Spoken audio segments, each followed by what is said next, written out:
Hello, hello, hello, and good morning, everybody. We are live for the Chad Daybell trial that starts this morning. It starts this morning at 10:30, so we have come on a little bit earlier because there's a few things I want to show you guys. So we're just going to wait until a bunch get in here so I can go over this.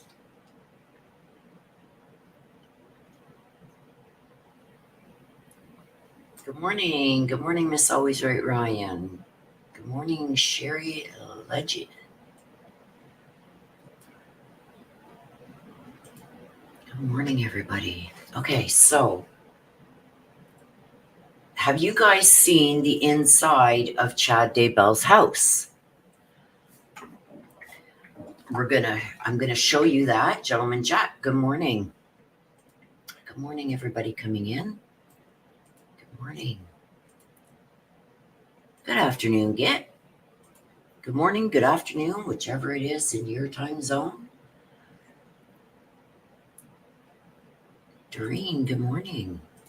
So do you guys want to see the inside of Chad Daybell's house? Put yes in the chat if you want to see the photos before we get started. Now, a few things before we get started. The judge, Miss Always Right Ryan, thank you so much. I appreciate you. Vera Ray, good morning. The judge has issued a non-dissemination order, and that came because John Pryor had spoken to the media regarding this case before it even starts. So that was not good. So he has now ordered a non-dissemination order until after opening statements. So there is going to be 12 jurors, probably about 6 alternatives. That's what he had in the Lori Vallow trial. It is set to last at least 12 weeks. So that's 3 months, you guys. This is going to be long. So I do appreciate Miss Always Right, Ryan. I'm not going to cover every single day of jury selection because it's the same thing, repetitive over and over. I'm bringing it to you this morning just so you guys see what the process is. And this is what they're just going to be repeating this every day until a jury is selected. So we're going to watch it today.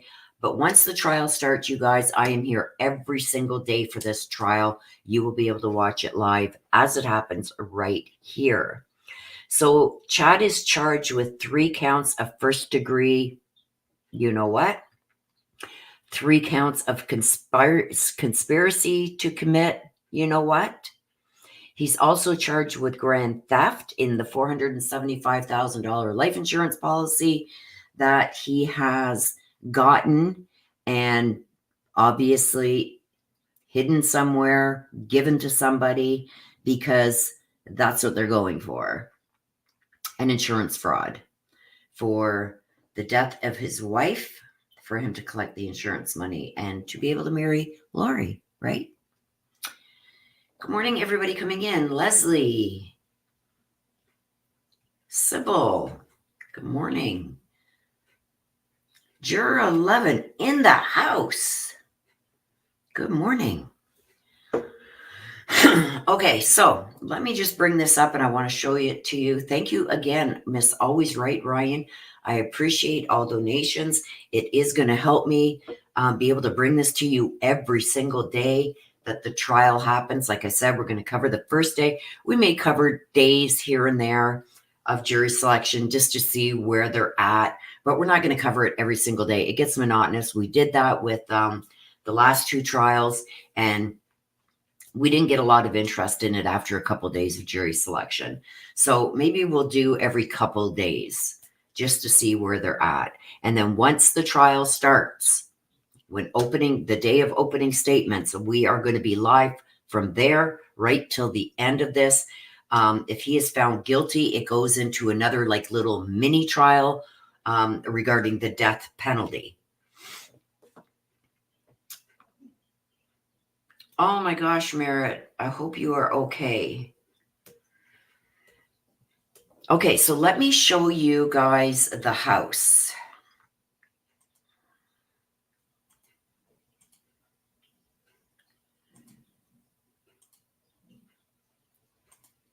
Let me just get myself off this screen. Okay, so thank you again, Miss Always Right, Ryan.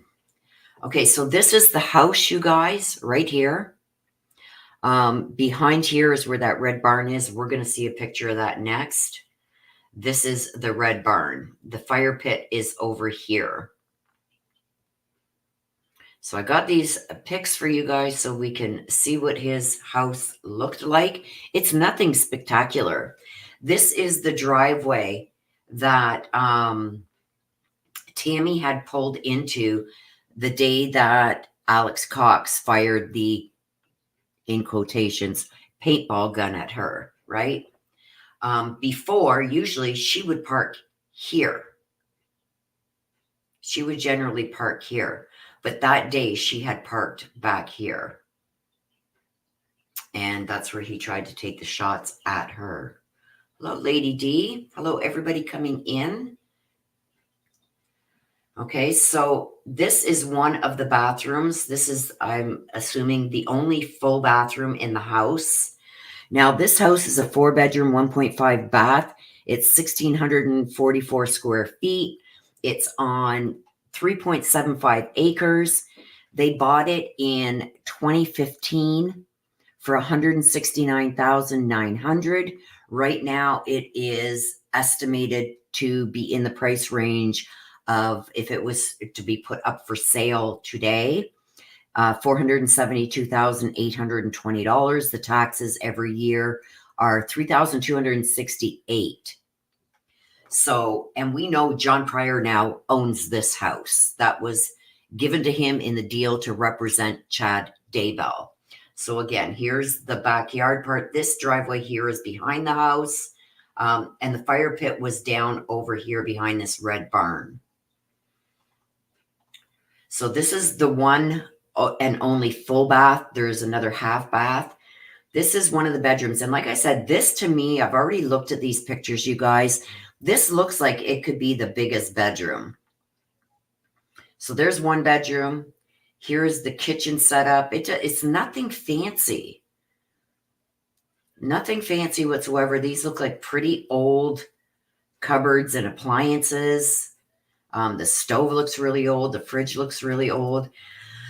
Now, I don't know if this is the same fridge and stove that they had and stuff like that. These would have been the pictures that were up when they bought it. Okay. This is part of the living room. This is another part of that same living room. So I'm assuming this would be one end of it. This is probably the other wall right across from it. This is another bedroom. They've got these mirrors on the wall. This looks like maybe these are pictures of when Chad bought it, because there's a lot of desks and stuff like that here. I don't know. So this is that same room. So this would be the second bedroom. There's another one here. I don't think this is the same. Oh, maybe it is. Maybe it's the same as this one. It doesn't look like it. No, this is a different room. So this is another room that they're using as an office, because as you can see here, this has got this hutch thing on it here, whereas over here it does not. And here's that cutout. So this would be the third bedroom. Yeah, this is a totally different room. There's no mirrors on the wall or anything. And this is the fourth bedroom. We know it's a 4-bedroom. And the bedrooms look really small. So again, here's the kitchen. The washer and dryer is in the kitchen, which is odd. More of the kitchen. This is the half bath. See, they got a safe here. I'm almost thinking this is Chad, because there's that plaid jacket that he always wore. So this could very well be when they lived here. Here's the car in the garage. I'm not sure if that was Chad Daybell's car. It kind of looks like it. Hello, Pamela, Lady D.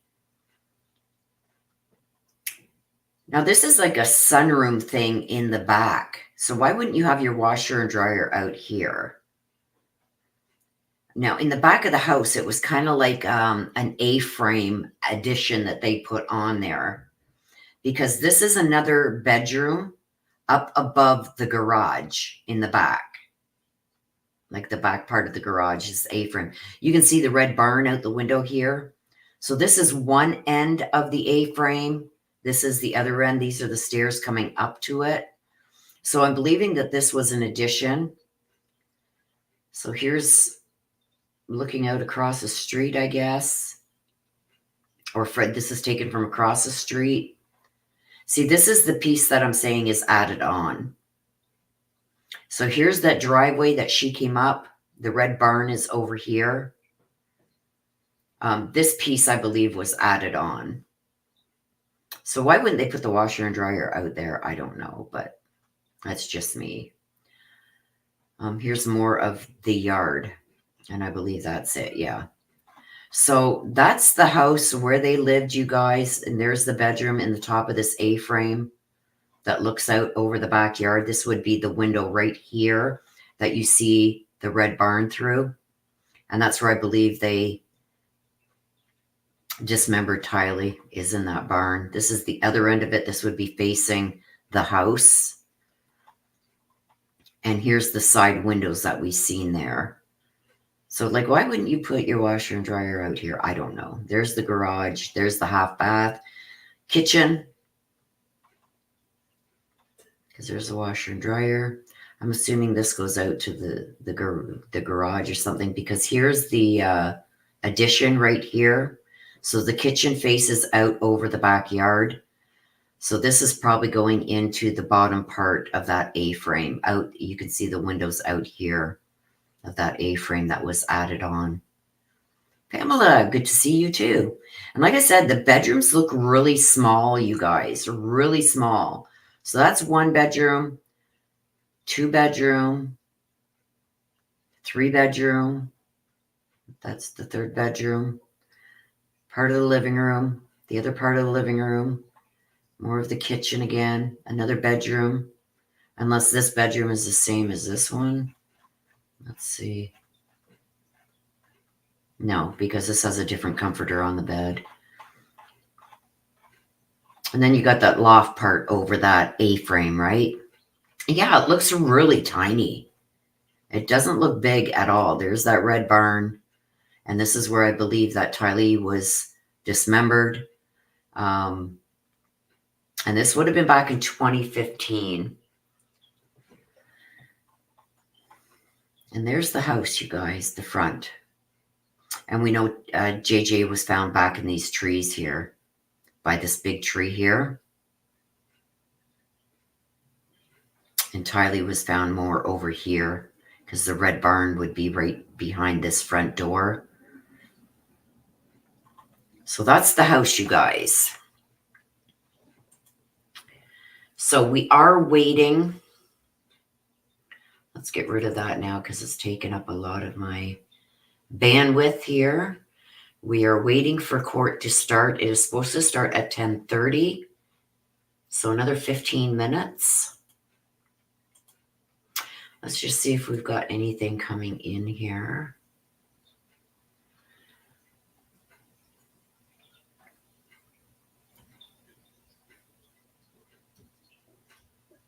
Okay, so now they're saying it doesn't start until 11. So I don't know why they've pushed it off until 11 now, but they are saying 11. The courtroom does not open until 8:45. See, that's why I had set my live to start at 10:30, so I could go over with you guys and show you the photos of the house and stuff like that before it started. But everybody was saying, no, it starts at 8:30 their time, so which would be 10:30 my time. But when I looked at the court docket, it said it didn't start till 9. So, excuse me. Let me just go and throw my heat on, you guys. It's a little chilly in here this morning. Just give me a second.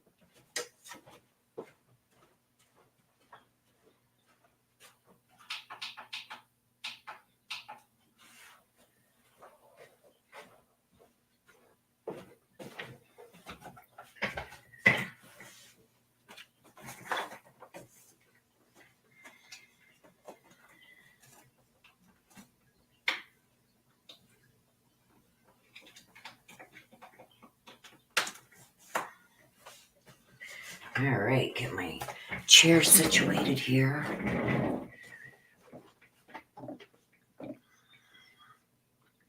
So people are lined up and they are waiting to get into the courtroom. Also, there was something that came across my feed last night, you guys. I don't know if a lot of you here followed the Dylan Rounds case. There was human remains that were found in Willard Bay on March 30th.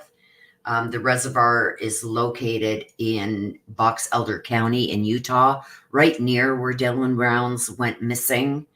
But apparently, according to Dylan's mother, the remains were not his.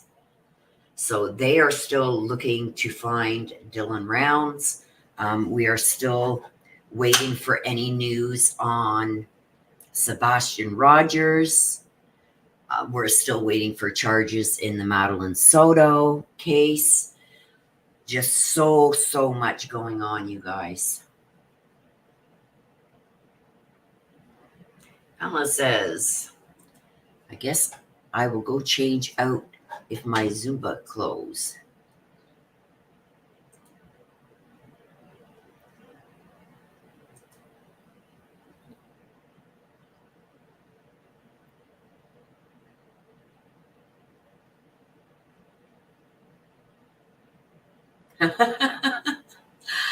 Oh, Juror 11.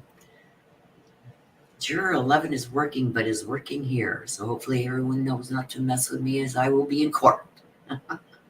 I love you. Oh. Cross and Crime said, with the death penalty still on the table, I can't believe he didn't plea. I can't believe it either. He's fighting it, you guys, and he is going to testify. From what we have heard, he is going to testify. Whereas, and that's why his case is going to be a little bit longer than what Lori's was, because Lori did not take the stand. They didn't put on any defense. Apparently, they've got 12 to 14 witnesses they're going to be calling themselves, and Chad is going to take the stand. So it's going to be interesting, and that's why Chad's is going to run a little bit longer than Lori's. They are saying for the defense is going to have about 2 weeks to present their case. So that's why it's extended by a couple of weeks. Also, Lori did not have the death penalty on the table anymore. So there's going to be the death penalty phase if he is found guilty. That will be happening after the jury reaches their verdict. So if the jury comes back with a guilty verdict, it then goes into the death penalty phase where it's like another little mini trial that happens. Oh, he's going to blame Lori and Alex. He was set up. He didn't do it. But we know his phone pings there. He sends a message to Tammy saying, I shot, what was it, a skunk or a raccoon, and it's buried now in the pet cemetery. And ironically, the only thing that was added to the pet cemetery at that time was Tylee's body.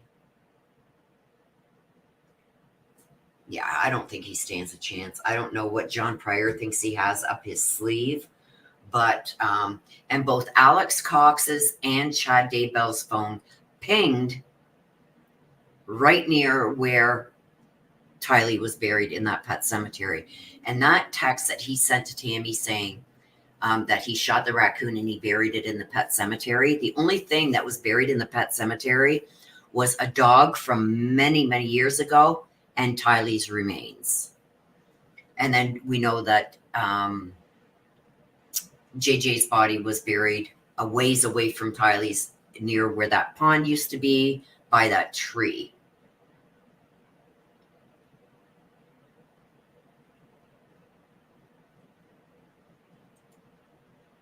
Yes, he's charged with 3 counts of first degree, so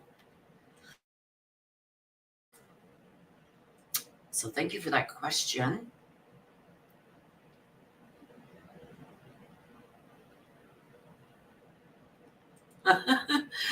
Oh, Oh, Juror 11 says, hopefully my job learned from the last trial. I'm in court. Do not disturb me. So yes, for the last trial that we watched with the Letitia Stout, Juror 11 was at work and moderating here, and it's like, I'm at my desk. They got to leave me alone at work. I am in court. It was hilarious. Juror 11 keeps it real. That's for sure. Sybil says it was a raccoon. Yeah, it was in the daytime. Yeah, he had shot, thank you, a raccoon, and he said he buried it in the pet cemetery.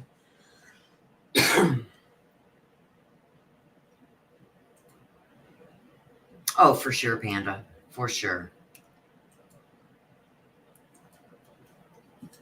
So that is where we are at. Let me just see this here.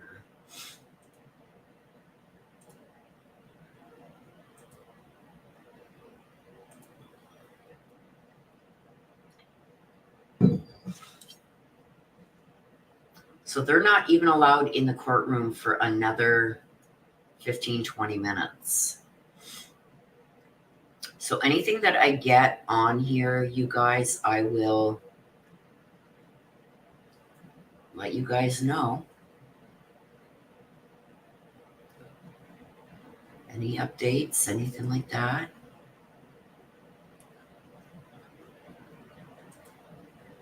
As soon as they get the courtroom up and running, I will put it up on screen. So as soon as it starts, we will see it.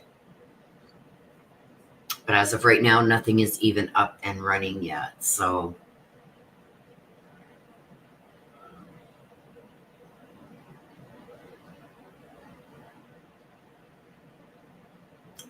just see here.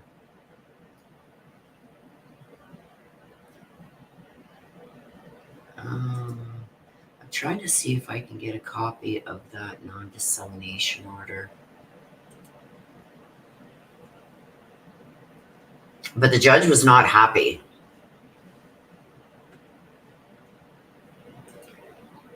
Was not happy at all with... Oh, that's what I wanted to show you guys. Wait till you see this.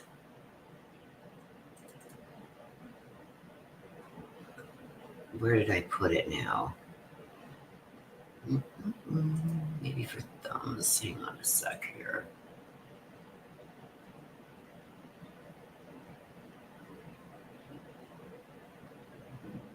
Where did I put that?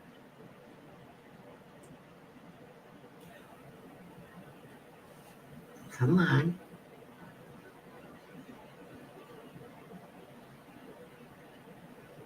Hang on.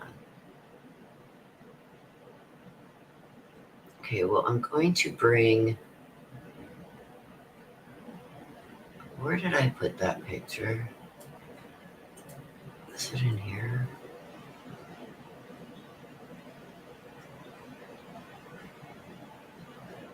Oh, there it is.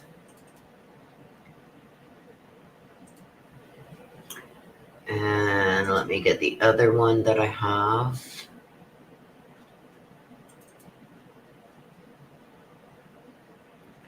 Come on, where are you? Here it is.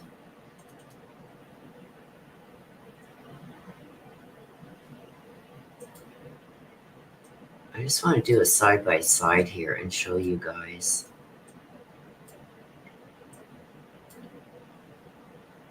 Let me make this bigger. Okay, so let me show you guys this.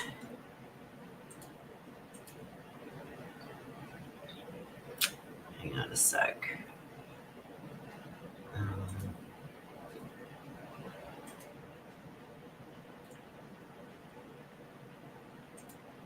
Look at this. This is Chad when they transferred him last week to 80, oh my gosh, Ada County. This is what he used to look like. Look at how chubby he was. He looks like he's lost a lot of weight. Like his neck was really thick. He looks like he's lost a lot of weight. And his hair is all gray now. It used to be a brown. This is him now. This is his last mugshot. You're not looking so good. Right? So smug. So smug. No, this is his new one. This is the newest one when he was booked into Ada County. And you can tell how gray his hair is now. Yeah, he didn't look good at all, but this is what he used to look like. His hair was brown, and now his hair is gray. They have another picture of him too, but it's got copyright right across it, so I can't use it. But his hair is all gray. Crafts and Crime says, I wonder if I could visit him. No, he's got a strict list. I forget who it was that I had listened to. It was one of the news reporters on Court TV said that they tried to even write him a letter. He has got a list of people that he will accept mail from, phone calls from, or visits from. He has his own list. If you're not on that list, they don't forward any mail unless you're on that list. You don't get no phone call with him unless you're on his list, and no visits unless you're on his list. So he's made a very strict list of who he will accept phone calls and mail from and visits.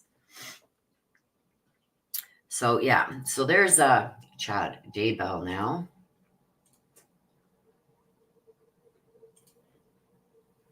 Oops.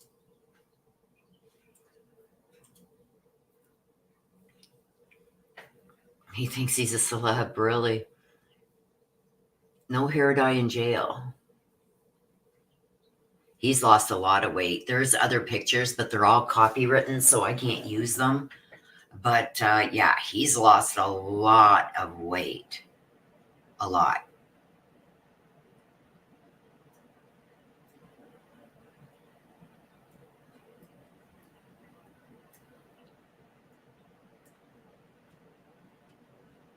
So anyway, so the reason why the judge, I can't find a copy of that handy, but the reason why the judge did the non-dissemination order, because John Pryor started answering questions to a reporter. And the reporter asked him, well, is Lori going to testify? She says, well, anybody can call her if they want to. So he wouldn't say if she was going to be called or not. He talked about how he felt about certain things, how long he feels things are going to take, and why. So the judge has said, nope, because they could have potentially talked to some potential jurors, or potential jurors could have seen that interview. Is he trying to sway them? Is he trying to cause a little bit of ruckus there? Because the judge has not ordered anybody yet not to talk about the case, right? That is only once they are selected as a juror. So it's going to be interesting, you guys.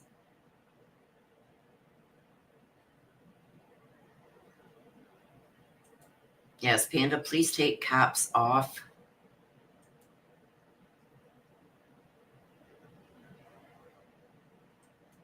Yeah, he doesn't get no spa days either. No trips to Hawaii for him anymore.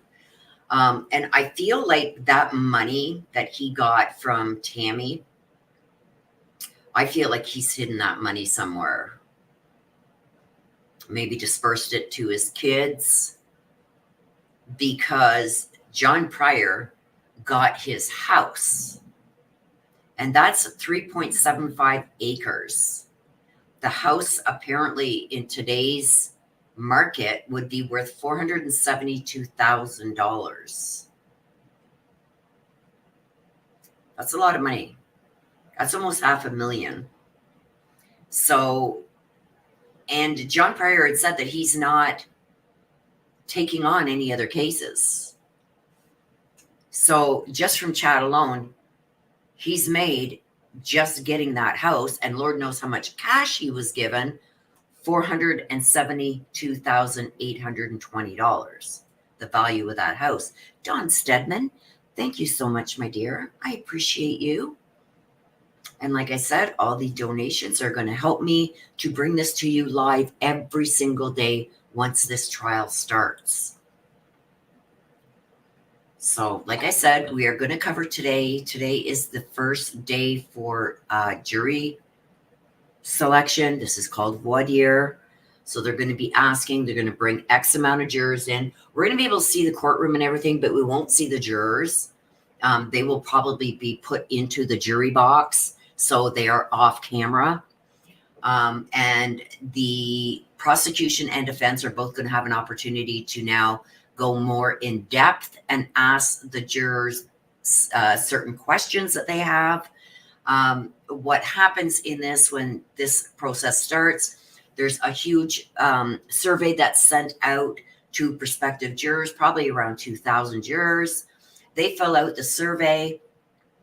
Now, sometime last week or the week before, they got all those surveys back, and Chad was in court for that. And they either told you you were going on to the next phase or you weren't. So now they've got a pool out of those 2,000 that they had sent the questionnaires out to. Maybe they have, 500 that are going on to the voir dire. And that's what we are going to be seeing right now is the voir dire, where both the defense and the prosecution gets to ask the jurors specific questions.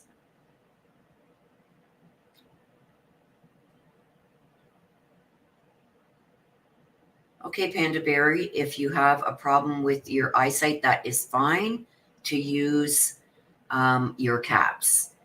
So if you do, anybody in chat, if you do have an issue with eyes or being able to see, then I have no problem with you using caps. But in general, we don't allow it. So Panda, no problem. You can use your caps. And we will take note of that. I can't because I can't see. And my caps is broke, so I guess I'll no longer chat. Well, you don't have to go to that. You could have just let me know. It does not flag YouTube. I mod for 7 channels. I'm not saying that it flags YouTube. I'm just saying that generally we do not allow caps in here. But, so no need to get upset. Once you've told me about that, I addressed it and said that I would allow you to use your caps. And I'm glad you mod for 7 channels. So there is no problem.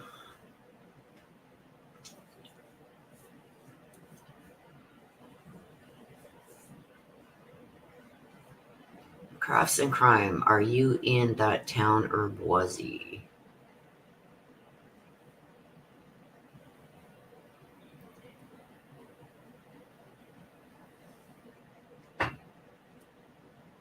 Crafts and Crime is in Boise. Boise. See, I'm French Canadian, so I would pronounce that Boise. But that would be the French. So I'm probably wrong, which is okay. I don't mind being wrong sometimes.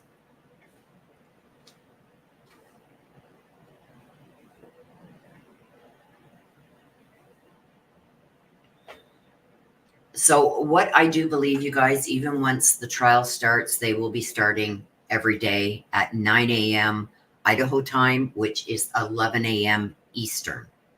I should have went by what I seen on the court docket, but there was a bunch of people saying, no, it starts at 8:30 in Idaho, which would be 10:30 my time.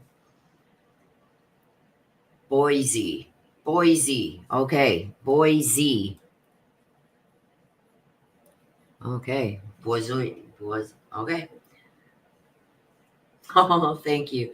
Again, Don Stedman, thank you so much for your super sticker. I very much appreciate you. Much love. Thank you. Sybil says, I love your accent. I get picked on so bad, you guys, in I don't know if you guys see it in the comments. People are correcting my English and how I'm talking, And it's like, you didn't see that, you saw it. It's like, okay, I'm not even responding anymore to those people. I just block them, because it's like, if that's the worst that you could say about my coverage is, I should have used the word seen instead of saw, or I should have used saw instead of seen. Get out of here. I got no time for you. I've got so many subscribers in here that are awesome, that have good information, that give me tips, that correct me when I'm wrong on things that matter, like Boise, Boise instead of Boise, Boise. I love it. I love it. So there's enough things that I can be corrected on. The last thing I need is something like that. So I just block them. So thank you for that, Sybil. 2, Boise. I got to keep that in mind instead of, because I'm seeing the way it's spelt and I want to see Boise. So, and there is a Boise in Quebec, and there's also a Brassard. So it's like, I got to get my English straight here. So thank you. Sybil says, you soothe my soul. All the ways you talk are just so special. Aw. Well, thank you, Sybil. I'm glad that I can soothe your soul a little bit. Oh, here we go. Crafts and Crimes. It's actually Boise. Boise. Boise. Boise. Okay. This is going to have to be thank you, Dawn. I live in Kuna, and it's pronounced Kuna. Kuna is pronounced Kuna. Oh my gosh, you guys, what you do to me. I got to finish my first coffee of the morning. I'm going to drink it right now. See, stuff like this, I don't mind. But when you do it maliciously, you should have said saw, not seen. It's like,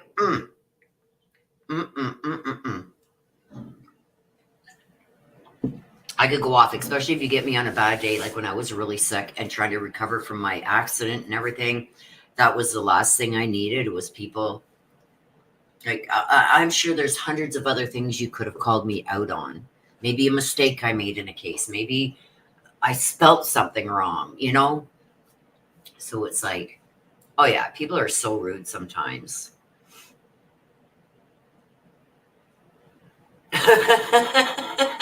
Liz Stewart says, Americans certainly don't have bragging rights to correct pronunciation. Right? Right? So they vukashe coin though. That's what I say to them. And it's like, huh?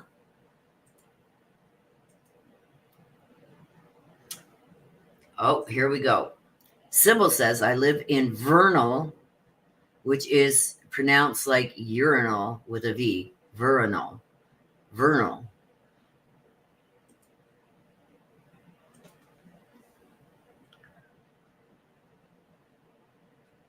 I'm from Boise. Boise. Kuna has always gotten the most mispronounced town. I can imagine. I can give you some here, you guys. It's like when people get on me about, like I said, that you should have used the word seen. I'm not in English class here, you guys. You know what I mean? So it's like stuff like that. It's when I shoot them back a long French word, and it's like, I need you to pronounce that right, and you better do it right the first time. You know what I mean? I don't even do it anymore. I just block them. I stop them from being able to comment further. Same as my one hater. Thank you for coming and viewing the video to give me the thumbs down. I still got that one hater that gives me a thumbs down on every video. It doesn't, like, I'm not even 2 minutes into the video, got a thumbs down. It's like, okay, thank you. You gave me a view. Thank you. You're helping me. Thank you. So it's like, I don't even let it get to me anymore. It is what it is. When you start getting haters like that, it's jealousy, and you're doing something right, and they're jealous of it. That's why they're giving you the thumbs down. So thank you. Not that I have anything to be for anybody to be jealous about, but obviously I do have somebody who's very jealous. They got to come in and give me that thumbs down. Thank you. Thank you. Thank you for the view. Like I'll take a lot. Like I've always said, you guys, like everybody can have a difference of opinion. I have no problem with that. Even though your opinion is different than mine, different than somebody in chat, just don't attack the person. Attack the information. You know what I mean? Don't attack victims. Don't attack people in the chat. Attack the information, not the person. And absolutely no victim shaming. It's not hard. And mask your words. If you're going to use the first degree M word, mask it. Change one of the letters to a star or something because YouTube doesn't like it. And I don't want to see the mods have to block anybody from chatting. So, I mean, it's very simple here. I love you guys. I appreciate you guys. And I want everybody to have their own opinions and just do it respectfully. That's all I ask. Juror 11 has her teeth out. What?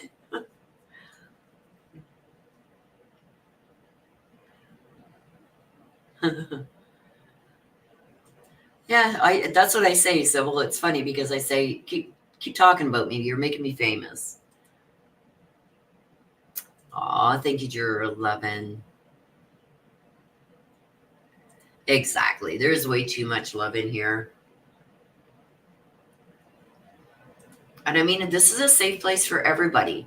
I've had so many people come in the chat and say, thank you, Willow. Thank you for allowing me to say that because I've said it other places I'm not allowed.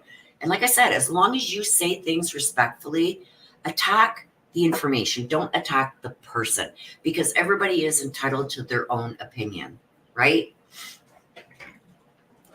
So if you feel somebody gave some information wrong, attack the information. Come back with something that you can verify that why that's wrong. Don't just say you're wrong. You blah blah blah blah. No, we don't accept that here. We don't accept it here. I want this a safe place for each and every person that comes in here.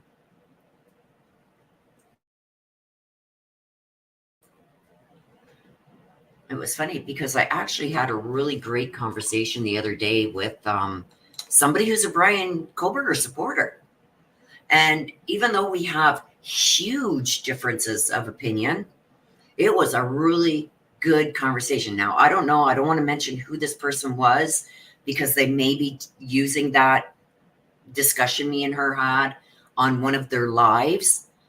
So if it does come out, if she does use it on a live, I'll let you guys all know so you can go over and watch it. And you'll see how constructive differences of opinion and constructive conversation happens. Did she, remember I said, you guys, I thought 95% Brian Koberger's guilty as hell. I'm leaving that 5% for Ann Taylor to prove the information that is verified so far wrong. Well, I think I'm down to about 85 now. I'm 85% sure. And that was because of that open and so respectful conversation that I seen a couple of things in a little bit of a different light. Okay? And that's what I mean about constructive conversation, even if you differ in opinion. And I hope she does use that in her live because you guys will see exactly what I mean. And we don't attack each other for our opinion. We attack the information. And even though I don't talk about anything more than what's in that affidavit or things that have come out in court that are verified, you can expand on that. But what if this, right? Well, yeah, that could very well be because I didn't read it that way. I read it already, I think, in my mind saying that he was guilty, right? So if you look at it from a different perspective, exact same wording in the probable cause affidavit, but you think of it a little different that this could have happened, it could have. Where I was dead set that, nope, that's what happened before. So I don't mind that stuff, you guys, and having conversations along those lines. It's excellent to have. Now, we should be starting here in about 15 minutes time. People are in the courtroom being let in now.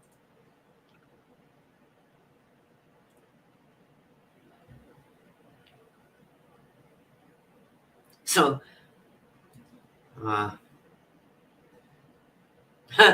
so one of the reporters that was going in the courtroom, you guys, to get seated because they've just opened the courtroom, John Pryor was right behind him to be led in the courtroom. And he said, he says, John Pryor, Daybell's attorney, was behind me in the security line. I tried chatting with him and he responded, I can't say a word. So I guess John Pryor got a tongue lashing from the judge when the judge issued that non-dissemination order, because he had already talked to a news person, and that's who put this non-dissemination order in place. And he said to her, I can't say a word. They're like, just leave me alone. Don't talk to me. I can't say a word.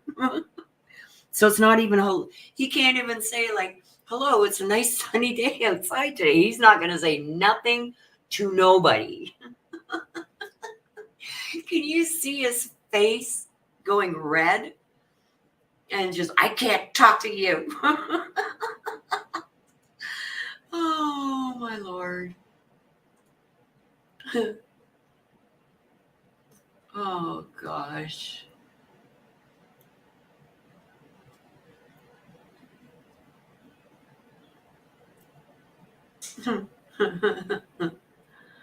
Oh.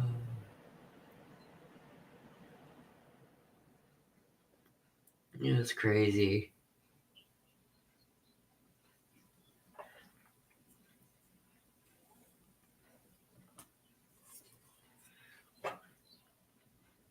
John's a little excessive, right? Non-dissemination, you can't talk about the case or any facts of the case. You can say, good morning, nice day out, but he ain't taking no chances now. He ain't talking to nobody. I can't talk. Oh my gosh, that's hilarious.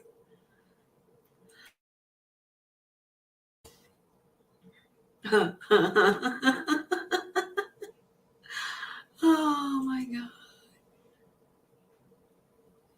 God. Juror 11 is at work and work. I'm in court. Leave me alone. Yes, I do. I try very, very hard not to put out misinformation or repeat it, because there's a lot of people that like to get attention by spreading false information. I don't do that here. I don't allow it in my chat. I don't allow it in the comments. If there's something you put in the comments, it's removed. If it's out and out fabrication or something that's been fabricated and is being spread around the internet, there's channels out there that do things for clicks and views. I don't do that. That's why links, you can't put links in the comments or anything like that. They're blocked. Oh my gosh, that was so funny.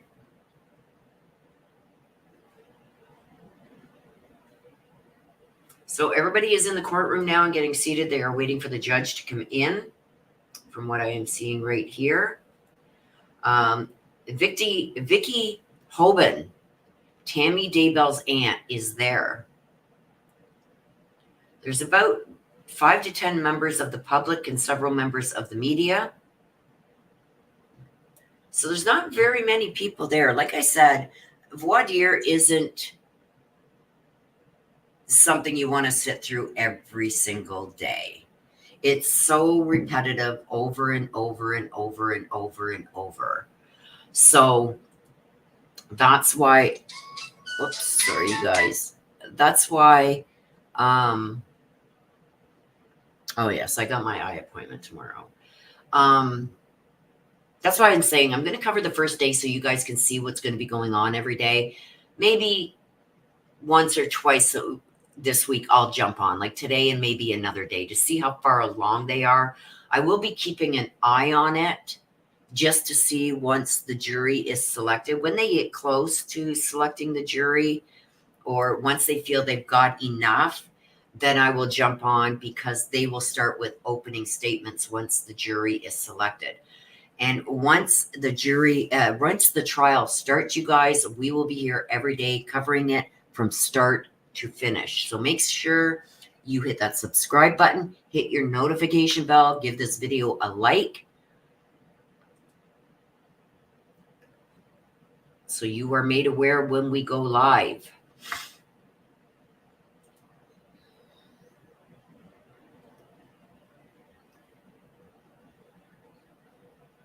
Yes, we're just waiting for it to start. It has not started yet. I should have went by what I seen on the court documents, you guys. But everybody was saying, no, it starts at 8:30 Idaho time, so 10:30 my time, and that wasn't true. It was 9 a.m. it starts, which is 11 o'clock my time.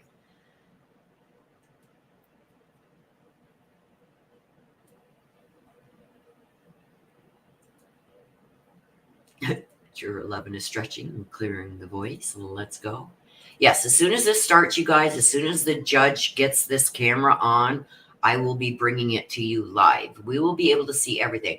Now, the only thing that we will not be able to see is the jurors, the prospective jurors. They are going to be put probably in the jury box. We will see the rest of the courtroom. We will see the judge. We will see all of that, and we will have audio of everything. But we will not be permitted to see the jurors, the prospective jurors, which is understandable. You don't see that in the trial either. So, but we will be able to hear everything. We will be able to see the courtroom. We will be able to see Chad. We will be able to see the defense, the prosecution, people that are in the courtroom itself. We will probably see all that. We're going to see what kind of setup he's going to have here. The judge is controlling the cameras. They are using the court-appointed audio and video. And I'm kind of happy that he chose to do this in the Chad Daybell case, because he didn't do this with Lori. We only got the audio after everything was done for the day. So this will be starting in about 5 minutes, you guys. I am just waiting for the judge there to get this rolling. If it was like Court TV or something that had this, like they had the contract to go in there and film all this, we would already be seeing the courtroom already. But that's not happening with the court. The court stuff. When he gets in there, he'll turn it on. So we won't be able to see anything. He's not going to turn on these cameras until he's actually seated at the bench.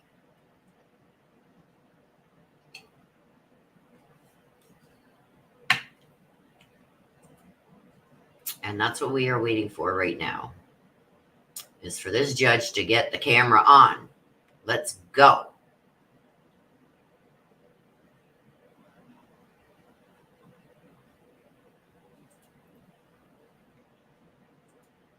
Let's see if I can get some more updates over here as to what's going on in the courtroom. Okay, so everybody's in the courtroom. Prosecution and defense are both there. They're waiting on the judge. And I'm assuming they are waiting on bringing in the first set of jurors. And then the court will turn on the cameras.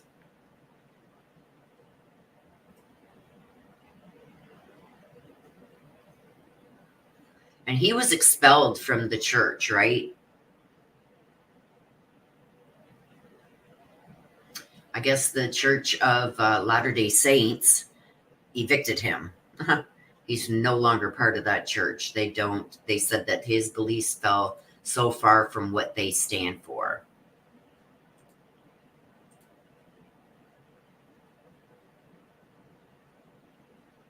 And we do believe that Chad is going to take the stand, you guys. So like I said, you guys, once this starts,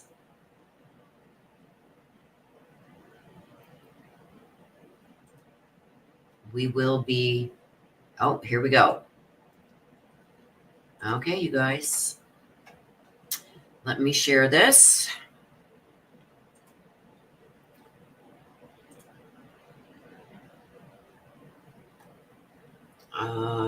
Just before I share this, hang on a sec. I want to bring this over here, this over here.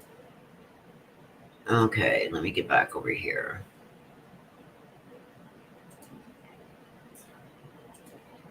Okay, here we go. They have got it up.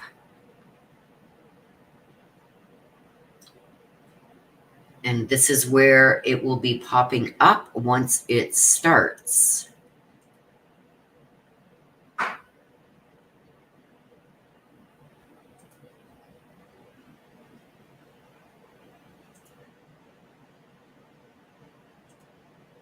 Oops.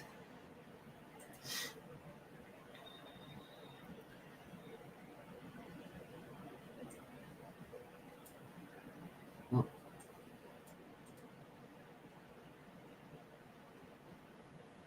Let me just get back over here so I can see chat.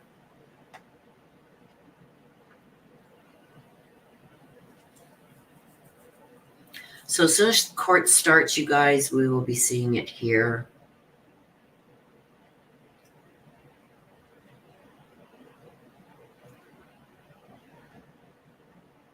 Let me just see if I can see anything over here.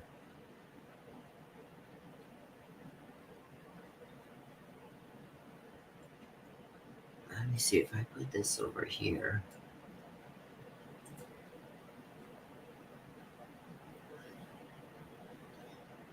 Okay, so I can put this over here. Okay. Okay. Let me just refresh this.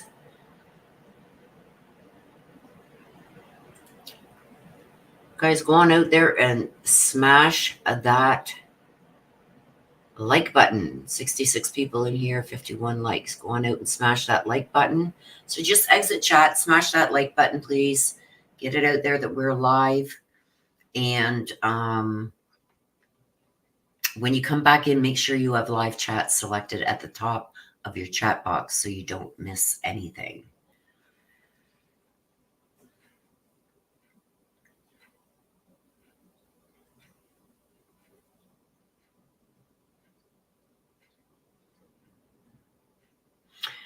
Also, you guys, we're not going to mention other channels here or other creators, anything like that. We don't do that here. If you're getting information from somewhere else, please don't post it here.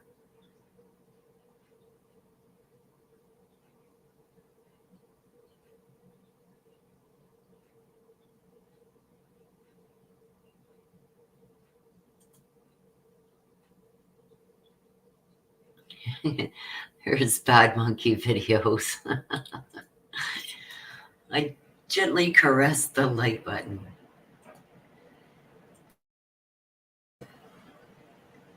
I wish they would start too. They have not started yet. They've got 1 minute. Like this should have already been up.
Nothing new yet, you guys. We're still waiting.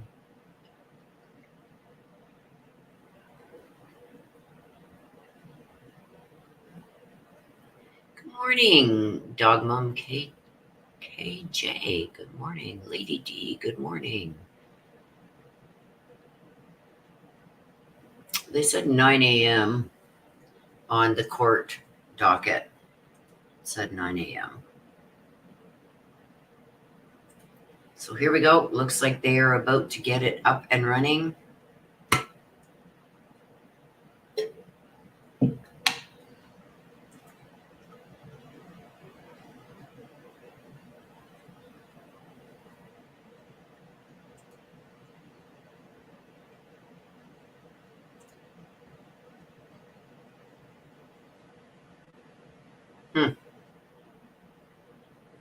Oh, looks like they may be having a little bit of issues with their. See, if they would have let Court TV or something like that,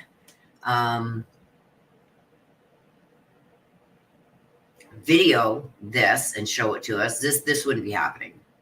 It looks like they may be having some kind of difficulties.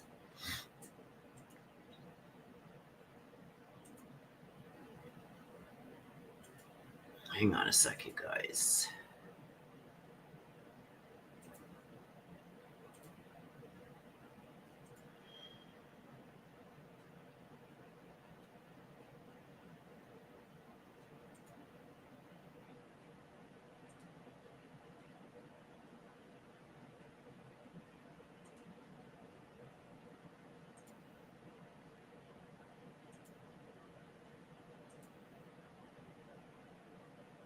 Yeah.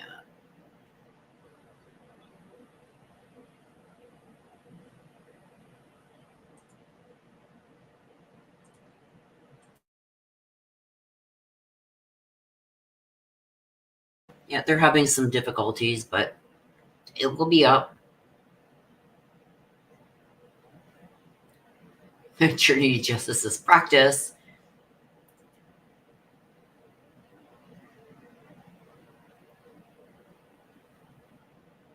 I should have let Nancy Grace in for the win.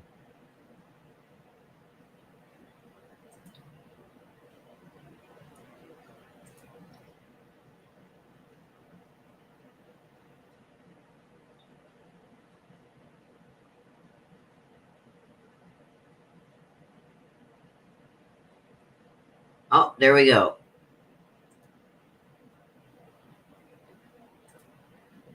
So it looks like they do have the judge up in the corner.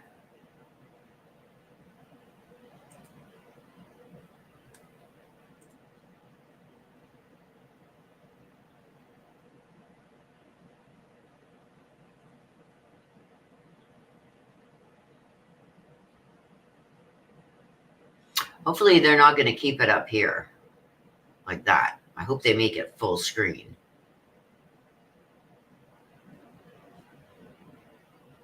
Because my watermark kind of covers that. I don't know if I can take that off. Hang on.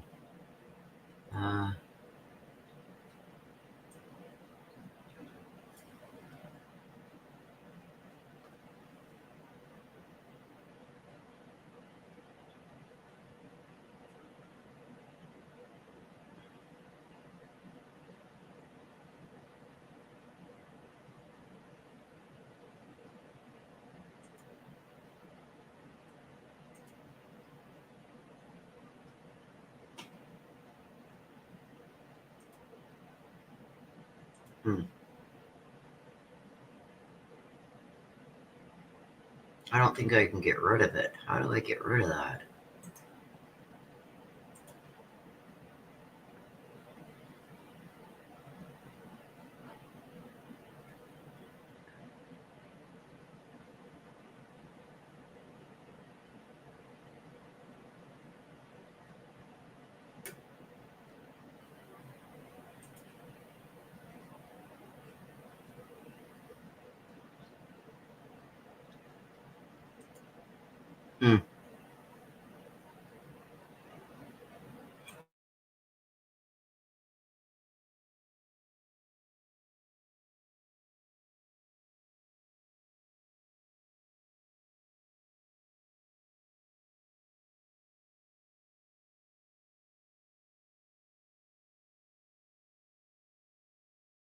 I'm trying to see how I can change this. Now, I see where I can change it to powered by StreamYard or my logo.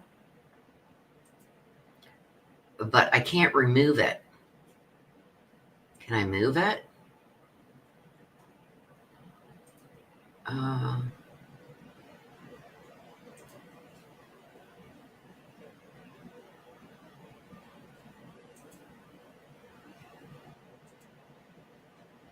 I don't know how to remove it.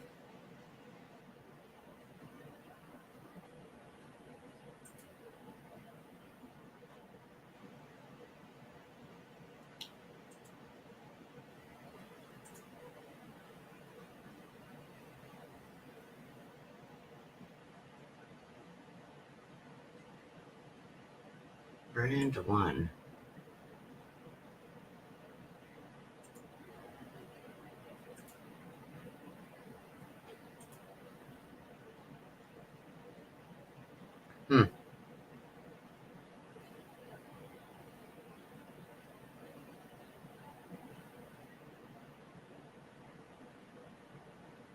It's not giving me the option to remove that.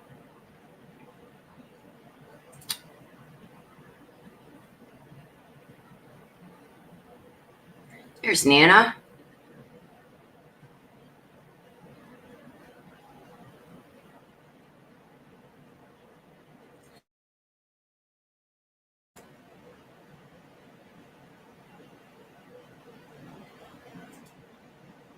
There's Nana. Good morning, Nana. Has 2 time zones, Pacific and Mountain.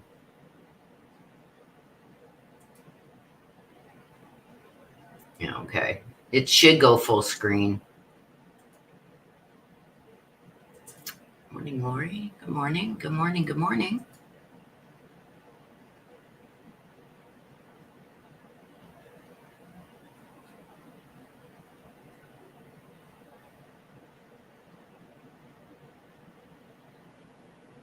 I don't know if they're in the exact courtroom. I don't know how many courtrooms they have in that building. So I'm not sure if it's the exact same courtroom, but it's the same courthouse.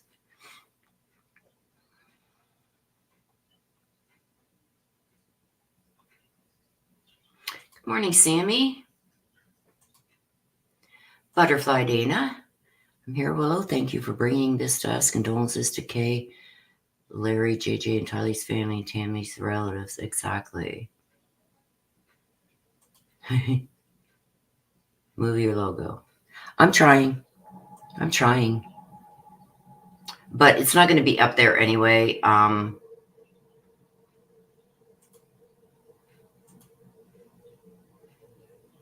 They're going to make it full screen when they get on live. It will be full screen here for you guys to see.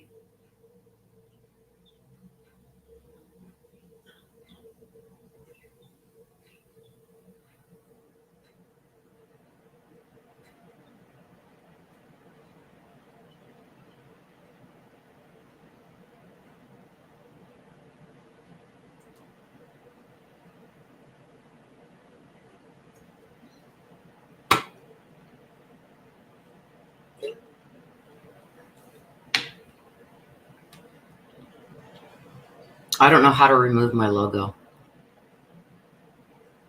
I've been trying, believe me.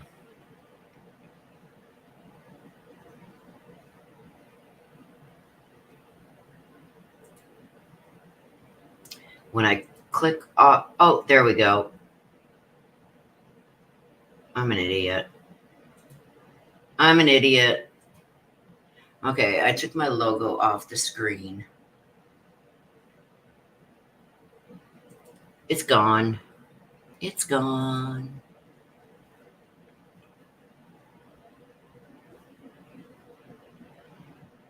Once they put it full screen, I'll put it back on.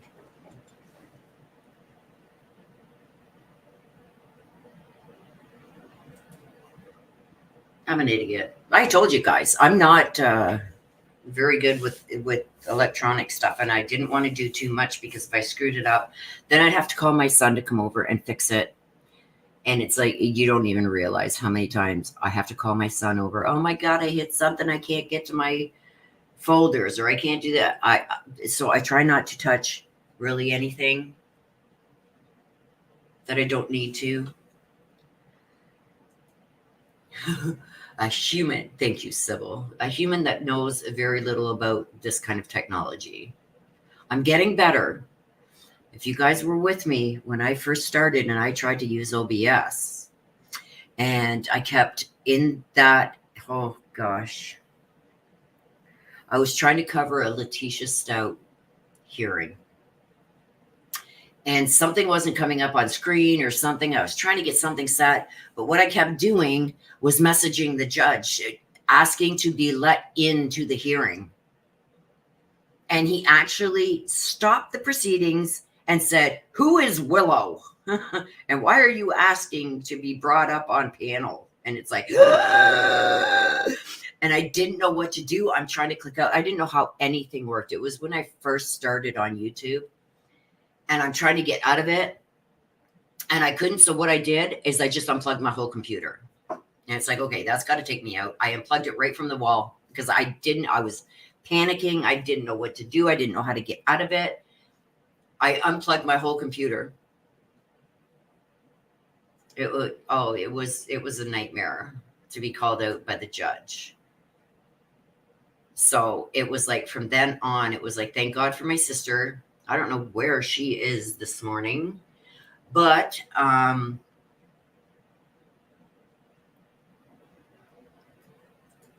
she's the one that ended up teaching me how to use certain things. I'm going to message her.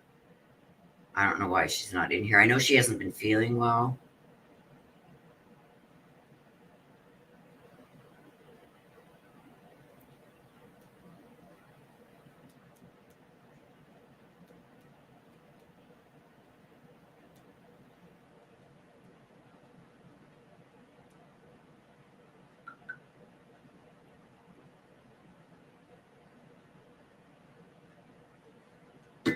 I just messaged her.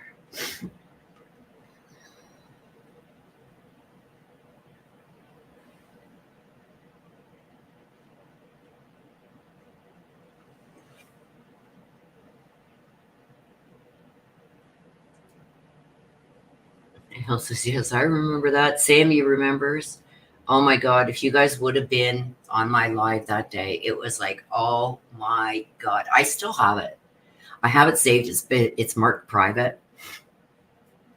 But you could hear me on the mic. I didn't know how to mute myself. I didn't know how to do anything. And it was like, oh my God. So I just ended up pulling the plug out of it. Unplugged my whole computer right from the wall. Oh my gosh, you guys, it was crazy. It was crazy.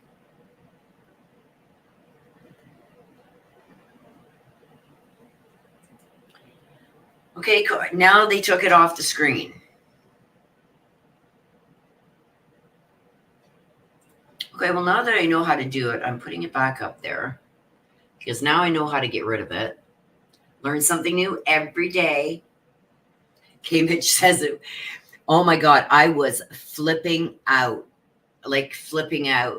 Courtney too remembers. I was flipping out. I didn't know what the hell to do. It's like, oh my God, oh my God, oh my God. And people are saying, don't click that, don't click that. And all I was trying to do was get it up on screen so you guys could see the hearing.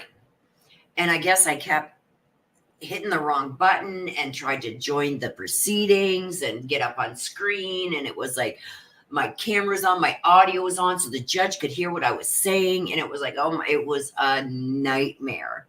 I have never touched OBS again.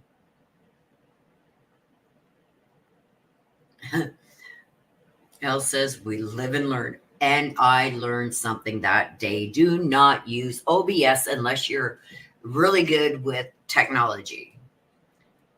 I use StreamYards now, and I find even they've come out with a lot of new stuff, and I'm scared. What I'm going to do is I'm just going to do a private live stream and make it private so I can monkey fart around with it to see what each thing does before I try to do it on an actual live. Because there's a whole bunch of new things that we can do. I'm scared to even touch anything right now. Courtney says, you don't know what you don't know. That's right. It's like, oh my God, and And I was terrified to even plug my computer. Like, is it going to still be connected? It was horrible. Oh my gosh, you guys, it was horrible. So yeah, I have not touched OBS since. Now we seen that they were just monkey farting around with the cameras, you guys. So it should be starting anytime. There she is. There she is. I didn't get your message, sister, until this morning.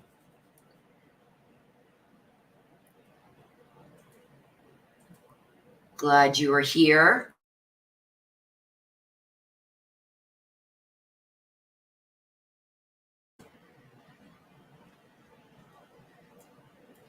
Everybody hasn't seen Des in a bit. There she is. She's still alive and kicking. And we are in, get this, you guys. The last couple of days have been really nice out. The green grass is starting to sprout. Like I said, I think I've already lost my tulips because they tried to come up a week ago. Then we got snow again. We are in for another 6 to 10 inches of snow starting Wednesday night. Yet yesterday we were sitting out on my front deck. I got a front deck. And I was sitting out there. I brought up my lawn chairs and I started getting all my patio stuff out of the garage for the backyard. I was going to bring out my barbecue and everything and put it out in the backyard.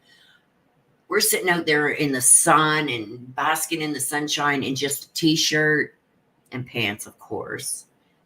And now we're in for another, they said up to 10 inches of snow by the time it stops on Friday. 80-kilometer-an-hour winds we're supposed to get, so power outages are likely. And it's like, what?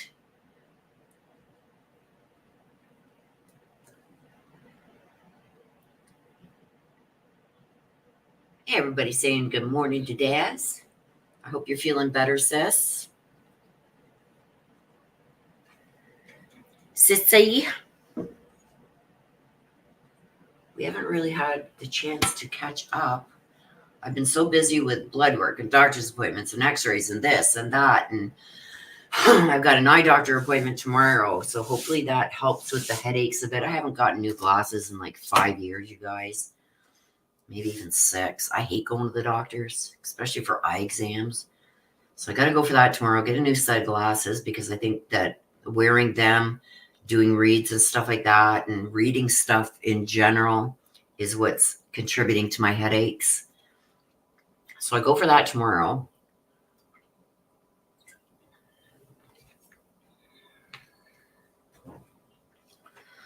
So I'm going to have to get this down pat, you guys, to find out exactly what time these, especially when trial starts, because once opening statements start, I'm going to be here every day, every single day, bringing you guys the trial. And I want to make sure that we're not sitting here like we are right now, just waiting and waiting and waiting and waiting and waiting. Because on the court site, it said this was supposed to start 20 minutes ago.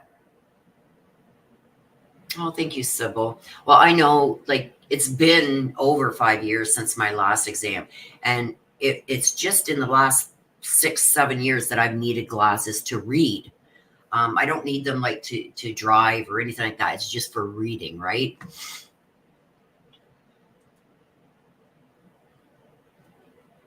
Yes, but the court documents, Journey to Justice, say 9 a.m.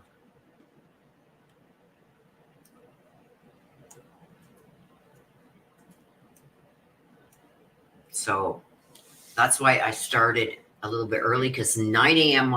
to me was 11. And then somebody else said, I think it was Nate, East Idaho News had a thing yesterday, and he said it starts at 8:30 in the morning. So it's like 8:30 is 10:30 my time. So it's like, we don't know, Courtney. We will find that out once the judge sets the schedule. I know in the Letitia Stout case, they only did 4 days out of like Monday to Friday. They only did it for 4 days because that gave people, you know, a weekday to be able to go out and pay bills and go to the bank and all that kind of stuff. So we don't know. We're going to have to wait and see what the judge decides. I'm hoping that he gives at least one day during the week off when trial starts. Like I said, I'm not going to be covering every day of jury selection, the voir dire, because it's just repetitive. Unless I get an overwhelming response for it. What I'm planning on doing this week is doing some more videos, get them done so they are ready to be released. For those who are not watching the trial, they still want to see their videos, the reads. So I'll still be doing those too and uploading them during the week.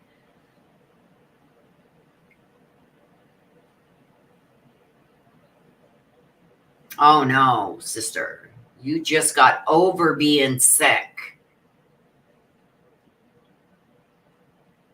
So I hope you don't get sick again. And Murphy's Law, if Des is around somebody who's sick, she's going to get sick. There's no ifs, ands, or buts about it. She's going to get sick. She's like me. I can be 20 feet, stay 20 feet from you. Nobody else in the room will catch what you got, but I will.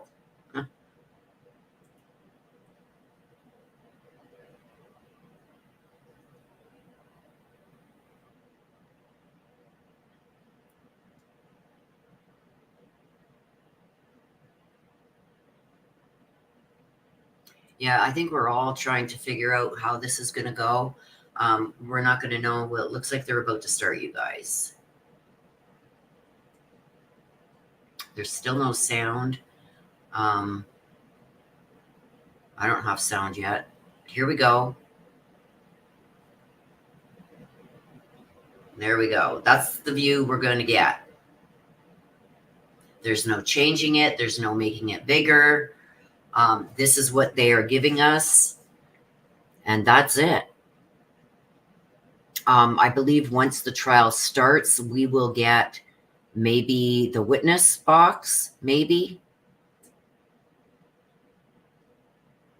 So there he is, sitting right here. There he is. The courtroom is basically empty. Like I said, there's not a lot of people that want to watch this part of it because. Right. Good morning, everyone. We're going to go on the record now. Please press 1 in the chat if you can hear. For a moment while I make a few.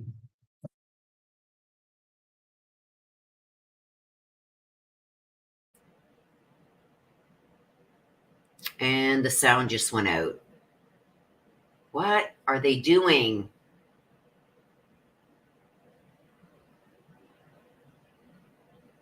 And this is why you get the professionals to do it. Like, what is going on here?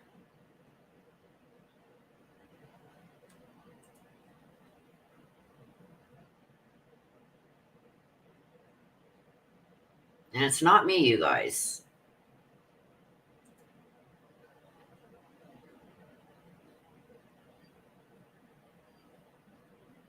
So somebody did something.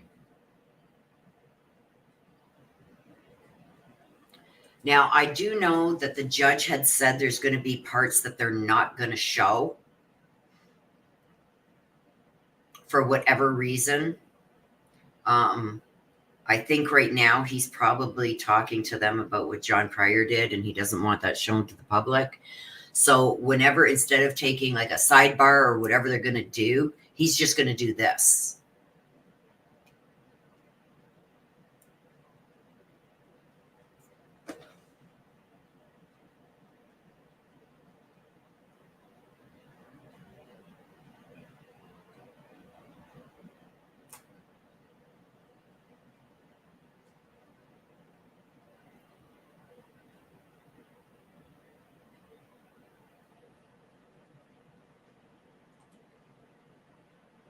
Yes, please don't mention information you're getting other places, any other channels.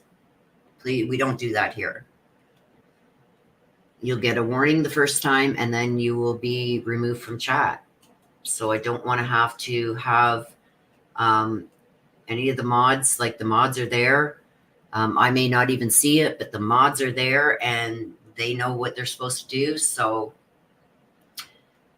if you start mentioning other channels, other creators, news outlets, wherever you're getting information, then you're going to be removed. Sybil says, only in Idaho.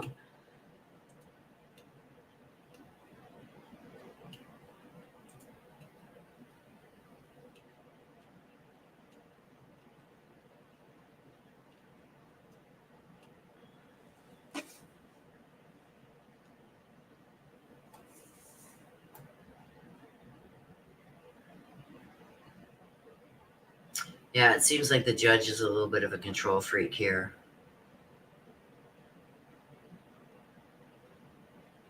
Yeah, so they're having a discussion.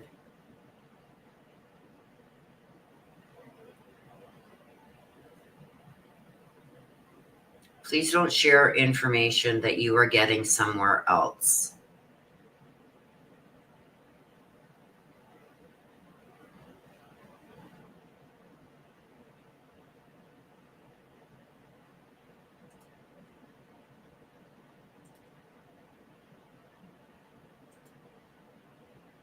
Secret once again. I'm assuming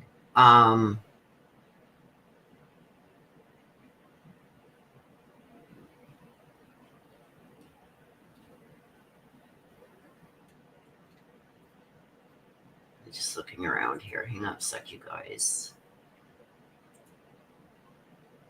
I'm assuming that they are probably talking to John Pryor about what he did.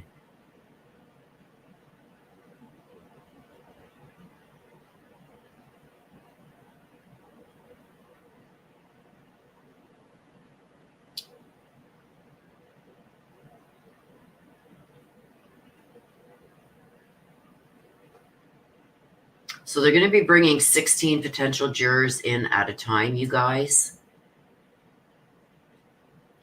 And out of all these ones that they're going to be bringing in, they want 50 prospective jurors.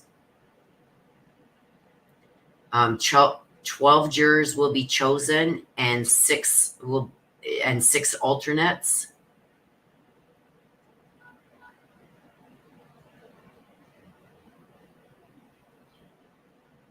He's also saying that they're not allowed to question these jurors about Lori Vallow's trial or bring up Lori Vallow's trial at all.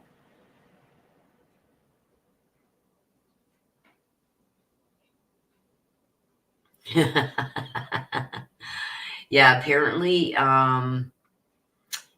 Chad is dressed in a light blue shirt, khaki pants, and a tie, and he was alone at the defense table because his attorney and the prosecutors were meeting with Judge Boyce in chambers, so that's why it was taking so long.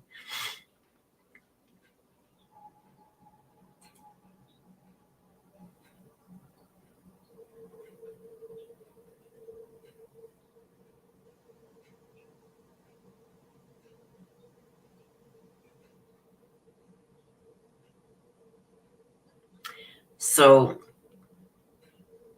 John Pryor and Chad Daybell are at the defense table. At the prosecution, for the prosecution, is Madison County Prosecutor Rob Wood, Idaho Deputy Attorney General Ingrid Beatty, Fremont County Deputy Prosecutor Rocky Wixom, and Fremont County Prosecutor Lindsay Blake. So they've got Rob Wood, they've got Ingrid Beatty, Rocky Wixom, and Lindsay Blake.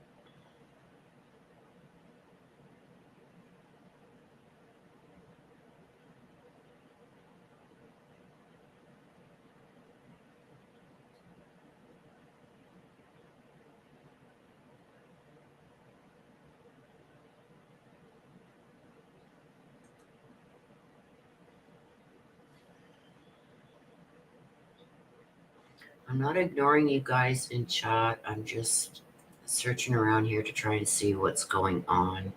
Because there are a bunch of different reporters that are in the courtroom. So I'm just trying to get the lowdown on what's happening. Okay, so there's some issues that the judge is taking off camera, out of public view, that he needs to discuss with both sides before he proceeds with the public. Like, is he going to do this through the whole trial?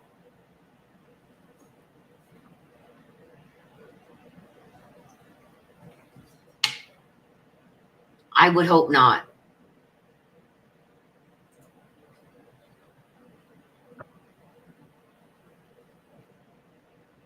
I hope he doesn't do this. Okay, they're back. All right, good morning, everyone. We're on the record on Fremont County case CR 22. Okay, press 1, please, in the chat if you can State hear. of Idaho versus Chad Daybell. I'll note that the attorneys are present. The state is here, represented by the prosecution, the defense. 1 in the chat, you guys. Okay. And I do have the volume up as much as it will go. Proceed this morning. Thank you, you guys. Yes, Your Honor, thank you. Is the defense ready to proceed? Yes, Your Honor. Thank you. Thank you. Before we begin with further voir dire examination, let me inquire of the state, is there any objection to the manner in which the jury panel has been recalled and seated today? No, Your Honor. Any objection from the defense? No, Your Honor. Thank Thank you, counsel. Ladies and gentlemen of the jury, then thank you for returning this morning. You've been recalled as prospective jurors in this case now before us. I'll again reintroduce my court staff. My name is Stephen W. Boyce. I'm the district judge of Fremont County, Idaho. I'm in charge of the courtroom in this trial. Court clerk here assisting today is Shannon Holstein. She's taking minutes of the proceedings. We'll be administering oaths to you this morning as well. The marshals here assisting with courtroom order and helping the jury movement are Steve Holmes, Ken Daish, and James Ravello. Court reporter this morning is Mary Fox, who's taking a stenographic record of everything said during the trial proceedings. And my staff attorney is Courtney Stallings, who's seated to the far right over there at a table. She assists me from time to time with legal research and administrative issues. Each of you, 16 jurors here, have been qualified to serve as a juror of this court, and each of you filled out a questionnaire that's been reviewed now by counsel in the court, and it was determined to recall you for further questioning. The thing we're doing in this trial at this stage is to select a total of 18 jurors, comprising 12 jurors and 6 alternates from among you. At this time, the clerk will now read a roll call of the jury, not referring by name, but referring by your red card number. So I'll have the clerk do that. If you would just hold your number up once your number is called, we'll make sure we all know where you're seated and that this is the proper seating for this group. Once I call your number, if you can audibly answer that you're present. Juror number 11. Say present. Present. Juror number 27. Present. Juror number 31. Present. Juror number 41. Present. Juror number 48. Present. Juror number 56. Present.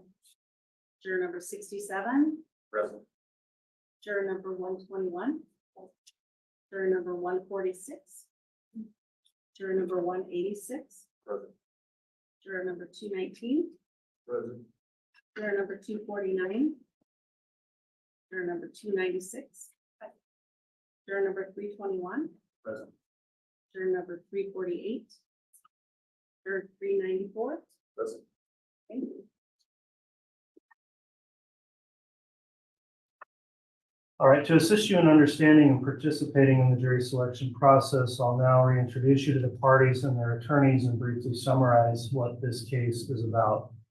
When I introduce an individual, please stand and briefly face the jury panel, then we'll take your seat. This case has been brought by the state of Idaho. I'll sometimes refer to the state as the prosecution. The state's represented in this trial by Lindsay Blake, Fremont County prosecutor. Rob Wood is the Madison County prosecutor, and special assistant prosecutors Ingrid Beatty and Rocky Wixom. The defendant in this case is Chad Guy Daybell, who's represented by his attorney, John Pryor. If we have to please stand. This case is a criminal matter, which means the defendant is charged by the state of Idaho with the violation of the law. I previously read to you a summary of the charges in the amended indictment, and you were here last week to complete your questionnaires. With regard to the defendant, the state of Idaho alleges that Chad Guy Daybell committed the crimes of count 1, conspiracy to commit first-degree murder and grand theft by deception. Count 2, first-degree murder. Count 3, conspiracy to commit first-degree murder and grand theft by deception. Count 4, first-degree murder. Count 5, conspiracy to commit first-degree murder. Count 6, first-degree murder. Count 7, insurance fraud. Count 9, insurance fraud. Mr. Daybell has pled not guilty to these charges. Please remember, this is simply a description of the charges. It is not evidence. Under our law and system of justice, every defendant is presumed to be innocent. This means two things. First, the state has the burden of proving the defendant guilty. The state has that burden throughout the trial. The defendant is never required to prove his innocence, nor does the defendant ever have to produce any evidence at all. Second, the state must prove the alleged crime beyond a reasonable doubt. A reasonable doubt is not a mere possible or imaginary doubt. It is a doubt based on reason and common sense. It may arise from a careful and impartial consideration of all the evidence or from a lack of evidence. If after considering all the evidence you have a reasonable doubt about the defendant's guilt, you must find the defendant not guilty. I'll next discuss your duty as jurors. Duty of the jury is to determine the facts and then apply the law set forth in the instructions I will later give you to those facts. In this way, you will decide the case. In applying the court's instructions as to the controlling law, you must follow those instructions regardless of your opinion of what the law is or what the law should be, or what any lawyer may state the law to be. During the course of this trial, including the jury selection process, you are instructed that you are not to discuss this case among yourselves or with anyone else, including use of email, text messaging, social media, or any other form of communication, electronic or otherwise. Do not conduct any personal investigation or look up any information from any source, including the internet. Do not form an opinion as to the merits of the case until after the case has been submitted to you for your determination. This time, I'll instruct the clerk to administer an oath to the jury panel. The clerk will now swear the entire jury panel for this order examination. If each of you would please stand and raise your right hand. You solemnly swear or affirm that you will truthfully answer such questions as may be asked of you by court or counsel, touching upon your qualifications to sit as a trial juror in the Cosmo Island trial, so help you God. Thank you. Please be seated. I'll note that each juror took the oath just now. Clerk has impaneled 16 prospective jurors for questioning in small groups today. We've gone through their roll call as well. At this time, I'll ask the state, will the state stipulate that the jurors were properly called and impaneled today? Yes, Your Honor. Thank you. Will the defense stipulate as well? Yes, Your Honor. Thank All right, thank you, counsel. Next, I'll inquire of the marshals here. I did require that the jurors complete a jury affirmation that they've not gone back to review or investigate the case since they filled out the questionnaires. Did each juror complete an affirmation? you. Yes, Your Honor. Okay, thank you for following the court's admonishment and completing your affirmation today. In this part of the jury selection process, then you'll be asked questions touching on your qualifications to serve as jurors in this particular case. This part of the case is known as voir dire examination. Voir dire is an ancient Anglo-Norman term dating back hundreds of years to the origins of the common law. In Old French, it simply means to speak the truth. Voir dire examination is for the purpose of determining if your decision in this case would in any way be influenced by opinions which you now hold, or by some personal experience or special knowledge which you may have concerning the subject matter of this trial. The object is to obtain 12 trial jurors who will impartially try the issues of this case upon the evidence presented in the courtroom without being influenced by other factors. Please understand this questioning is not for the purpose of prying into your affairs for personal reasons, but only for the purpose of obtaining an impartial jury. Whenever you need to answer a question, please raise your hand. When called upon to speak, please identify yourself by that red card number you have. Because these proceedings are being stenographically recorded by a court reporter, also please speak clearly and give audible answers such as yes or no, rather than, for example, nodding your head. In addition, please wait for the person you are addressing to finish the sentence before speaking, so the court reporter doesn't have to deal with two people speaking at the same time. Importantly, if you have any answer to questions and other questions I'll identify that will either be embarrassing for you to answer publicly or you think are best answered in a more private setting, the court will arrange that. Similarly, if you have an answer that you think could prejudice other prospective jurors, for example, of information you may know about this case, please refrain from discussing that in front of the other jurors, and we will talk to you about that individually as well, outside of the presence of the other jurors. As I mentioned then, if you have knowledge of this case from pretrial media or coverage or publicity, please don't discuss any specific facts of that in front of the other jurors. And there is a special instruction that's been given in this case, which I'll now give to each of you together. And the special instruction is as follows. The defendant, Chad Daybell, has been charged in the amended indictment with certain counts of entering into a conspiracy with Lori Vallow and or Alex Cox. The crime of conspiracy involves an agreement by two or more persons to commit a crime. You must only consider the evidence against the defendant in this case and should not speculate as to any other case or legal proceedings involving the alleged co-conspirators. You must remember that the defendant has the presumption of innocence, and you must consider his guilt or innocence based solely on the evidence provided in this case. That concludes the court's special instruction. At this time, I would also instruct the attorneys for both parties to avoid repeating any questions already asked by the court. The attorneys do, however, have the right to direct follow-up questions to a juror regarding a juror's response to the court's previous questions. The jury should be aware that during and following this voir dire examination, one or more of you may be challenged. Each side has challenges, what are called for cause. That means they can ask that a juror be excused for some specific reason. Later, there will also be what are called peremptory challenges, and that means each side can challenge a juror and ask they be excused without giving any reason for the dismissal. If you are excused by either side, please do not feel offended or feel your honesty or integrity has been questioned, because it is not. I'll now begin the court's portion of the voir dire process, after which the attorneys for both parties will be given an opportunity to make their own voir dire inquiries. Those of you who are not called should pay close attention to the questions being asked here, because you may be later called upon to answer those same questions. First question I'll ask you all as a group, when you completed your questionnaire last week, I'm going back to that. Are the answers given by each of you in the jury information forms true and accurate still? Okay, everyone's answered affirmatively. Let's next talk about the issue of the time commitment that may be required in the trial in this case. If you are required to serve as a juror here, it will be for a period of approximately 8 to 10 weeks. Would this time frame create a serious hardship upon you or your family or your business or profession or occupation, so as to prevent you from rendering service as a fair and impartial juror in this case?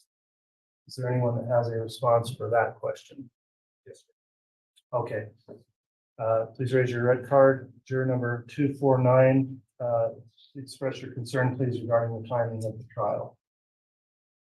My work only allows approximately 80 hours of time. After that, we all entirely work for receiving happily pay. Okay. And are we going to have a roving microphone perhaps for jurors? If not, we can get one set up for the next group. Juror number 249, I was able to hear your concern about limited time frame involving work. Have you had an opportunity to discuss if they've got any other policy, if you are in a longer trial such as this case that may allow for additional time off if you were required to serve? I did read the policy, but because I just found out about this late last week, that I was selected. I simply went online to our policy, team member handbook, and read up on it because I was concerned that this was going to be a long time. So I double checked the policy, and that's what it states. 80 hours. All right.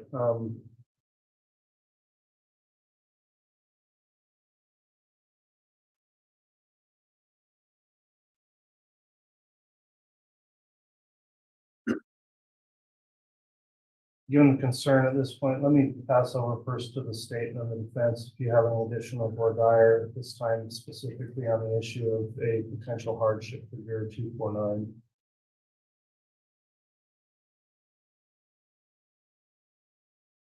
And Your Honor, the state actually did have a question regarding a potential hardship with regard to juror 249. It's one that hasn't been talked about, but on the questionnaire, there was an indication that there was a May camping trip planned, but we just didn't have a lot of details. So we had actually planned on inquiring further regarding that hardship. Okay. If the court wants to get into that. The state does not have an objection given what he's indicating his work policy is either. Okay, well, I'll allow you to return to that issue then in your individual voir dire. Juror number 249, I'll let the attorneys come back to you in their portion of voir dire to further question the hardship issue you've raised. Is there anyone else that would also express a concern of hardship if they were required to serve for that time frame? Yes. Okay, we've got a few more. Juror numbers 67. I'm a sole provider in my family. My wife has an autoimmune disorder, and so. Check.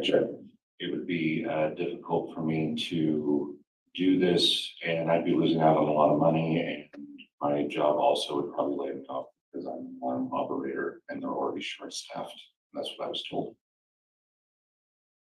When you say that's what you were told, did you discuss the potential of having to serve in this case since you filled out your questionnaire? Yes. And could you be a little more specific about your, you don't need to name it, but the occupation and what your employer may have related to you? The occupation is with alarm code. I was on the central station, so I just answer a lot of alarms for places all over the country. And what I was told was that they're extremely short-staffed. If I was gone for 10 weeks, they would probably have to let me go because they'd have to have somebody else take my place. All right, with that particular concern raised, I am going to pass over for additional questioning at this time from both the state and then the defense. Does the state have any further questions for this juror number 67 in regards to the stated hardship? We don't have any further questions, Your Honor. We would have no objection to this juror being excused based on the hardship expressed today. All right, from the defense then, Mr. Pryor. Judge, there'd be no objection to having this excuse. All right, well, juror 67, if you are facing loss of employment over this, the court would find that would qualify as an undue hardship that would prevent your service in this case, given the length of the trial. So the court thanks you for your service for coming in this morning. I'll allow you to be excused. Please drop off your copy of your questionnaire with the bailiff on your way.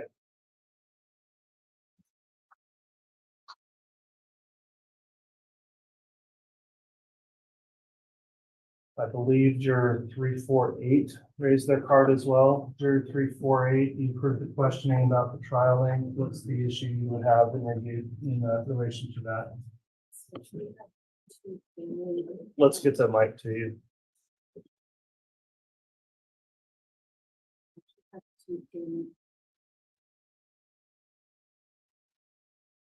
We have two family events that will transpire. Your during this time or directly after, one of which is my daughter's graduation from college. I did note these on the questionnaire, in the circumstances with her graduation. That would be at the beginning of May. We were not able to have any kind of graduation celebration for her from high school, as that was 2020. So we were all looking forward to that as something we would all participate in as well. My mother passed away in February, and I am responsible as executor for her estate to prepare documents. I'm working with lawyers on the East Coast, which makes it a challenge as far as the time difference is concerned, as well as planning for her service, which will take place in June. Again, that is taking place on the East Coast. And I am responsible for planning that event as well. So those are the two circumstances as I noted on the questionnaire. And could you specify again, is it the first weekend of May that the graduation would take place? Is that on weekdays, or is that going to be on the weekend? The graduation takes place on a Friday. That would also involve transportation down on either Wednesday or Thursday as it's out of state. All right, council, I'm gonna again inquire of you. I know we're skipping ahead. You'll get your own individual board diary, but on the narrow issue of a hardship expressed with jury 348, does the state have any additional inquiry? No, Your Honor, we would have no objection to this juror being excused. I do know on the questionnaire, she had indicated the graduation would be the first weekend of May, including Thursday to Sunday. All right, any board diary from the defense on the issue? No, Judge, I was also aware that she had the obligations that required her to travel out of town. Okay, well, between the combination of that planned graduation and your services as executor of an estate and that both being expressed in your sworn questionnaire, the court does find there's a rationale here for dismissal based on a hardship given the length of the trial and the timing. So jury 348, you can be excused with the thanks of the court. Thank you for providing your service here up to this point, and please drop your questionnaire off on your way out with the bailiff.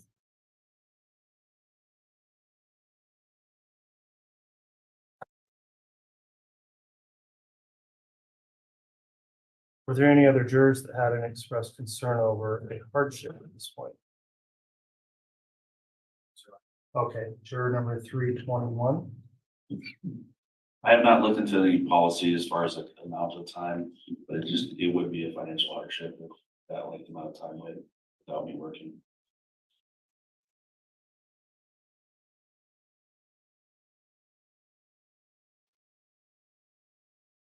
All right, I'm going to note juror 321 that you've expressed a concern over hardship. I'll pass on that at this time and allow for the attorneys to conduct some individual board diary further on the topic if they so wish. So we'll come back to that. Anyone else have a concern? Juror number 296. Good morning, Your Honor. I am currently in school on Mondays and Wednesdays, and CWI would conflict for the next 5 weeks. I put on my questionnaire that it's possible that I could take online courses or switch to an online course, but not entirely sure of that policy.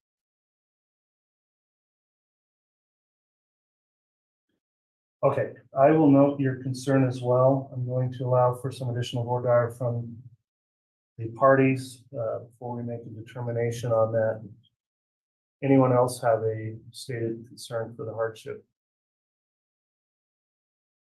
Okay, thank you.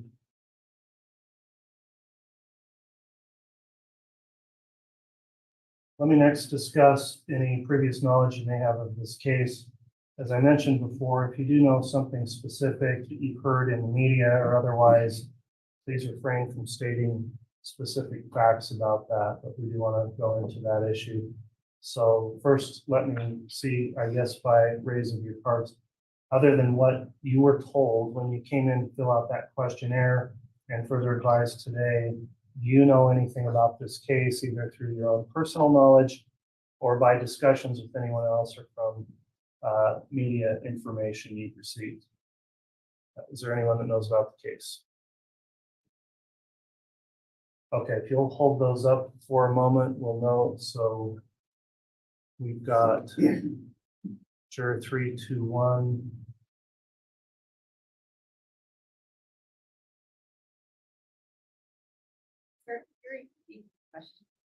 The question generally is just, do you know something about this case other than what you've learned by coming in for the questionnaire last week or today?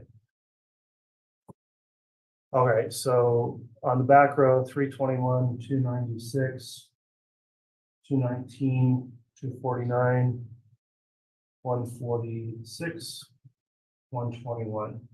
On the front row, we've got jurors 56, 48, 41, 31, and 27. So the majority of the group here, which is why I give that instruction. What we don't want to do is start seeing what everyone knows about the case. We'll talk to you individually about that.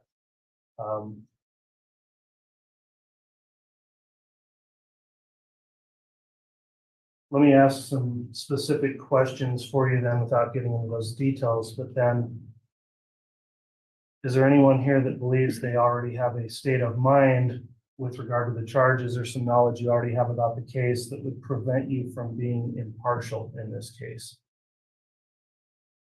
In other words, has anyone you think already drawn some opinion that maybe the defendant is guilty just based on what you know or what the charges are?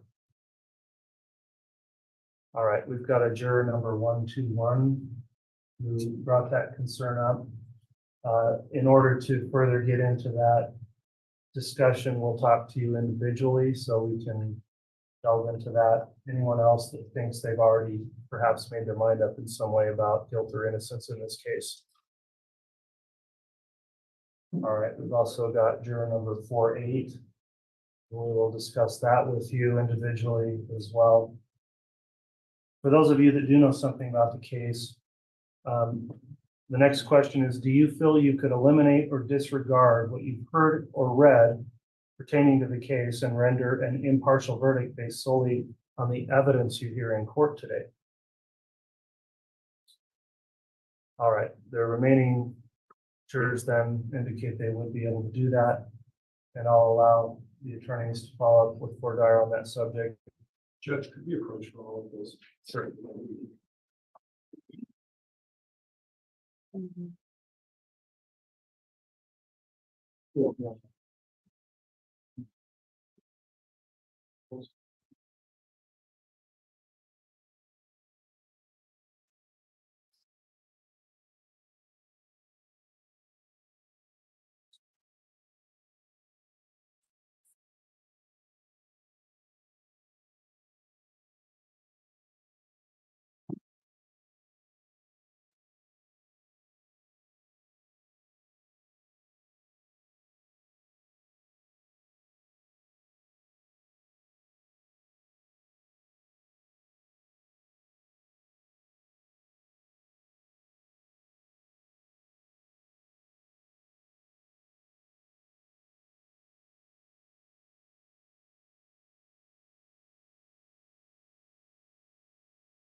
All right.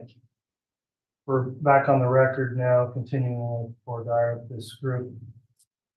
Next issue the court's going to talk about with the prospective jurors is the subject matter of this case. Court has read to you a summary of the charges. Those include charges involving murder, conspiracy, and insurance fraud. Is there anything in particular about those charges for any one of you that would make it impossible or difficult for you to fairly and objectively evaluate the evidence in this case and to render a fair and impartial verdict? So the question is, would that make it impossible or difficult? If affirmatively to that. I next have some questions that may seem obvious, but they're required by our statutes for me to go through as well. Let's talk about relation or acquaintance to the defendant. Are any of you related by blood or marriage to the defendant, Mr. Daybell? If you know him or her from any business or social relationship? If you do, please raise your red card. All right, no one answered affirmatively to that. Let's talk about the relationships you may have with any alleged victim, defendant, or attorneys here. Does the relationship of guardian and ward, master and servant, employer and employee, creditor and debtor, landlord and tenant, boarder or lodger exist between any of you or any of the attorneys involved in this case? So raise your red card if one of these lawyers is your landlord, for example. All right, no one has responded affirmatively to that. Are any of you involved in any kind of a legal proceeding, including a civil action against the defendant? No affirmative response. Have any of you ever brought any kind of a criminal complaint against the defendant or been accused of a crime by any of these prosecutors now present today? There's no affirmative response to that. Do any of you have any kind of an attorney-client relationship with any of the attorneys here or with Mr. Pryor or his law firm? Okay, no one responded to that. Do any of you have any kind of a relationship by blood or marriage to any of the lawyers in this case, or do you know the lawyers from any other professional, business, or social relationship? All right, no one indicated they know the attorneys or have any kind of relationship that would be prohibited. This next question is a general question, but let me ask, have any of you ever formed or expressed an unqualified opinion that the defendant is guilty or not guilty of the offense charged? Okay, no one indicated they've got an opinion. Do any of you have any bias or prejudice either for or against the defendant, in this case, Mr. Daybell? No one responded to that. Are there any of you who would be unwilling to follow the court's instructions to you, the jury, as to the law that you must apply in determining this case? No one responded to that. Now, in this case, we will be asking you further questions individually about the section of the questionnaire you filled out relating to the death penalty. So I understand that may come up here. We will talk about that individually, but notwithstanding, I'll ask the group here, do any of you have a religious or moral position that would make it impossible for you to sit in judgment of another or to render a fair and impartial verdict in this case? Okay, no one responded affirmatively to that. Are there any of you that, if selected as a juror in this case, would be unwilling or unable to render a fair and impartial verdict based upon the evidence presented in this courtroom and the law as instructed by the court? All right, no one indicates they would be unwilling or unable to render a fair and impartial verdict. Kind of a catch-all question here. Do any of you have any other reason why you cannot give this case your full undivided attention and render a fair and impartial verdict?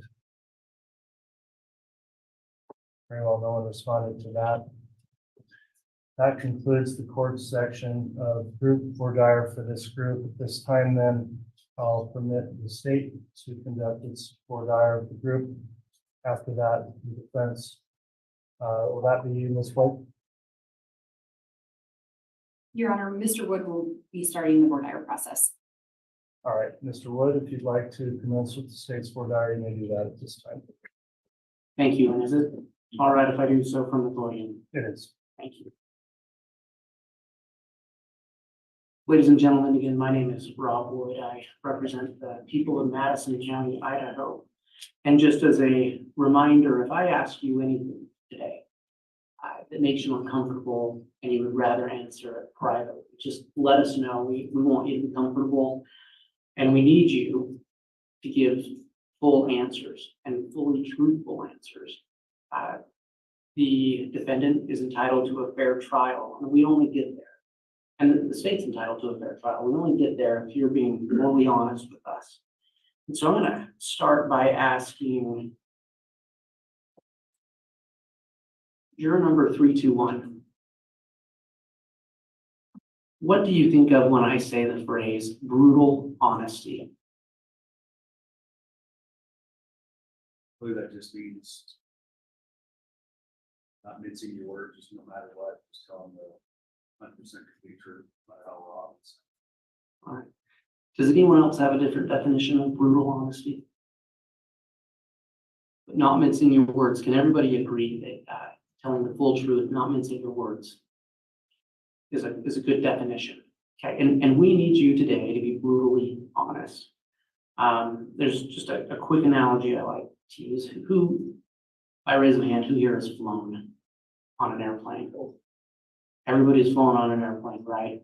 And you get on the airplane and that pilot, you get strapped in, they give you the safety warning, and the pilot tells you when he's going to land that plane approximately and where he's going to do it. How many of you would feel comfortable if the pilot said, I might be able to land this plane? You're all smiling. Would anybody feel comfortable with that pilot? Okay, so ladies and gentlemen, today we need you to land the plane. And what we mean by that is not a specific destination, but that you're completely honest. It's that important. The court asked you about following the law. Does anybody here like and enjoy every rule, law, and regulation you live under? Nobody does, right?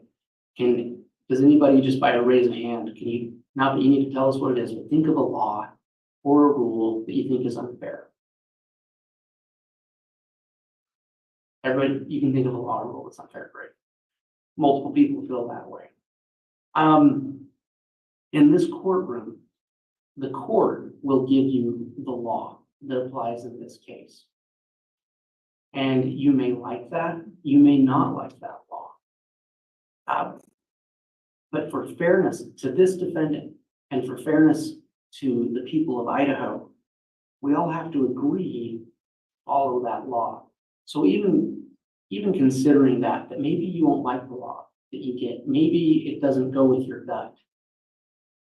Can this defendant and can the state all rely on you to follow the law as it's given by this court? If you agree, yes, can you hold up your red card? This is important. 121, I saw a little bit of hesitation. Was that accurate, or was that just me? There is some hesitation. Tell us about your hesitation. And thank you for your honesty. Yeah, I mean, I don't know if you were gonna get into this later, but my hesitation is with the death penalty issue. That's where I hesitate. Okay, so, and we will talk about that, but thank you for bringing that up, and thank you for being honest. I'm gonna just shift gears really quickly. Does anybody here believe everything they hear on the internet or see on the internet? I'm the only one. So does anybody here believe everything they hear on the news? everybody understand that the news is not always accurate. I'm not saying that to offend any reporters who might be here, but we all understand that facts change sometimes, right? And you might hear a story one day, and some of those facts are different the next day. This case has had a massive amount of media attention. And the judge asked you this, but we just want to check again. Is there anyone here who has any concerns of what they've heard before? And we don't want to go into a lot of detail now, we'll get into it later, but what they've heard before is going to cause them to not be able to give this defendant a fair trial. Okay. Some of you talked about hardship, and we're just going to go over that really quick. Juror 249. If I recall, and if I say it incorrectly, just feel free to correct me. You get about 2 weeks of paid juror time. Is that accurate? Okay. Are you, if it's all right, if I ask you the sole provider in your home? Yes. Okay. And is it fair to say that you and your family rely on your income? Yes. Okay.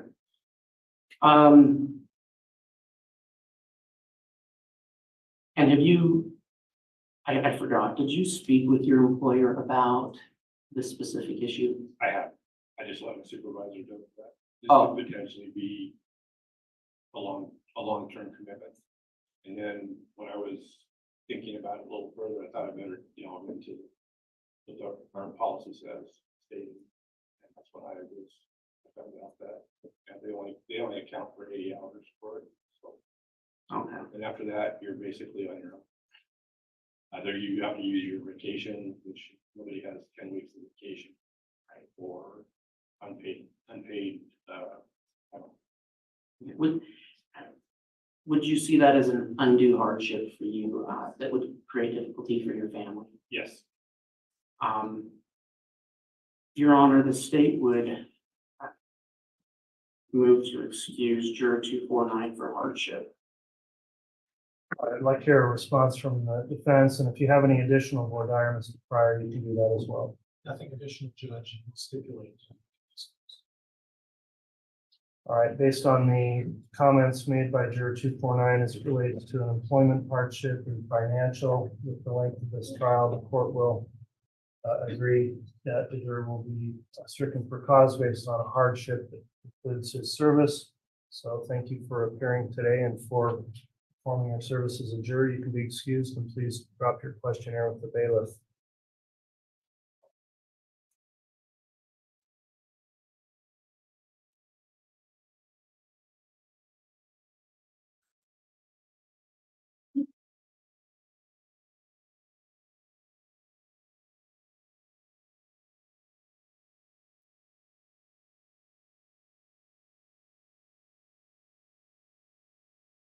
Juror 296, you had spoken about potential hardship, and I noted in your questionnaire, you said you had school Mondays and Wednesdays, but could do online classes. And you mentioned that, but I guess I'm not quite sure where it stands. Are you able to do online classes to finish that? I'm not entirely sure, but I know they offer online classes for the classes that I'm currently in. So I'm assuming they could probably move me to the online classes. The only issue that I would have is the testing that I have to take either after hours or via online. Okay. The lecture part of the class, like I can do the lecturing I can do online. All right. And it's not school 5 days a week, just the 2 days a week? Just two. You mind if I ask how many classes? Two. Two. Biology class. All right. And so if, with the court's schedule of getting out at 3:30, do you think that would be something you could make work? Yes. And so would it be an undue hardship to be on this jury with your school? Not that I'm aware. Okay, thank you. Juror 321, you had mentioned a hardship. Could you? And I apologize, I kind of can't remember exactly what you said a few minutes ago. Can you tell us what that was? Yeah, I'm just unsure as far as, because I've not spoken with the employer about the length of this trial, I may go. I just know that it would be unpaid time off. Okay. Are you a sole provider in your home? Yes, But, so you haven't spoken with them yet, are you sure that it would be unpaid time off, or do they have some type of juror policy where they pay you on to serve on the jury? honestly, I'm not aware. They might possibly have a policy, I just don't know about it. Do you think that's information you could find out in the next couple of days and notify the court if there was a change? Absolutely. Okay. Thank you. I also did note in your, I believe it was in your questionnaire that you wanted to see some college games of one of your children. Is that you? Am I confused? Okay. And where are those games? They're in Oregon City, Oregon. Okay. And is baseball? Yes, Okay. What year is your son? he's a sophomore. Okay. And I'm not trying to be insensitive. Being a juror is hard for everyone and inconvenient, but if you weren't able to see some of those games, would you be able to see them next year? Yes, And so would it be an undue hardship to miss some of those games? No. Thank you.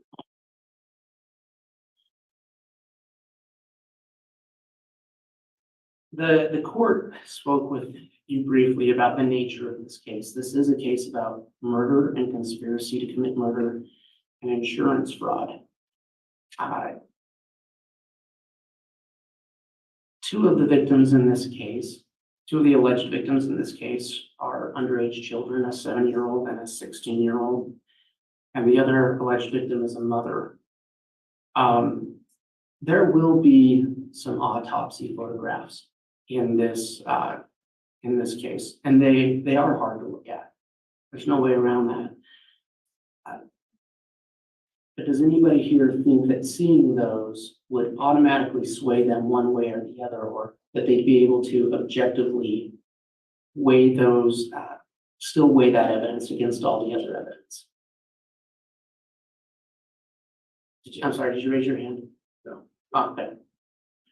So this is important. If you guys can raise your cards, if your answer is yes, would you be able to still weigh all the evidence properly, even if it's difficult to look at those pictures? So juror 48. Oh, okay. Thinking.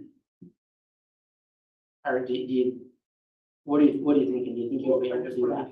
I just want to make sure I understand the question. If I could see the photos and not be swayed one way or another, continue to weigh the totality of the evidence. Yes.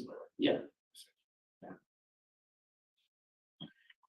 And then I just have a couple more questions, Your Honor. I know Ms. Blake has a couple of questions. Juror 294. In your questionnaire, you said that you marked a box saying that you think a person, excuse me, who doesn't testify is probably guilty. Yes. So do you understand that the state has the burden of proof? I do, I was just being honest, like, just from my gut, yes. Yeah, and we want you to be honest. Yeah. And we appreciate that. There's nothing wrong with that.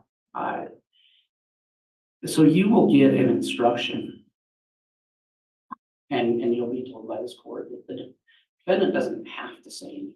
The defendant doesn't have to prove anything. It's 100% on the state.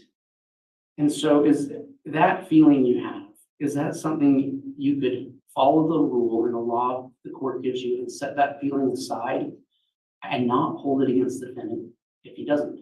Yes. I'll just correct the record there for a moment to that, sir, 394. Oh, I said 294. I Yes, apologize. that's fine. 394, thank you.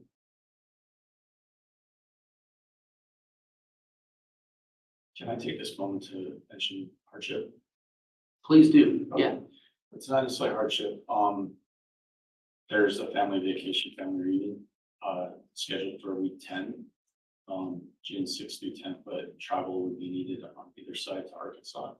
It's not a hardship, but I thought I'd just mention that. I'm not losing work. I didn't anticipate checking on my jury duty leave for work, so that's an open question in my mind as to if I can take the whole time. That's acceptable, or if it actually is a restricted amount of time like other people in this profession of like today. Okay, and if that does create a hardship, will you let the court know? Yes.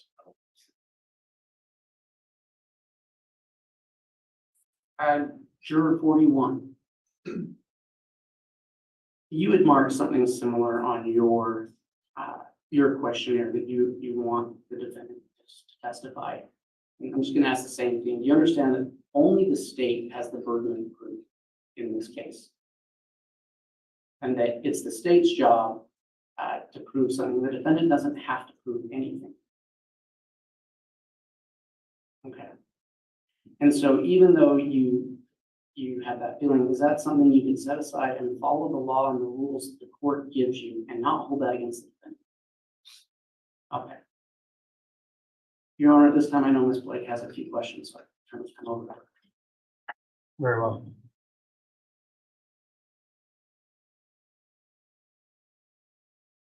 Good morning, ladies and gentlemen.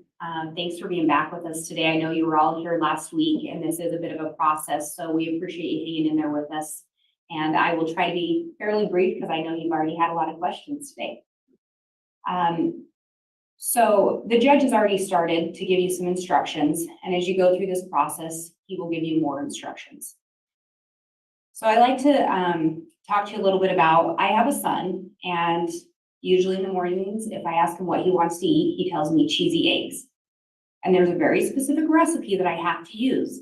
So it's the eggs and the milk, and he likes quite a bit of cheese, and then some salt and pepper. But if I try to modify that recipe, he doesn't always like it. So I don't know, have any of you had that experience where whether you're cooking or doing something else for a kid or a family member, they like things just done a certain way? Would all of you agree?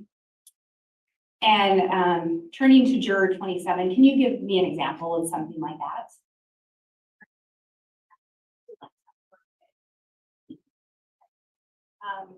Yes, I have 4 kids and they are very opinionated of how I cook and prepare their toast and their sandwiches and how I cut it. And so, yeah. You can relate. Really. And so even if you think there's a better way to do it, do you sometimes just follow what your kids are asking for? Well, in relation to food, yes. If it's something that's going to injure them, no. Yes, I'll keep it with the food example. So if it's food, they want the crust cut off, something like that, you'll do it because that's what they're asking you to do. Yes, I mean, unless there's a nutritional opinion I have, but if it's something simple, sure.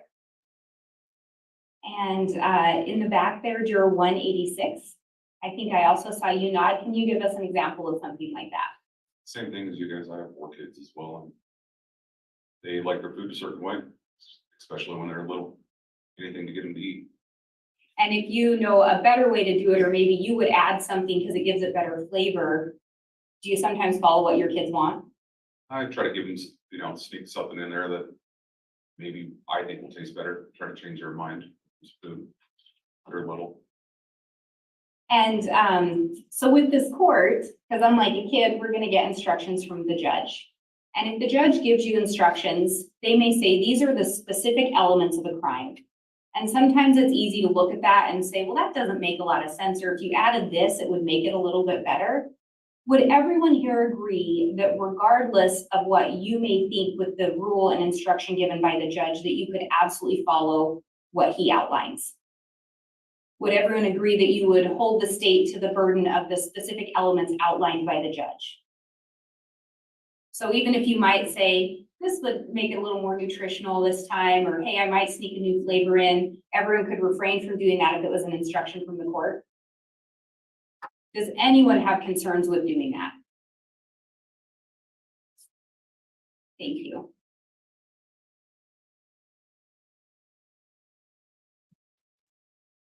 And as I talk about, the judge is going to give you instructions, and some of those instructions are going to be regarding the burden of proof being on the state, and then they will also be the elements.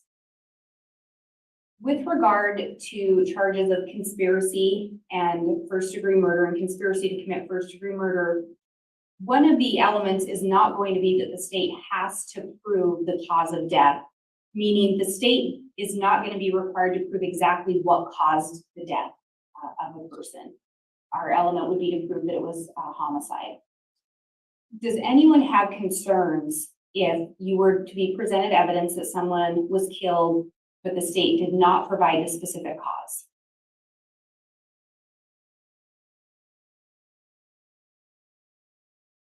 No concerns. So if the state put on evidence that it was a homicide, but not the exact cause of that homicide, that wouldn't cause anyone concern.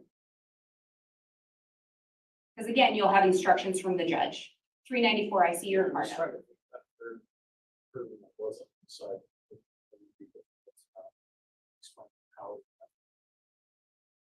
If you're given an instruction though, that says that that's not a requirement, would you be able to follow that instruction, or would it be difficult for you?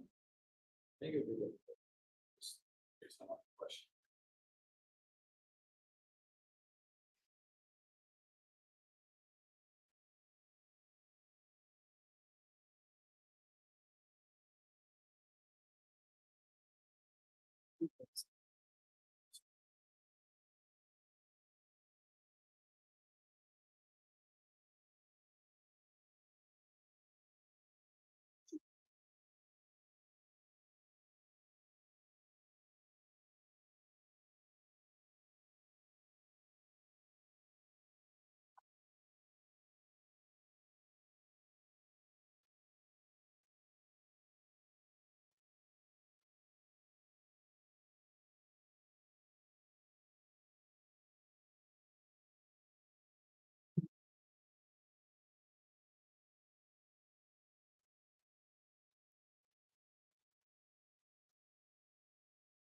So in this case, you are going to hear from quite a few witnesses.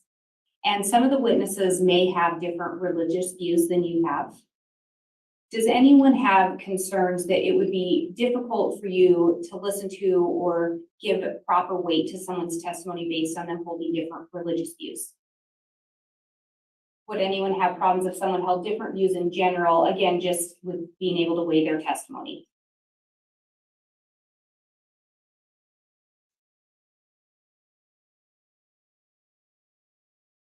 And you're also going to be given some instructions, actually back that up. So if you were sitting in here today and the window wasn't there, or they put the blinds down and you couldn't see outside, but when you came inside, everything was dry, everything was clear. And then as you enter the building, you see the sky starting to get a little bit dark. It's starting to turn gray. You come in here, they close the blinds, you can't see outside, and you go outside and there's water on your car, and there's water on the pavement, water on the grass, everything's wet. What would you be able to determine what had happened? I see some nods. Juror 296, what would you determine had happened? And would you determine that even if it had quit raining by the time you got outside? So there would be enough there without you actually personally, physically observing the rain. And 321, I saw you nodding as well. Similar. And so would everyone agree, you may hear the term circumstantial evidence. Even if you don't see something happen, there could still be other evidence to support that. And would everyone be willing to weigh that evidence? Because again, as jurors, part of your job is going to be to weigh all the evidence and give it the weight you feel that it's due as you're listening to all the testimony and the evidence come in. Anyone have concerns about their ability to do that?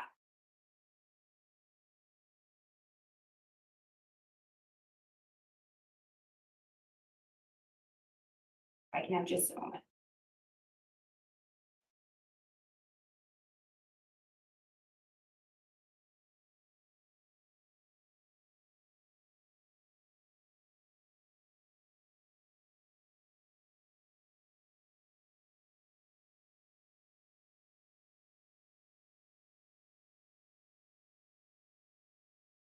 The state has no additional questions, Jordan. All right, that will conclude the state's portion of voir dire for the group. Mr. Pryor, you may do so on behalf of your client now.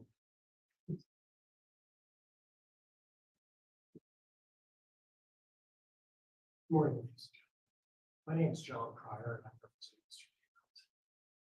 Daybell. This question, folks. Before we start, I really want to talk to you about the fact that there's no wrong answer. What's more important than anything else is that tell the truth. Mr. Pryor, apologies, could you into the microphone a little more, barely get your signal? Thank And I'll you. turn it on. Does that help, Jim? That helped a lot. At my age, Judge, technology is a challenging job, and I apologize. Can all of you folks hear me now? So I'll reiterate, the fact is that as jurors, your job is to judge the evidence. Your job is to make a determination, apply the facts to what the judge gives you as the law. But before we get there, what we have to do is go through this painstaking process of talking to you folks about some personal things and some private things, some of your thoughts and processes. And part of that is to, before we get there, is we really want to talk about just being honest and truthful about your position. There is no wrong position.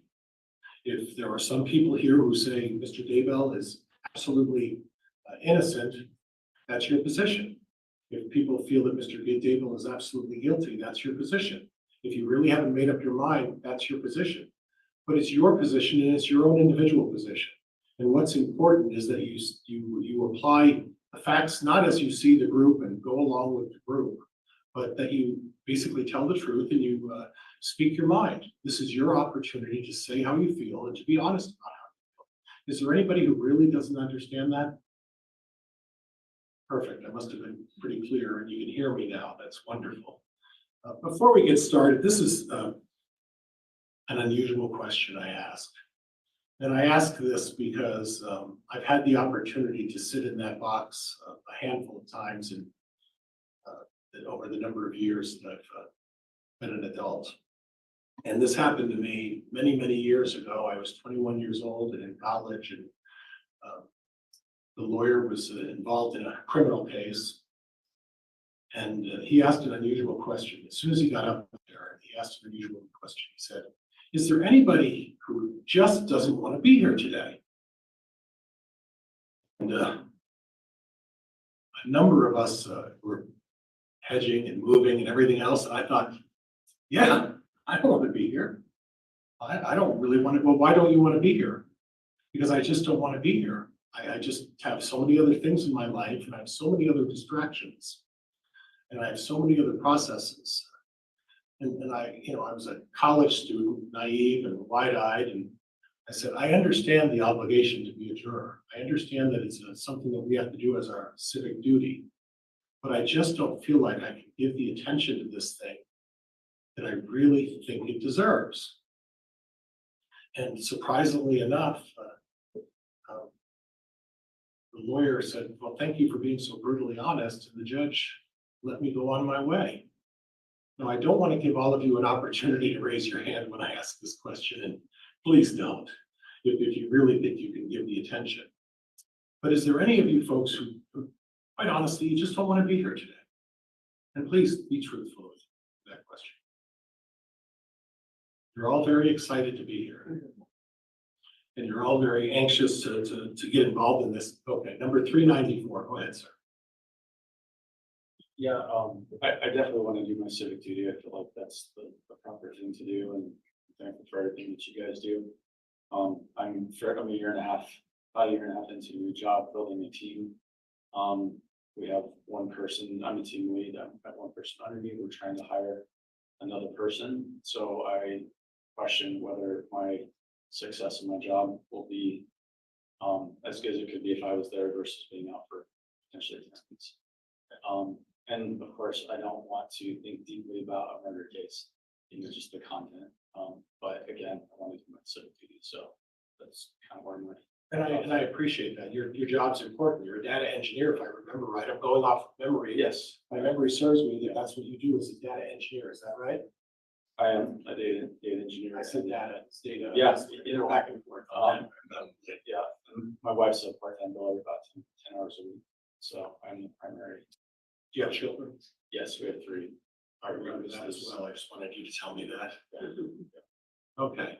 And do you really think this could potentially affect your occupation? I don't know. I need to talk to my manager today and see realistically how this would impact either my future growth or the paid time off policy for jury duty. Well, the one thing that caught my attention was that as a data engineer, and having been married, and she's going to kill me for announcing this to the world, I guess, my ex-wife was an engineer. And it was, everybody's smiling about that. I understand that when you're working on projects, that a lot of time those projects are particular to the individual engineer. Is that your position as well? Yeah, we basically serve all areas of the business, whether it's product or finance or customer success. So they're long, they can be very short requests, but usually they're on multiple weeks. Okay, okay. Is there anybody else who would like to, provide me information about whether they just don't want to be here? And frankly, folks, there is no wrong answer. I can assure you that the story I told you about speaking up and saying I didn't want to be there, absolutely true. And then it was just one of these situations where I just felt like I couldn't provide the necessary attention. And that was going to be a 2 or 3 day trial. What we're dealing with in this case, folks, is a 10-week trial. And it's going to take a lot of time, and it's going to take a lot of effort. And I want to make sure that all of you are going to be able to do that.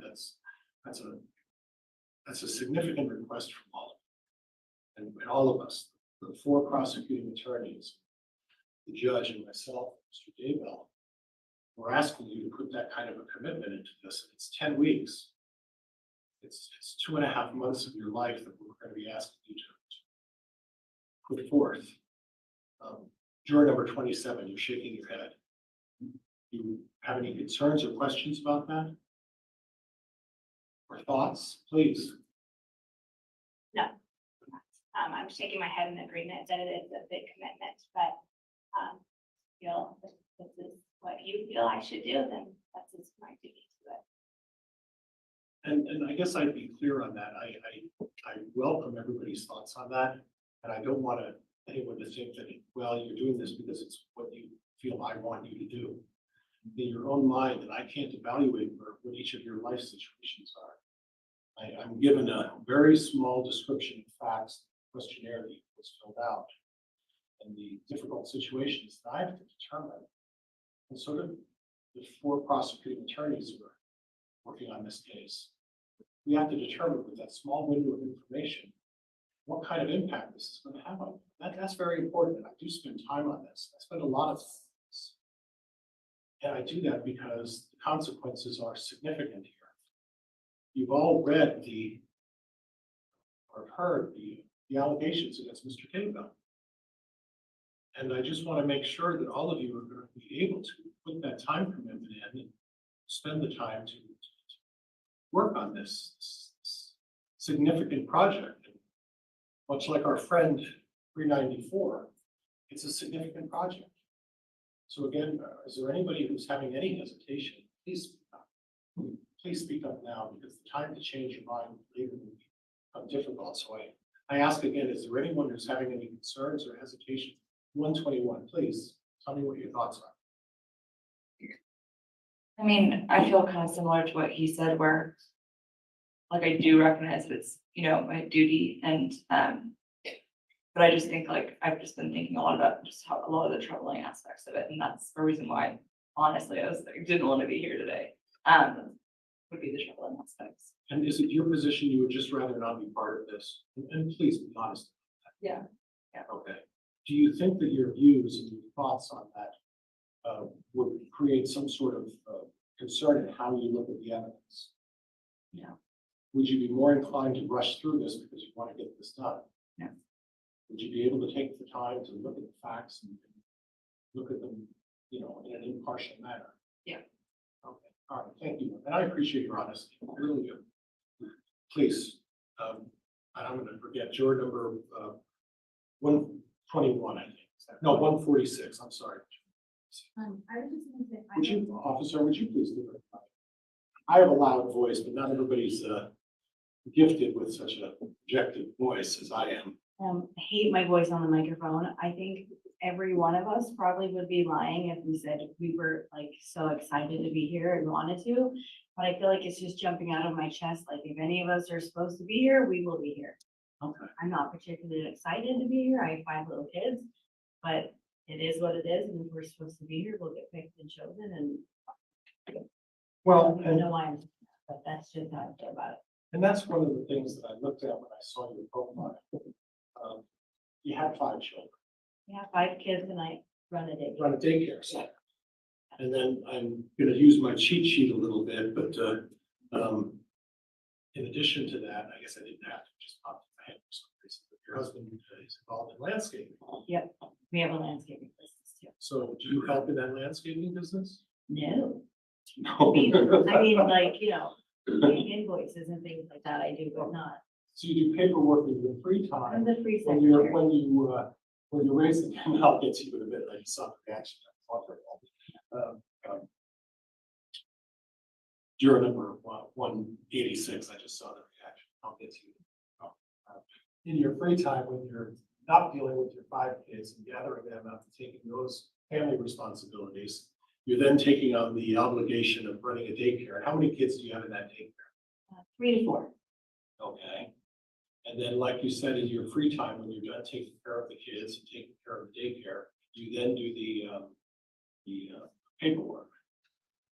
Yeah, when it's needed. It almost sounds like this would be a vacation. If I'm being totally honest, when the judge said at the beginning you could be sequestered, I was like, oh, it's gonna be a spa for me. I think it would be. Well, I think it was your questionnaire. I read that you made some comment in the questionnaire saying, LOL or something like that. That was yours. Probably being a smart ass, but a sequestered would not be like the worst thing for me. Okay. And thank you for your honesty. And then juror number 186, you smiled and you had some thoughts. Please talk to me. Oh, I was just smiling at her comment of being the free secretary. Okay, and tell me about that, how that applies to you. I just thought it was funny that the way she worded it. Oh, Had nothing to do with me. Okay, okay. Okay, is there anybody else, and I know I've spent a lot of time on this, and it is important, and the idea is to get you folks to be, I understand, at least the camera's on me right now, from what I understand. And it's not on you, so you have this wonderful opportunity to speak your mind and tell me what your thoughts are on this, whether or not any of you, for the last time, do you really have any reservations or anything you would like to comment about participating in this process? Anyone? No one? Okay, thank you. I'm going to move on to a little bit of a different subject. And one of the things I need to talk to you folks about is that Mr. Daybell's here today because he's pled not guilty to the charges. And I'm going to ask you questions that may concern whether he's guilty or not. And I don't want you to read from my questions that I believe Mr. Daybell is guilty or anybody else believes Mr. Daybell is guilty. The fact is, we still have to delve into these questions and talk about these things because it's important that we try to get in this very little time that we're going to spend together, get an idea of what your thoughts are, what you folks are thinking, how do you feel about a variety of things. So please don't read into my questions or assume I'm asking you something because I believe one way or the other. Once again, all I'm trying to do is to just get an idea of the person you are. Right now, I'm speaking and it's being broadcast everywhere and people are getting an impression. I don't know if I want to read some of the impressions they're going to talk about me or say about me, but they're getting an impression. And by the same token, I'm going to ask you questions to also get an impression, get an idea what you think about. And that's what's important. It's important that I do that because it's the way we are able to determine whether we think you're a good fit, whether the prosecutor thinks you're a good fit. And that's part of the overall process of doing this jury voir dire. Juror number 56, you were nodding your head. Is there something you would like to offer in regards to that? No, just agreeing You're with the agreeing. process. Well, thank you. I appreciate that. I'm going to go into a couple of different areas, and please don't, again, don't read into this one way or the other. Just again, I think what we're trying to do is be able to build a relationship between myself and all of you folks, so we can be open and honest and free about what our thoughts are without worrying about what people might think. Because quite frankly, I don't care what any of these people think. I could care less, and that may hurt some of their feelings. But I do want to know what you folks think. It's important. And the state wants to know what you folks think. And it's important. Because all of us agree that in the end, the state's entitled to a fair and unbiased jury. Would everybody agree with that?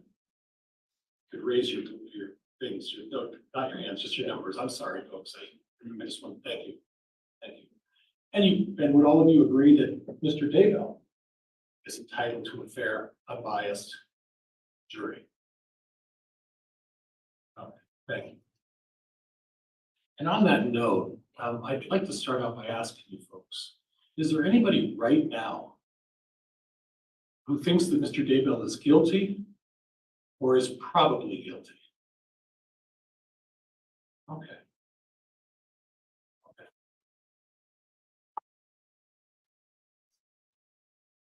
And that's juror number 48, was it not?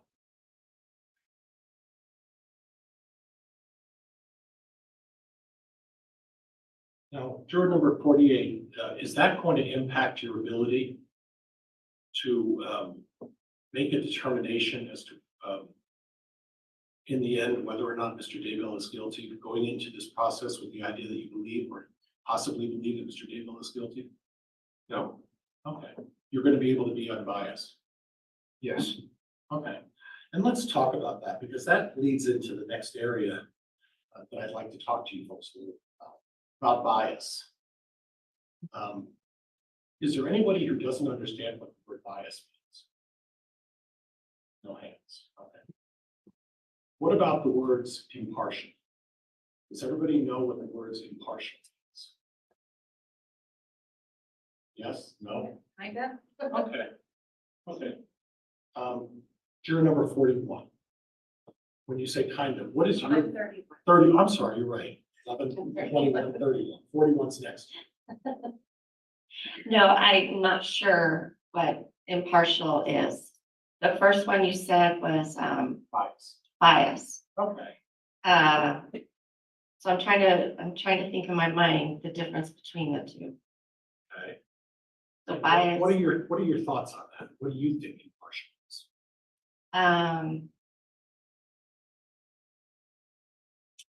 Depending on what I see, if I trust in that, Okay. or I don't trust in what I see. Okay. Is that kind of what I'm Okay. looking for? All right. Okay. Okay. Juror number 219. Thank you. What are your thoughts on when you hear the words impartial?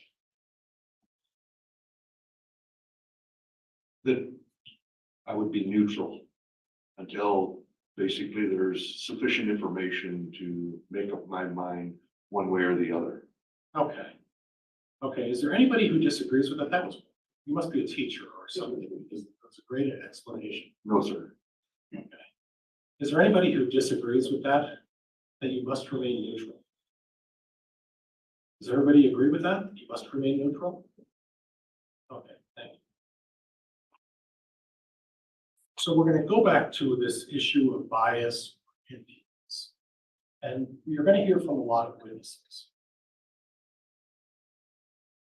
Does everybody agree that there are witnesses that can be influenced and sort of coerced into saying things that are not necessarily true or false? Everybody, would you raise your hands to see if that's something everybody agrees with, or if you don't agree with it? Or your cards, either way. I didn't see at the very back there. Looks like 296. Okay, I'm sorry, I missed it. I'm sorry. Just being influenced or coerced, do you think that just applies to citizens? Anybody think that it just applies to citizens? Raise your hand if you think it just applies to citizens. Okay. What about law enforcement? Anybody agrees that law enforcement could be swayed? Maybe they could be influenced to go and testify a certain way to to support one side or the other? Anyone? No one thinks that's possible? Can you restate it? I'd like to. Just law enforcement. Do you think the issue of being biased or being influenced, do you think that just applies to ordinary citizens? Does anybody believe that it could also apply to people who are in law enforcement? Now, I don't want to pick you out, and please forgive me, number 27, but my recollection when I read the profiles, and this was last week, is that your father's a police officer. Retired police officer, that's right. Okay. Is that concept something that, just the fact that I bring it up, is that somehow offending you or causing you concern that I would bring a statement up like that? No, I absolutely believe there are good cops and bad cops. Okay. And in that instance, when we're talking about officers, that police officers are no different than every ordinary citizens, right? Correct. And they're susceptible to the same influences and the same manipulations that other people are susceptible to, right? Yes, correct. And when you're talking about a criminal case, and you're talking about a law enforcement officer, what do you see as the role in that case? The same as all of us, seeking the truth and believing the truth without a bias. Okay, what if they have an agenda in advance of the investigation of cases? Would that cause you concern? If the police officer has an agenda, yes, that would have a bias then. Okay. And as far as a role in a case, would you agree with me that a police officer's role in a case is to investigate the facts and report the facts? Absolutely. Is there anybody who disagrees with that? Nobody disagrees with that? What about a police officer or an agency that decides to aid in supporting one side or the other and pushing their own agenda? Is that problematic for anybody? Raise your hand if you think that's problematic. Or raise your cards. I'm sorry, Judge, I guess we're on cards. So nobody disagrees with that. So when you hear evidence of that, is there anybody who causes pause for concern as to how they evaluate the bias of that particular police officer? In other words, if you hear that a police officer has an agenda, that he's pursuing a situation where they're trying to develop the fact that someone is guilty rather than investigating the case. In other words, they found their target.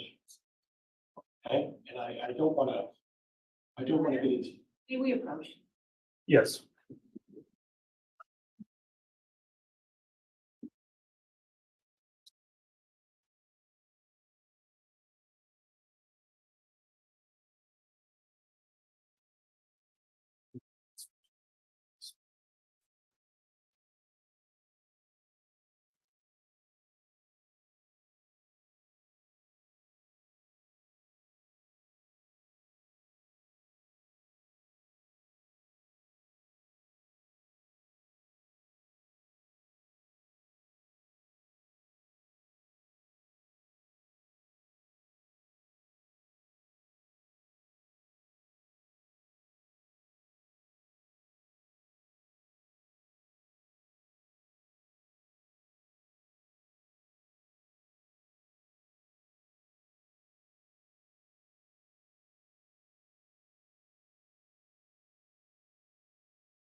So I've been talking to you folks a little bit about bias. Mr. Pryor, I apologize for the interruption. We did have a note here.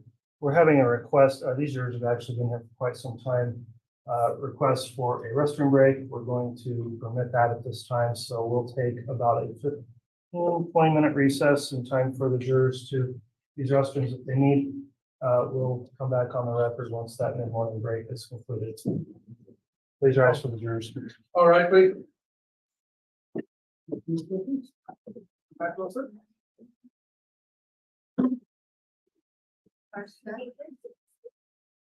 You can leave them there on the chairs, yeah.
Hey guys, I am back. Okay, so, okay, they're on break. Are they on lunch? Yeah, everyone's okay. What happened was there's new neighbors that are moving in 2 houses down from me. And apparently, well, they've been moving stuff in. They had a big truck out there, a U-Haul, moving all their stuff in. And then they left to, well, at least one of them left to take the U-Haul back. And the other ones were bringing stuff in that was like on the, how do you call that? Like between the sidewalk and the road, we've got about 12 feet of grass because we get a lot of snow here usually in the winter. So they use that boulevard part to pile on the snow from the roads and the sidewalks and that. So they're about, I don't know, 10 to 12 feet wide and they're grass. So they had a bunch of stuff there and they brought up all the boxes and dressers and everything. They had the fridge and stove left that had just been dropped off. They just bought this fridge and stove. So it was dropped off. And they got all the boxes and everything and the dressers up and they were taking the stove up. And as I guess they got the stove upstairs, a truck pulled up, grabbed the fridge, threw it in the back of the truck and took off. Poor guys. Oops, and they're back. I'm back just in time.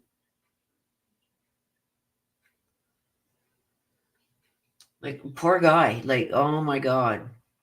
So he seen that I had cameras, so they asked if I could get some video footage. So I'm just waiting for the cops to come back with a stick for me so I can put it onto a memory stick for them.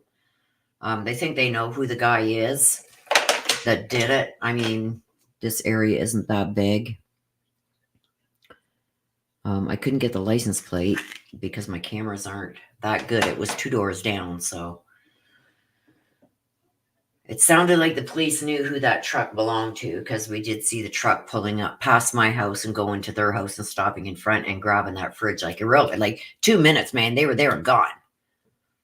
Like they probably didn't even get that fridge to the top because they moved into a second floor. All right, great. Oops. Okay, I got to mute.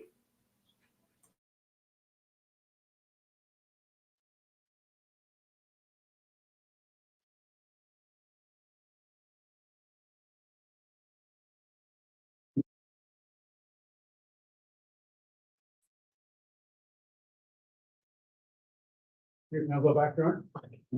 Thank you. Please be seated.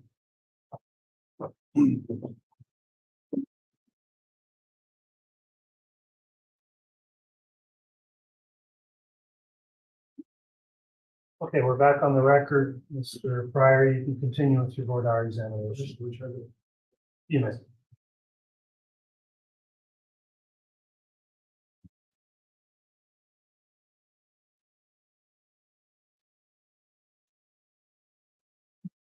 Before I get into a different topic, do any of you folks know each other? Nobody knows each other? Yeah.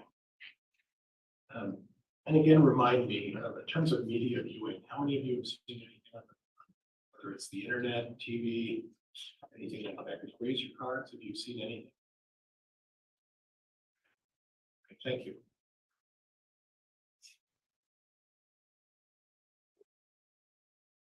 One of the instructions that the court's going to give you is that it talks about what a conspiracy is. And the state talked a little bit about that. Prosecuting attorney, I think, please forgive me, I believe it was Ms. Blake, talked to you folks a little bit about that. And one of the things in order to have a conspiracy per the court's instructions, and this is what the judge is going to give you as rules, okay, is that there needs to be an agreement. There needs to be an agreement. Is there anybody who doesn't understand what an agreement is? Okay. Juror number 219. Sorry. How do you define what an agreement is? Hard to define without using the word agreement. Basically, you're understanding the same thing. An individual that you are working with. Juror number 11, we haven't picked on you, but I apologize. We picked on you. Okay, so that's okay. But what do you think an agreement is? How would you define an agreement? I would define an agreement as two or more parties formally agreeing to something or seeing like one another and formally, planning something together.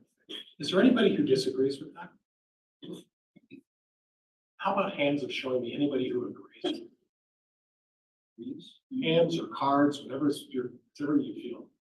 So if I understand it, 394, did you put your card up or hand up? I'm sorry.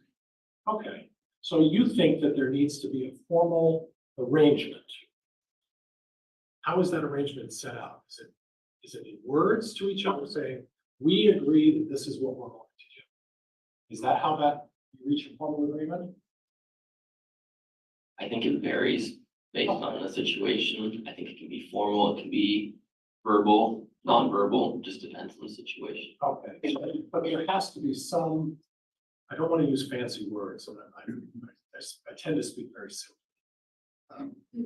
It has to be some kind of a statement or something that says, yeah, we're all in on this, right? Juror number 27, what are your thoughts on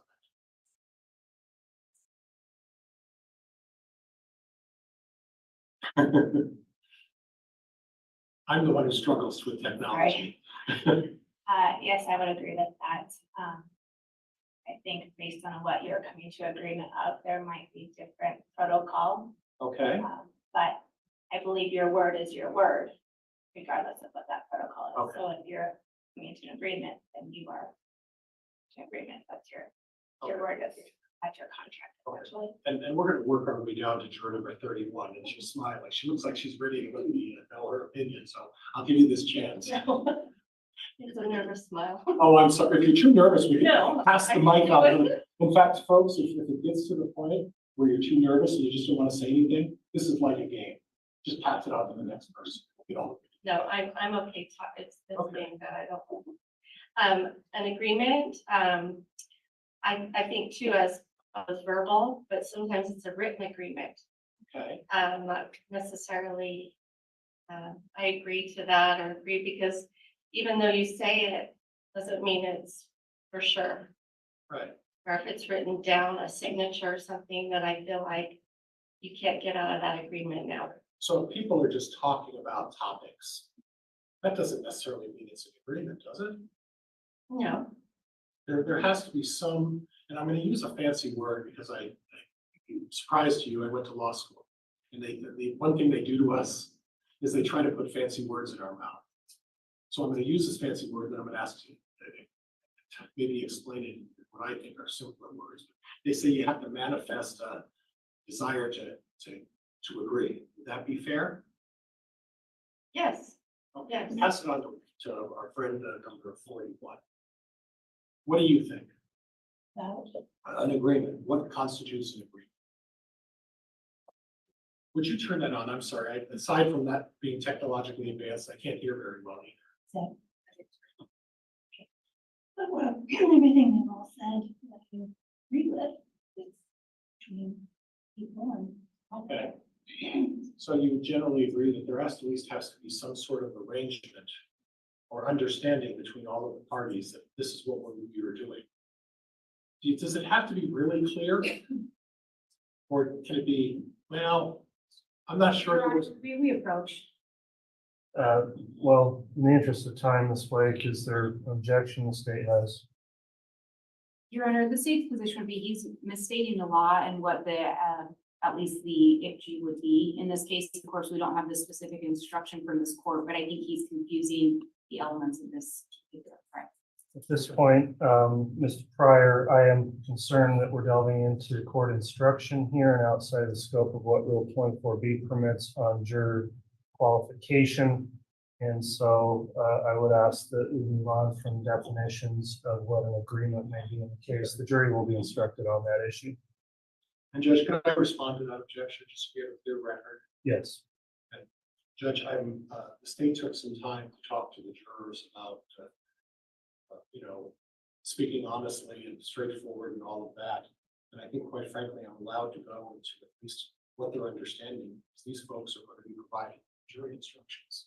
And those jury instructions, at least from my perspective, I can ask them how they would understand and interpret that. So I'm, all due respect to the court, I disagree. All right, well, I stand by the ruling. The instructions will clearly delineate the elements of any crimes charged in the case the evidence may show. And I think this is going beyond the scope of proper voir dire, so if we move on to another topic, Mr. Pryor. Is there anyone here who can promise me that they will review the entire evidence before they make a decision? Please raise your cards up. Is there anybody here who thinks that they just need to look at the prosecutor's evidence? And if they've already figured out what they feel on that, that they don't, it's really not necessary to listen to my evidence. Anybody agree with that? Okay, all right.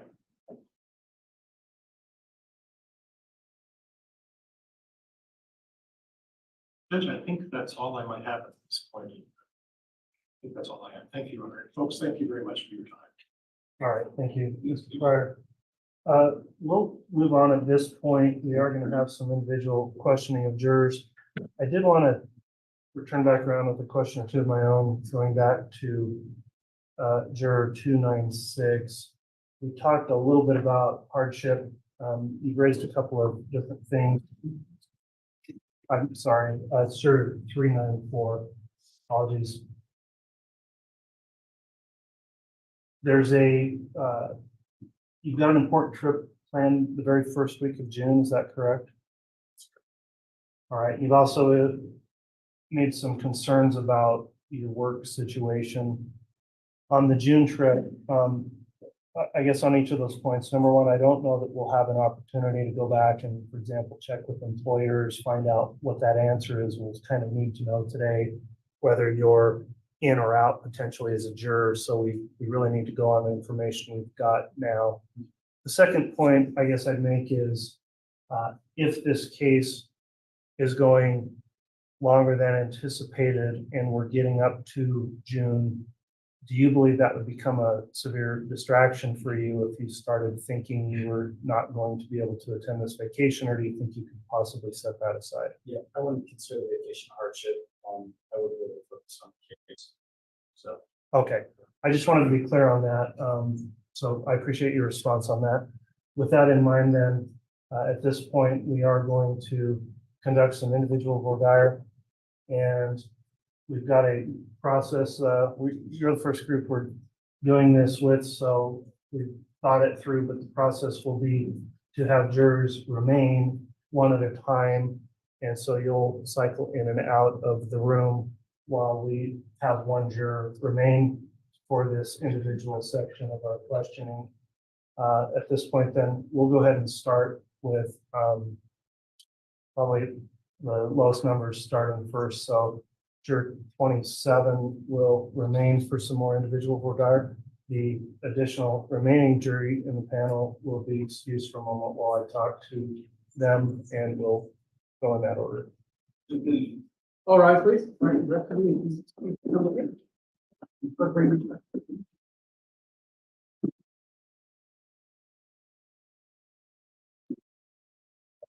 Your Honor, number 11. I apologize, it's 11. I saw the empty seat there and thought one had been excused.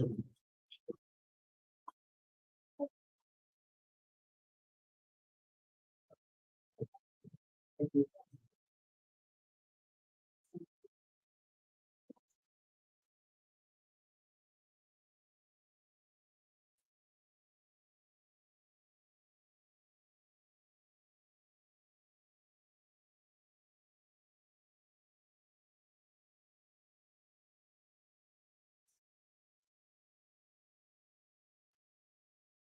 Thank you. Please be seated.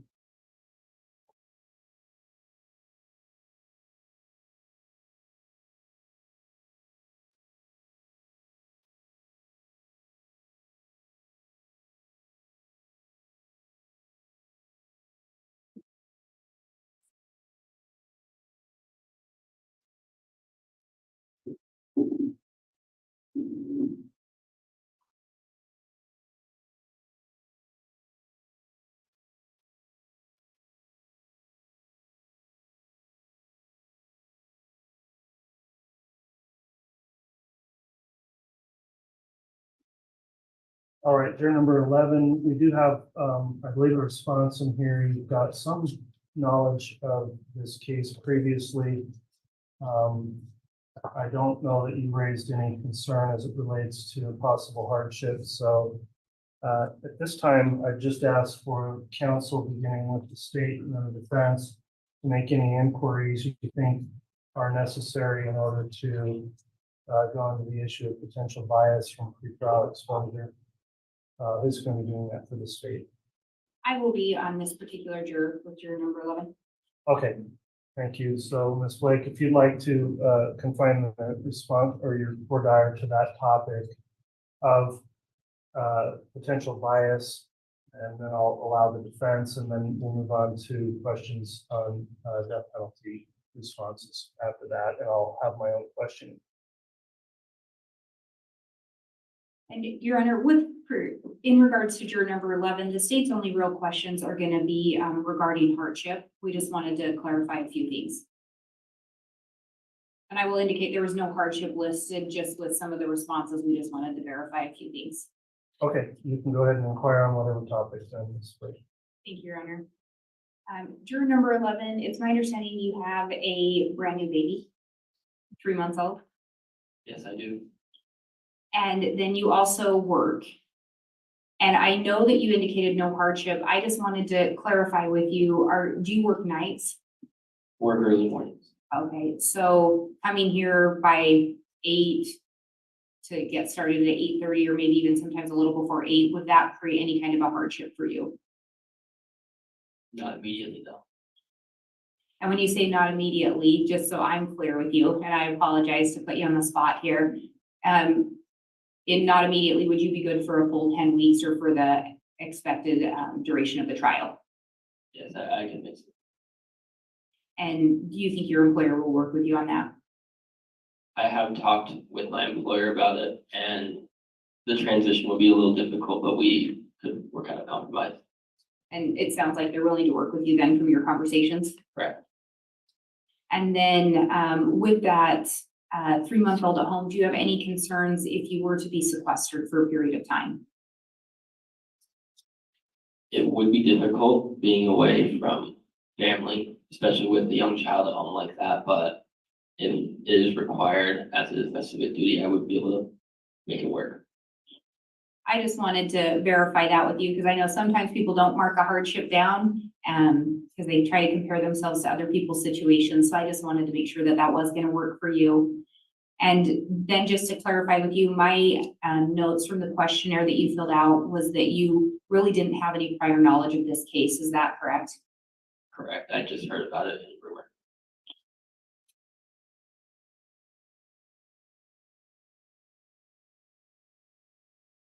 That's all the questions that the state has. Thank you.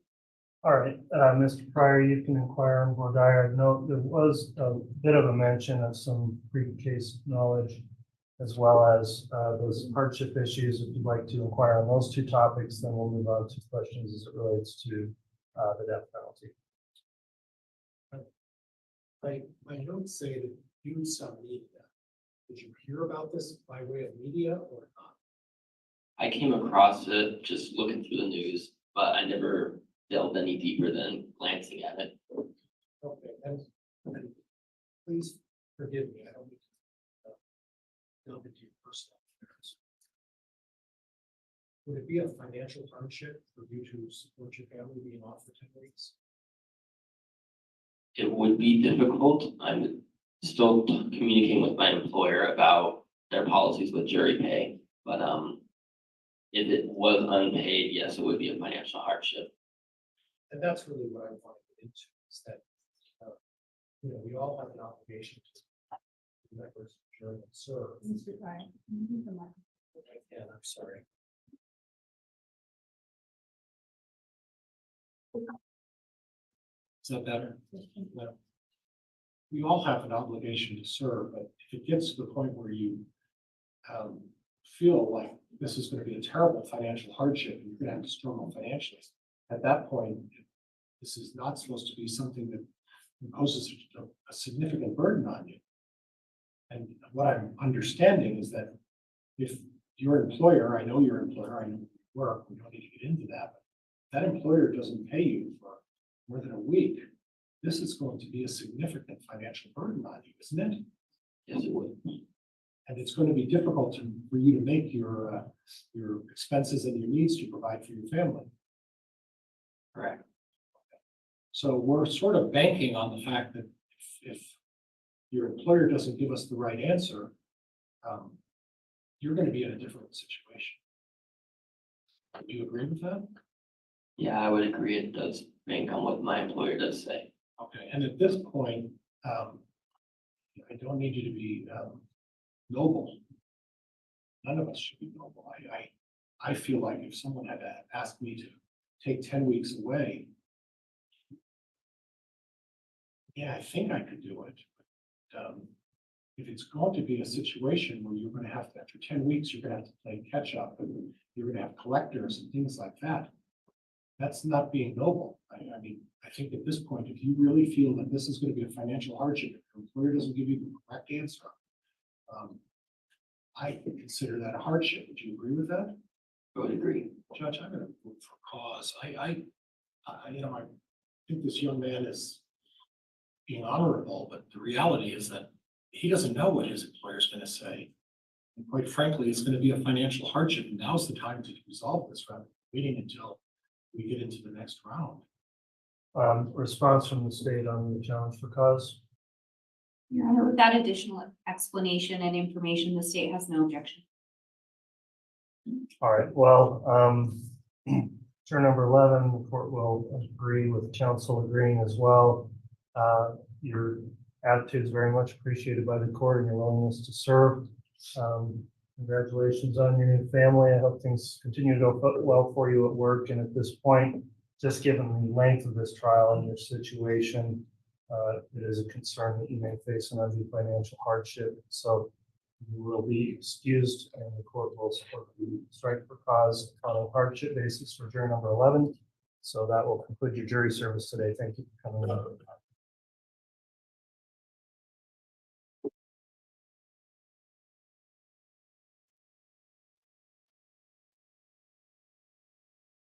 All right, and Mr. Bailiff, if you bring in juror number 27 next. Yeah, sure.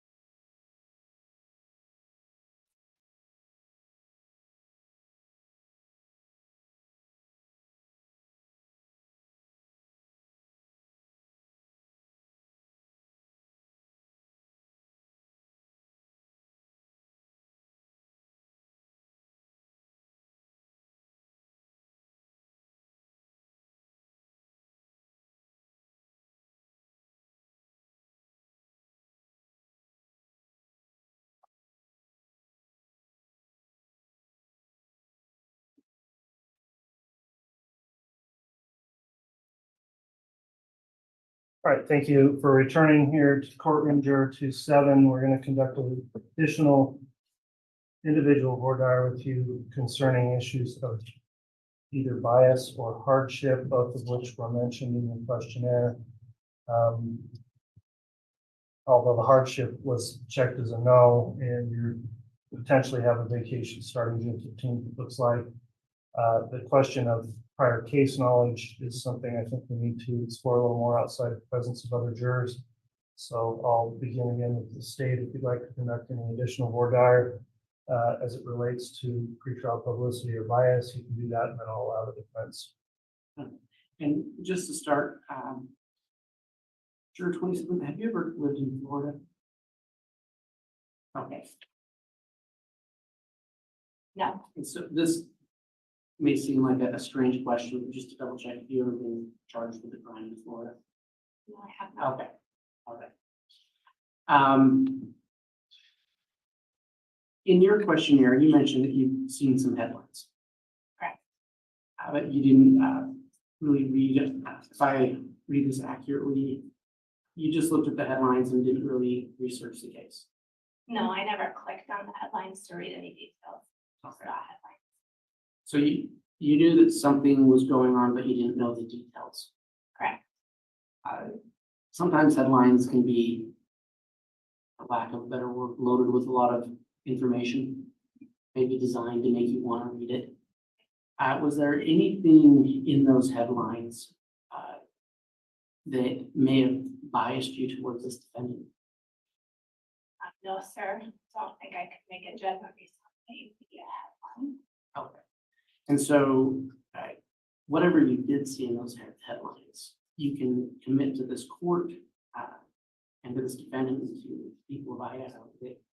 You can set aside whatever you saw in those headlines and give this defendant a blank slate for this trial. Yeah, absolutely.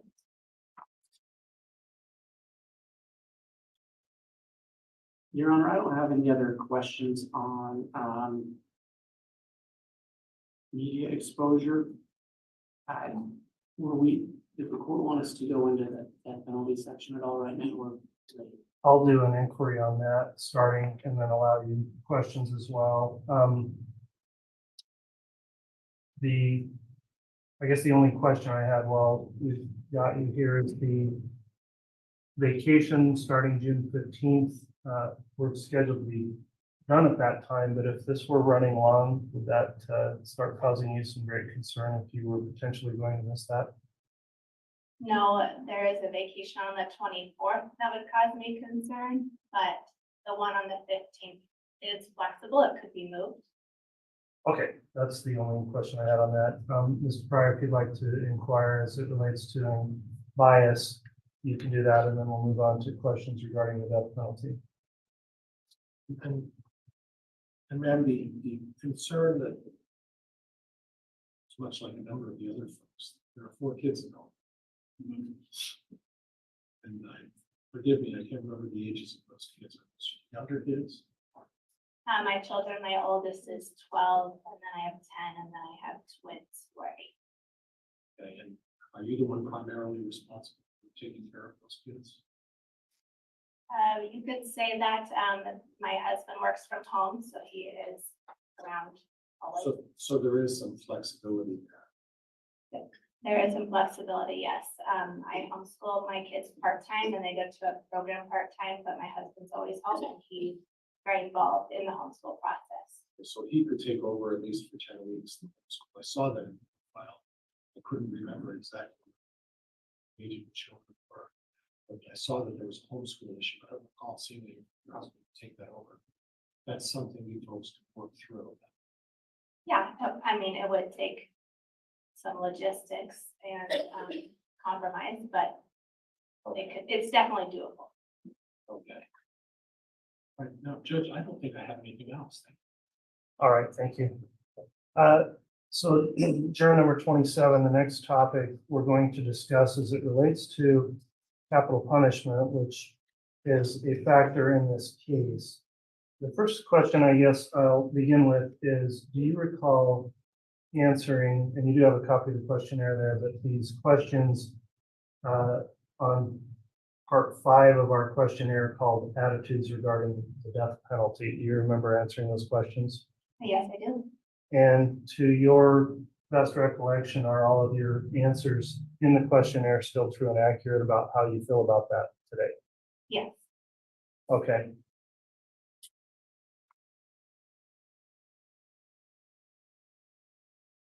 So in this case, juror number 27, it may be necessary for you to make a determination in regard to the imposition of the death penalty or some other penalty. In this case, looking through your questionnaire, you've indicated that you are in support of the death penalty. Is that still accurate? Sure.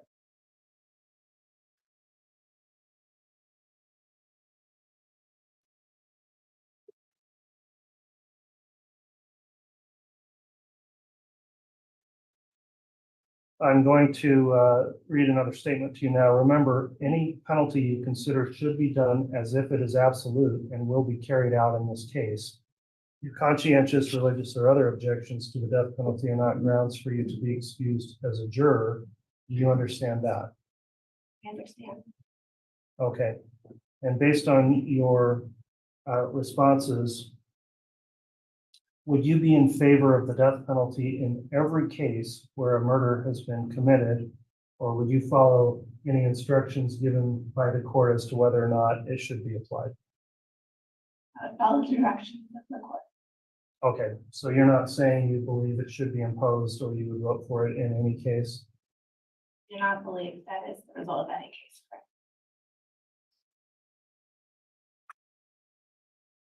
All right, having considered then the responses in the questionnaire here, the court is going to pass over voir dire for any additional questioning from the state at this time, and then I'll allow the defense to voir dire on that issue. Your Honor, the state doesn't have any further questions.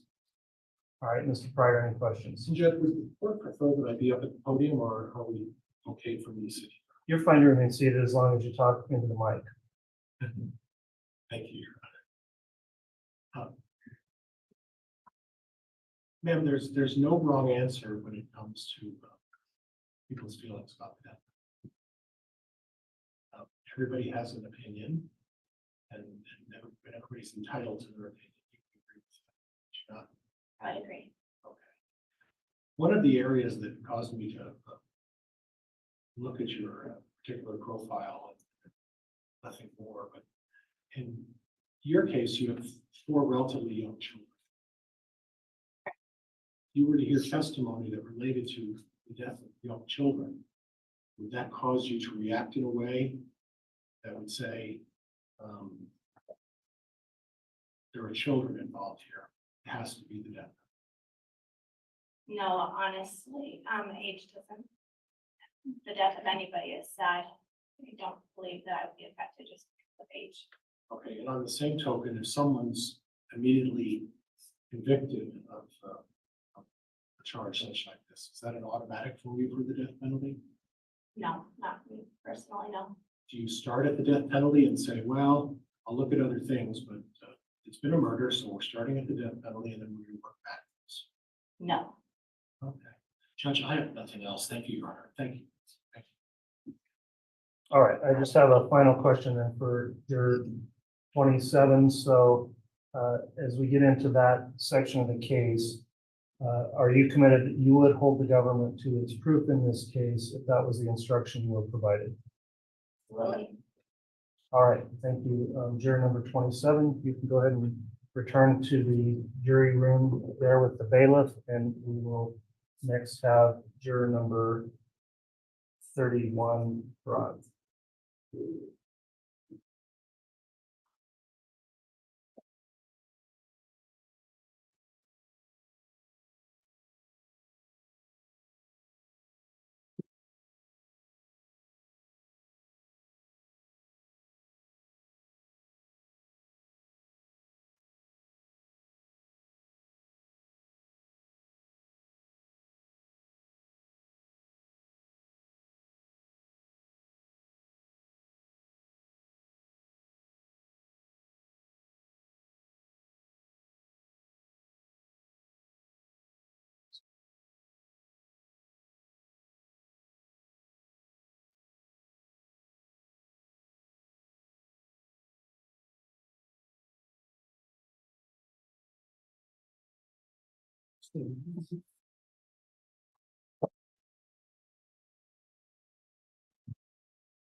All right, juror number 31 is now seated. The court's going to take just a moment to briefly review again the questionnaire.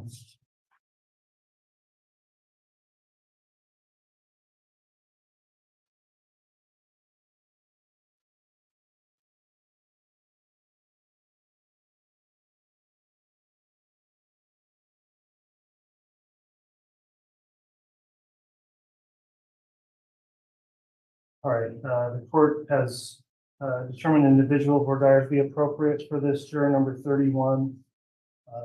This particular juror has some knowledge of the case, which we'll discuss with you here individually. I'll allow questioning on that. There's also a potential personal knowledge of one of the participants in the trial, being my staff attorney. And then in terms of hardship, there was nothing there. So I guess let's start with questioning in terms of any potential bias. And after that, we'll move on to questions as it relates to the death penalty and her responses in the questionnaire. So just as an outset, you do have a copy of your questionnaire there with you. Are all of the questions that you answered and your responses, including on the section of your attitudes regarding the death penalty, are those answers still true and accurate to the best of your knowledge here today? Yes, sir. Okay. Well, with that in mind, I'll allow the state to inquire first as it relates to any possible bias, then the defense, then we can move on to questions related to the death penalty. Ms. Blake and Mr. Wood. It's me, Your Honor. It's Oh, Beatty. Ms. Beatty, sorry. Thank you. Go ahead. Good morning. I want to talk to you briefly about some of the media exposure in this case. You mentioned in your questionnaire that you had seen this case on the news. Yes. Yes.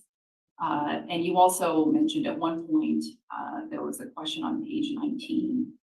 Has any of your possible exposure to news reporting caused you to form an opinion about the defendant's guilt or innocence? And you had written that you weren't sure. I believe you wrote, I don't know. Can you kind of talk to me a little bit about that? Because what I have seen and when this all started, I saw, I was there. But until I actually see the evidence and hear more of the background of why I didn't, that's when I feel like I will know more than just what I've seen on TV. Okay, well, that kind of leads into my next question. Because you had also mentioned that you were hoping that you got to hear the correct story from them both. And so during this trial, you're going to be instructed by the judge that the state, the prosecution, has the burden of proof, and the defendant does not actually have to testify at all. That's the state's burden of proof. Right. And so is that something that would trouble you? No. Okay. And would you be able to set aside what you've heard in this case on the media and just let the defendant start with this clean slate presumption of innocence and wait until you've heard the evidence to make a decision? Yes. Okay, thank you. And then just briefly, in the hardship portion, there was a question about being sequestered, and you mentioned that you have concerns. Is that something you'd be comfortable talking a little bit about or elaborating on? What one was that? I believe it was on page 21, and it was a question about being sequestered. And you had written, the question was, would any potential sequestration pose an unmanageable hardship for you? And your answer had been, maybe away from home overnight, I do have concerns. Okay. So yeah, I didn't know, a long time away from home is just a long time from home. Sure. My husband's on disability, but we're just so used to doing everything together 24/7, where I just thought, gosh, weeks after weeks after weeks not seeing him, that'd be hard. But I mean, I would do it. That was just kind of my. And does your husband have a disability that requires your care physically? No, Oh, no. I don't believe I have any other questions at this time, Your Honor. All right, thank you, Ms. Beatty. Mr. Pryor? Yeah, I only have a couple of questions. Thank you. Mhm. I only have a couple of questions. I wouldn't be able to do without. I saw on your questionnaire, and I'm talking page 7, the bottom of page 7. Let me know when you're ready. Okay. Under part 4, number 1, question A, oh my gosh, that's a mouthful. It says, do you feel that a defendant should be required to testify? You mark yes. Could you elaborate on that a little bit just for me, just so I understand? Answering this in last week, and then listening to the different things that they really don't need to testify, that I feel like if I heard him testify, I don't know if it'd make change my mind whether he's guilty or not guilty. I'm aware that he probably won't say anything that I learned today. So it probably would not matter at this point. But when you marked it, Yeah, I marked it yes. you should be required. What I'm concerned about is not what you're hearing today, it's just that when the case is submitted to you and it's all over with, are you going to be able to look beyond that opinion of yours and say, well, I originally said, I think he ought to testify because I really want to hear what he has to say. But I guess that you can understand that can be a concern. Right. And that's a legitimate concern. Would you agree with that? Yes. Yeah, so I guess I'm just sort of wondering if you'd be able to look beyond that and say, okay, I don't need him to testify. I can evaluate the evidence as it's presented to me without hearing from him. Would that be fair to say? That's fair. Okay, thank you. Yeah. And then lastly, under B, right underneath that one, you said, question was, do you feel that a defendant who does not testify is probably guilty or has something to hide? And you marked yes. So I understand you said you could look beyond that. I guess my concern is that do you still believe that if he doesn't testify, or that if any defendant doesn't testify, maybe they're hiding something or they must be guilty? I should have put no, because reading that now, no. Okay, and I understand Yeah. the stress of being in these situations.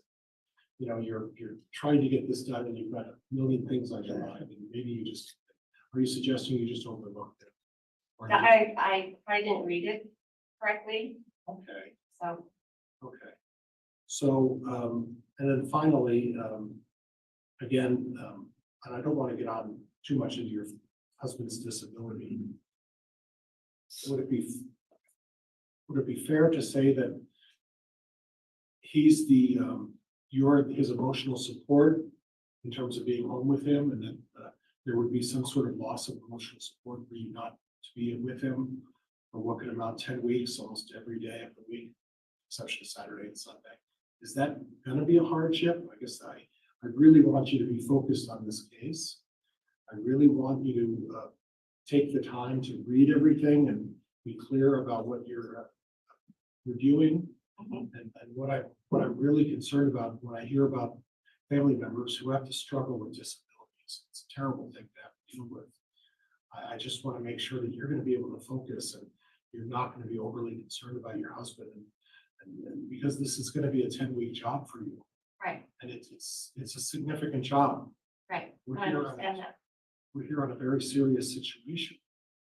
I guess I want to make sure that you're going to be okay, because ultimately it really needs to be whether or not you're okay. It doesn't need to be whether I'm okay or these 4 prosecutors over here are okay. It really comes down to whether you're going to be okay. I just want to make sure that you're okay. I'm okay. Yeah. Judge, that's all I have. Thank you. Okay.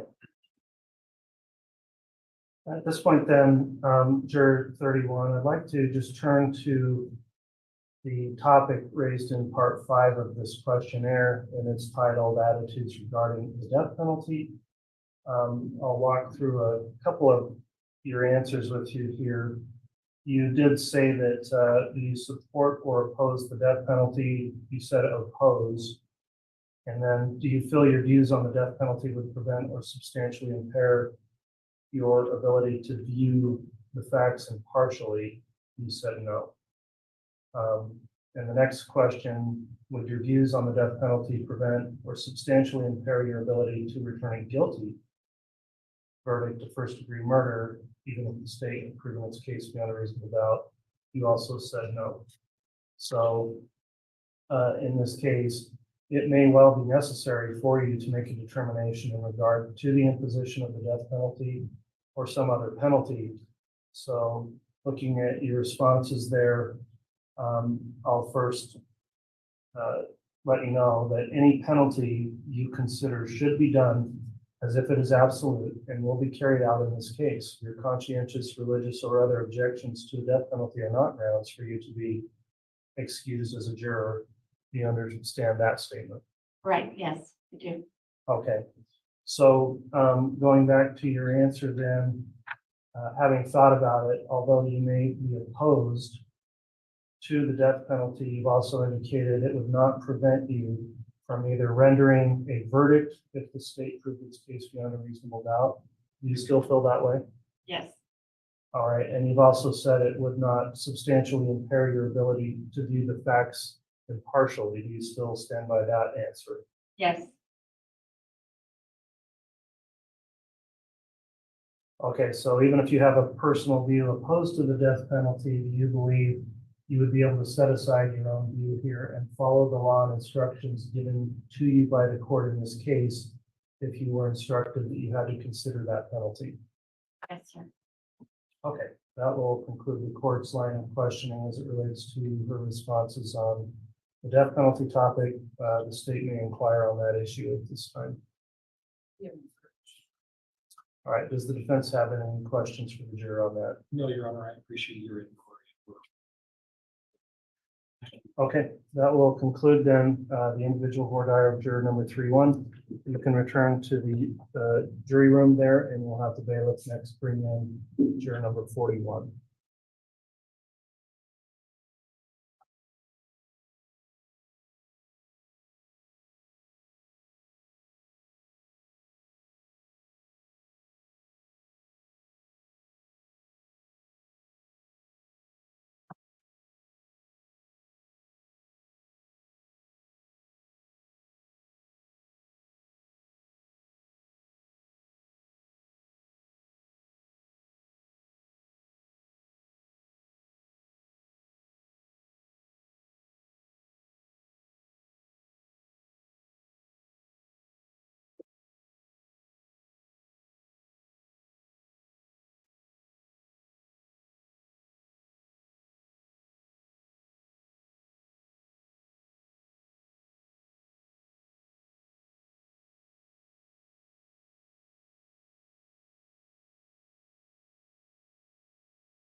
All right, juror number 41 has returned for individual voir dire with the court and counsel. There's a couple of topics I'd like to begin with. Topic of hardship, which the juror mentioned of potential vacation plans May 30th, and also then some information about the case, so potentially bias based on pretrial publicity. If the state would like to inquire on those topics at this time, we'll move forward there and then see if we need to get into additional topics after that.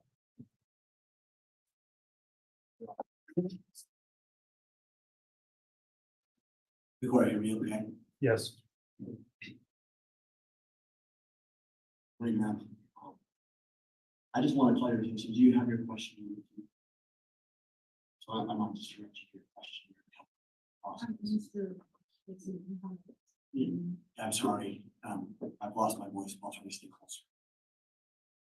So ma'am, I'm just going to direct you to your question here to kind of help us in this process. I might invite you to turn to page 20 of your questionnaire.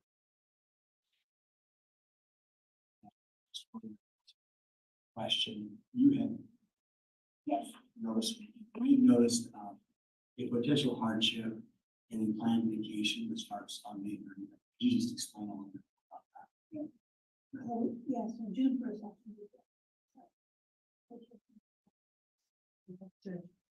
Okay, I'm sorry, we can't. Do you have the microphone with you?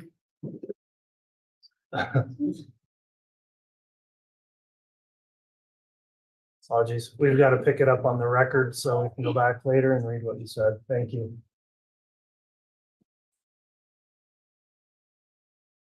Yes, if you'd explain again about your trip, please. So, that's it. We checked the June first action.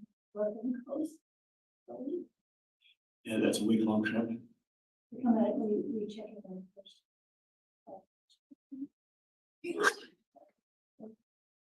So with respect to that trip that you noted as a potential hardship, if you were selected to be a juror on this case, do you feel like the potential to miss that trip if your jurisdiction goes into that planned time, is that going to be a problem for you, or is this a trip that you rearrange or reschedule?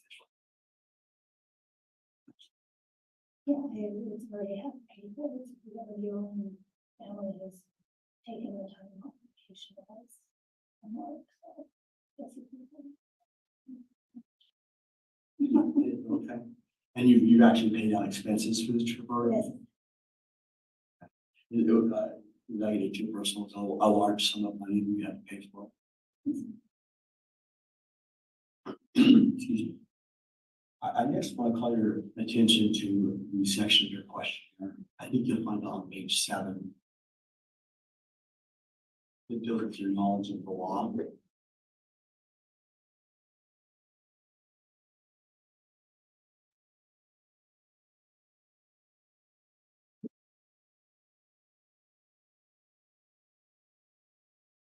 Whenever you're there. yes. So I would just like to ask you some questions about your answers that you given on page 7. I'm actually going to go down to the bottom of the page under part 4, question E. And in that section, you were asked a question: do you believe that a person on trial who does not take the witness stand and deny the crime is probably guilty? And I believe you answered yes. Is that right? I'm sorry, I can't hear. Yes, good question. Sorry. Could you explain a little bit more about what you meant by your answer?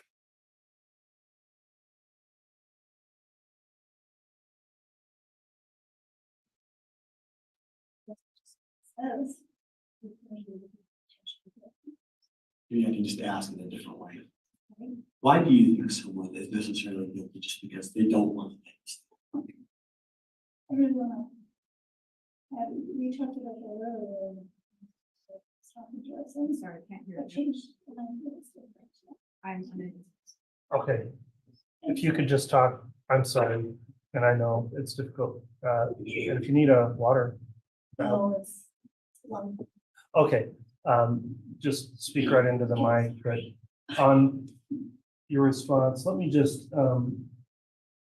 briefly, counsel, let me switch over and let Mr. Pryor maybe ask a couple of follow-up questions on these responses, on the general attitudes and knowledge of the law and her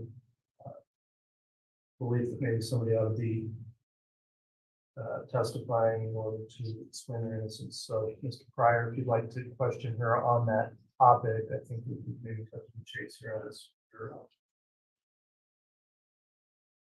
Do I understand Mr. Wixon's not judge? Yeah, so she's indicated she feels a defendant should be required to testify, is probably guilty if they don't testify. And if they don't take the witness stand, is probably guilty also. And just to confirm, and again, it's fine, everybody absolutely has the right to their opinions. And that is the way you feel as you sit here today, is that correct? Well, we talked to us about that earlier.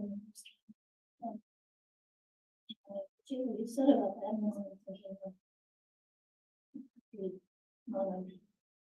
Well, and I guess the question is, do you still hold that belief that really you think someone should be required to testify in order for you to consider their innocence? Oh, okay. No.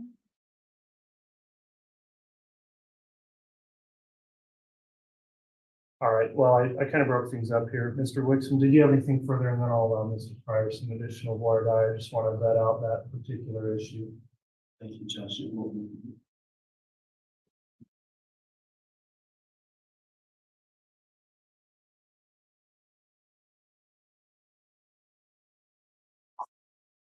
Ma'am, while we're in this topic area, there were just a couple more questions that I'd like to ask in this section.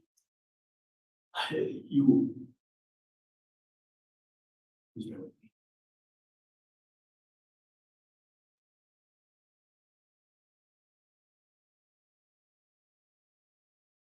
It's really maybe different questions getting at the same thing, but if you were instructed by the judge, the defendant does not, under our Constitution, have to take the stand, testify, and he can invoke his right to remain silent.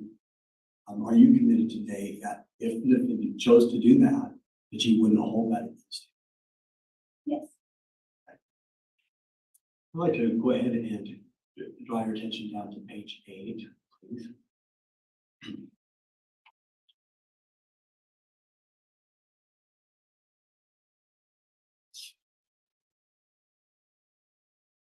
And I'm going to call your attention to question number 2.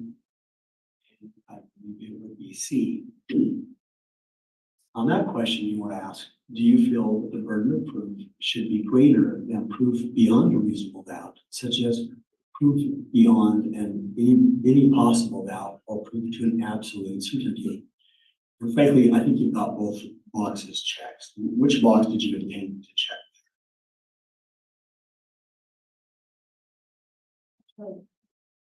Fair enough. You can be. You take a moment, certainly.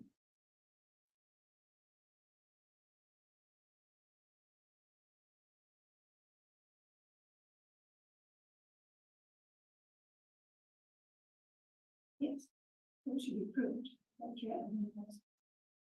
Okay, just as easy with the form. Is that your understanding? Yes. Okay. And in your mind, would that be something different than proof to an absolute certainty?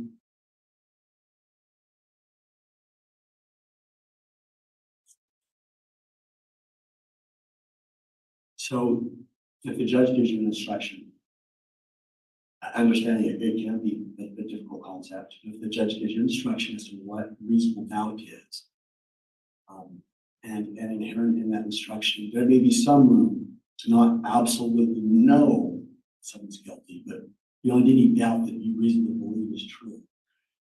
If he gives you that kind of an instruction, is that something that you need to follow?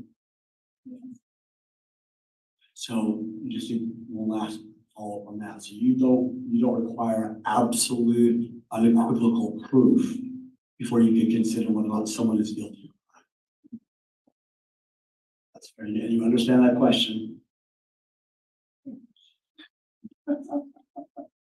Yes, yes. Do you have any other questions about? Ma'am, I know that there were some health related matters in your question here. Can you just tell the court now, are there any health conditions that you have that you think will impact your ability to serve on the jury? Not really. I have bronchiectasis, but it's not, I'm sorry, couldn't hear that. I'm sorry, bronchiectasis, but it's just coughing and clearing the throat. It's fine. You can go for that. No, breathing. It's just fun, but it's nothing. It's nothing that would stop me from being here. That wouldn't interfere with your day-to-day service on the jury? No. Is that something that's fairly treatable? Do you take treatment for it? It's chronic. It's just one of those things. Okay. Take it a little bit. Sorry to hear that. Well, it's fine.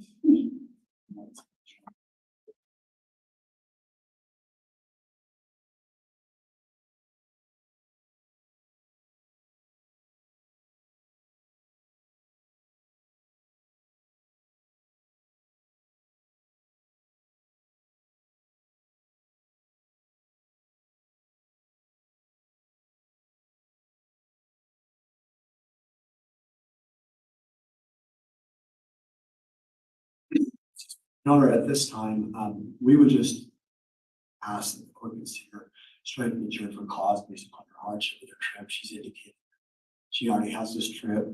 It'd be the 9th or 10th week of the trial that she's paid, which was a fair chunk of money towards the trip.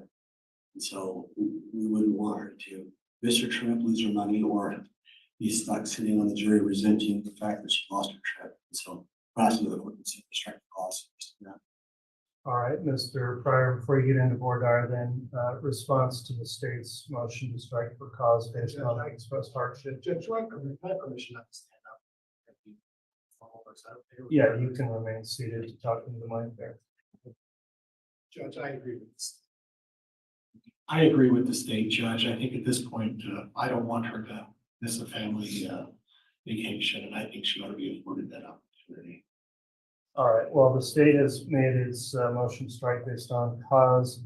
So juror number 4-1, court's considered your responses. I will permit you to be excused based on a hardship, given that you've already paid for this planned trip, which is very likely to overlap with our trial schedule. So we very much appreciate you coming in for your service today. Please drop your questionnaire off with the bailiff, and we will move on to our next juror. Thank you.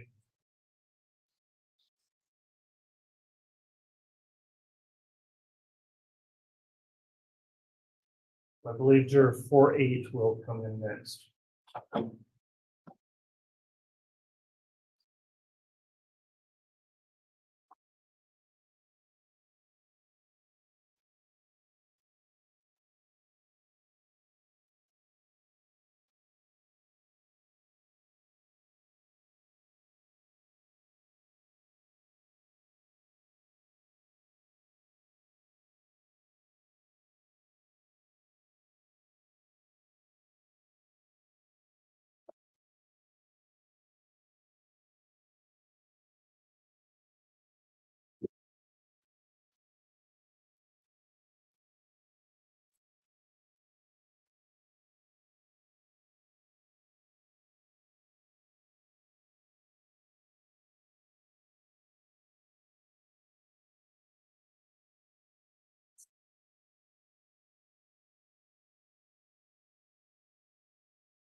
All right, juror number 48, welcome back to the courtroom. We're going to conduct some additional individual voir dire with you at this time.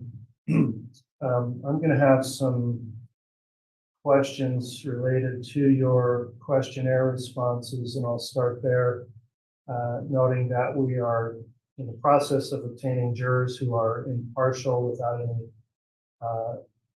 knowledge of the case, which would impact your ability to be fair and fully consider only the evidence here presented at trial.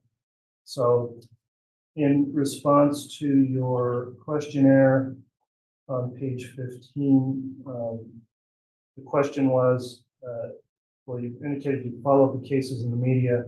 There's a question, has that caused you to already form an opinion regarding the guilt or innocence of Chad Daybell in this case? Your answer was yes. If he didn't participate, then he did nothing to prevent what happened. And so I guess beginning there, I'd just like to inquire, do you believe you've already formed some type of opinion potentially regarding the guilt of the defendant here? Yes. And would your opinion be different than presumed innocent at this point? Presumed is the word where I get hung up. And I guess what I'm wondering is, would you think that you're going to require some evidence to maybe overcome the opinion you've already made? Yes. And is the opinion you've made one that you believe the defendant may be or is guilty? You're asking if that's my opinion? Yes. Yes. Okay. Yes, that's my opinion. All right. Briefly then, I think there's a bias here very concerning, but if the state would like to ask any follow-up questions, I'll begin there and then see if the defense wishes to as well. Thank you, Your Honor. I do have a few follow-up questions. Okay. Juror 48, you filled out this questionnaire last week, is that right? Yes. And I know there's a lot of questions on it. It's a lengthy questionnaire. And some of the questions you may have noticed kind of restate or ask for some of the same information. I noticed when you filled this out, you indicated that you have served on a jury before. Yes. And do you recall that experience? Yes. And it was a little bit different because it was a civil case. Correct. Do you feel that you were able to carry out your duties on that Yes. jury? And on this questionnaire, I also noticed, there's a section, and you might recall it, and I think they gave you your questionnaire, and I believe it's page 11. It had a 1 to 5 rating system. And 1 was strongly agree, 2 was agree. And there's quite a few of them, but I noticed on there that when it said I would review all the evidence before I make a decision in this case, you'd indicated a 2 for agree. And I would listen to all the evidence before I make a decision. You also have done a 2 for agree. Would that still be accurate today, that you feel you would listen and review all the evidence before making a final decision? Yes, I should state, I'm naturally very curious and analytical to a fault. Sorry. No, that is fair, and I appreciate that information. And then we've gotten down to the section that the judge was going over with you on the media. And you did indicate that you have seen some media on this, and you've talked to some people from out of state. But I also noted when the question came up of, do you have any knowledge of Chad Daybell that would keep you from acting impartially? You'd indicated no. On knowledge of, do you have any knowledge of Chad Daybell that would cause you to give either greater or lesser weight to any statement? You'd also indicated no. Would those still be accurate today? Still accurate.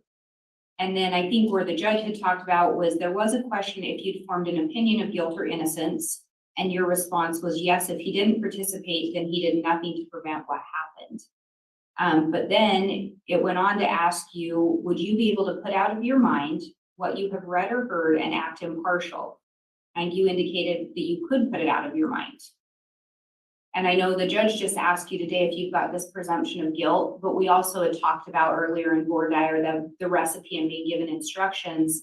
If you were given an instruction to put out of your mind anything you'd heard before and only weigh the evidence and information presented in this trial, in this case, do you feel that you would be able to do that? Yes, I could. Your Honor, given that, the state would ask to have him remain on. Okay. Let me ask the defense at this point, Board Dyer, Mr. Pryor, on the issue of bias. And so again, I think when I spoke to all of you, I told you there's no right or wrong. We're all absolutely entitled. You would agree, right? Agreed. And as an analytical person, based on the information you have at the present time, you're going into this situation with some concerns about this case, correct? I wouldn't use the word concern. Sorry. No, that's okay. What word would you use? Did you turn on your microphone, Mr. Pryor? I did, Judge. You know, again, technologically inept. Yeah, no, as I stated, I read every day. I do have an opinion. I did try to be as honest as and to the point as I can be. So no, I'm not concerned. Just neutral is the best word, other than I do have opinion. Okay. And as part of that opinion, the questionnaire, and I'm looking at page 19, and it's about the middle of the questionnaire. And it says under item D, has any of your possible exposure to news reporting, dramatized depictions, or other publicity around the case form an opinion about Chad Daybell's guilt or innocence? And you said yes. And then you responded, I believe that Chad Daybell is a weak character. Yes. So when the judge inquired of you that whether or not you formed an opinion, and the prosecutor touched on this a little bit, you answered the judge's questions, and I have absolute belief you're being completely honest. And at this point, Judge, I have the belief that not only is he a weak character, but I tend to believe that he may be guilty. But I'll go and I'll review all the evidence before I make that final determination. Is that fair? Fair. And is it fair to say that before you make that final determination, right now, you're saying, listen, I'm leaning towards the fact that I probably believe that he's guilty.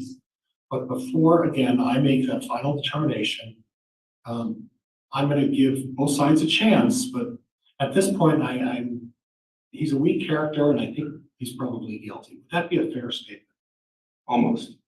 Okay, please clarify that for me then. Well, I would have to hear the instructions from the court Okay. to define guilt and the charges. Okay, but at this point, your position is the weak character and guilty, but I'm gonna listen to the instructions and I'm gonna look at all the evidence. Would that be fair? Yes. Thank you, Judge. I have nothing else. I'm gonna move for pause, Judge. All right, consider the strike for cause request made by the defense as to juror number 48. Juror number 48, this is precisely the reason we have this individual section of questioning, so we can discuss this frankly with you without the other jurors' presence there. The court, having considered the responses here and concerned there's been a improper shifting of the burden that's afforded to the defendant on a presumption of innocence based on pretrial publicity in this case. With this particular juror, for that reason, I am going to grant the motion to strike. So juror number 48, that will conclude your jury service, and we appreciate you coming in today and taking your time as well as last week. You can be excused with the thanks of the court. Please leave your questionnaire with the bailiff, and we'll have our next juror brought in for questioning.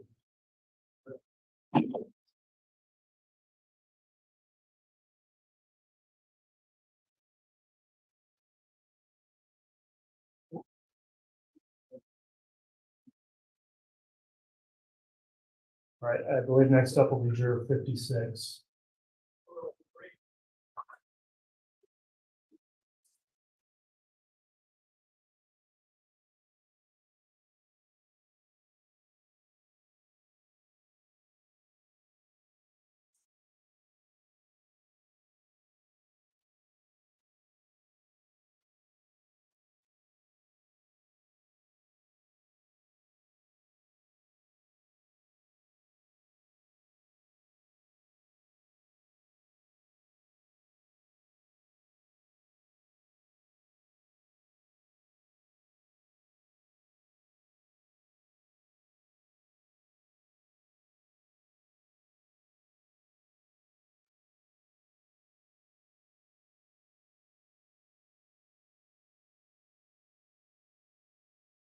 All right, thank you for returning. This is juror number 56. At this time, we're going to conduct individual voir dire, beginning with the issue of potential bias. There wasn't really expressed anything in here relating to hardship.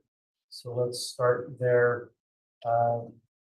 Let me just ask juror number 56. You've been provided a copy of the questionnaire you completed last week.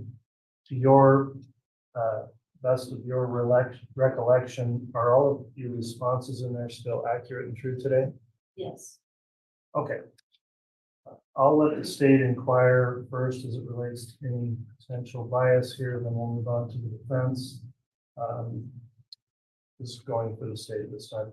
I will, Your Honor. All right, Mr. Wood. Thank you, juror 56. Thank you for being here. I noticed on page 7 of your questionnaire, you have a bachelor's degree in religion. Yes. So this case does have some religious elements involved. Are you, if the defendant has religious beliefs different than you, is that going to sway your opinion in any way? No. You can commit to that you're not going to judge him based on religious beliefs. Yeah. I'm sorry. I can commit to that. It looked like in your questionnaire, you have some news from, I think you say Idaho News apps and CNN. How much news have you seen in regards to this case? That's hard to quantify. I have seen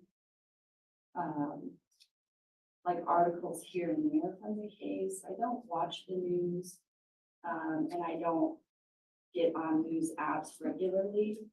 So I recall seeing something about it pretty early on. I recall seeing something about the arrest in Hawaii. I recall seeing something about the search for the children's bodies. But I make it a point to avoid the news, and so it's not something that I do on a regular basis. And I I certainly didn't I don't follow the cases intentionally. And so it's fair to say, in this case, you have not actively followed the news in the case. Correct. I did want to speak with you about one of your responses on page 19. It's in response to question 10F.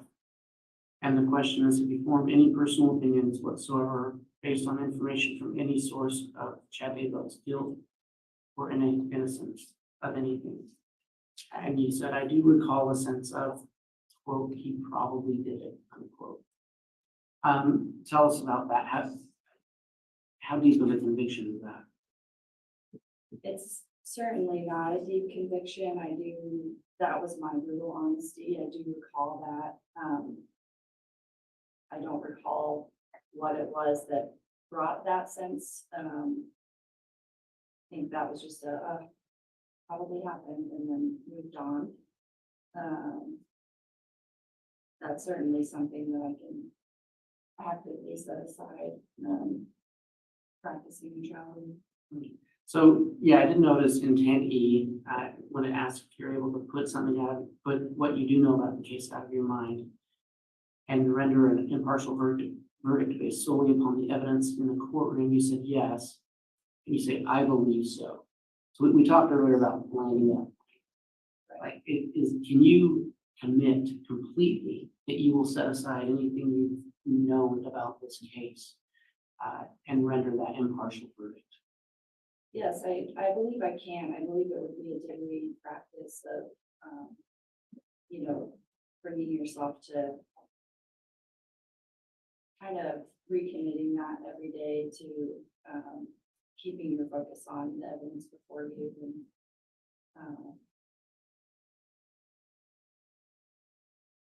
I think that bias is something that is easy to say you don't have, but it's like rarely the case that somebody doesn't have some sort of bias. And so I see it professionally as well as something that I intentionally practice on a daily basis is maintaining neutrality.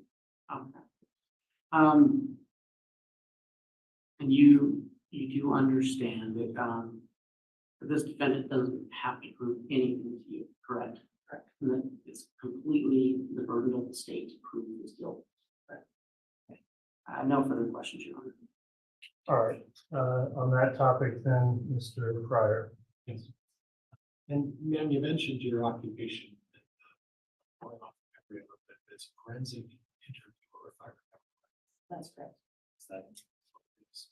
And you work with a program of young children who've had troubling issues, and you interview them to make assessments. That's correct.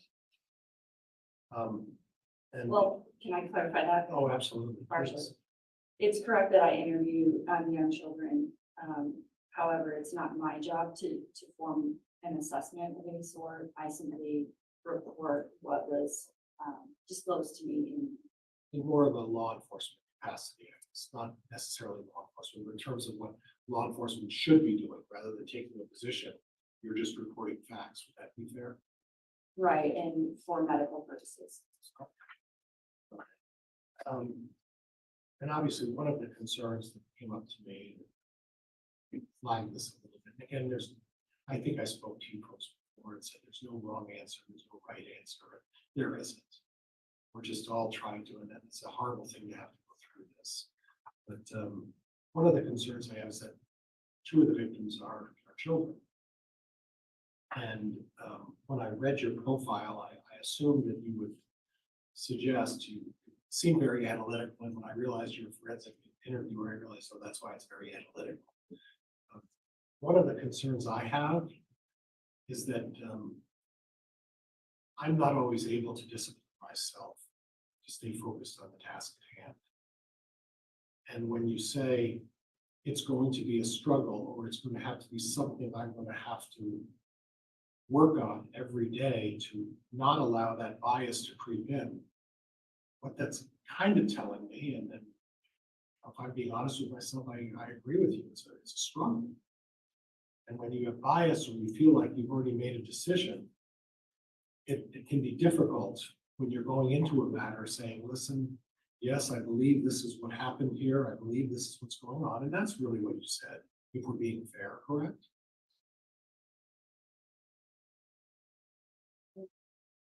Sorry.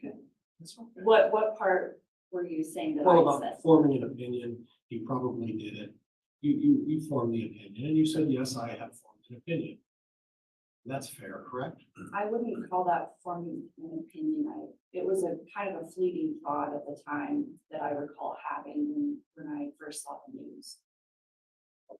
But it's not something that I've formulated. It's not something I've pondered or thought about or followed. And that's why we're talking about this, because I want to make sure that at the present time, you haven't formed an opinion about whether there's guilt or innocence here, correct? No, I certainly have not.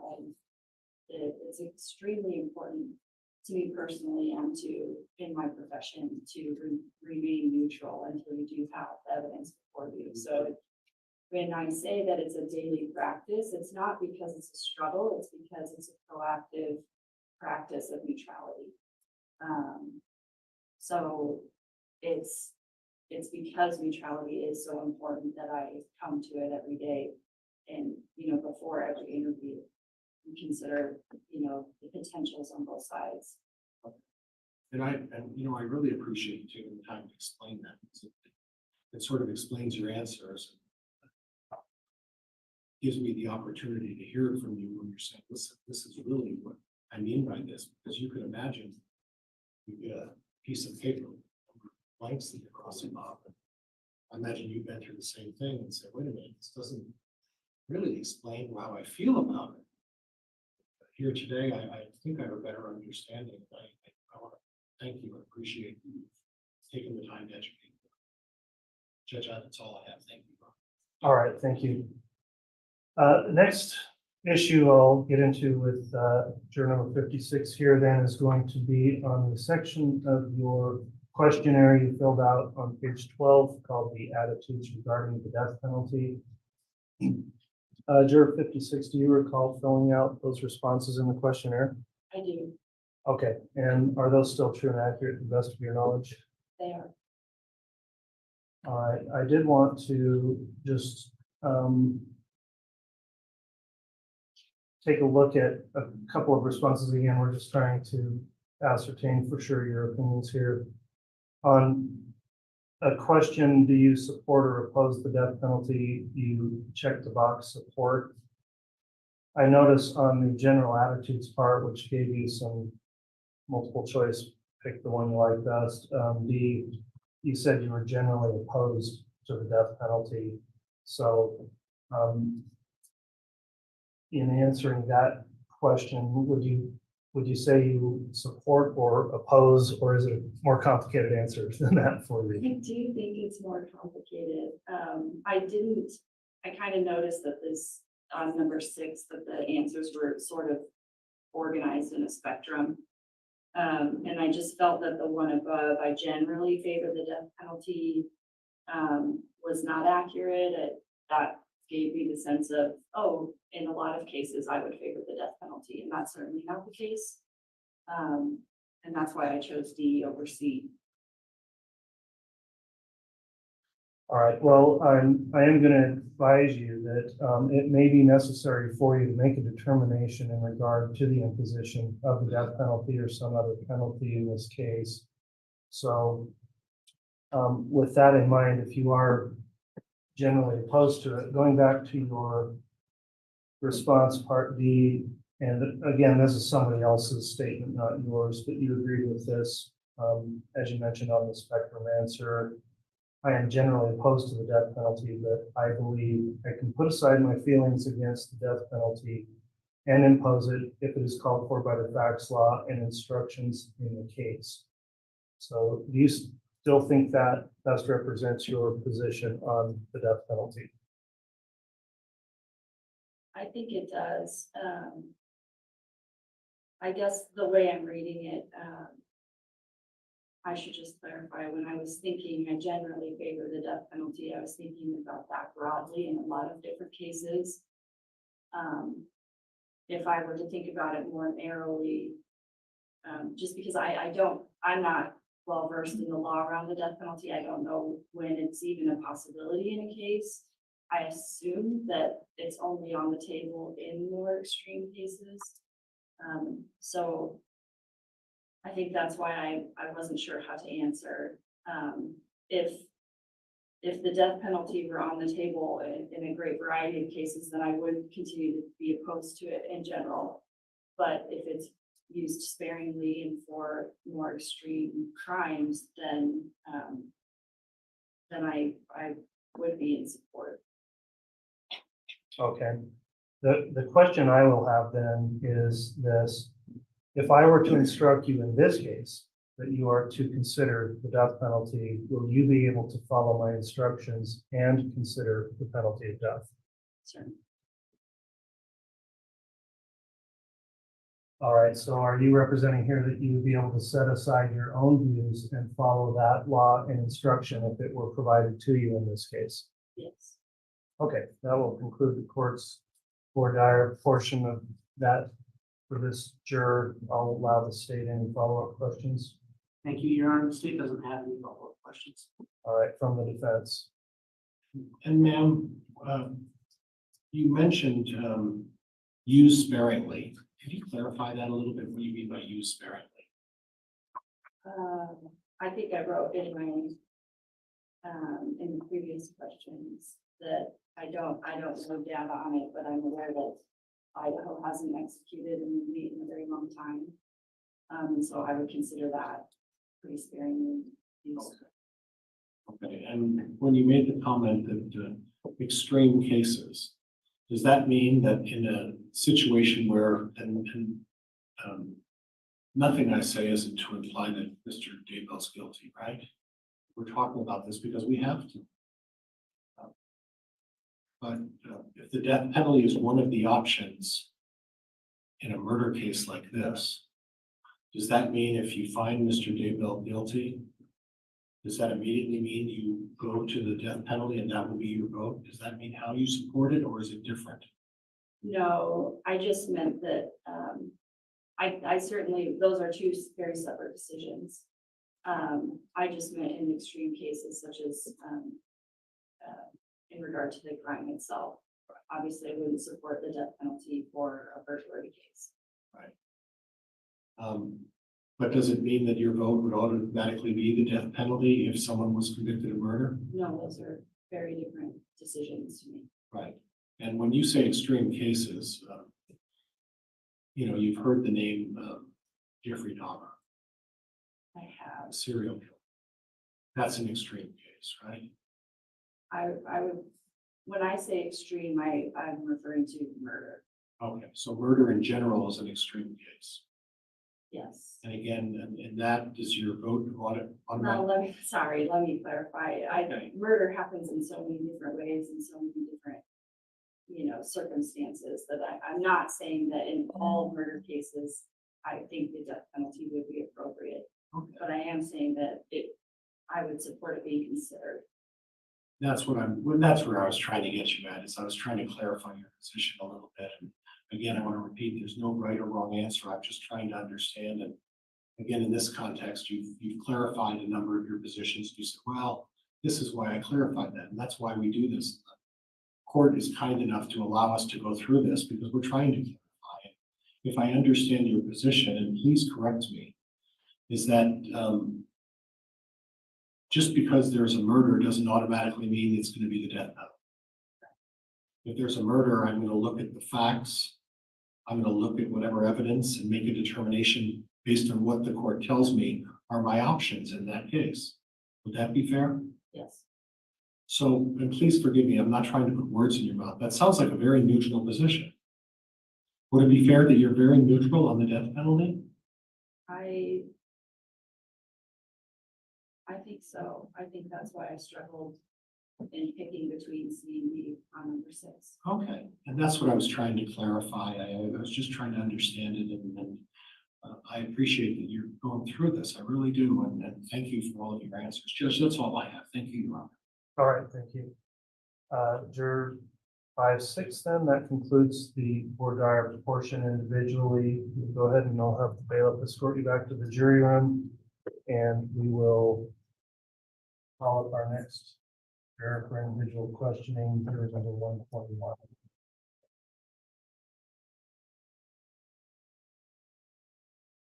Some point, council will talk about scheduling, but I do want to get through this group of individual or dire with the next, and then we'll discuss where we stand, because we've got another group we have to come in here in 15 minutes, and I presume everybody probably needs some lunch.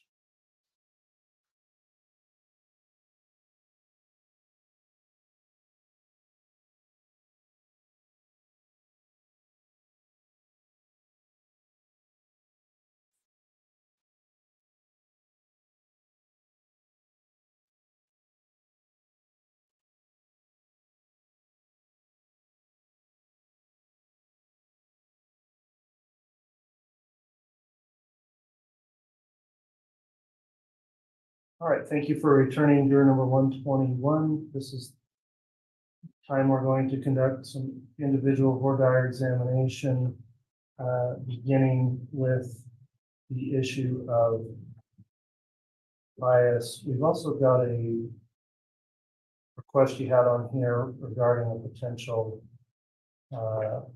hardship, but let's start with the questions of bias. I'll have a few questions and then I'll allow the state and the defense. In particular, it appears you've been exposed to some pretrial publicity on this case. You may have some opinion at this point regarding the guilt or innocence of the defendant, in this case, Mr. Daybell. So just to begin, are the responses you put in your questionnaire still true and accurate? Yes. Okay. I'd note you answered one question about whether you formed an opinion, and you said, quote, "It seemed like he was guilty from that info." And then on another page, you also said, "I did think that he was guilty." I'd like to just go into those topics with you if I could. Is that still the way you feel today? Yes. Okay, as you sit here today, we instruct every juror in every case that a defendant is presumed innocent and only to be tried on the facts of the case. Am I correct in understanding that you, based on information you already know, maybe do not believe the defendant is innocent as he sits here today? Well, I don't know. I feel like more what I was saying on the questionnaire was that obviously I never thought that I would be on this jury, so I was more, reading an article and then just being like, oh dang. But I feel like through our conversation today, I do understand that you have to be impartial. Okay. I'll allow the state to conduct some more dire on that issue of bias then, and then we'll allow the defense as well. So who will be doing this one for the state? That would be me, Your Honor. Okay, Ms. Beatty, go ahead. Thank you. Hi. So you had mentioned in your questionnaire that you had read articles that detailed the alleged crimes in this case. And you were aware of when the bodies of the two children were found, and that at some time you learned about Tammy Daybell as well. And as the judge mentioned, you concluded from reading those articles that he seemed guilty at the time.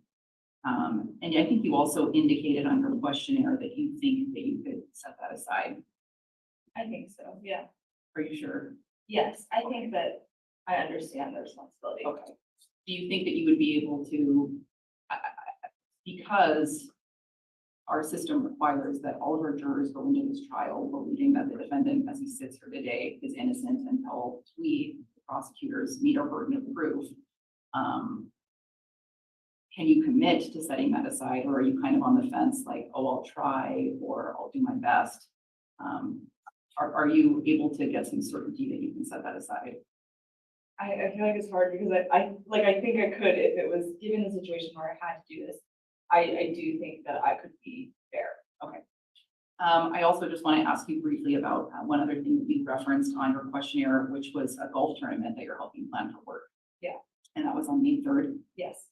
Is that something that somebody else at your work could take over those responsibilities for you, or that you would be able to do after court on that schedule outlined in the questionnaire, where we recess at 3:30 every day? Yeah, I'm like the fundraising person for my job. So it's not like I have a department, so like I would be the one planning this. I think I could do the planning, but it would be very difficult the day of to not have me there. That being said, I think that I could probably rearrange to find something. And when you say the day of, is that on a weekend or is that on a Friday? It's on a Yeah. Friday. Okay. All right. I don't have any other questions at this time. Thank you. All right, on the topics then of bias or hardship, Mr. Pryor, you can inquire. Or it's afternoon now, isn't it? You're the marketing director, is that right? Significant job. What caused me some hesitation, and then, again, there's no wrong answer. I think I spoke to you folks about that earlier. There's no wrong answer. I'm sorry. Can you hear me now? I'm sorry, there's no wrong answer. I'm a little concerned about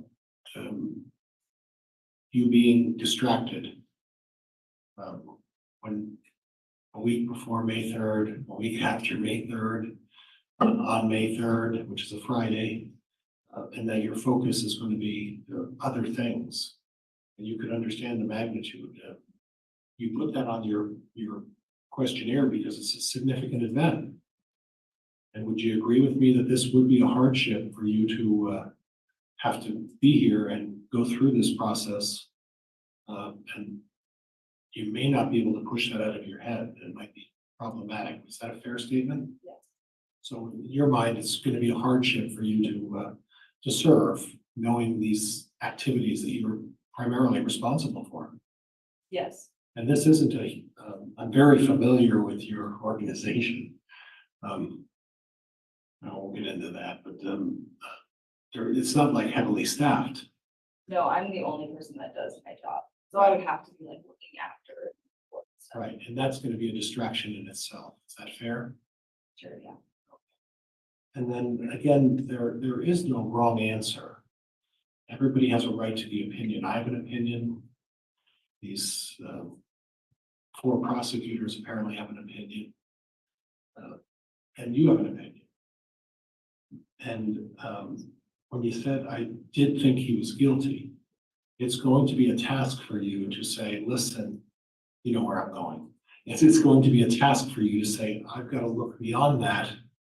And I've got to remind myself regularly that he's not guilty and try to make a concerted effort in your own mind to look at the evidence impartially and without bias. It's not going to be just, you're not starting the slate with you're starting the slate with a mindset that, listen, unfortunately, I think he's guilty. And then I have to talk about this. We have to talk about this because it's part of the process. I don't think Mr. Daybell's guilty, and Mr. Daybell's here saying he's not.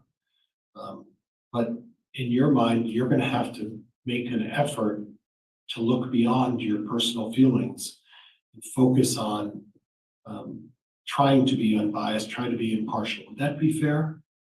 Yes. Okay, all right. Judge, I'm going to move for cause.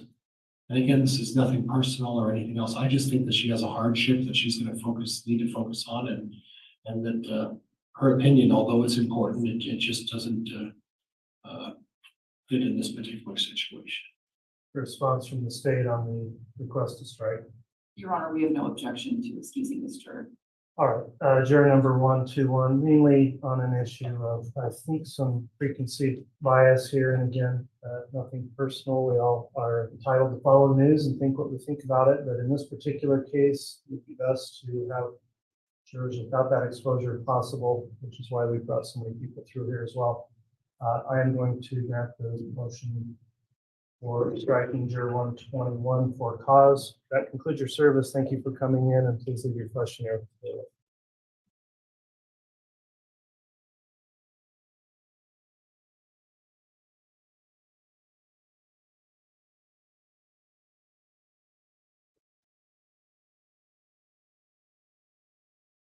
We'll next talk to juror 146.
All right, you're juror 146, correct? Yes. Okay, thank you.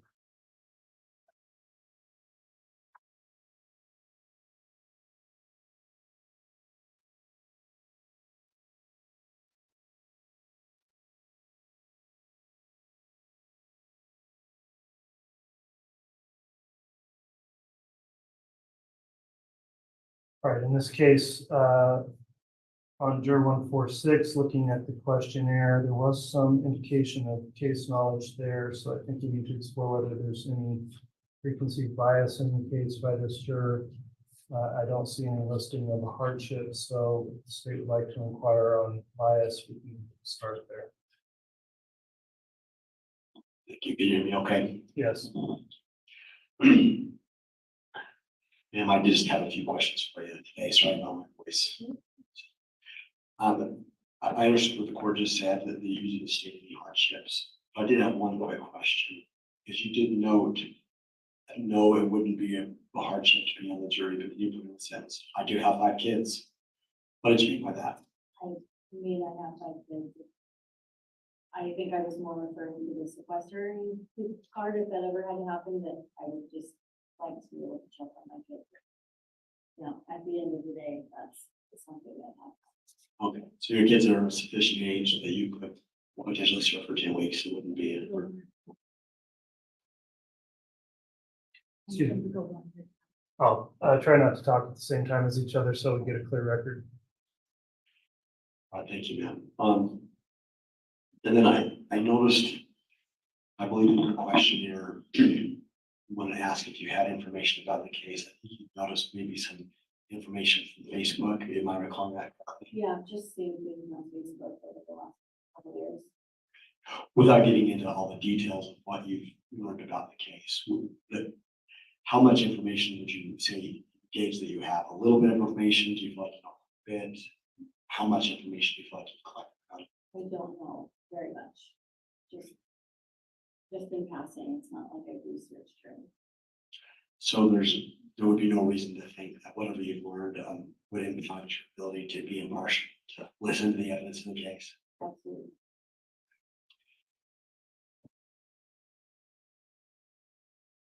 And then one last question on this topic. If I recall correctly from your questionnaire, you work as a daycare worker. Do you own the daycare? And you don't feel like there's anything about your day-to-day work with the children, understanding that there are allegations of children who were killed here, that's not going to do anything to cause you to be impartial? No. I'm sorry, a little less partial? No. You don't know on these kinds of questions. I don't have any other questions. Maybe later though. All right, thank you, Mr. Wixom. Mr. Pryor. And Mr. Wixom brought that up. It still always amazes me that someone can have 5 children and maintain even any kind of sane household. And then we know that in your situation, you have an entire scale of children. My recollection is it's a 4-year-old, a 7-year-old, a 13-year-old, a 16-year-old, and the last one's a 17-year-old. 2 kids in high school, 1 in middle school, 1 in grade school, and 1 getting ready to start school. And then you are you're working at daycare as well, and your husband's a landscaper. Please forgive me. I don't even know how you can stay awake, let alone anything else. That seems like an awful lot to me. It is a lot, but it's what I do. And what the concern is that I'm worried that you may not be able to focus, you may not be able to spend the time, and that you're going to be worried about your children, and I'd be worried about my children too if I was in that situation. If I was worried about my children, I wouldn't be here right now, and I would have said in the beginning, it's not something I'm comfortable doing. Okay, and that's why we're talking about this. I don't want to, there's no wrong answer. I just want to make sure how, because you when I saw what you go through, I'm frankly, I'm amazed that you're able to do all of that. One of the concerns, and Mr. Wixom brought this up, is that you said that every night, if you had to be sequestered, you would need to be able to get on your phone and talk to your children to make sure that they're okay every night. Not necessarily talk to them, just, hey, everyone's home, everyone's good, hey, love you, bye. So it would be a situation where you just need to have some confirmation. And let's say you were sequestered for 2 weeks, or 3 weeks. Is that going to cause a hardship? So you would be able to focus on this. Okay, and ma'am, I thank you. I appreciate the answers. And please understand, I have to ask this because I want to make sure that you're going to be able to focus on this. And this, I think, was a legitimate question. I feel it was. I think so. Okay, thank you, ma'am. I appreciate your answers. All right, the next topic, the court is going to address then here, Juror 146. There was a section in your questionnaire, I'm sure you recall it, called attitudes regarding the death penalty. Do you remember working through that portion of the questionnaire and answering? Yes. Are the answers that you provided in that questionnaire still true and accurate today? Yes. All right, one thing I noted, well, I'll pass on that. It looks like you vacillated a little bit on do you support or oppose the death penalty. You said support, and then you also kind of checked opposed and said depends on the crime. So there was another response you had, and it was one that was on a list of choices, but it said, I generally favor the death penalty, but I would face a decision to impose it on the facts, law, and instructions in the case. Is that still the way you feel today? It is. Okay, the court does need to advise you that it may be necessary for you to make a determination in this case in regard to the imposition of the death penalty or some other penalty.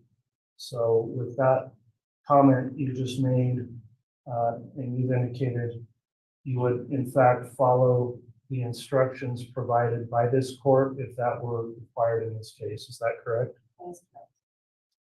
Do you feel like you would always be in favor of the death penalty in every case where a murder was committed? No. All right, so regardless of your current personal beliefs on the topic, is it correct for me to say that with your views on the death penalty, you would be willing to follow the court's instructions in this case, even if it involves an instruction that you consider that as a possible penalty here? Yes. All right, that concludes the court's line of questioning on that section. Was the state going to inquire? You know, I do just have a couple of questions. Okay. Yeah, do you have your question now with you? Do you? It might be helpful. I might invite you to page 12, questionnaire.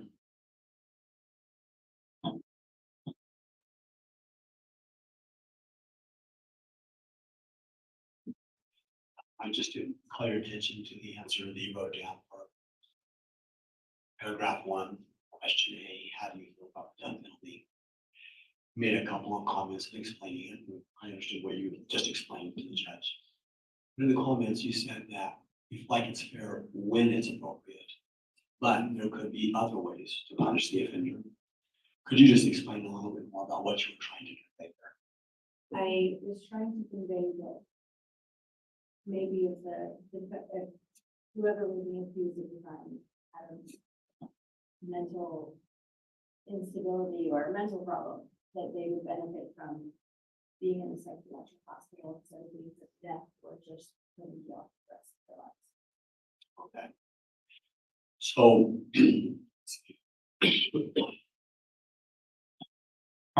is it still fair to say that you'd be willing to listen to whatever instructions the court gave you, consider whatever facts were put in front of you, and simply apply the law to the facts if those kinds of issues were to ever come up in the case?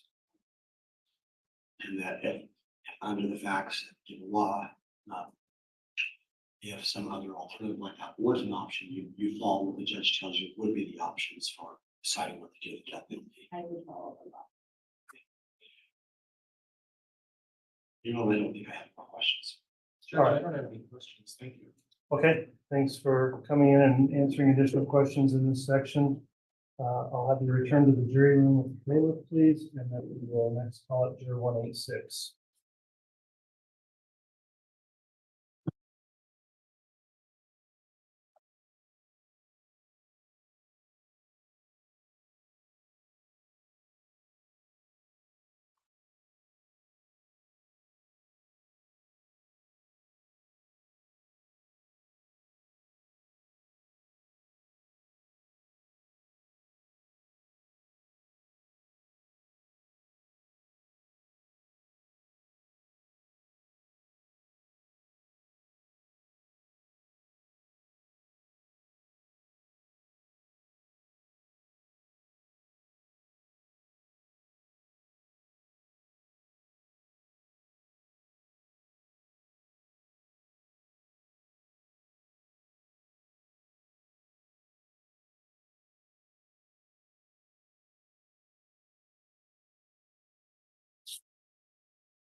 All right, juror number 186, thank you for returning for additional individual voir dire.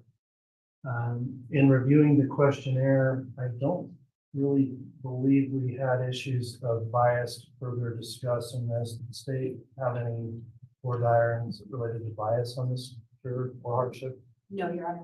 Thank you. from the defense. No, Judge. Okay, so juror number 186, there is one additional topic then the court will cover with you, and that's regarding responses you had on section 5 of this questionnaire, which is entitled Attitudes Regarding the Death Penalty, and that's on page 12. Do you recall thinking about those questions and answering those last week? Yes, And is that still the way you feel about that topic? yes, All right, I am going to advise you that it may be necessary for you to make a determination in this case in regard to the imposition of the death penalty or some other penalty. So you've indicated in here that generally you would support the death penalty. Is that still the way you feel today? did I support the death penalty? Yes. Yes, All right, on page 13 out of a list of choices, you circled C, which reads, I generally favor the death penalty, but I would base a decision to impose it on the facts, law, and instructions in the case. Do you still feel that way about this topic? yes, Okay. Finally, then, the question I would have is,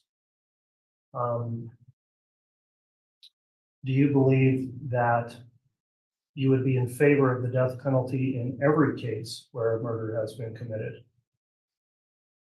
if they're guilty, yes, Okay, if you were not instructed and it was a case that didn't include that, would you follow the law? yes,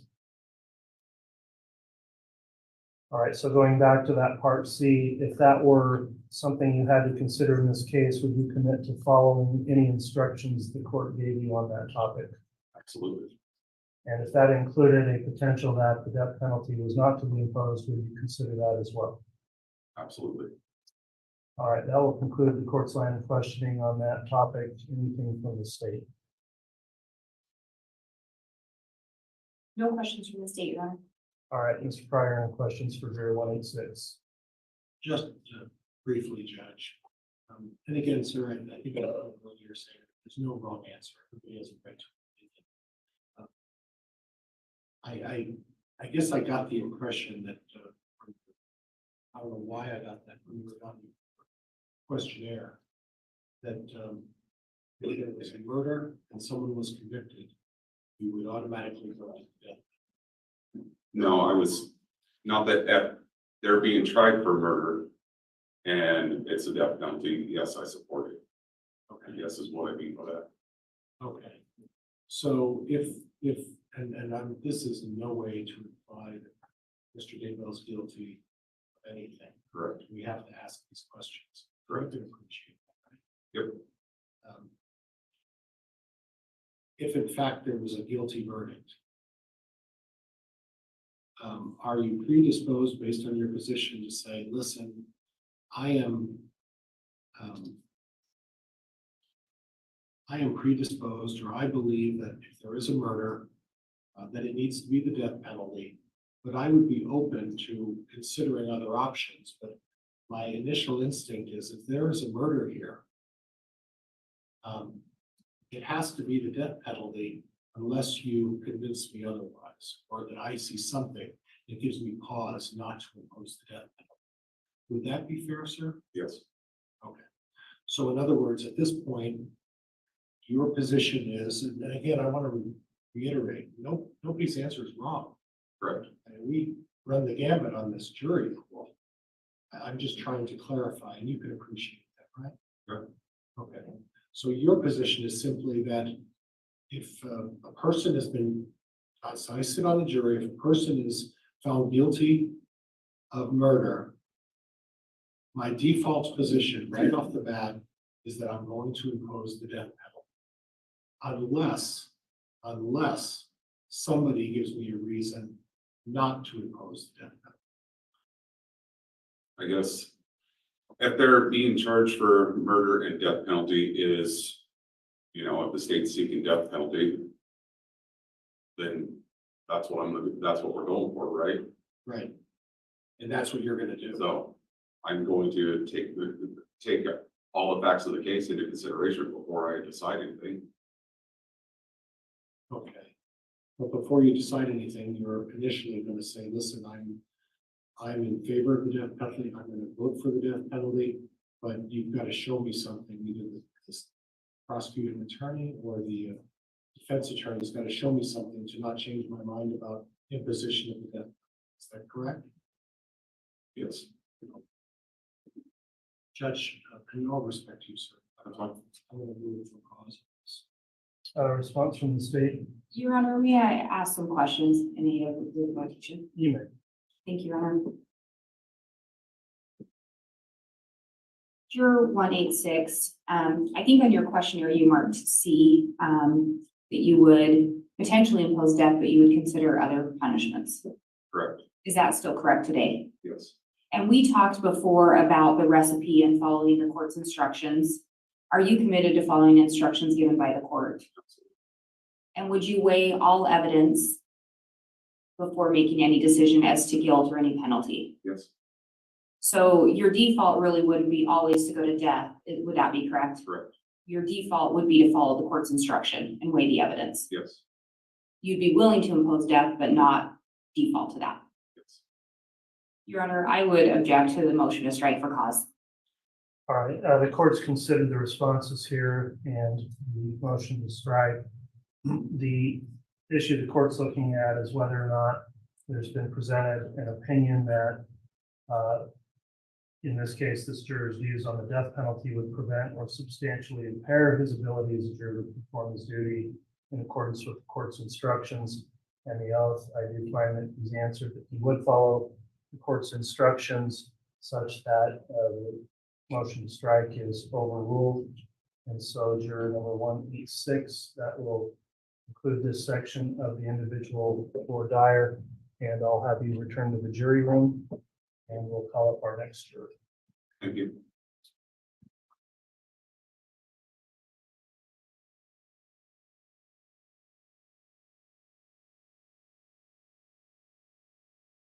This will be juror number 219.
All right, welcome back. Juror number 219. This is the individual voir dire of this juror. The court's reviewed the questionnaire.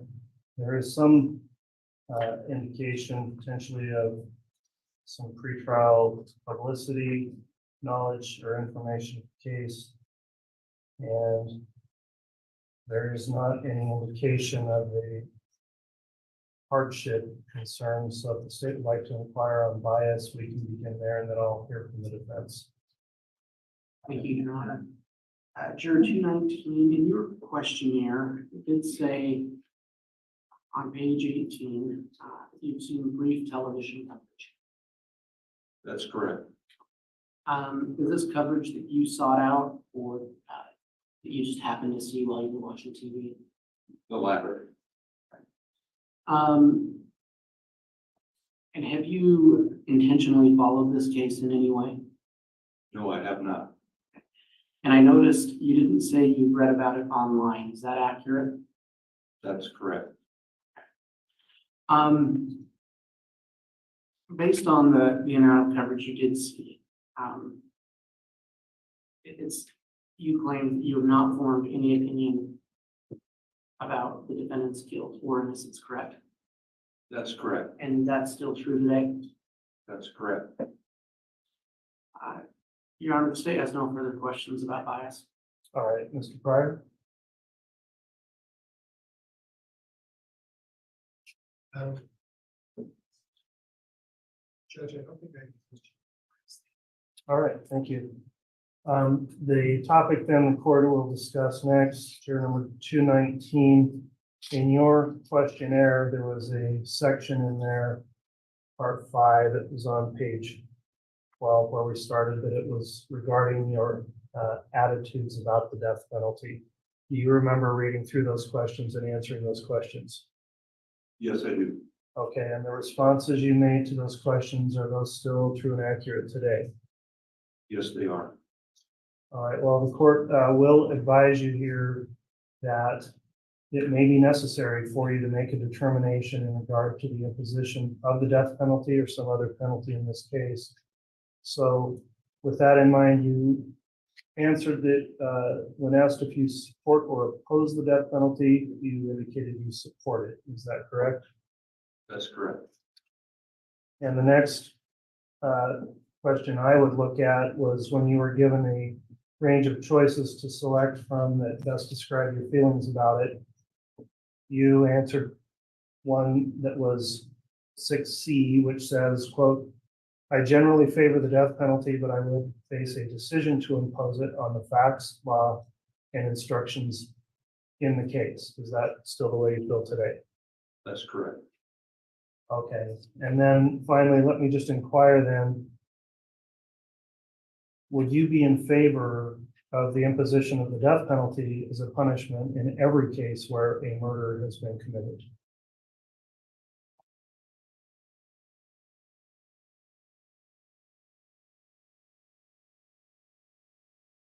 I believe that I think the cases are individual and the decision to impose the death penalty would depend on the individual case. Okay, so if in this particular case, certain instructions were given, either that you had to consider it or were not to consider it, would you follow those instructions regardless? Yes, sir. Okay, so despite any personal view you may have, you would commit to following the court's instructions as they would relate to that portion of this case if that were to occur? Yes. All right, that will conclude the court's voir dire on that topic with juror 219, the voir dire from the state. Not at this time, Your Honor. From the defense. Yes, juror number 219. Microphone, please, Mr. Pryor. Thank you. Juror number 219. When I had all of you folks there, I talked about there's no right or wrong answer. I'm repeating that to almost every other juror that comes in. And there is no right or wrong answer. It's everybody's individual personal beliefs, right? Yes. And when the judge asked you in every murder case, would you impose the death penalty? Your answer was no, every case is individual and different. That's correct. Is there a line on the types of cases where you say, you know, there is no situation? I mean, for example, if we were in a war and there was a mass genocide and the soldiers decided to wipe a number of Americans out, that's obviously a very extreme case. Would you agree? I would agree that that's an extreme case. I believe what you're trying to get at is, you know, there's black and white and there's a whole lot of gray. Okay, that's really what I'm trying to get at. And there, when you're talking about the death penalty, whether to or not to impose it, it's that gray area there, correct? Yes. And when you look at your questionnaire, you mark number C. Did you contemplate possibly marking number D when you were going to mark that? I'm sorry, could you read that for me? Well, under number C on page 13, do you have your questionnaire with you? Yes, I do. Okay, and you circled number C. For that? I'm getting there. That's okay. We're fine.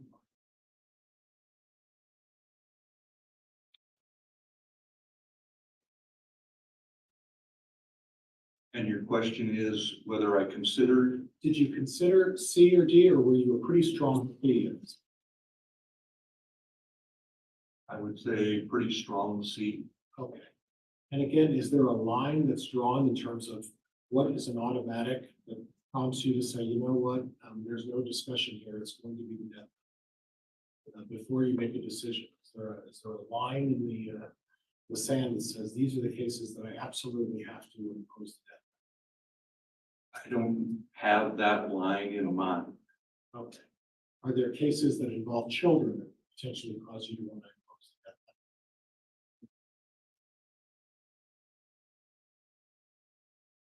death? As I said before, there's a whole lot of gray.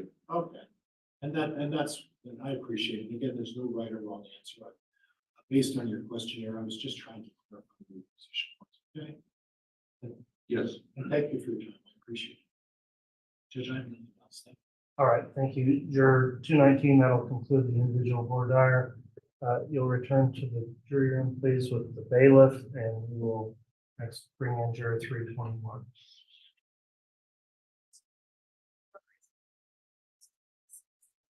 Judge, I have 296. I'm sorry. All right, thank you. I was out of order there. It is 296.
All right, welcome back for individual voir dire, juror number 296. I'll just allow the state to proceed, and then the defense. There was some knowledge this juror had of this case potentially from media coverage, and she did address some concerns about school classes, but I think those have been talked through. However, if you wish to inquire again, you may. So if the state is going to conduct this voir dire. That would be me, Your Honor. Okay, go ahead. Thank you. Hi, So I want to just briefly follow back up on your class schedule. You had indicated on your questionnaire that you have the Monday, Wednesday class and that you would be able to take those classes online. So you're sure that you'd be able to do that? Or I am not sure, but I believe I would because they are classes that are off, so. they're hybrid? Yeah. Okay. What would happen if you were to learn that you weren't able to take those classes online? Would there be other accommodations that you could make for your schooling or? I believe I could withdraw from it. Okay. And would that cause you a hardship to have to withdraw from that course? No. Okay, thank you so much. I want to talk briefly about media exposure in this case. So on your questionnaire, you had mentioned that you had seen the news, you'd seen some stuff on social media, Instagram, as well as some podcasts. Which podcast did you listen to? I don't think it was a podcast. I think it was YouTube, but I've watched a couple different, like Annie Elise. That's the only one that comes to mind that I watched, but I haven't watched or seen any of that probably in like a year or so, maybe even longer. I actually kind of forgot what's going on. Okay. You had indicated that you have not formed an opinion on Mr. Daybell's guilt. Is that correct? Yes. Okay.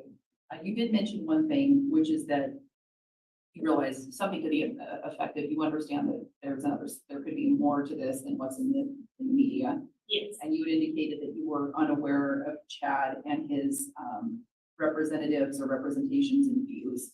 Correct. So one thing that you're going to be instructed during this trial is that the state has the entire burden of proof, and Mr. Daybell doesn't have to testify at all. Is that something that would bother you? No. Okay. Are you comfortable with the fact that Mr. Daybell is entitled to a presumption of innocence until the state meets its burden of proof? Yes. Okay. And would you be able to set aside what you have heard and read about in the media and start this case with a clean slate and listen to the evidence as it's presented and follow the court's instructions? Yes, I believe so. Thank you so much, ma'am. I have no further questions. All right, thank you. Ms. Beatty, Mr. Pryor. I noticed when you marked on the questionnaire. Microphone, Mr. Pryor. Thank you. It's a hard lesson, I think. And I want to turn you to page 12 of your questionnaire, if you would.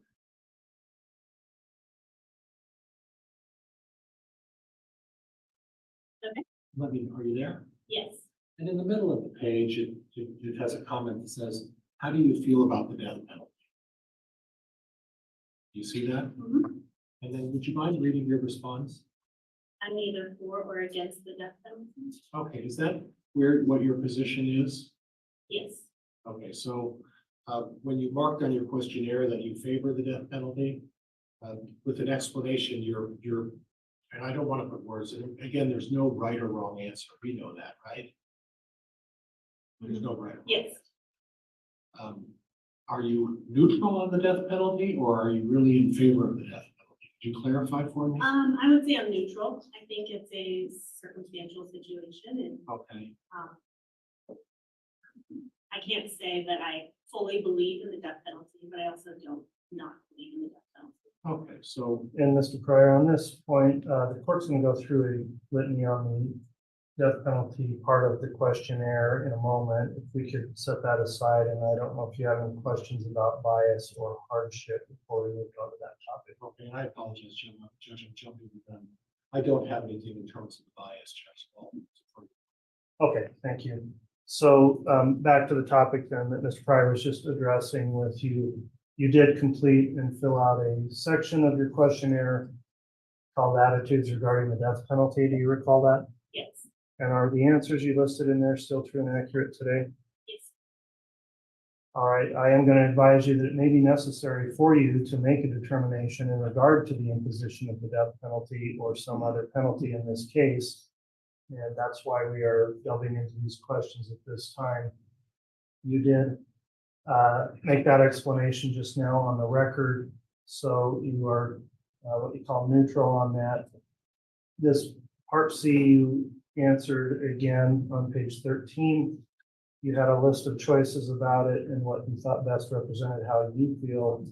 You said, I generally favor the death penalty, but would base a decision to impose it on the facts, law, and instructions in the case. Is that still what you think is your view of the death penalty today? For these statements, yes. Okay.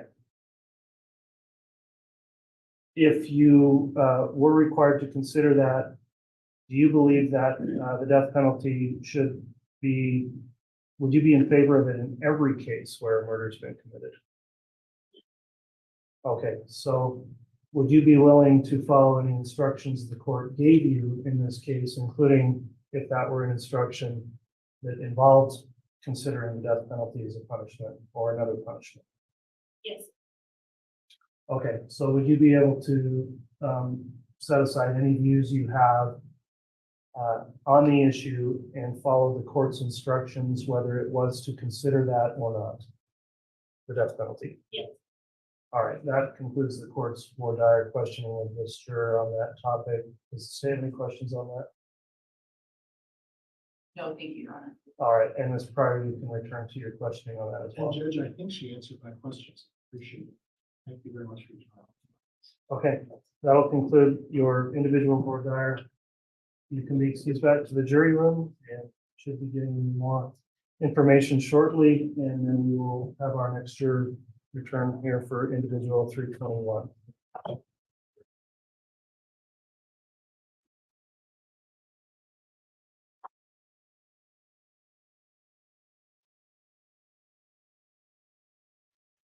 May I inquire whether retrieving jurors 21? Yes. Judge, on this one, I intend to ask questions of the stating on the record all questions. Commissioner. The questions related to his responses on page 9, 7, and 8. And they're of a personal nature. I didn't know if these were of such personal nature or want to give you more privacy doing now, or if I'm open to ask these questions. Why don't you? I'm getting too quiet. Sorry.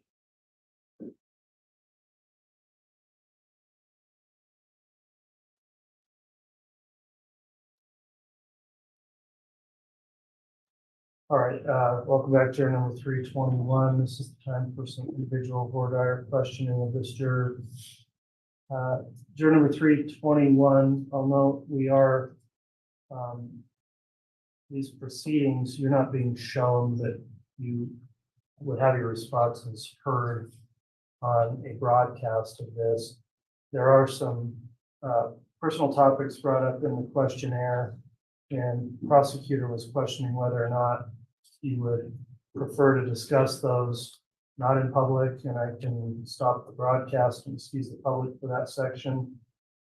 Generally, do you have a copy of your questionnaire there? Yes, I do.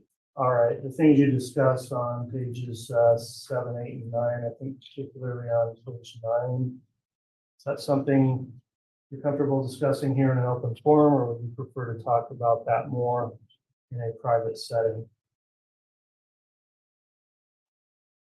Is it page 9, Your Honor? Yes.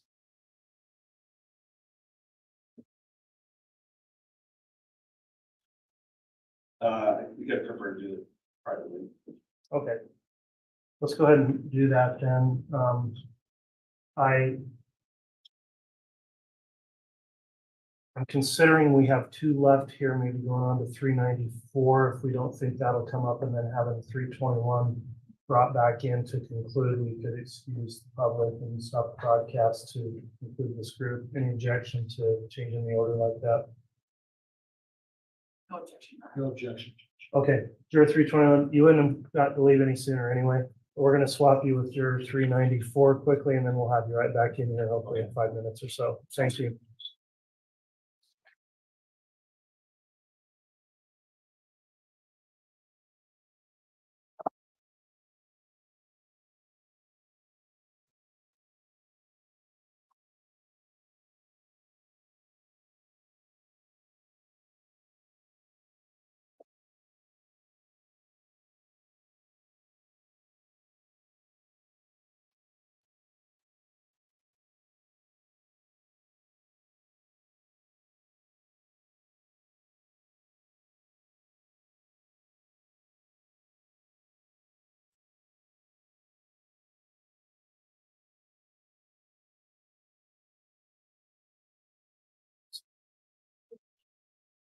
394. Judge Hale. Excuse me, right, 348. I miss. That's correct. That's correct. That's correct.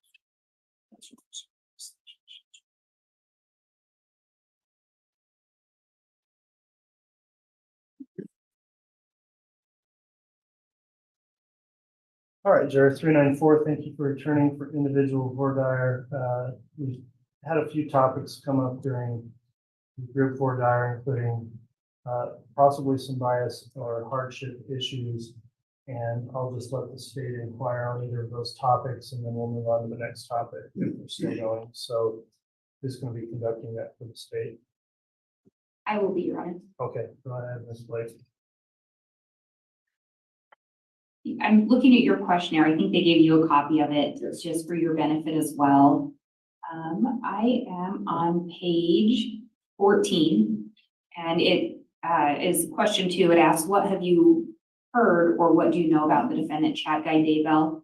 And your response was you overheard some people in the jury summons room mention the case, but no details were given. And before today, you hadn't heard about the defendant. Is that accurate? Yeah, really no information is given, just word, and then it's what the And that's the first time you'd heard of it? actually, yes, yeah. And then you did indicate that you possibly know a witness, but you're not even sure if it's, you're just said the name sounds Just the familiar. name sounds familiar, but there's really nothing there. So nothing about possibly knowing him that would cause you any concern? No. And then I know we've already gone over this with you, so I just want to double check. In the questionnaire on page 20 on the trial length, you had indicated that you have a vacation scheduled from Saturday, June 1st through Sunday, June 16th, and that you believed that would be week number 10. I think we talked a little bit today, and you indicated it's because it would include travel to and from. Is that correct? Yeah, it's actually June 6th through 10th, but we need a couple days before and after to get out. So Get to and from. yeah. And you were also asked before, so I just want to verify that this is accurate and that I heard you correctly, that if you were selected to sit on the jury, you would be able to do that and make the arrangements, and you felt you could do that and not be distracted by this, by the trip if you were late getting there or if you missed part of it. Yeah, I mean, if we had to miss it, we would just cancel. If we got into it, so that'd be fine. Do you feel that if you were to run into that, because we're not sure how long the trial will go, but with that being a possibility, if you were to run into that, do you think you would be distracted or potentially hold it against the state or the defendant as you were trying to finish out the trial? No, I feel like this is important, so. Sure. Thank you for your answers. I have no further questions, Your Honor. Thank you, Ms. Blake. Mr. Pryor. I don't need to get into significant detail, but as far as this vacation in Arkansas, again, how long of a vacation is it? I have 2 weeks off of work, but the actual time we have to be in Arkansas is about 6 days. And when you say you have to be in Arkansas, is that something that's a family gathering or a personal gathering? It's a family reunion. Okay, yeah, a significant event. Yeah, it's significant, but I also, I've never done anything like this and I feel like that's important as well. Okay. Is it going to cause a distraction to you to miss this significant family event? No. Would you rather not go to it and be to do this instead? No. You'd rather go to it? I would rather go to it, yeah, for sure. Okay. But I also know that I know it's as well, Right. so. And for the most part, you're being noble and you're saying, listen, I have to put aside my personal hardship to attend it or to participate in this process, right? Correct. But your preference would be to go to Arkansas. Absolutely. And has that trip been paid for? Has there been money expended? Yes, there's a down payment on an Airbnb, but that can be canceled. And you could be refunded that money? Yeah, by a certain date. Okay, is that date passed or is it still? It's still out there. Okay. Judge, I have nothing else. All right, thank you, counsel. The next topic we'll address here with juror 394 relates to questions you answered as to your attitudes regarding the death penalty. Do you recall that section of the questionnaire? I do. And to the best of your recollection, are those true and accurate answers in your questionnaire? Yes. All right, so the court will advise you that it may be necessary for you to make a determination in this case in regard to the imposition of the death penalty or some other penalty. So with that in mind, you indicated first that you do support the death penalty. Is that still the way you feel today? Yes. And when you were given a choice of selections to describe how you felt about it, you circled on page 13, part C, which I understand are not necessarily your words, but what you said most accurately represents your feelings. You said, quote, "I generally favor the death penalty, but I would base a decision to impose it on the facts, law, and instructions in the case." Is that still an accurate representation of how you feel about that topic? Yes. Okay, one more question then. Would you always be in favor of the death penalty in every case where a murder has been committed? No. Okay, so you would agree Well, to, let me go ahead. try that. I mean, I would be in favor if it was, the defendant was guilty of the crime. I was thinking in some case where there's some kind of defense.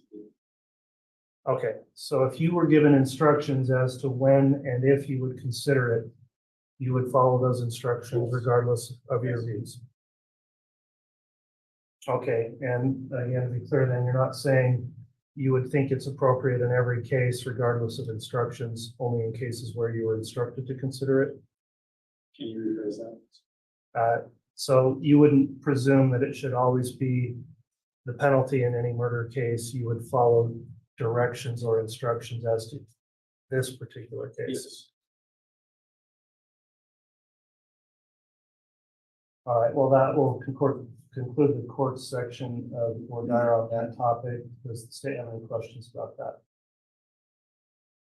No questions on that topic, Your Honor. Thank you. Mr. Pryor, any questions for this juror? Sir, and again, everybody's answer is correct. Everybody's entitled to their view. We can appreciate that, right? Yes. So when initially I heard you say that if there was a murder involved and there isn't a self-defense issue, or there isn't an insanity or something like that, you would be inclined to vote for the death penalty. Would that be fair? Yes. So aside from any kind of a defense, a legal defense, if it was a murder and a murder was committed, and you were given two choices, murder has been proven, and this is not to imply Mr. Daybell's guilt or innocence today. I have to ask these questions. You can appreciate that, right? Yeah, for sure. Okay, thank you. What I'm trying to suggest is that if there was a murder and there had been a conviction, and the jury had decided that there was a murder and there was a conviction and there was no defense issue of any kind, and the court gave you an instruction of life or the death penalty, you would be inclined to say, I'm going to vote for the death penalty. Would that be fair? Yes. So before you go into the jury box and decide what the fate would it be fair that your initial position and your start position is, listen, putting everything aside with a murder conviction, and I'm required to go back in a separate hearing and consider this, my starting spot is the death penalty unless you tell me otherwise. Provide me some other reason why I should not impose the death penalty. Would that be fair, sir? My opinion is that it's a just penalty for murder. Okay. So based on that, that would be my starting position. Okay, so you would start with the position that I'm going to impose the death penalty, and that's it. And I saw that in your questionnaire. And again, everybody has the right to a position. There's no wrong answers here. But your starting position is the death penalty is a just penalty. The court's going to give me the option of life in prison or the death penalty.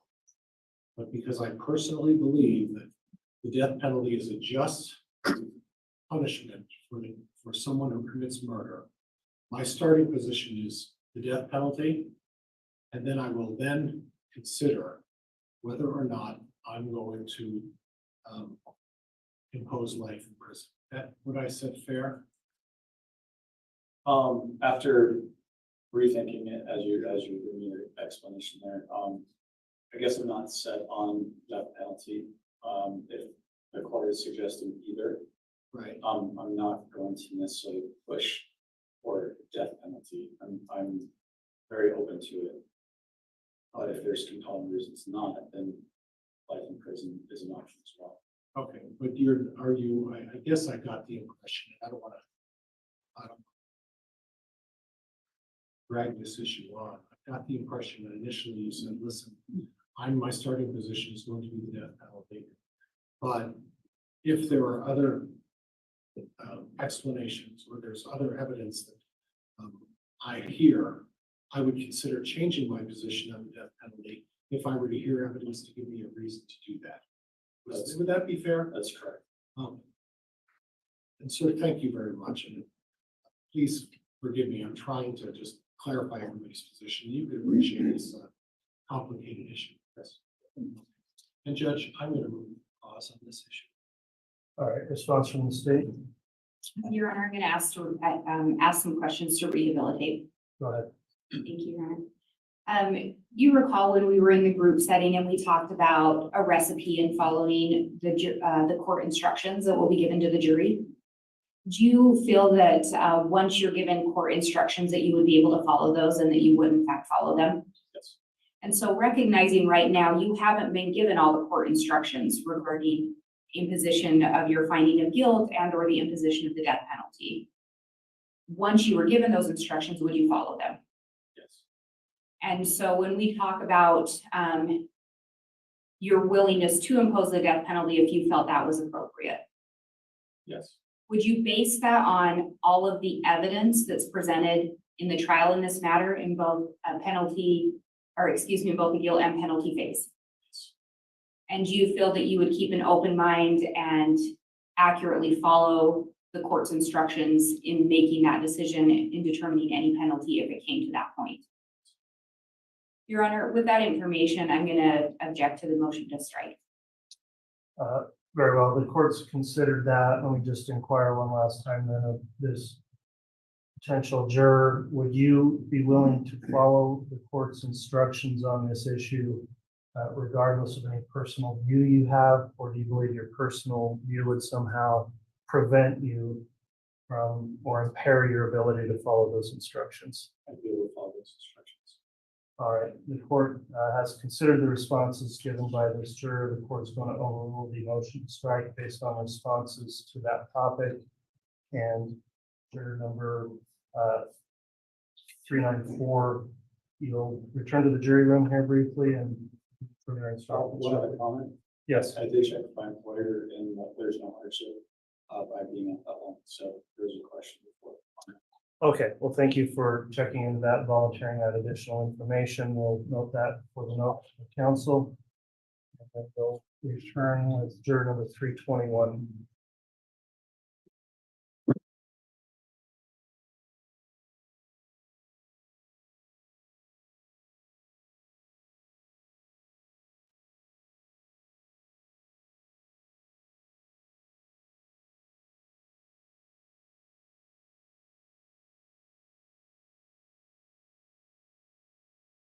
Start off to see where we're at.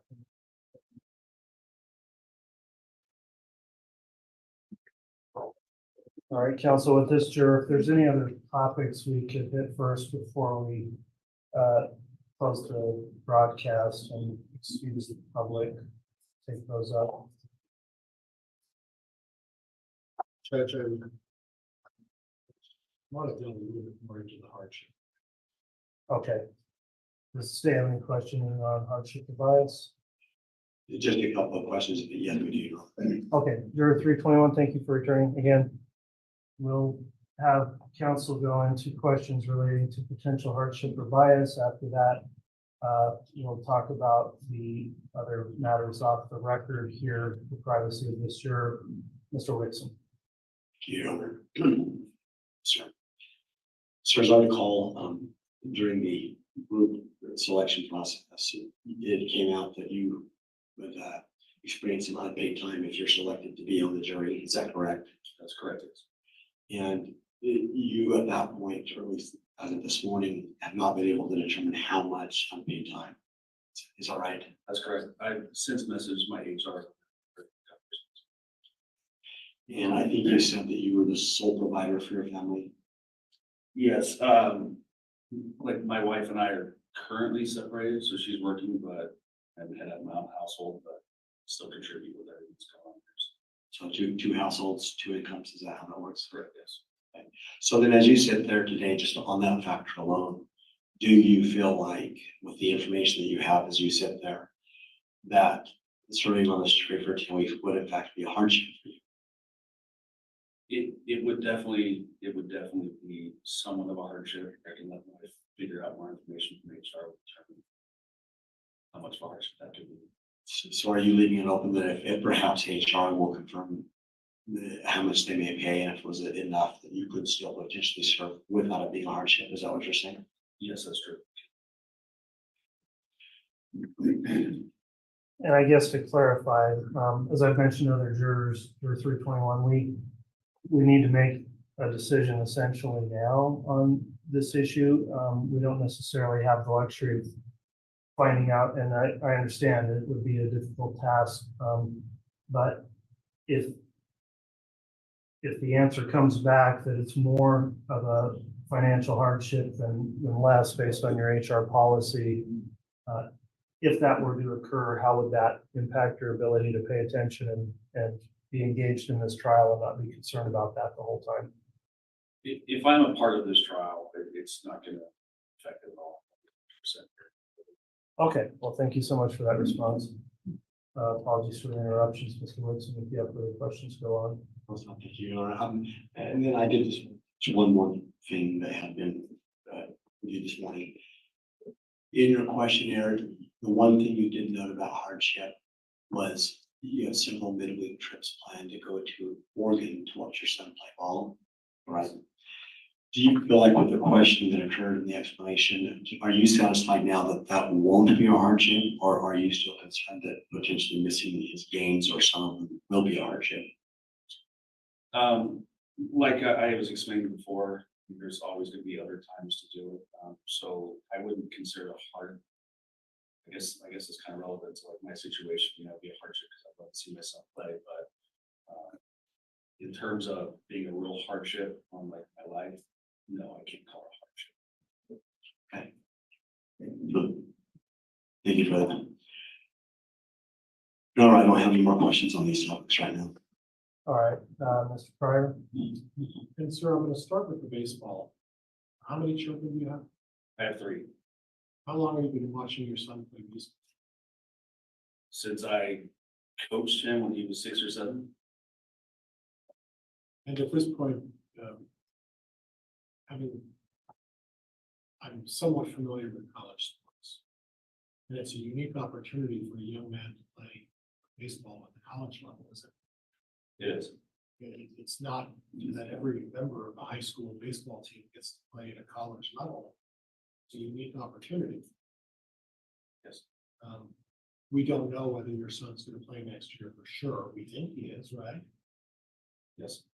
And this is an opportunity. When I talk about hardship with you, I don't want to talk about just that your life's going to end, or it's going to be it's going to be a terrible struggle, and that you're not going to be able to overcome this. That's not necessarily the entire definition of hardship in my mind. It's also emotional. It's also understanding that you've raised a child from a very young age and you are his coach. And that this is a very unique opportunity. And some of these folks are talking about family reunions and their mother's birthdays and events where people have to spend time and important events in people's lives. And I can see obviously this is having an impact on you because you truly want to watch your son play baseball. Is that fair? That's fair.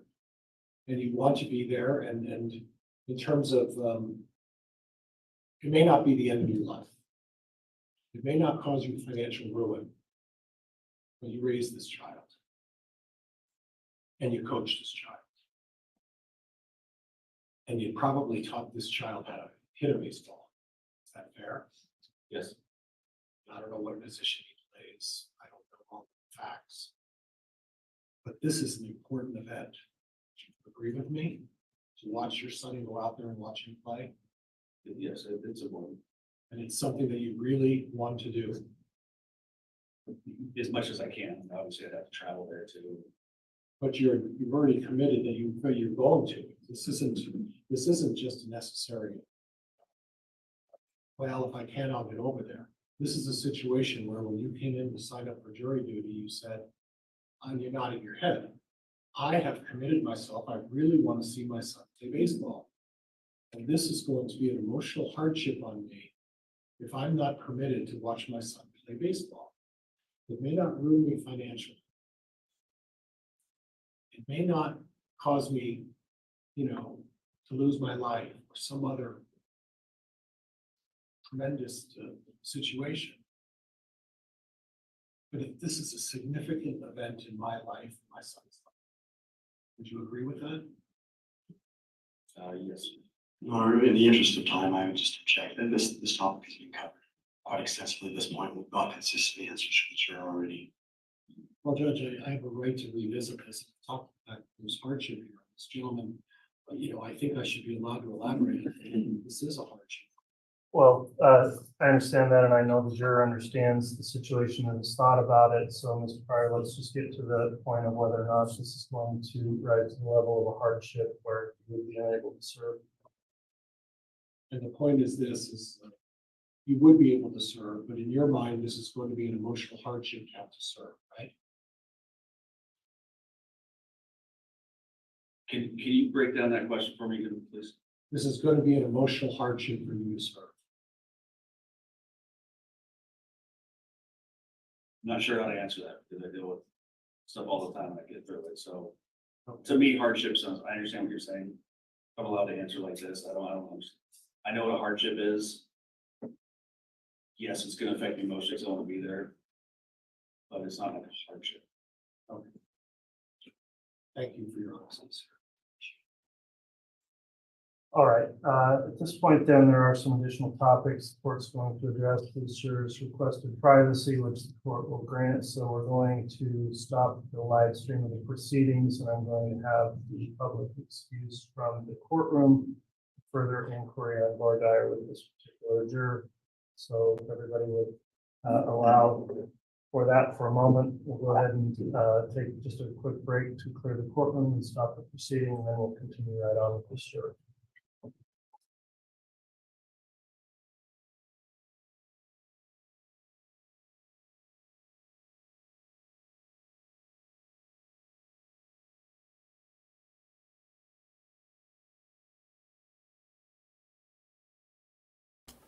All right.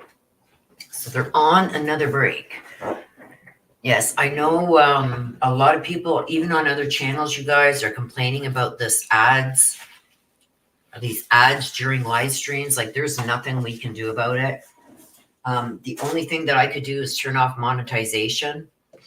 And then it's just not feasible. If I turn off monetization, then it's not feasible for me to sit here from morning till night bringing this to you guys, unless there's a lot of super chats. If there's a lot of super chats, then it's more feasible for me to stay. Otherwise, the only way that I can even slow down ads is turning off monetization. So that's just something to think about, you guys, come trial. That's why I've always said, especially for stuff like this where I've got to sit here, I get up early, like I'm here setting this stuff up a good hour and a half, 2 hours before the live even starts to get everything set and everything done the way it's supposed to be done and double checking and everything else. It's a lot of work. So to lose the monetization on that by turning it off so you guys get a better experience so you're not interrupted as much with the ads, I mean, it's got to balance itself out. I can't afford to sit here every day and not make any money. So, and the only way I can slow down the ads is by turning off the monetization, which slows down the ads, unless you guys have YouTube Premium.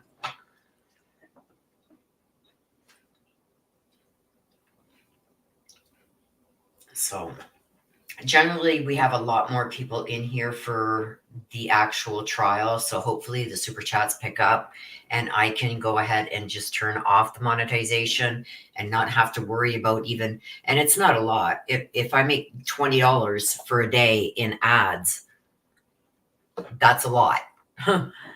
So, I mean, something has to balance out. Yeah, if you have YouTube Premium, you don't see the ads. So, I mean, it could be worth it to even, if you guys are really, really, really upset about the ads, get YouTube Premium for a month or two while the trial's on. I think it's only like $10 a month. Get YouTube Premium for a couple months and then cancel it.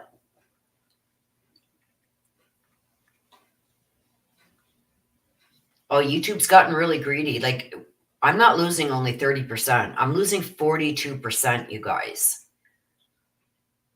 I get dinged with Apple Pay payments, Google Pay payments, this fee, that fee, a fee for handing me the fees. They fee me on top of everything. And when I worked it out for the last 6 months, they've been dinging me anywhere from 41.5% right up to 45% of whatever I get here on YouTube. Like dinging me, the super chats, everything. They've been dinging me hard.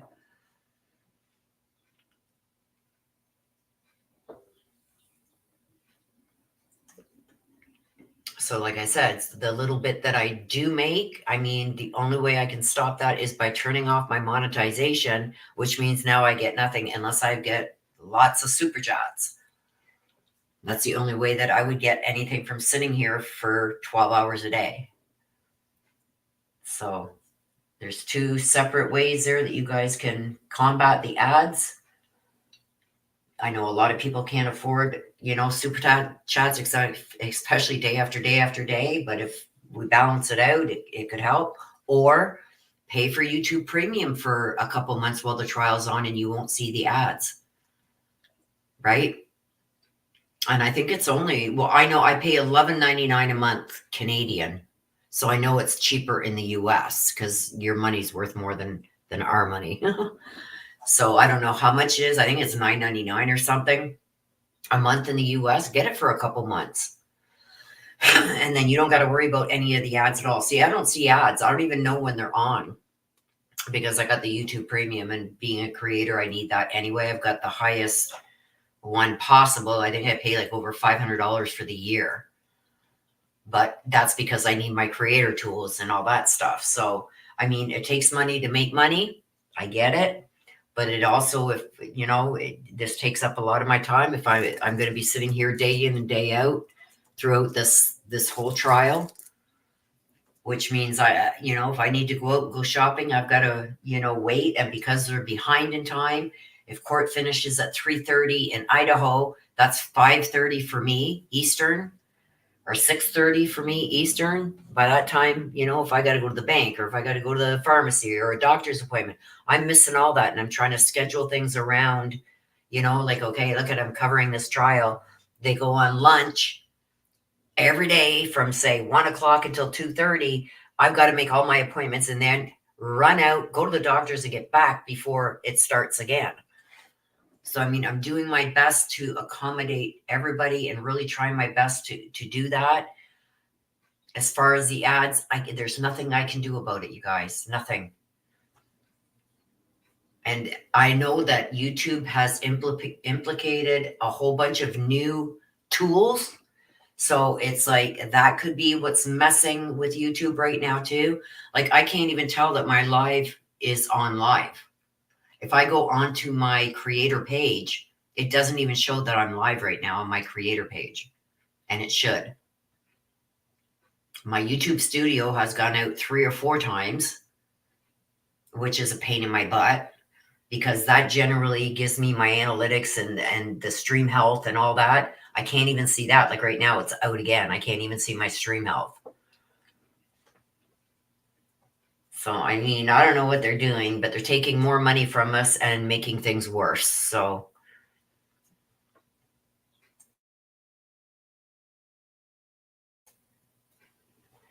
like I said, I think the cheapest thing for you guys to do to get rid of them ads is just get the premium for 2 months. It's going to cost you what, $10 a month? $20, you don't see no ads. Or not so much for the jury selection, but when the trial starts, let's get people getting them super chats going, and I can turn off the monetization, which will slow the ads down a lot. But I mean, without that, without the support, I can't do that because I have to make something sitting here for 12 hours. Nana says, ads don't bother me. It's just when it goes back to the beginning. Yeah, like it shouldn't be doing that. It shouldn't be doing that at all. And like I said, I think there's some bugs in there. I've seen a couple.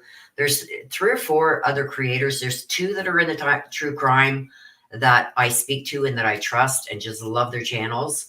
And then there's 2 other people. There's a homesteading channel that I watch, and Ryan Hall, y'all. I watch them too. And there's been a lot of people complaining about the same thing on their channels. So,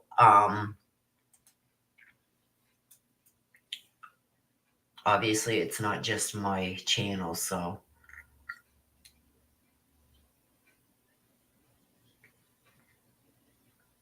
Juror 11 says, I'd love a subscription, but can't afford it. Yeah, a lot of people can.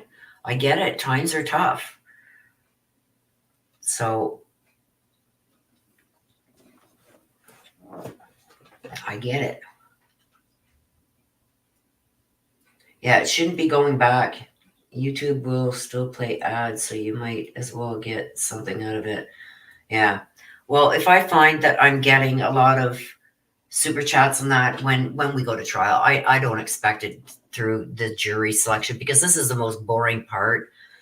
But through sitting there through the jury and doing that every day, you guys, and putting my life on hold too to bring it, yeah, I'm gonna have to keep ads on unless I see people are giving some good super chats on that. Then I'll turn the monetization off during the live.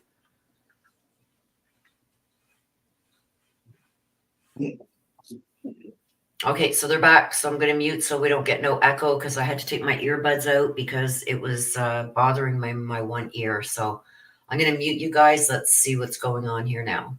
All right, we are back on the record on this case.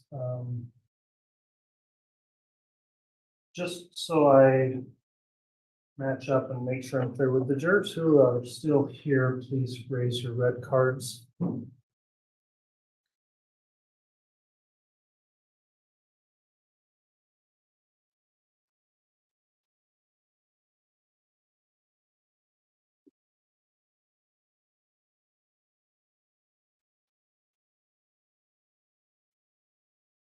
All right, thank you.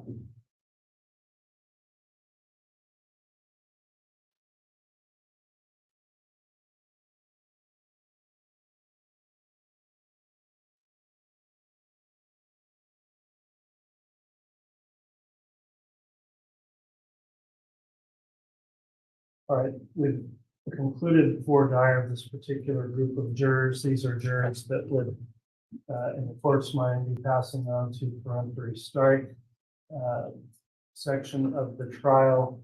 Let me inquire now, having confirmed who's returned here and on to the voir dire. Does the state pass this group for cause? Yes, Your Honor. Does the defense pass this group for cause? Yes, Your Honor. All right, thank you. Ladies and gentlemen of the jury, here then, you have been passed for cause. We'll continue to question additional small groups until we reach the necessary number of jurors we need to exercise peremptory challenges. You'll be instructed to contact the jury commissioner, Randy Rutland, and he will give you further instructions on when you are going to be required to return. While you're waiting for that, and in that interim, if anything comes up you need to report to the court, you can do that. And in addition, please take every precaution to follow the admonition given before, to not now go and research the case, look into the case, try to find out about the case. Don't talk about the facts or details of this case with anyone other than, of course, you can talk to friends, family, employers, etc. about the possibility of your service in this case as jurors and make those arrangements, but otherwise the court will be requiring you to submit an affirmation under oath when you return that you have not gone and done any kind of additional investigation into the case, which could bias or taint you and cause us to lose the work we've done today.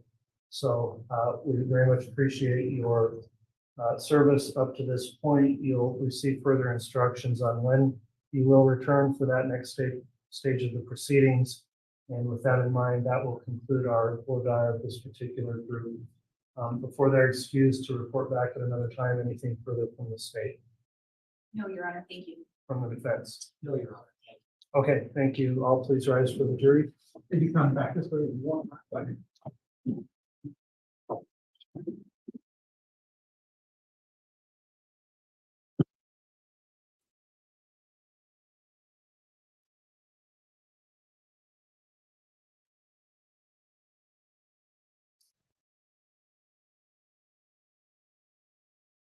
All right, a little later than then, but we're going to take a lunch break at this time. We'll go off the record. We've got another group lined up. I'd like to very quickly meet with council just to discuss scheduling on our proposals to get restarted. And we'll just do that here in the back hall briefly.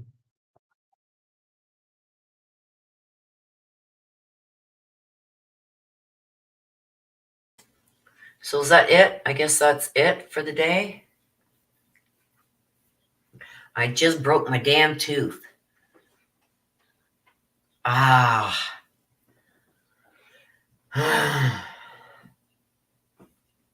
Oh, I bit into something and hit the. Oh,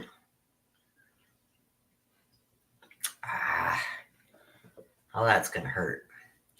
So I do believe that that's it for the day, you guys. They're going to lunch. So are they, what, lunch? What time is it right now where they are? Because it's like 4:15 here.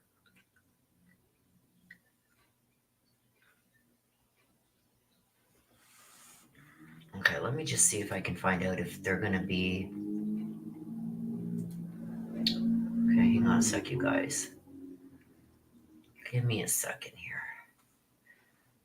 Oh,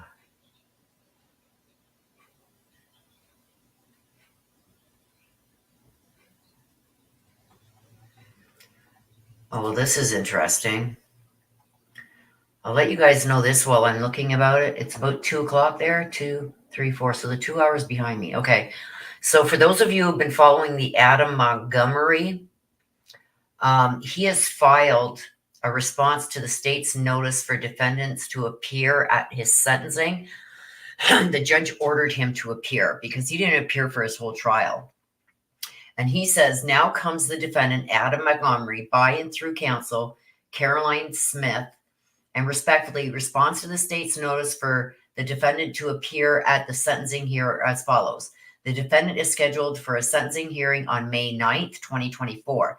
Mr. Montgomery maintains his innocence on the charges of second degree, you know what, tampering with a witness and second degree assault, and respectfully asks this court to exercise the discretion afforded to it under the statute and excuse his appearance at the sentencing. So he's saying, I'm not guilty, I'm not going. So he filed that. I don't know what the outcome of that is going to be. Let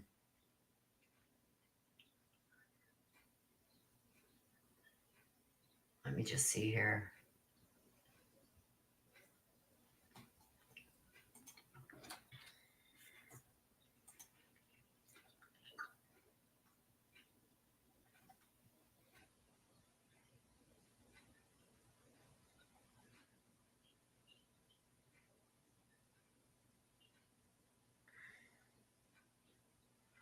Okay, hang on.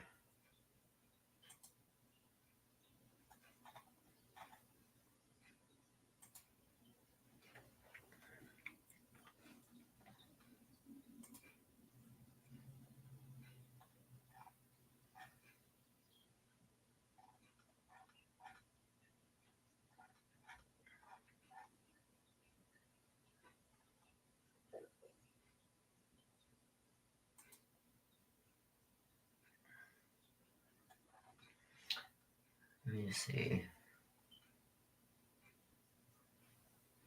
So I guess they may be showing it. So I'll hang out.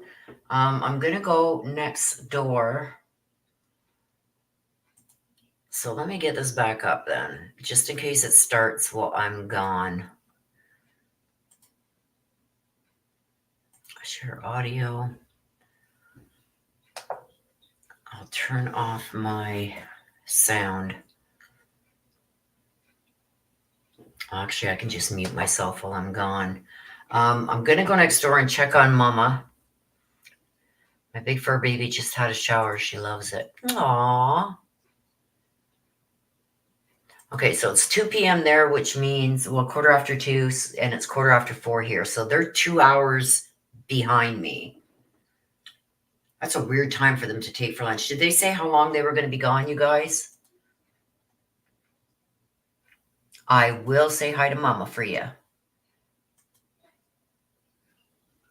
Bad Monkey says, my fur baby had a shower yesterday and was mad at me afterwards. Yeah. My dog loved getting bathed. Loved. Like, as soon as she heard me filling up the tub with water, that was it. She was in it. She just loved the water. I had a big boxer. I will say hi to Mama for all of you guys. Now, did they say how long they were going to be? Anybody?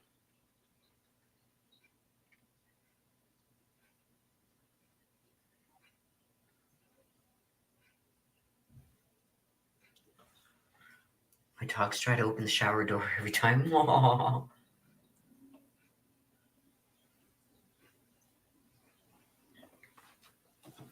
Did anybody, can I rewind this? I can't even rewind it. I'm clicking on it to try and go back. Did anybody hear? Yeah, me either. I wasn't paying attention. You want to talk to the attorneys? Okay, well, I'm going to mute myself. I'm just going to run next door and check on Mama, and then I will be back. So I'm going to leave it up in case it starts before I get back, so you guys aren't going to miss anything. In case it's only, well, they said lunch, right? So maybe half an hour, because it's just the attorneys. I don't know. Okay, I will be back. Please be good in chat. We've got your 11 here. My sisters are here too. They will rule with iron fists. I'm just joking, you guys. I'll see you guys in a few minutes.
Hey, y'all. Sorry, I was a little bit later coming back. The police were back. They caught the guy that ripped off the guy 2 doors down that was just moving in. So I was just out there talking to them. Thanks to my videos, they had the guy on video and everything, and he couldn't deny what he did. So they caught the guy. So there, my good deed is done for the day. Willow to the rescue. Okay, what's all this? What did I miss? 94% is good. That is not good. What's 94%? The answer to half the equation. What?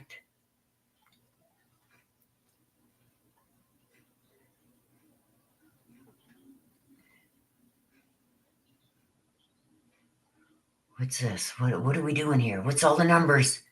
I can't go back that far. Prayers are answered. Yeah. So, and I told the guy, I said, I took some still photos too off of the recording. I said, post it all over Facebook. Somebody's going to know that guy with that truck.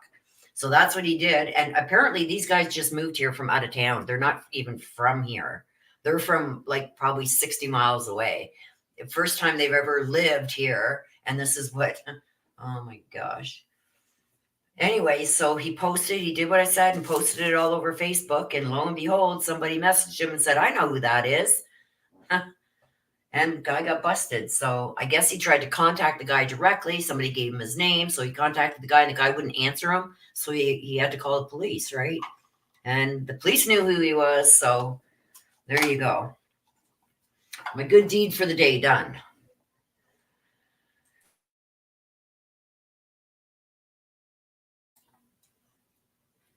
That's what I mean, man. You guys can't, these criminals can't get away with anything in today's society. You never know whose house has a video camera. And mine, I got like my front porch has a roof on it and it kind of like hangs down in the front a bit. And like I can put stuff there like to block the sun and that, but it's not there right now because it's not summer. But anyway, you can't, unless you know my cameras are there, you can't even really see them unless you're walking on the street.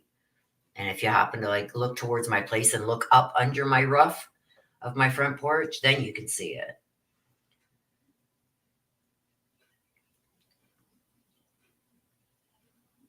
So there. Bad Monkey says, I'm no angel. Stop talking about my friend like that, Bad Monkey. Bad Monkey says, I'm no angel. Stop talking about my friends like that. We all love Bad Monkey. He had us laughing during the Letitia Stout trial, that's for sure. And it's good. It's good to see a bunch of you guys back here that were also here for the Letitia Stout case too. Okay, what is going on here? My studio is all down now. Let me see if I can't get this back up. I have to keep refreshing it. Well, we all love you too. Willow's the angel. No. Far from it, Nana. I wish, but far from it. See, this is what I love about the subscribers and everything that I have, and the people that come into this room are generally just like this. And that's what I love. I would rather have, okay, right now we got 14 people in here. I'd rather have 14 loving, kind people in here than have 14,000 assholes. Can I say that? Watch me get a slap on the wrist for saying that.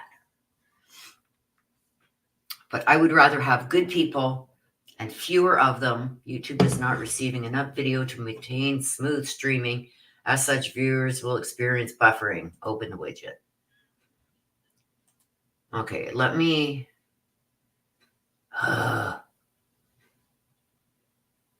okay, let me close this and see if I can't reopen it. I don't know why this is happening, you guys. Live. Go in here. So it's connect. Okay. Okay, don't you guys freak out. I'm going to leave StreamYard. I'm not going to end it. I'm just going to leave it and then come back in to see if I can get rid of this error message. So I'm not going anywhere. You'll see me pop out of the live. The live will continue to run. Just let me pop out and pop back in and see if that'll fix it.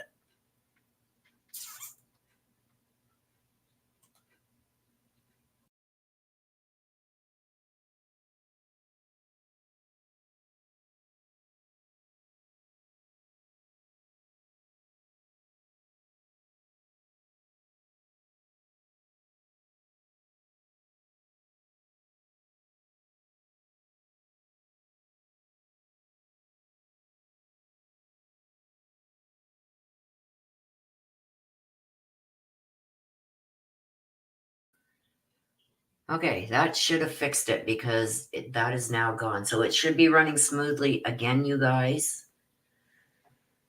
I just wish I could help out and get a script. You know what? Juror 11, just being here and being part of this every day is more than enough. Like I said, I don't expect anybody that cannot afford to join or super chat or whatever. I don't expect it. I appreciate those who can afford to do it and do it. But I appreciate it just as much, you guys being here and commenting, and especially the mods being here modding. I appreciate each and every one of you.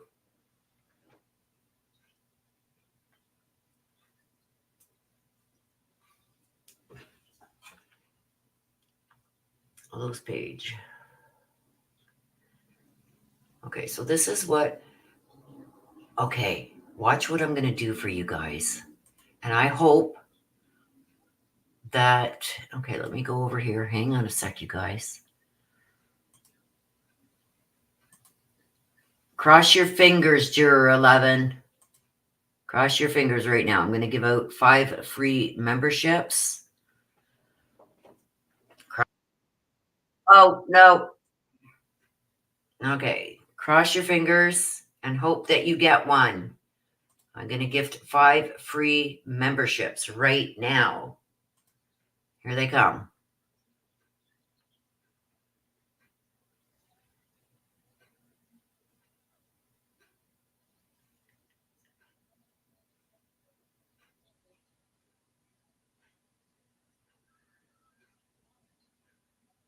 Okay, so Pet Nanny Nancy, Bev is me. Eileen R, Deline M, all got free memberships. And Nana got one.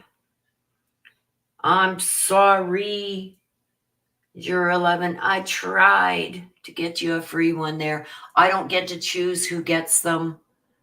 YouTube just gives them out to those in the chat that aren't members already. But I will be doing that again once the trial starts. I'll be gifting another 5. I don't get to pick and choose who gets them. I wish I did, but I don't get to pick and choose. It just gives it to whoever is in chat and doesn't have a membership already. 5 people. I tried.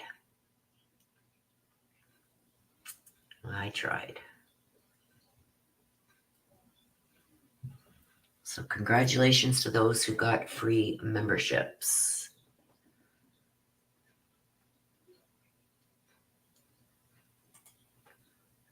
Okay, now I've got to redo this and present the screen again. Here we go. Okay, so I got everything back on. Okay, let me make sure that everything is working right here. Whew. All right. Are you guys sure that they're coming back? No, there's no way of doing it, Nana. It's YouTube itself doesn't give us the option of who we give it to. And once a membership is given out, it can't be taken back. I wish I could, and that would have been very nice of you to do, Nana. So I appreciate you. Like, I love you, man. But yeah, YouTube picks 5, and that's who gets them. Once they're given, they can't be taken back. But she'll have another chance. Juror 11 will have another chance.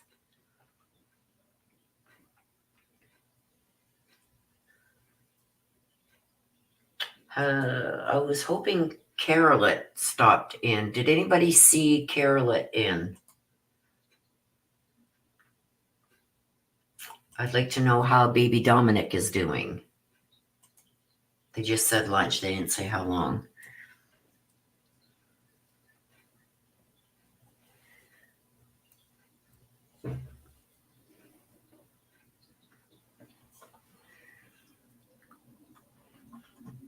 Where's Bad Monkey Videos? Yeah, you got to make sure that you are able to accept gifts too. So if you click on the $sign or go to your settings in YouTube, I don't know how, see, I've got the creator version of YouTube, but there's some place within, Google it. How do I turn gifting on to receive gifts in YouTube? And they'll probably take you to a YouTube video where that video will show you how you can make sure you've got gifting on so you can give and receive gifts. If you don't have that on to give gifts, then it won't be on for you to receive a gift either. Okay, Bad Monkey Videos is saying, here's how you do it. At the top of the screen, there's a green box with a gift on it. I clicked it, and there is an Allow Gifts tab that you can turn on and off.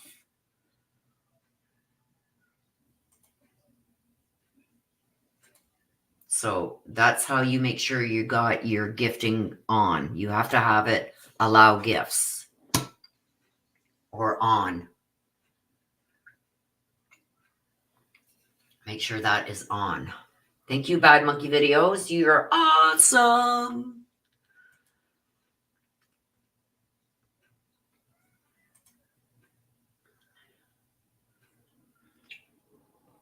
Yes, I hope baby Dominic is doing good. It's been a while since I've heard from Carolette. So I've been praying every night for baby Dominic, as well as all the others, Sebastian, Summer, Monkey, everybody. I've been praying. Now, I haven't seen. Let me just check here and see. I'll turn off my sound for a minute there, you guys. Hang on. I haven't seen any updates yet. I haven't been.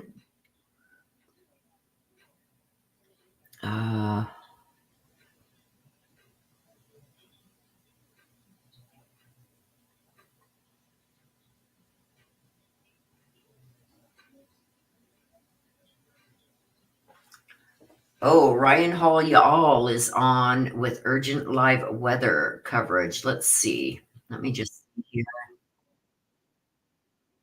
Breaking weather. I guess it's in Oklahoma, Texas, MO, Kansas City, MO. Right now, let's see if we can see this bigger. Right now, people in Cincinnati, Florence, and everything. Let me just see if I can stop it for a minute. See if he brings us in closer. Okay, so anywhere near Ponca City, Bartsville, Whitfield, Derby, this is Kansas, Independence, Coffeyville, Cedar something. There's tornado warnings. Or Cincinnati, Ohio, Bellefonte, Pittsburgh, Cleveland, Louisville are all under tornado warning watch. Let me see if I can get another area here Where's this? This doesn't look good, you guys. Okay, so where is this one? There's another one. Ponca City, Pawnee, Pawhuska. I don't know where this is. Let me see if I can zoom out a bit here and see where he's talking about. Columbus, Ohio, Cincinnati, Dayton, Ohio, Canton, Ohio, Springfield, Ohio, Nashville, Tennessee, Pittsburgh, PA, Louisville, Kentucky, Lexington, Fayette, Kentucky, Akron, Ohio, Indianapolis, Indiana, Charlotte, North Carolina, Cleveland, Ohio, Atlanta, Georgia, Toledo, Ohio, all under warnings. So if you are near any of those areas, be careful. They seem to be focusing on Ohio, everywhere from Cincinnati up to Wheeling, Parkersburg, past Columbus, Bellefontaine, Dayton, Hamilton, all those areas. Where's this one? Oklahoma, Bartlesville looks like it's right in the line of fire. Joplin. Let's see if I can get a little bit better here. Tulsa, Springfield, Jefferson City, St. Louis, Fayetteville, Oklahoma City. There's a bunch of you guys under tornado. This is apparently a really bad storm that is coming that way. So while you're waiting here, you guys can still listen, and you can go over to Ryan Hall, y'all, and see the maps that he's got up. You can turn off the volume if you want on him, and you can see the areas that he is outlining where there is live tornado activity and warnings.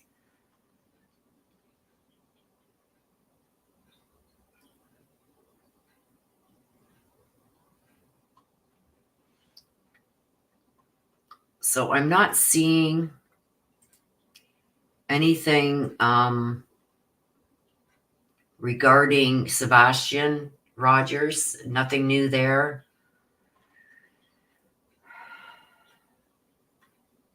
There's going to be a presser tomorrow at 11 a.m. CST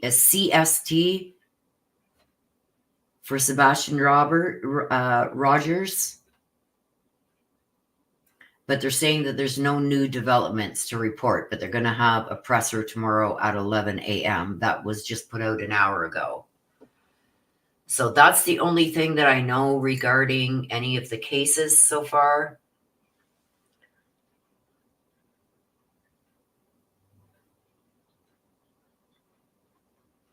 Yeah, that's a huge area. There's a couple areas in different states. Oklahoma, Ohio, Kansas. I'm in Canada, so if I repeat something, don't come at me. I have to get out my chopsticks and get you. But there's a huge areas of concern there. So while we're in break, check it out. I could probably get you. Hang on a sec. Let me go back here. And you can tell them over there in the chat that I sent you over. I'll get you the link to the page. Here it is here. Go and check it out and make sure you are not in that area. And when you go over, let them know that you sent you over. Let me just see if I can see some more here. While we're waiting, you got to report to come back.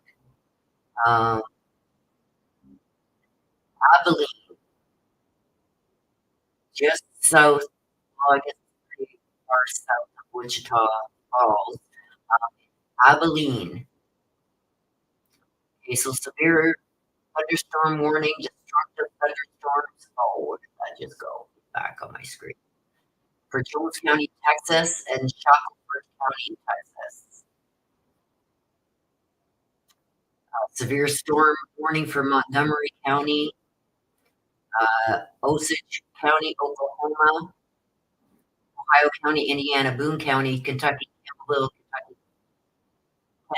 Kentucky, Jones County, Texas, Rockford County, Texas. You guys are all under severe. Yeah, just call me Choppy. Call me Chops. Willow, you are choppy. Yeah, it's because I've got, okay, let me get rid of this. I've got way too much open. How's that? Is that better? It could be too, because I was trying to talk too fast. Is it better now? So there is the link. Am I better now, you guys?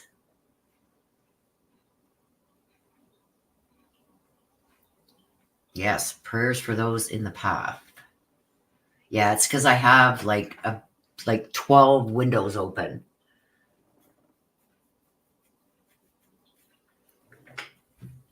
And I don't know where this music's coming from. You ever hear that saying? My brain is like a computer. It has 12 windows open and I don't know where the music's coming from.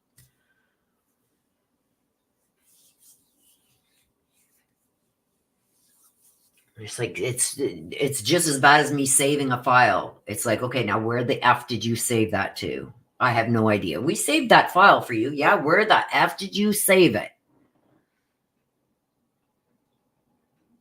Yeah, but mine are all like videos and stuff that I've got going on.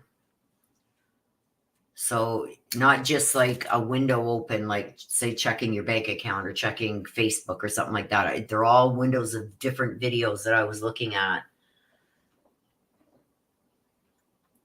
Nana just called her prayer warriors and they are on it. You bet your boots they are. If it's coming from Nana, she gotcha. I got these new pajamas. Since my sister is back in chat, this is all her fault. She got me hooked on that Temu site, and I got these pajamas. They were like regular $22 or something. It's just like a short top and short shorts, like for the summer, but the pajamas. And it says, "Don't worry about me. God got me." I love those ones. No worries about me. God got me. Whatever he decides is going to happen is going to happen. I trust him.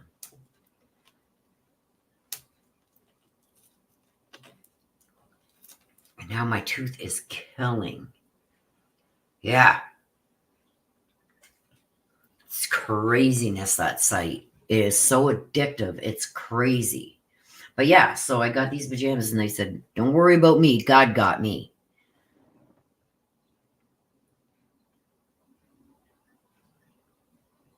I just bought those pajamas. And don't forget, you guys, on my site, here, let me get you the link.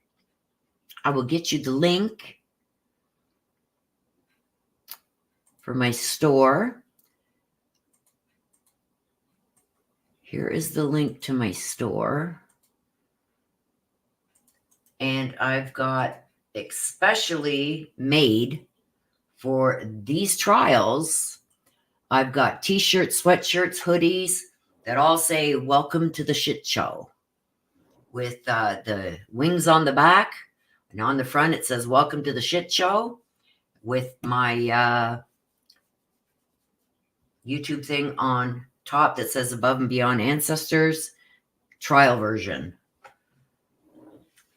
Oh, Marie, I agree. But there's the link to my store if you want to go and check it out. A bunch of different stuff in there. If you click on, when you go to the store, you'll see maybe a t-shirt with a saying or whatever on it. Click on it and it'll give you the option for your different colors that you want, sizes. And if you want a shirt, sweatshirt, hoodie, it's all in there once you click on the photo that's there. So go on over there. I know Summer Dawn has the "Welcome to the Shit Show." I know my sister has it. I have it. And I see 4 other orders for it, but nobody has told me that they have ordered it. So I don't know who it is that ordered them, but there's 4 other people that ordered it too. And Court is back. Okay, we're broadcasting at this time as well. We're already on the record. I'm muting. Ms. Blake, if the state has a motion, you can argue that at this time. Thank you, Your Honor. The state had previously asked to be heard regarding 2 objections that came up during the last panel. The state wanted to be heard prior to bringing in the next group, anticipating that we may hear the same things. The 2 issues are that Mr. Pryor, counsel for defense, mentioned multiple times the 4 prosecutors. I do think that that is objectionable. I think it's outside the scope of the purpose of voir dire. I think it's also pandering to the jury essentially and serves no purpose as far as the voir dire process itself goes. So we would ask that he be prohibited from repeatedly referring to the 4 prosecutors and then himself as a lone defense counsel. In addition, the other objection dealt with, I think it only happened one time that I can think of, but Mr. Pryor made the comment that he believed his client was not guilty. Again, I think that's inappropriate to comment on that, to comment on what his personal beliefs are with regard to that, and also would be outside of the scope of voir dire and serve no purpose for the voir dire proceedings. Okay, thank you, Ms. Blake. 2 different motions there.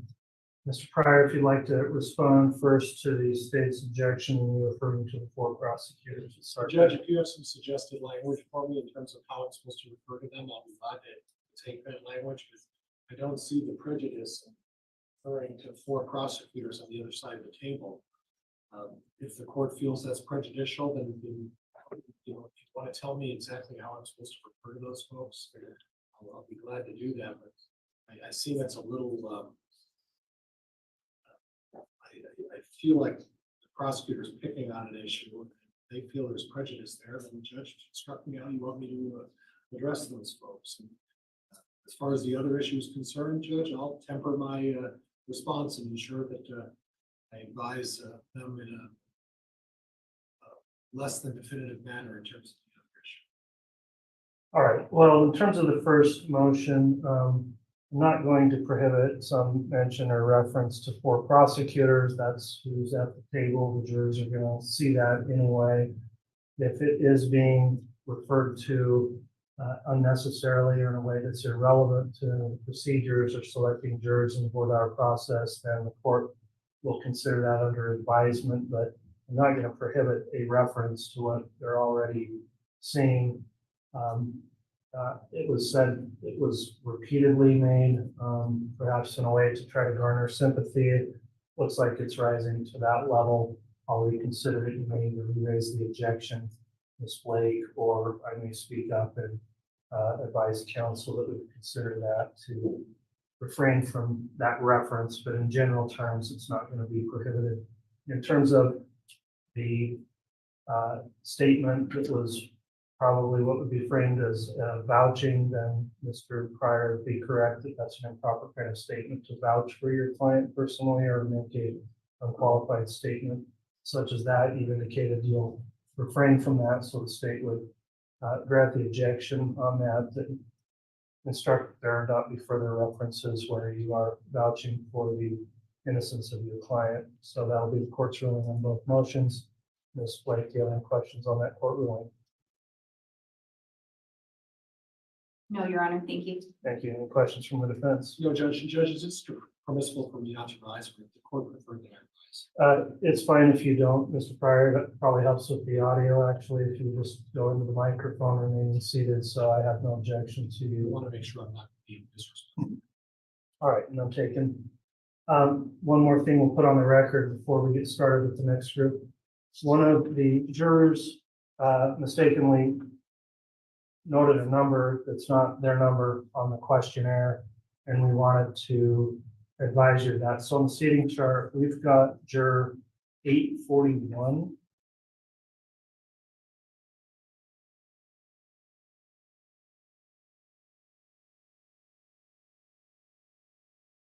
And actually let's see, so 465 is the questionnaire. That's the number on the questionnaire. Is that correct? You've got a questionnaire with the juror number 465. That is actually going to be red card juror number 841. So when they're in here, they should have a red card 841 that corresponds to the questionnaire with 465. May I make a point of inquiry? Was the 465 on the side of the questionnaire? Is that the number on the questionnaire, or are they actually an 841? That is the number on the questionnaire. So the questionnaire reads 465. However, that is actually your 841. You're welcome. All right, council. Took a while on that last group. To the extent we can make it any more efficient or move more quickly, I do intend to get through this group today. They've been waiting since this afternoon. So we will proceed first with the court's board dial, then on to council. If everyone's ready, then we'll go ahead and have this next group of 16 brought in for board dial. So instruct the marshals to have the jurors brought in, please. Sure. Thank you.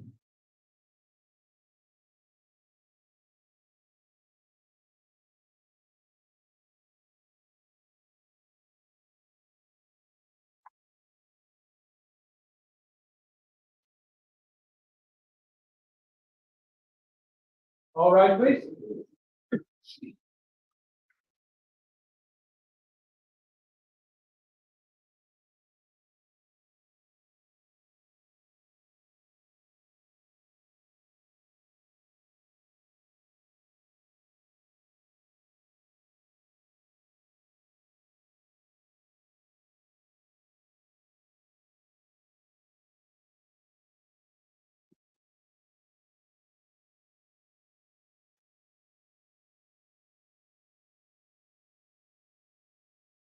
And we'll hear you on.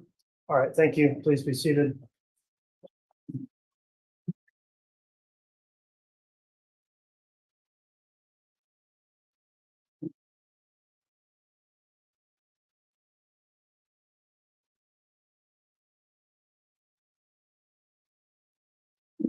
All right, ladies and gentlemen, thank you for returning. Apologies for the delay this afternoon. I'm going to first, if we would do this, just to give counsel and the court an opportunity to confirm your seating arrangement that it corresponds with our chart. If you don't mind, if each of you would please just hold your red card up for a moment and give us a moment to review our charts, then we'll move on from there.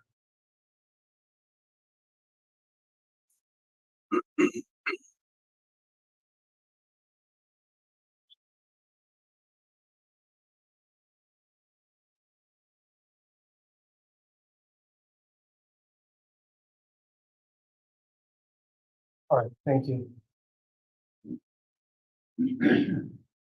First, counsel, I will remind you, please only refer to jurors by their red card numbers, not by name. As I mentioned previously, we are here to select a total of 12 jurors plus 6 alternates for trial. So we're going to have a total number of 50 prospective jurors to get to peremptory challenges. The court's going to conduct its own board dial, and I'll request the counsel not repeat questions the court's already asked. We are now broadcasting the proceedings. We are on the record on KCR 2221-1623, State of Idaho versus Chad Daybell. I'll note Mr. Daybell is present, as well as his attorney, Mr. Pryor. The state's here represented by Mr. Wood, Ms. Blake, Ms. Beatty, and Mr. Wixom. First question I'll ask of counsel, beginning with the state. Is there any objection to the manner in which the jury panel has been recalled and seated today? No, Your Honor, thank you. Any objection from the defense? No, Your Honor. Thank you.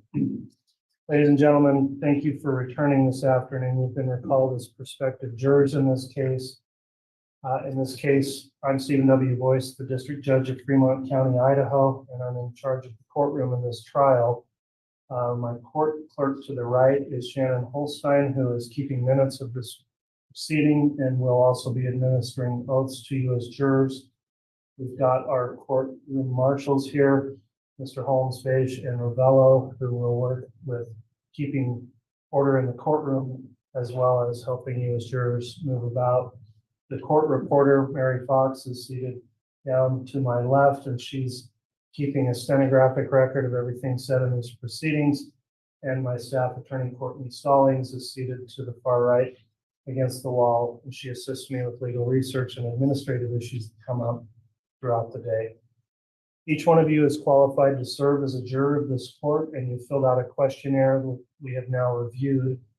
We are going to go through this process in an effort to select 18 jurors, which will comprise 12 trial jurors and 6 alternates. The clerk at this time now, using the red card number, will please make a roll call of the jurors. Please answer audibly when I list your number. Juror 440. Here. Juror 465. Here. Juror 496. Here. Juror 505. Juror 526. Here. Juror 536. Here. Juror 539. Here. Juror 544. Here. Juror 591. Here. Juror 617. Here. Juror 631. Here. Juror 641. Here. Juror 647. Here. Juror 653. Here. Juror 686. Here. Juror 740. Here. All right, thank you. For jurors that did not appear, the court will indicate an admonishment that they may be subject to fines or jail time under Idaho Code 7610 and Idaho Code 22085. So for those of you who did appear today in this group of 16, thank you for returning. To assist you in understanding and participating in this jury selection process, again, I'll reintroduce you to the parties and the lawyers and summarize briefly what the case is about. When I introduce an individual, please stand and briefly face the jury panel, then take your seat. The case has been brought by the state of Idaho, sometimes referred to as the prosecution. State's represented at this trial by Fremont County Prosecutor Lindsay Blake, Madison County Prosecutor Rob Wood, Specially Appointed Prosecutor Edith Beatty, and Deputy Prosecutor Rocky Wixom. The defendant is Chad Daybell, and he's represented by his attorney, John Pryor. This case is a criminal matter, which means the defendant has been charged by the state of Idaho with a violation of the law. I previously read to you a summary of the charges contained in the amended indictment when you were here last week to complete your questionnaires. With regard to the defendant, the state of Idaho has alleged that he committed the following crimes. Count 1, conspiracy to commit first-degree murder and grand theft by deception. Count 2, first-degree murder. Count 3, conspiracy to commit first-degree murder and grand theft by deception. Count 4, first-degree murder. Count 5, conspiracy to commit first-degree murder. Count 6, first-degree murder. Count 7, insurance fraud.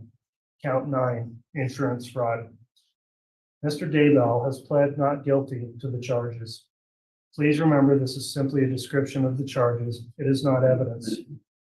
Under our law and system of justice, every defendant is presumed to be innocent. This means 2 things. First, the state has the burden of proving the defendant guilty. The state has that burden throughout the trial. The defendant is never required to prove his innocence, nor does the defendant ever have to produce any evidence at all. Second, the state must prove the alleged crime beyond a reasonable doubt. A reasonable doubt is not a mere possible or imaginary doubt. It is a doubt based on reason and common sense. It may arise from a careful and impartial consideration of all the evidence or from a lack of evidence. If after considering all the evidence, you have a reasonable doubt about the defendant's guilt, you must find the defendant not guilty. The duty of the jury is to determine the facts and then apply the law set forth in the instructions I'll later give you to those facts. In this way, you'll decide the case. In applying the court's instructions to the controlling law, you must follow those instructions regardless of your opinion of what the law is, what the law should be, or what any lawyer may state the law to be. During the course of this trial, including the jury selection process, you are instructed that you are not to discuss this case among yourselves or with anyone else, including by use of email, text messaging, social media, or any other form of communication, electronic or otherwise. Do not conduct any personal investigation or look up any information from any source, including the internet. Don't form an opinion as to the merits of the case until after the case has been submitted to you for your determination. At this time, then, I am going to request that our clerk administer an oath to the entire jury panel. Ladies and gentlemen, if you please stand and raise your right hands, I'll have the clerk administer this oath. You solemnly swear or affirm that you will truthfully answer such questions as may be asked of you by court or counsel, touching upon your qualifications to sit as a trial juror in the cause now on trial. So help you God. All right, thank you. Please be seated. Our record will reflect that all jurors were placed under oath. The clerk has now impaneled 16 prospective jurors for questioning in a small group today. Will the state stipulate the jurors have been properly called and impaneled? Yes, Your Honor. Will the defense stipulate? Yes, Your Honor. Thank you.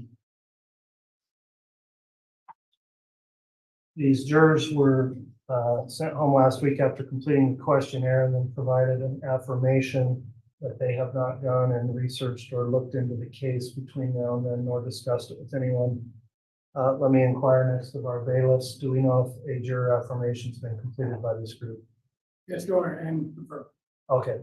Thank you for following the court's admonishment of not looking into the case during that intervening time period. In this part of the jury selection, then you're going to be asked questions touching on your qualifications to serve as jurors in this particular case. This part of the case is known as the voir dire examination. Voir dire is an ancient Anglo-Norman term dating back hundreds of years to origins of the common law, and in French it simply means to speak the truth. Voir dire examination is for the purpose of determining if your decision in this case would in any way be influenced by opinions which you now hold, or by some personal experience or special knowledge which you may have concerning the subject matter to be tried. The object is to obtain 12 persons who will impartially try the issues of this case upon the evidence presented in this courtroom without being influenced by any other factors. Please understand the questioning is not for the purpose of prying into your personal affairs, but only for the purpose of obtaining an impartial jury. Whenever you need to answer a question, please raise your red card number. When you're called upon to speak, identify yourself with that number. And since we're making a stenographic recording of the proceedings, please make audible verbal responses and try to avoid speaking at the same time as anyone else talking to you. That way, our court reporter will be able to keep a clear record. If any answer to a question would be embarrassing or uncomfortable for you to answer publicly, and I will note this proceeding is being live streamed, then please let me know, and we're able to discuss those issues with you in a more private setting outside of the public purview. Similarly, if your answer to any question may prejudice other prospective jurors, please let me know, and we'll also discuss that issue outside of the presence of your fellow jurors. Additionally, many of you may have knowledge of this case from pretrial media coverage and publicity. Please do not discuss any specific facts or details of this case in front of the other jurors in this pool. We can discuss those matters with you individually as needed. I'll now read to you a special instruction in this case, which is as follows. The defendant, Chad Daybell, has been charged in the amended indictment with certain counts of entering into a conspiracy with Lori Vallow Daybell and or Alex Cox. The crime of conspiracy involves an agreement by two or more persons to commit a crime. You must only consider the evidence against the defendant in this case and should not speculate as to any other case or legal proceedings involving the alleged co-conspirators. You must remember that the defendant has the presumption of innocence, and you must consider his guilt or innocence based solely on the evidence provided in this case. That concludes the court's special instruction. At this time, I would instruct the attorneys for both parties to avoid repeating any questions already asked. The attorneys do have the right, however, to direct follow-up questions to a juror regarding responses they've made to previous questions. The jury should be aware that during and following the voir dire examination, one or more of you may be challenged. Each side has challenges called for cause, which means they can ask a juror to be excused for some specific reason. In addition, each side has a certain number of what are called peremptory challenges, meaning they can ask a juror to be excused without giving a reason for that dismissal. If you are excused by either side, please do not feel offended or feel that your honesty or integrity has been questioned, because it has not. At this time, then, the court will begin with its portion of the voir dire process, after which the attorneys for both parties will be given an opportunity to make their own inquiries.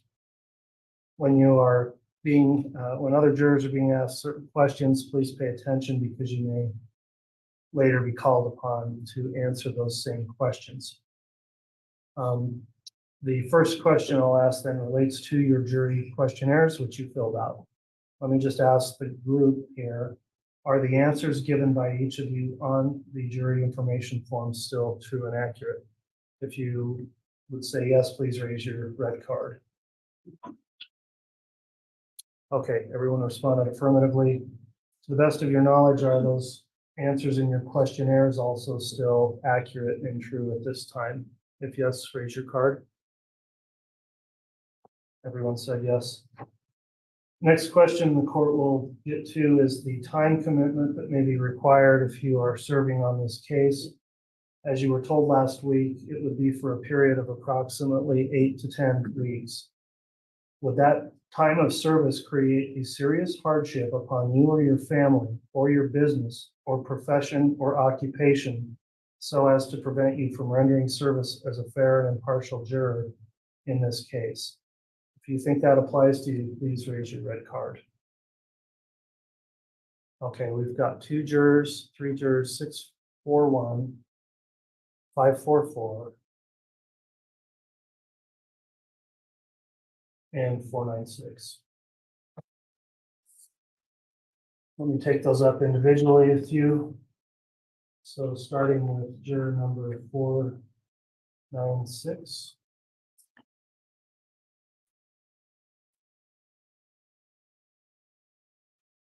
You mentioned in your questionnaire you are out of town for work both in April and May. Could you explain a little further about those circumstances? Yes, I have a training going on to, essentially it's related to work, though, traveling to Arizona. All right, would you be able to have anyone else cover, or would you be able to reschedule those commitments? Could be rescheduled, but they're committed to prior to this case. I've committed to the prior. What would be the impact on you if you were required to serve as a juror in this case and missed? And to be clear, these are 2 separate trips, both planned, is that correct? If you miss both of them, where would that leave you? I would need to reschedule, which would be, I take this on trips, reschedule.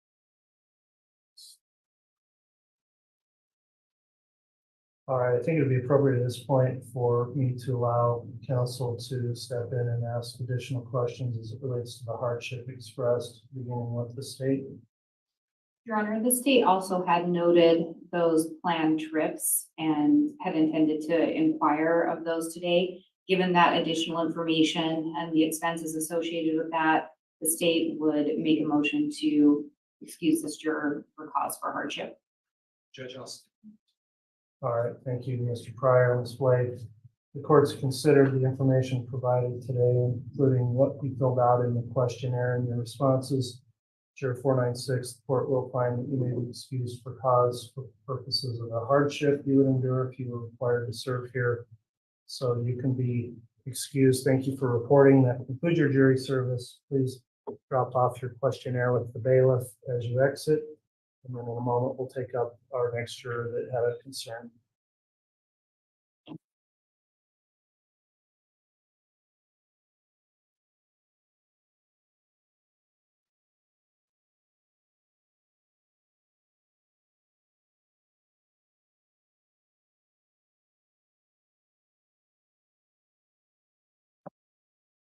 All right, let's next talk to juror number 544.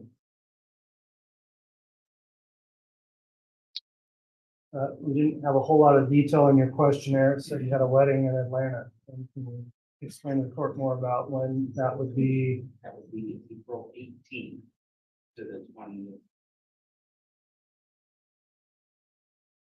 And can you indicate whose wedding that would be? It's my nephew. Have you made any prearranged purchases for that trip at this point? Yes, I have. I actually have, purchased the airline ticket before I had gotten the, summons. They're willing to move the wedding out a couple of months for you, do you think? Kind of hard to do. All right, I'm gonna ask the state at this point if they have any questions about the purported hardship here for this juror. Your Honor, the state also had a note on this one, and we did note there was a wedding in Atlanta. We just were unclear on the dates of that. With that additional information regarding the dates and the purchased airfare, the state would make a motion to excuse this juror for a cause for hardship. All right, response from the defense. Judge Ellis. All right, well, juror 544, as I mentioned last year, he will be excused based on your request to not serve at this time for a hardship that would occur if you remain. Thank you for coming in, completing the questionnaires, returning today, and your jury service is completed and you can be excused. Please drop your questionnaire off to the marshal on your way. Thank you.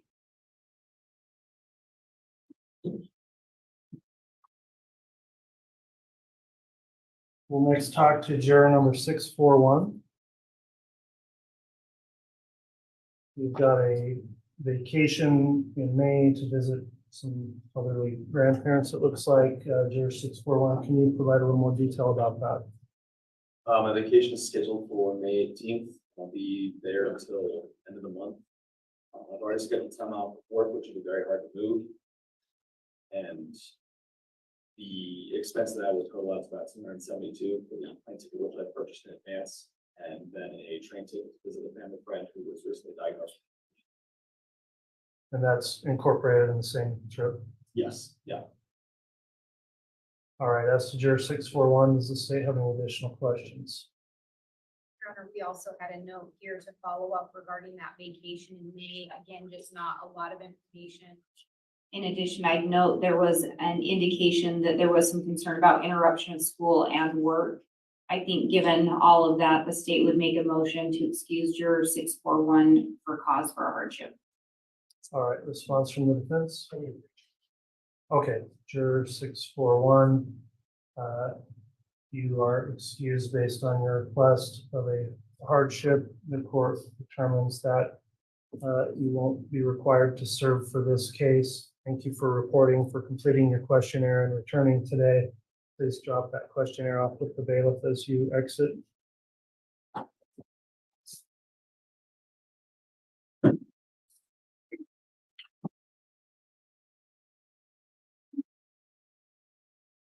For those jurors remaining, did anyone else have a concern about the length this trial may take?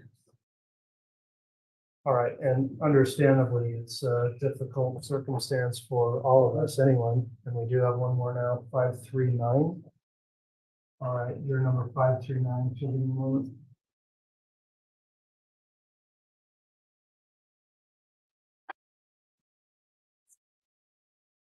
All right, can you please explain a little more about your family situation that you believe indicates a hardship here? I have 2 vacations planned that are each 1 week long. One is May, I think 18th to 24th, 25th, and I'm also the primary caretaker for a 2-year-old.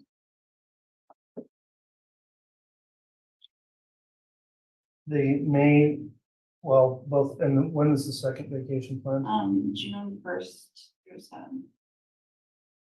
All right, are either or both of those already pre-purchased or just planned? The first one is already purchased.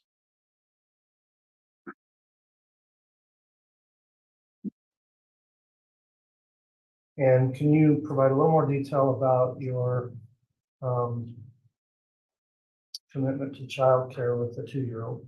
Yeah, I'm a stay-at-home mom, so I take care of him all day long. So I'd have to find alternate childcare for him during the hours that take place. And that's pretty hard to secure childcare around here, like this minute. There's lots of waiting lists. In this case, there's a potential of being sequestered for some time, meaning you would be away from the 2-year-old for perhaps a week or even longer. What would occur if you were required to be sequestered? That would, I mean, that'd be really hard for him and, I'm not sure what I would do with that. My husband works that. So he has weird hours.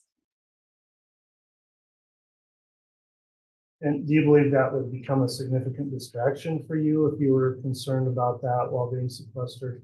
Yeah, he has trouble. So. All right, let me ask the state if there's any follow-up on these requests for excuse for hardship.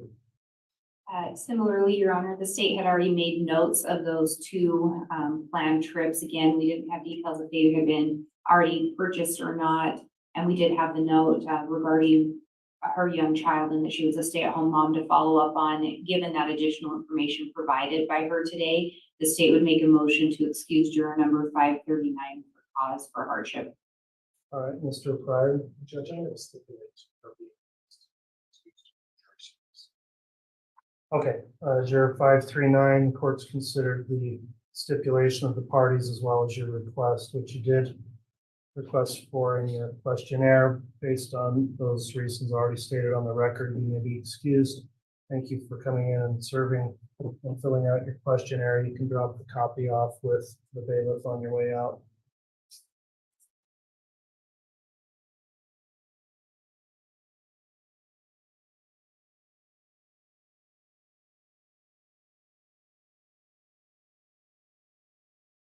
All right, unless there's any other concerns from the jury pool, we'll move on to another subject at this time. And again, thank you for your willingness to commit that amount of time in serving on this case if you're called. The next issue we're going to discuss is pretrial publicity or your knowledge of this case. The court would note there has been extensive news coverage of the case and other in a lot of different, published in a lot of different forums. The instruction I read previously and what I want is to not go into any discussion of any facts or details you know about the case at this stage, because we'll talk to you individually about that so other jurors don't hear what you already know. But with that in mind, if you do have some prior knowledge of this case, and by knowledge I mean not just heard of the case, but know about it in any detail, would you please raise your red card at this time?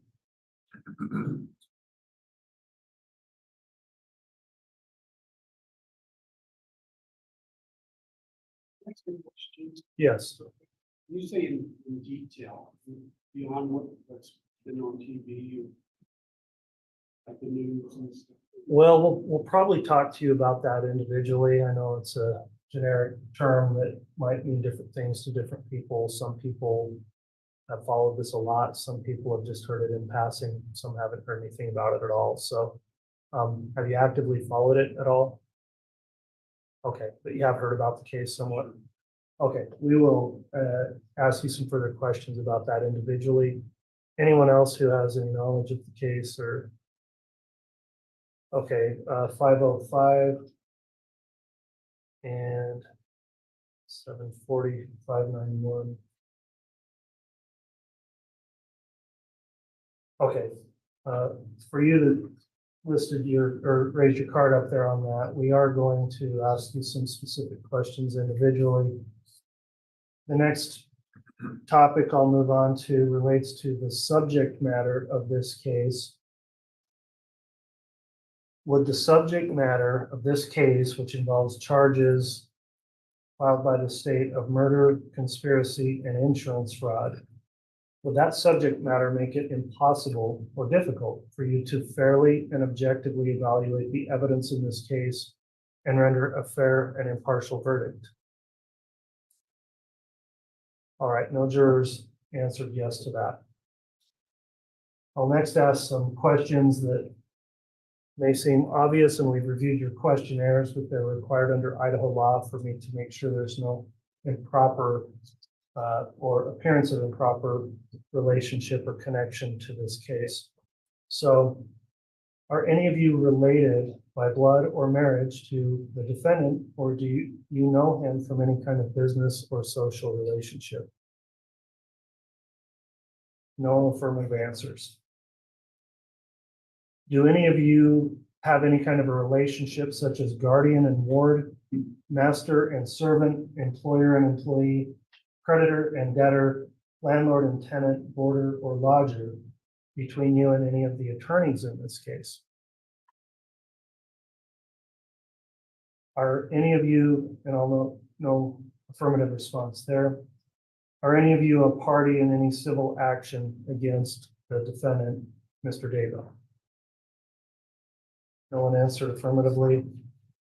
Have any of you ever brought a criminal complaint against the defendant or been accused of some crime by any of the prosecutors that are present here, including Ms. Blake, Mr. Wood, Ms. Beatty, or Mr. Wixom?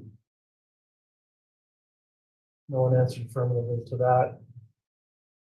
Do any of you here have any kind of an attorney-client relationship or business dealing with Mr. Pryor or his law firm? No one answered affirmatively to that. Are any of you related by blood or marriage to any of the lawyers, or do any of you know any of the lawyers from any professional, business, or social relationship? All right, no one indicates they know any of the lawyers. This next question, you could just answer yes or no. If the answer is yes, we'll talk to you about this individually, but have any of you formed or expressed an unqualified opinion that the defendant is guilty or is not guilty of the offenses in this case? All right, we've got one card, number 591, who responded to that. We'll ask you more about what opinion you may have individually. Anyone else already formed some type of an opinion in reference to the defendant's guilt or innocence?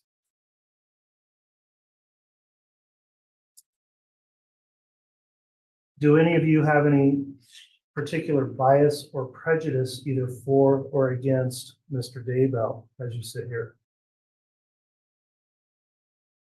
No one answered affirmatively to that. Are there any of you who would be unwilling to follow my instructions to you as the jury as to the law that you must apply in determining this case? All right, no one said yes. Do any of you have a religious or moral position that would make it impossible for you to sit in judgment of another or to render a fair and impartial verdict?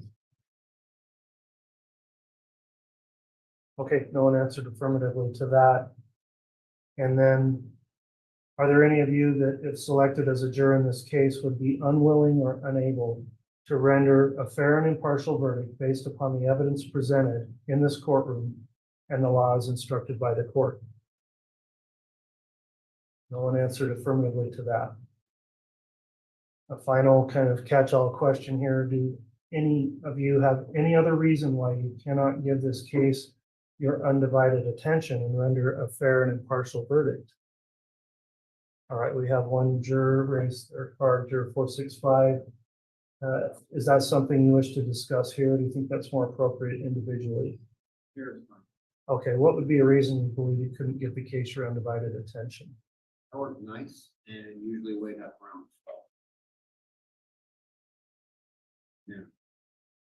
Yeah. And I'll just tell you that with our schedule, even though it doesn't look like much in my experience, this will be, it would be very difficult, if not impossible, for somebody to maintain a night shift and do trial in the day. I don't see that as feasible. So is that something you were considering when it got to the hardship question?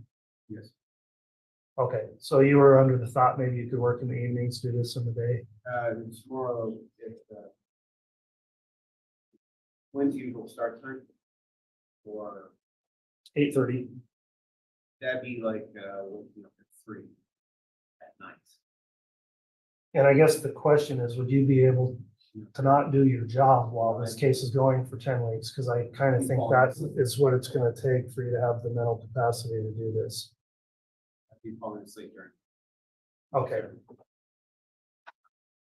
Let's go back to that question then on employment for juror number. I'm sorry, could you hold your card up again? 465.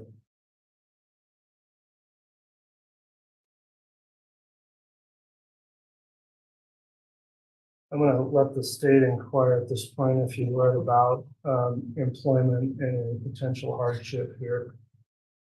Your Honor, given the information provided by juror 465, the state would make a motion to excuse him for a cause based on a hardship.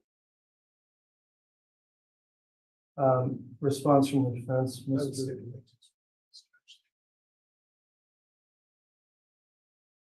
All right, and just to be clear, you are employed at that job full-time and that's your sole source of income? Yes, sir. Okay, and if you were required to essentially quit your job for the 10-week time period, would that result in a financial hardship for you? No, sir. This capability of saying what you're not in trial. Okay, and I guess there's been a stipulation, I just want to be clear on that. I guess what I'm saying is likely you wouldn't be able to work during that time frame. So if you weren't working, in other words, if you had to quit that job to do this trial, where would that leave you? Pretty bad. Okay. All right, well, I've considered the responses also, the non-opposition motion from both parties. And I would find that with that in mind, juror 465, I think it would be a hardship for you to be required to serve in this case, given the time frame and your employment situation. So for that reason, juror 465 will be excused based on a hardship. Thank you for serving and filling out your questionnaire. You can drop that questionnaire off at the bailiff as you exit.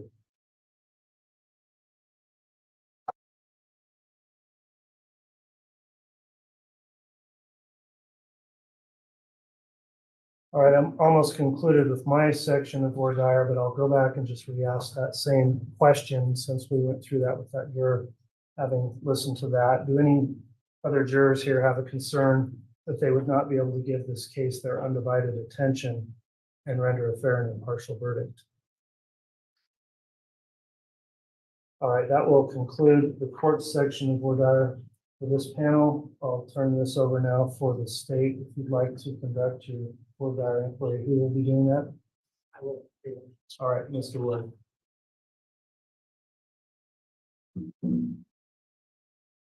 Ladies and gentlemen, again, my name is Rob Wood. I represent Madison County, Idaho.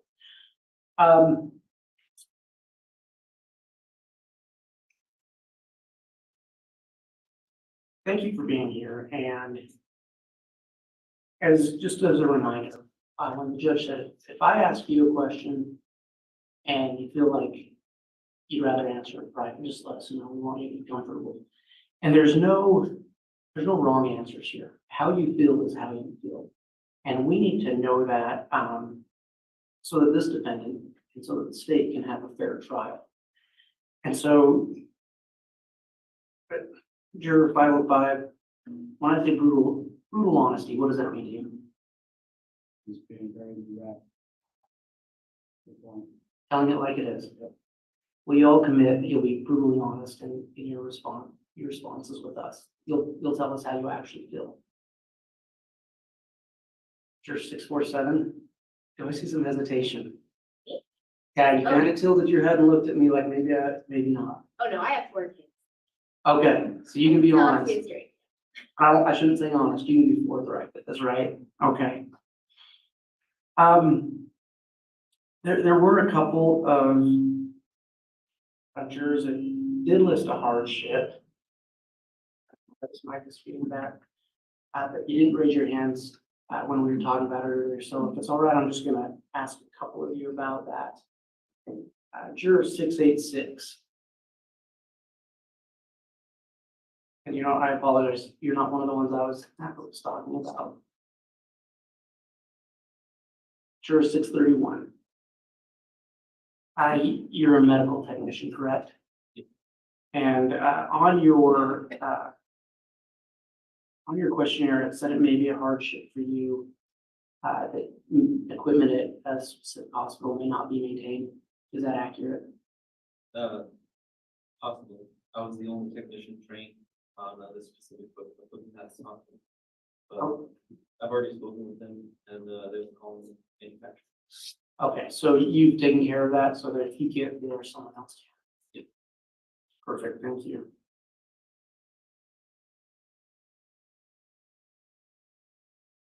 Juror 653.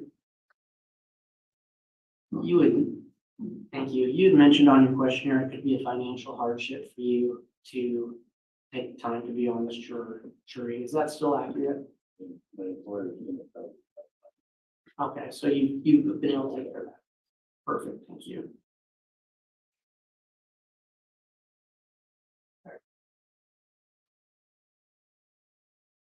Just want to talk to you really quick, as the court mentioned, we're going to get into what you've seen on the media individually later. But just really quick, does anybody here believe everything they read online? Nobody believes everything they read online.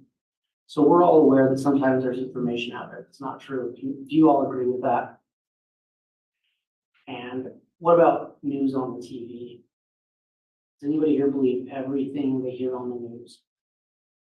And to be clear, I'm not saying that in any way to diminish the news, just sometimes facts change, right? And we might think one thing one day and then we learn another fact another day. Has everybody seen that in their lives?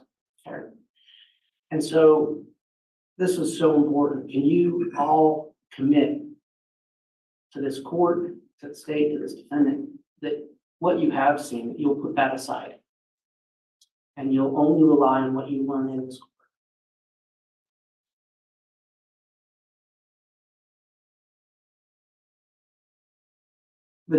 The court talked briefly about the nature of this case and asked if the nature of this case would preclude anyone from feeling like they could serve on this jury. And just to get into to follow up on that, this is a case that involves the deaths of two minor children and a mother. And there's going to be some evidence, some autopsy photos that is absolutely difficult to look at.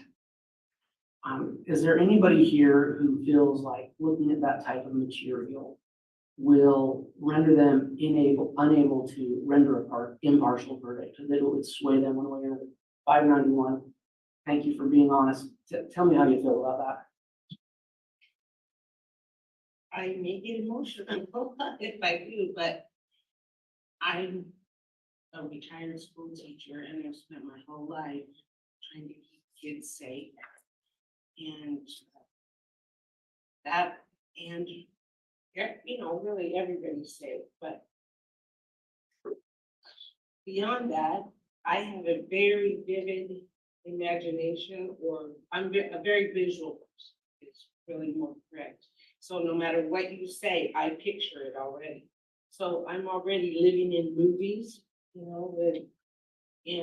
so because of that, I don't watch anything violent. I don't watch action movies or anything because they stay with me and create a lot of anxiety. So, and people say, well, stop picturing it. Well, it's there. It just happens, and it has my whole life. It does cause me. I've already lost about a week of sleep over this. Well, and I noticed you mentioned that in your questionnaire, you said the vivid kind of reliving of these things. Is that a fair characterization? Yes. I don't want to put words in your mouth. I have dreams that loop, and I have counseling and things like that, and I can get a hold of them, but when it comes to violence, it's just, I think, I don't want to say it's a character flaw because it doesn't feel like a flaw to me. It feels like it's a warning. And I'm also very intuitive, which, I'm not saying that I would be able to intuit everything, but, I don't know, it's like I have a different sense about me and it's, causes a lot of anxiety. Okay, and I noticed you mentioned that as well in the questionnaire. So where this comes down, does this, are you concerned that this vivid looping of information, of graphic information and anxiety, do you feel like that would make it difficult for you to render an impartial verdict? Thank you. Okay, thank you so much for your honesty. I appreciate that.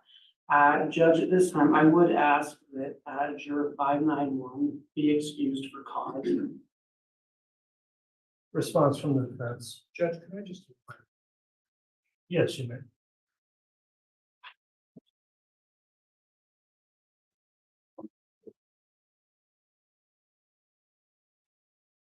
Ma'am, I'm John Pryor. I'm representing Mr. Daybell today, and I want to make it clear I am required to ask you questions, and I don't want you to believe that any of these questions suggest that Mr. Daybell is guilty or anything like that. But if they're just questions we have to ask, would that be okay with you? There are going to be very graphic pictures here, and they're going to be disturbing to everybody. And they're going to be very, very emotional.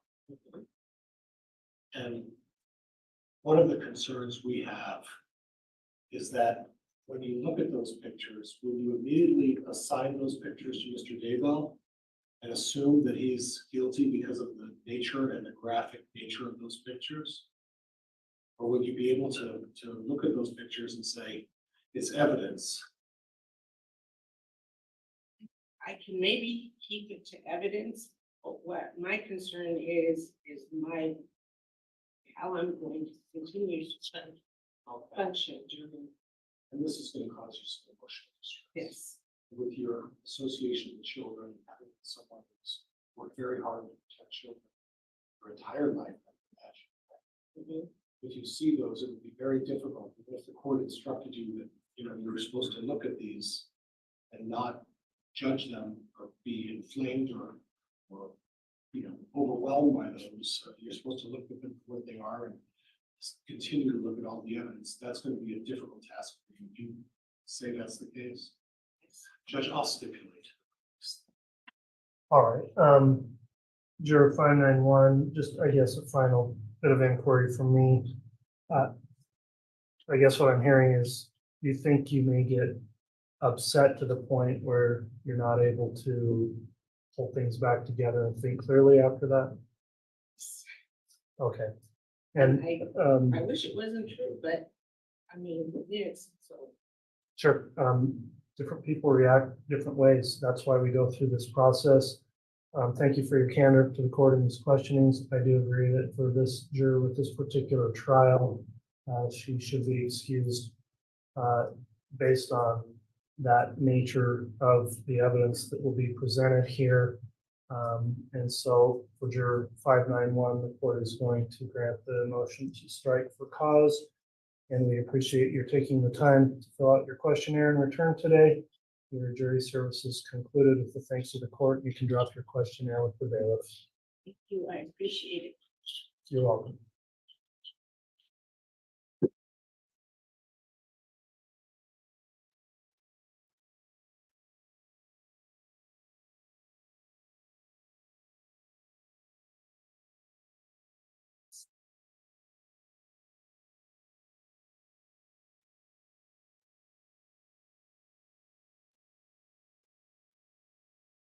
You can continue. That's your vote. Thank you, Your Honor. Ladies and gentlemen, I wanted to speak to you just really briefly about the law. The court asked earlier if everyone would be willing to follow the instructions as given by this court. I believe everybody answered affirmatively, correct? Anybody here have a law or a rule they don't like? People are either grinning or holding up there. We all probably have something, some rule or law we don't like. But it's important for both sides to receive a fair trial, that we can all agree on what the law is in this courtroom, and that it is what the court gives to us. Is there anybody who feels like there may be some type of situation where they would just go with their gut rather than what the court gives?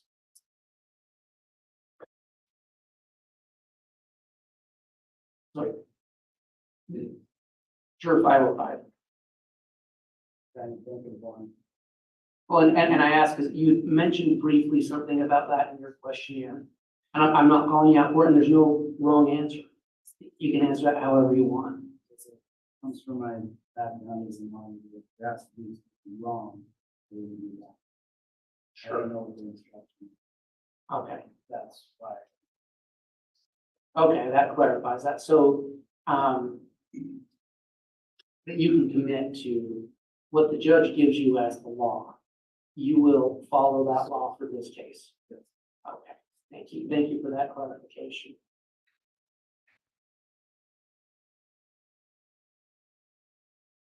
Your Honor, I'm going to turn my remaining time over to Ms. White.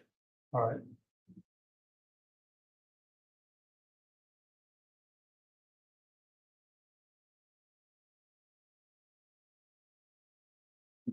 Thank you, ladies and gentlemen. Thanks for being here this afternoon. I know it's getting later afternoon and you were all here last week, so we appreciate you hanging in there with us for this process. As you've already heard a couple times, we all take this very serious. We want to ensure that we select a jury that can be fair and impartial to both the state and the defendant, Chad Daybell. So that's why we go through this process. So I don't know about all of you, but I have a 2-year-old that when he wakes up in the morning, if I ask him, what do you want for breakfast? It's usually cheesy eggs. And there's a very specific recipe that I'm supposed to use to make his cheesy eggs. It's eggs, milk, cheese, salt and pepper, and usually, some extra cheese in there. He doesn't like me to vary that recipe. So I saw some people kind of smile and nod along. Do any of you have that experience either with children or someone else that you work with, and whether it's a recipe they like you to make a certain way or something they like done a certain way? Can everyone relate to that? And you're 686, I see you shaking your head. What's your experience with that? I've had several siblings and dated several people that have children, and it's very much the same. The kid wants, peanut butter and jelly a certain way, you make it that way without any variation. And in your experience, were you usually willing to go along with how they wanted it made? Most of the time, yeah. And were there times that you thought, man, if they just add this, or if they just do it this way, it'd probably be a lot better? Yeah. And Juror 740, did you shake your head yes as well? And what's your experience with that? Just at work and processes, people are set in their ways. And are there times when you go along with what their ways are if it's their call to make? Yes. And so I know I use kids as the example, but as you're here today, and Mr. Wood touched on it a little bit already, but the judge is going to give you some jury instructions. And he's going to give you verdict forms that outline what the elements are of each count. And sometimes it's easy to say, well, it would make more sense if it was this, or why don't they add this, or why don't they take this away? But could all of you commit that this is the recipe, this is the instruction that you would have to follow? Does anyone have concerns with that? Does anyone have concerns that if you thought some part of it didn't make sense, that you'd have a hard time following that? I don't see anyone shaking their head yes on that. Does anyone here have concerns? You're going to hear from a lot of witnesses in this case. Does anyone have concerns if you hear from someone that holds different religious views than you do, whether or not you would be able to give their testimony the appropriate weight and credibility you think it was due? Does that cause anyone concerns?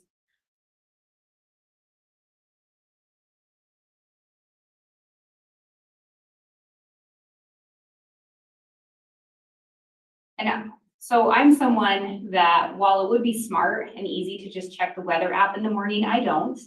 And so I'm the person that leaves home without an umbrella and then there's a rainstorm, or I dress in shorts and there's a snowstorm. So I don't know, have any of you, if you had gone to work or if you showed up today and as you got here, the sky was starting to turn a little overcast, it's turning a little gray, and you came in here and all the windows get shut and the blinds are shut while you're in here. And you go outside and you notice water on your car, you notice water all over the pavement, water on the grass, water everywhere. Would you be able to determine what had happened? And juror 653, I see you nodding and saying, yeah. And what would you determine had happened? And juror 647, would you be able to determine? Technically, I would assume it in the but I didn't know. But if everything was wet all around? Yes. And so even though you didn't see the rain, you didn't actually see the rain clouds, you would be able to pull all of that information together to reach a conclusion. And so you may hear the term circumstantial evidence. So you may see different types of evidence in this case. Does anyone have concerns if you're only showing certain types of evidence in weighing that and giving it the weight it's due? Would anyone have concerns if you weren't shown a specific type of evidence that you thought you should see? So does anyone here watch CSI? No, we don't have the CSI people. Oh, I see maybe a nod. Is that your 526? I've seen it in the past. Or the criminal line? So if you weren't showing a certain type of evidence that they might show in a TV drama or something you've watched, would that cause you concern with weighing the evidence that you are shown? You feel that you could take whatever evidence is given you and give it the weight it's due and draw that conclusion?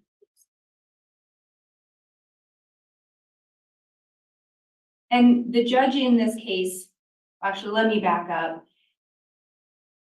The judge has read off the charges in this case. So we have some counts of conspiracy to commit murder, and we have some charges of first-degree murder.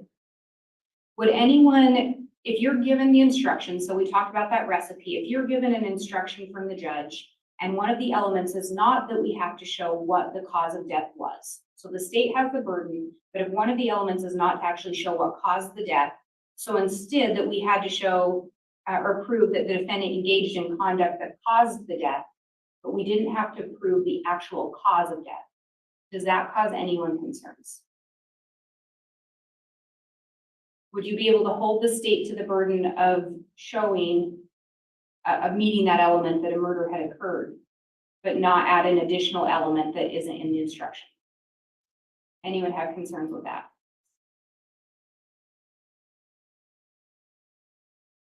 And you heard the judge give an instruction earlier today regarding conspiracy, and that is conspiracy are a couple of the charges here that you're going to be looking at today.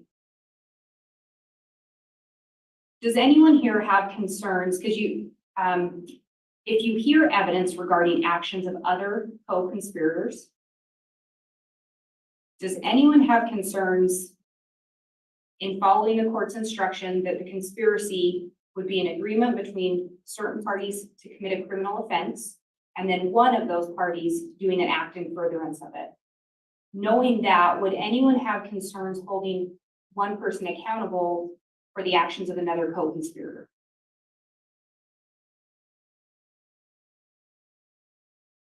So if the state met the burden that all the parties had formed an agreement and only one person did an act in furtherance, if you're given an instruction that says just one person has to do that act, does anyone have concerns if holding one of the other parties accountable that didn't do that act in furtherance?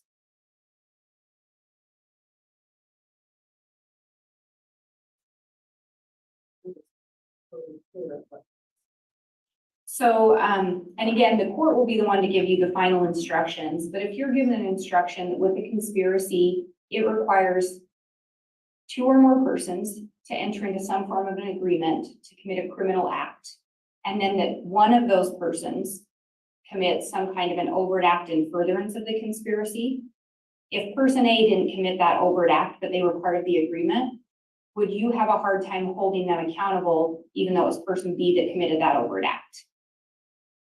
And thank you for telling me you didn't understand. I should have said that. If anyone ever has any questions, please let me know. So with that additional explanation, would anyone have concerns holding person A accountable along with person B? See people shaking their heads no.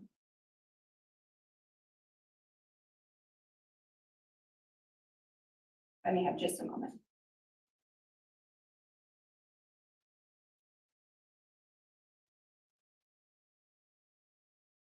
That's all the questions the state has right now. All right, thank you, Ms. Blake. Mr. Pryor, you can conduct or diary with the group. Thank you.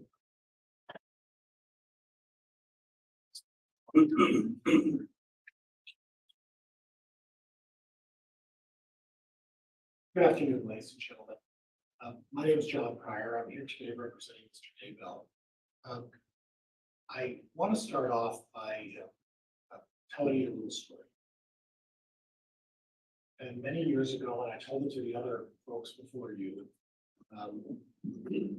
I was a juror in a jury trial. And the lawyer in that jury trial asked, is there anybody who just doesn't want to be here? And I smiled, and eventually I put up my hand and said, yeah, I don't want to be here. And it wasn't anything of a significant trial. It was just one of these things that I had so much going on as a student, a lot of other obligations that I just didn't feel like I could focus or do the job that was necessary. So I'm going to submit that to all of you. And folks, it's really important. More important than anything else, we just need to be truthful with each other. And there's no wrong or right answer. There really isn't. If you don't want to participate in something, the best thing to do is say, you know, I just don't want to do this.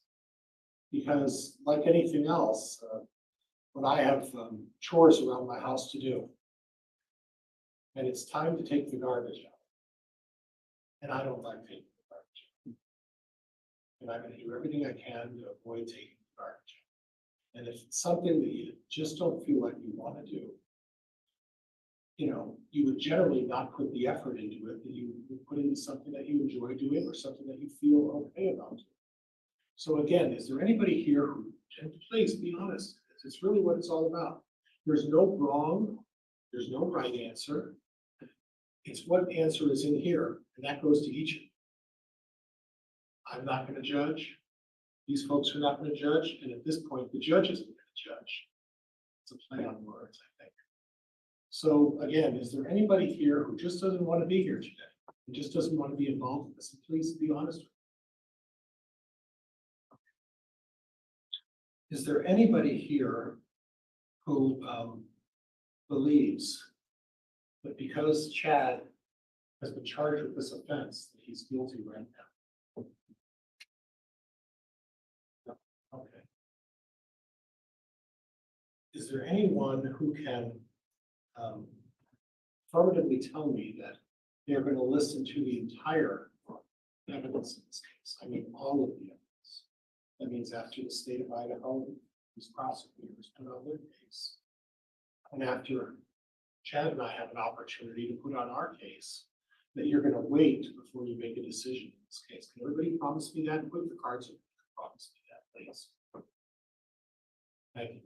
And I'll try not to get you to exercise this too much. Okay, I'll try to be patient with all of you as far as that's concerned. Is there anybody here who feels that they can't sit for long periods of time, that they're going to have a difficulty in sitting through this, whether it's medical issues, whether it's because you tend to twitch, or you tend to not be able to sit for long periods of time, or you don't have the patience? Okay, and sir, and again, there's no wrong answer, because same thing, if you watched, occasionally I'm moving around because I don't like to sit. It makes me uncomfortable, particularly in these chairs that the state of Idaho has decided to provide for me. So why don't you elaborate a little bit on the fact about your situation? Don't wanna go into detail, just, medical, Well, if it's something that's private, I don't want to. oral medical, it's, breaks and things like that, and, Okay, is this something that's gonna cause you some pain? just this kind of. Okay, is that discomfort something that's gonna cause you to be distracted and not be able to focus as much as you really should in something as serious as this? Usually no. Okay, it's just something you wanted to bring to my attention. Is there any possibility whatsoever that this is gonna be a distraction in any way for you? Not a distraction for me, maybe for the. Okay, Okay. okay. You're comfortable that you think you might be able to sit through this? Yeah. And if there's any doubt, again, there's no wrong answer. If there's any doubt about that, please let us know. Okay. Is there anybody here who knows, other than these folks who are in the courtroom behind me, anybody in this courtroom right now from these stands forward? No?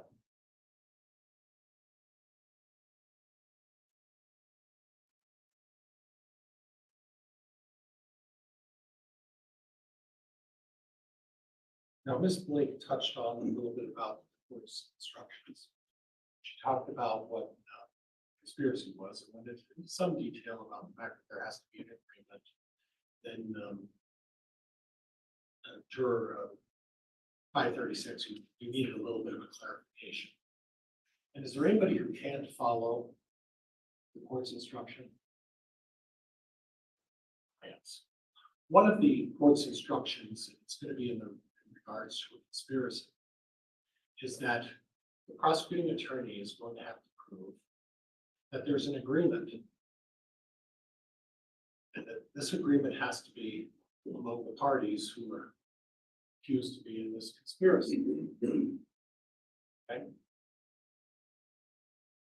Is there anybody here who doesn't understand what an agreement is? Juror number 526, what do you understand an agreement?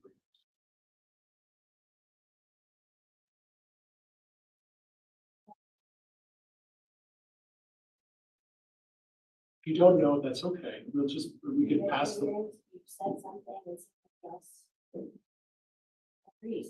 Okay. They're in positive affirmation. Positive They have the same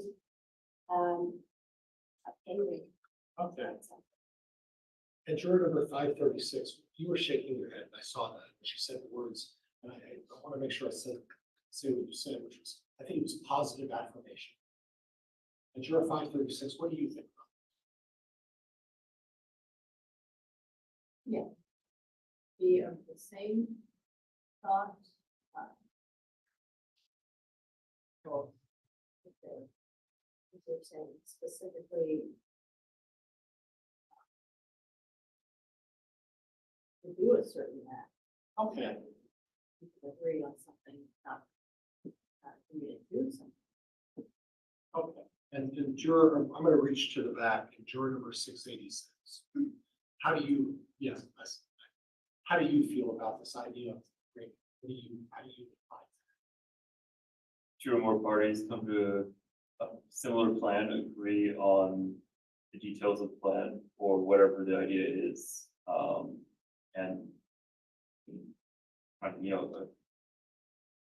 trouble defining an agreement. But both parties have a similar thought and have stated that they match each other. So do they have to be, does it have to be stated? For an agreement. For a direct agreement, yes. For an implied agreement, if everything else around it matches, then yes, but that can be argued either way. It can be argued either way. So if you don't have the people making a positive affirmation, we have some questions about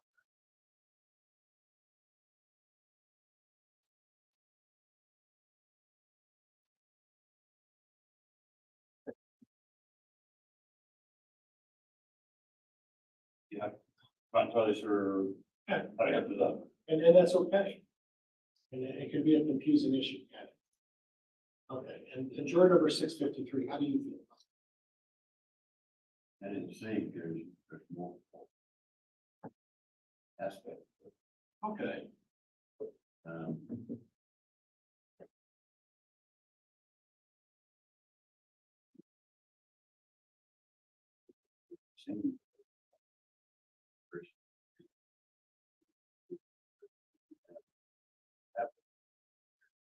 Okay. And I'm gonna move on to, juror number 647. Is it an agreement if someone is tricked into or fooled into? No, because they weren't given all the information or the proper information. So in order to have an agreement, everybody needs to know what's going on, know the terms. Yeah. Juror number 631, what do you think about what 647 just said? I agree. Okay, is that it? Straight to the point, right? And juror number 617. I think that you don't have all the information and you tripped into it. It's not. Okay, all right, thank you, thank you. How do you folks? Well, I think I'm gonna pass on that, Judge. And you know, at this point, I think I'm gonna pass. But I appreciate everybody's time. Thank you very much, folks. I really appreciate it. All right, thank you, counsel. Mr. Wood. We just asked a couple questions. In the group setting here, Yeah, we believe there's something that some law has perhaps been maybe misimplied. Judge, can we approach, The- please? Yeah, we can approach.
Okay, at this time, we've concluded the attorneys for their questioning. The court's going to now move on to a phase of individual questioning for jurors on certain topics.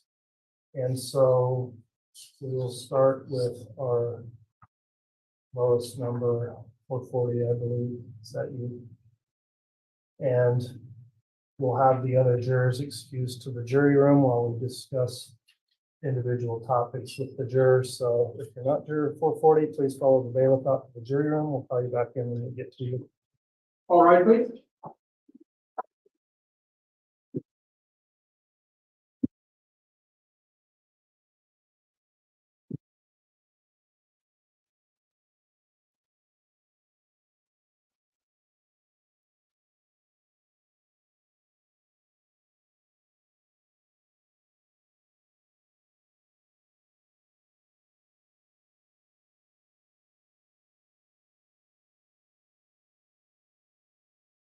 Thank you. Please be seated.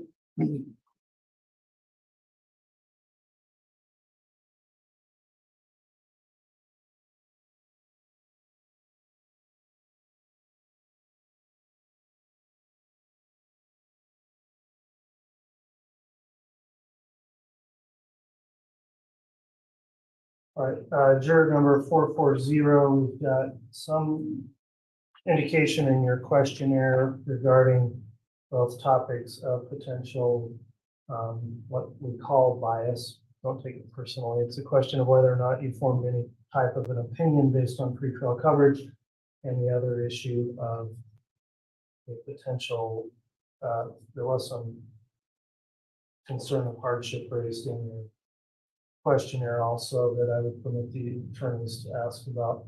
So with this juror counsel, if we can begin there, we'll move on to the other topic of the death penalty opinions and views once we get through bias or hardship concerns.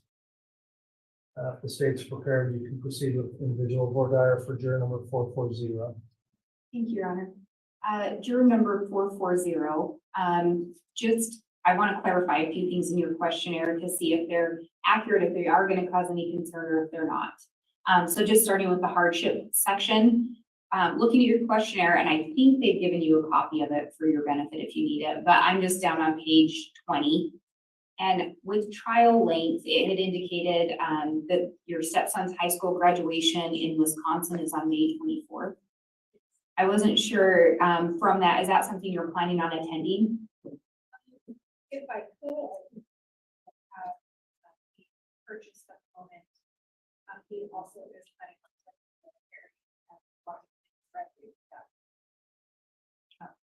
And graduation from the military, you said he's just going to be joining. So it's not going to be a super quick graduation. Okay, just making sure. So with regard to that, if you were selected to serve on the jury, that wouldn't end up causing you any concern. Knowing that that graduation was going on and you were here, would you be thinking about it? Would it create any concerns for your ability to focus on the case and the matter at hand? Thank you. And then just on the other one, and I think this was in regards to sequestration, you just indicated that you have school-age children that depend on you for care. If you were to be sequestered for any amount of time in this case, would that cause you concern or hardship? I would say not too much. You're pretty independent. When I'm not around, I give you less on that phone. And I have family that lives by that. And so you think if you were to be sequestered, you'd be able to figure out the child care? Thank you. I just wanted to make sure that I wasn't missing anything additional there. So thank you for that. And then just looking with regard to bias, and I'm looking at page 19, there's just the question, it's F actually. If you formed a personal opinion regarding Chad Daybell's guilt or innocence, you'd indicated yes, and then you wrote, I do have an opinion, though it has been based only by what the media has reported, which is not always accurate. What exactly did that mean with regard to your opinion? I know that not, media is not going to have all of the facts, and what they do have might not be accurate. So just knowing that, I see the news reports and, that has caused me to form an opinion, but I feel like, whatever the facts are presented, that would change how it. And when you say that could change how you feel about it, would you be willing to share how you feel about it right now? Based on what I have seen, that same. And knowing that the court, we talked about the recipe and following the court's instructions. Knowing that the court will give you some instructions, do you feel that you would be able to follow a court instruction to set aside anything that you've seen in the media and base any verdict only on what's presented in the courtroom in the trial in this matter?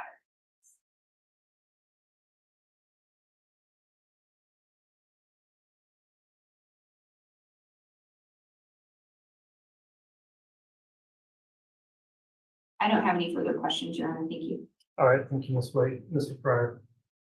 Very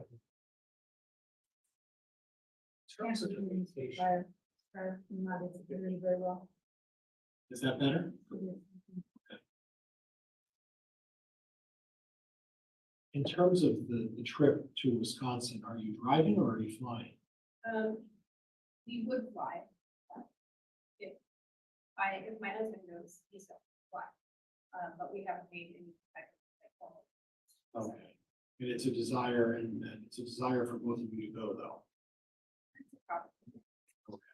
Is it going? Financially, it might not be for all of us to go. Okay. So there really hasn't been a determination as to whether you're all going or not, but you just have a desire to go.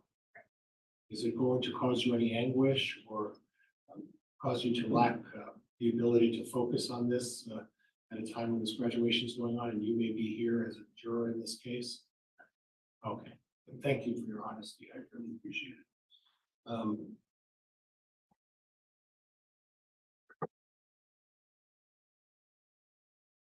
Judge, if I could just have a moment, please. Yes.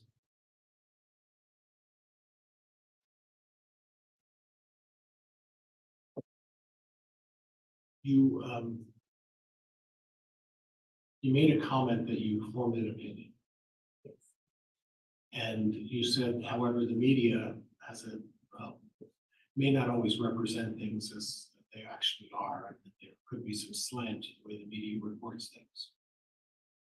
Is that fair? Yes. Okay. But at this point, you have an opinion about this case, correct? And may I ask you what that opinion is? Okay. Now, are you going to maintain that opinion and say, well, I think he's guilty, and that's what your opinion is right now, correct? But if you see other evidence that suggests otherwise, you're open to changing your opinion. But at the present time, as you stand before us right now, you believe that Mr. Daybell is guilty, and that's the opinion you're going to go forward with unless evidence is shown to suggest to you something differently. Would that be fair? Yes. Okay, Judge, I'm going to move for cause, if I could, please. All right. Courts considered the responses here. Based on those responses, juror number 440, I am going to sustain the challenge for cause for bias. Again, nothing personal or trying to find jurors that don't have a preconceived notion of guilt or innocence. Just because you do, nothing wrong with that. You followed the news as many people have. And in this particular case, we're attempting to find jurors where the defendant's not improperly working against an assumption or bias someone may have. So for that reason, juror number 440, I am going to excuse and uphold the defense challenge. Thank you very much for filling out your questionnaire, for your honest answers today. Thank you for taking the time to come back in, and please drop your questionnaire off with the bail as you exit.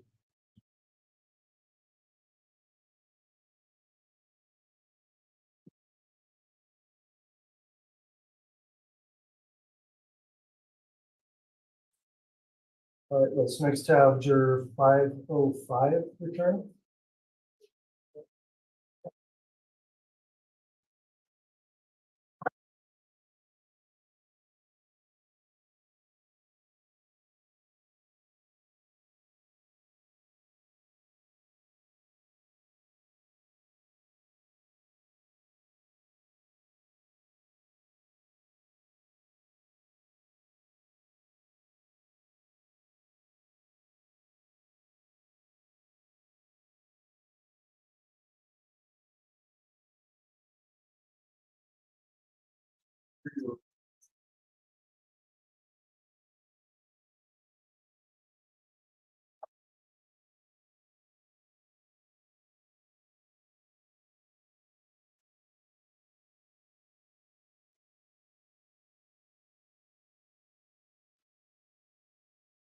All right, juror 505 has returned for individual without questioning.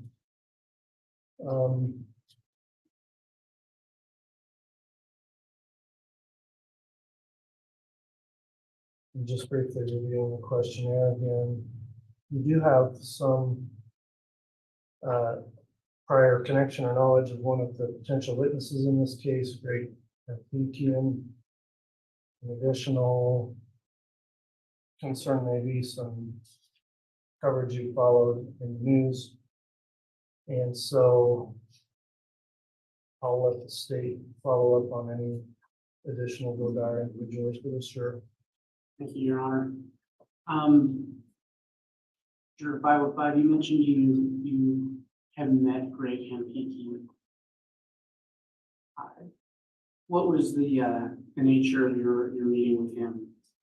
So I'm an auditor where he works. Obviously, a speaker one time. Okay. And was there anything about that interaction that would cause you to give him greater or lesser weight as a witness? So you could take him as a witness with a clean slate and just weight it, whatever he said against all the other evidence. You mentioned that you had seen, you think, a Dateline. I saw a special. My wife watches Dateline, so I put that. Okay. Yeah, it was one of the specials. And I noticed that you thought it was that, but you weren't sure exactly that's what it was. Do you recall when you saw this special? That was more than a year ago. Okay. And do you recall that, not that you need to say all, that the content of that special, what it was about? No, just the basic, pretty much what's been on the news. That I recall. And was there anything in that special that led you to lean either way as to the potential guilt or innocence of this defendant? Not really. I don't remember it, to be honest with you. So, not very special. Okay, so you remember seeing it, but you don't really recall the content too much. And you feel like you can, whatever you did see, it didn't cause you to form an opinion, correct? And you feel like you could put that out of your mind and render an impartial verdict. I did notice it said in your questionnaire you've had some training in forensic accounting. Yeah, no, it's certified audit, yeah. Okay. I used to be for the ACFE chapter president. Okay. So that, without going into detail, there will be some evidence in this case that deals with accounting of funds at some level. Having that expertise you have, are you going to, do you think you might be kind of critiquing that accounting either way? You know, it would be hard for me to turn that off. No, right. It's another professional's way of what we do. Okay. And so would you be able to look at that evidence in a light that it's shown and weigh it against all the other evidence. Yeah. Okay, so neither this defendant or the state has to worry that, you'll get hyper-focused on one portion of the case. So, and I always say that because I kind of do that sometimes with, so,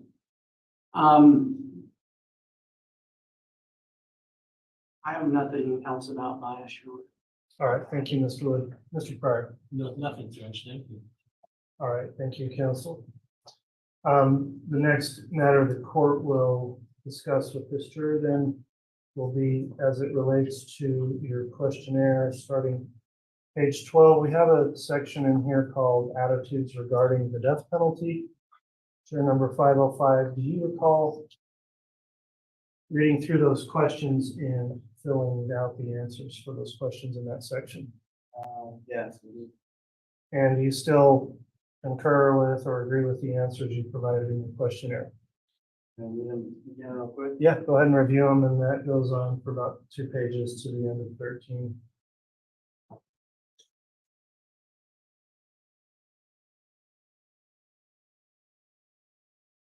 I think, yeah.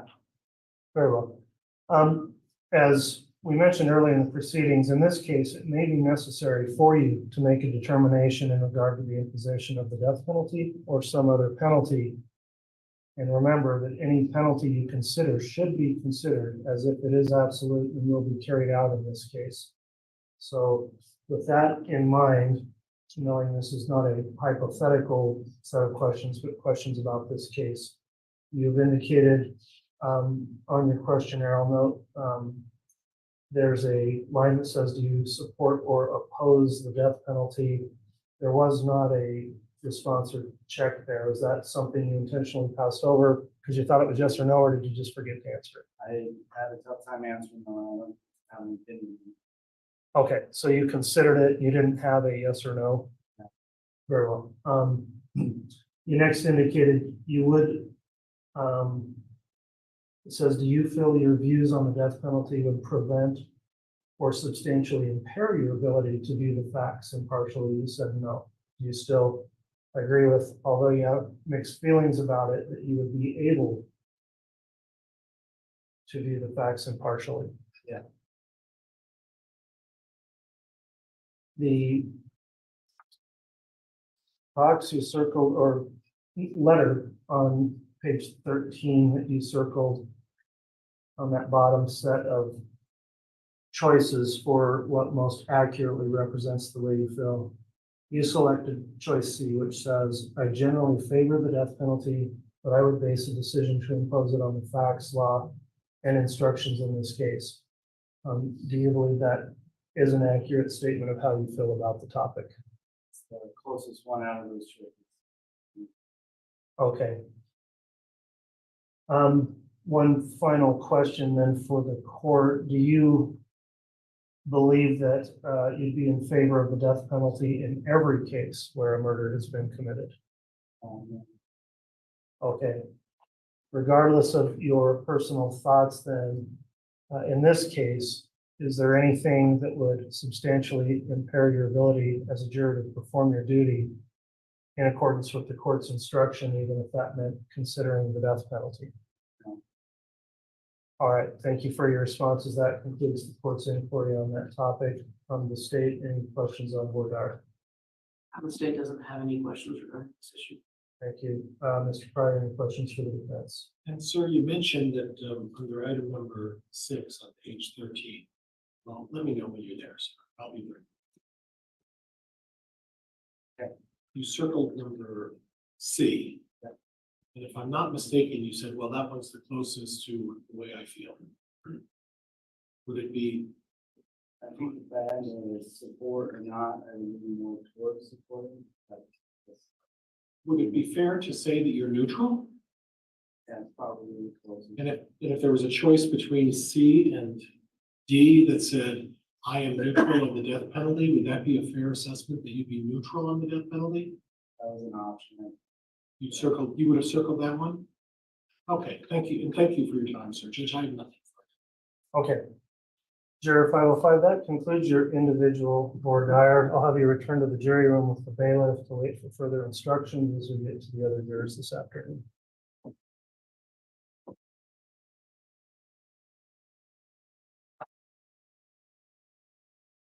So next have juror 526.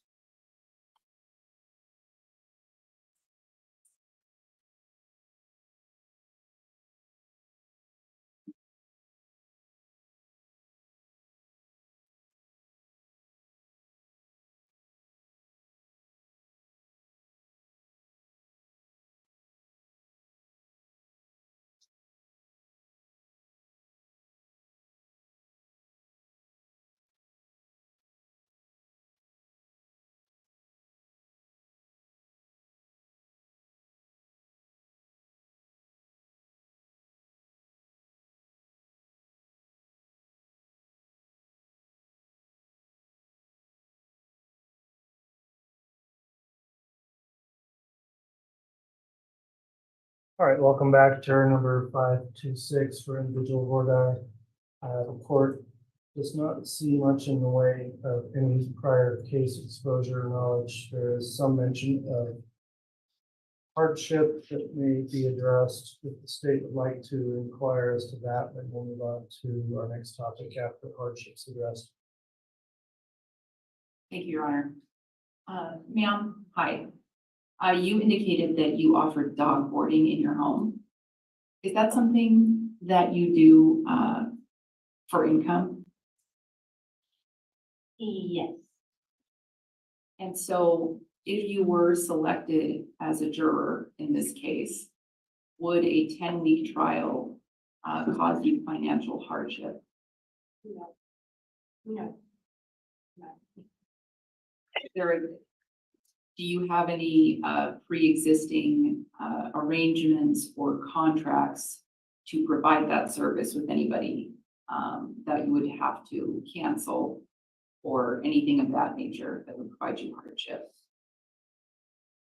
Would be a hardship. If I was chosen, then I would let the families know that has spoke to me. That's something, and I'm no longer available. It's that kind of thing. Okay. Thank you. Sorry, I tried. It's okay. You also indicated that you have a little boy who has a birthday on June 1st. Is that correct? Yes. Is that going to be a local celebration or would it be something out? It's supposed to be at my house.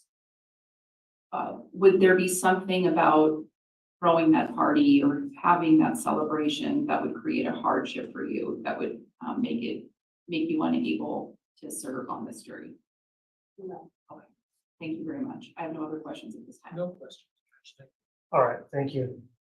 The next topic then for juror 526 we're going to discuss is as it relates to the responses you provided in your questionnaire about attitudes regarding the death penalty. So that's a section within the questionnaire starting on page 12. Do you recall reading those questions and providing answers to those questions? Yes. And are the responses you provided when you filled this out last week still accurate in the way you feel today? Yes. Okay. In the first response, how do you feel about the death penalty? You said, I do not believe in it.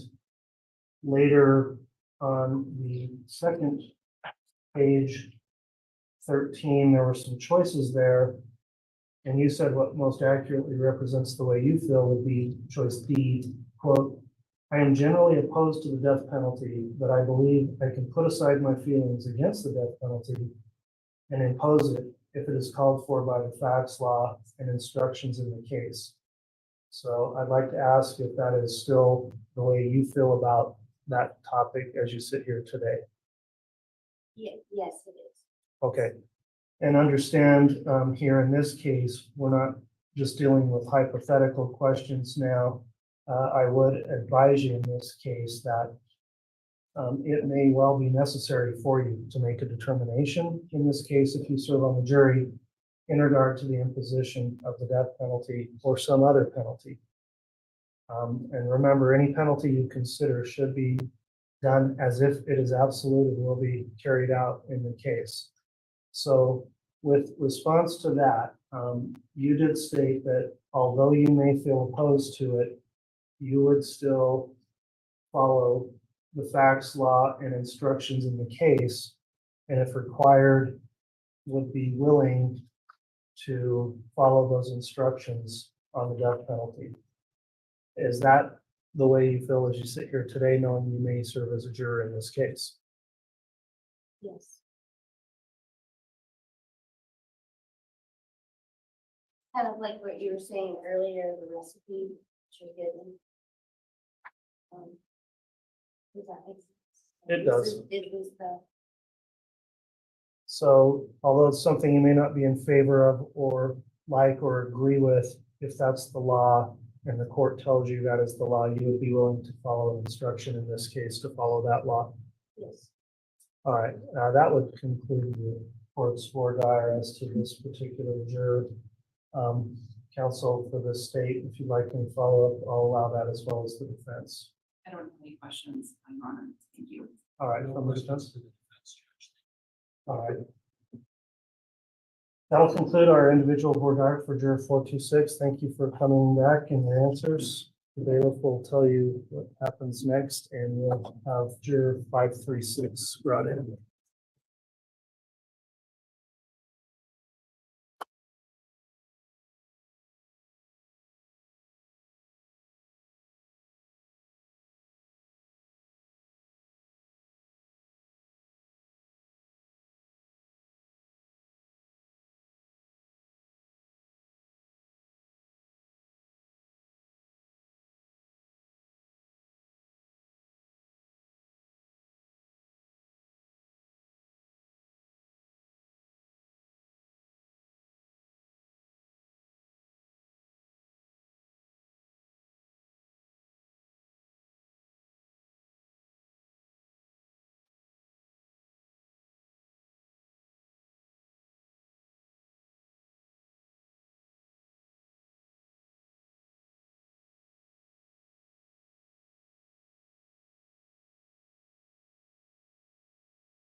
All right, juror 536, thank you for returning for some individual questioning here. Reviewing your responses, let me first ask, are all the responses to the best of your recollection still accurate that you provided in this questionnaire? Yes. Okay, thank you. There's been some indication of previous knowledge of the case and perhaps an opinion expressed by this juror regarding guilt or innocence. I don't see much in the way of a concern for potential hardship. So for the state, if you'd like to inquire as it relates to any potential bias, I'll begin there and then I'll move to defense. Thank you, Your Honor. So, ma'am, do you have a question now with you? I might reference you to some pages just to make this a bit easier. I might call your attention to page 15. Excuse me. My first question, at the bottom of page 15, you did make an indication that you learned some things about this case from local news, and you mentioned perhaps Daylight or some other special. Is that right? Maybe, yeah. I watch a lot of the show. Okay. So then I would just draw your attention down to the next question. It says, I have an opinion that he was involved. That's referencing Chad and Daybell. Can you explain that more? What did you mean by your opinion that he was involved? What do you believe as you sit there? If we could mute the on-table mic while we use the handheld, I think. Okay, thanks. You're my mouse, perhaps. Sorry, ma'am, did you get that question? Yeah, so when it was first in the news with the kids missing, it just seemed like a really long time went by and seemed like there were claims of no knowledge at all you know, or that they were with someone else or. So it just seemed like there was a lot of time that passed where there was no voluntary knowledge of what might have happened.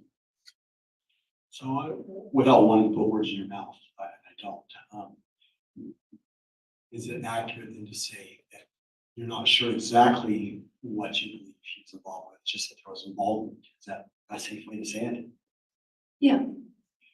Now, you understand that, as Mr. Daybell sits here today, until the state completes our job and proves he's guilty, he's got the benefit of a presumption of innocence. You understand that? Okay. When you make the comment in your questionnaire about you believe he's involved, do you think that's going to impact you and your ability to presume his innocence until you believe he's been proven to be guilty? No, I know that I need to go by the evidence that we are given. You're prepared to do that? Yes. Okay. I next like to direct your attention back, excuse me, to page 19.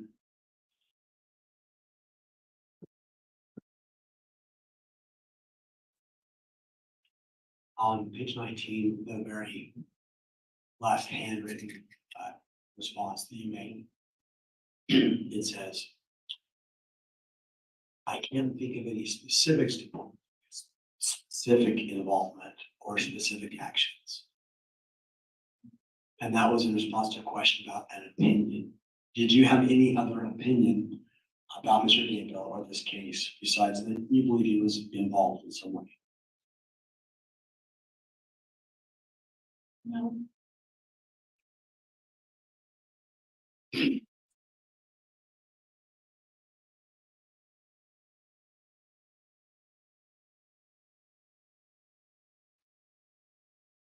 You, on the bias portion, Your Honor, I don't have any more questions for this chair, but I may have some others. Thank you. Mr. Pryor?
Okay. So knowing here you may potentially serve in a case where that is something you would have to consider as a juror, let me ask you to confirm, would you be willing to follow the court's instructions on the law, even if you may have some opposition to the death penalty, and follow any instructions given to you, even if it required you to consider that in this case? Yes. All right, that will conclude the court's questions as it relates to that particular topic. Moving on to the statement, any questions from the state on that? Yes, just a couple, Judge. Ma'am, I don't recall if the court specifically asked this question, but on page 12 of your questionnaire, the first question about the death penalty, you're asked, how do you feel about it in response? That fiscally, it seems like it tends to waste money with bills. Can you first explain your perspective on that? What do you mean by that?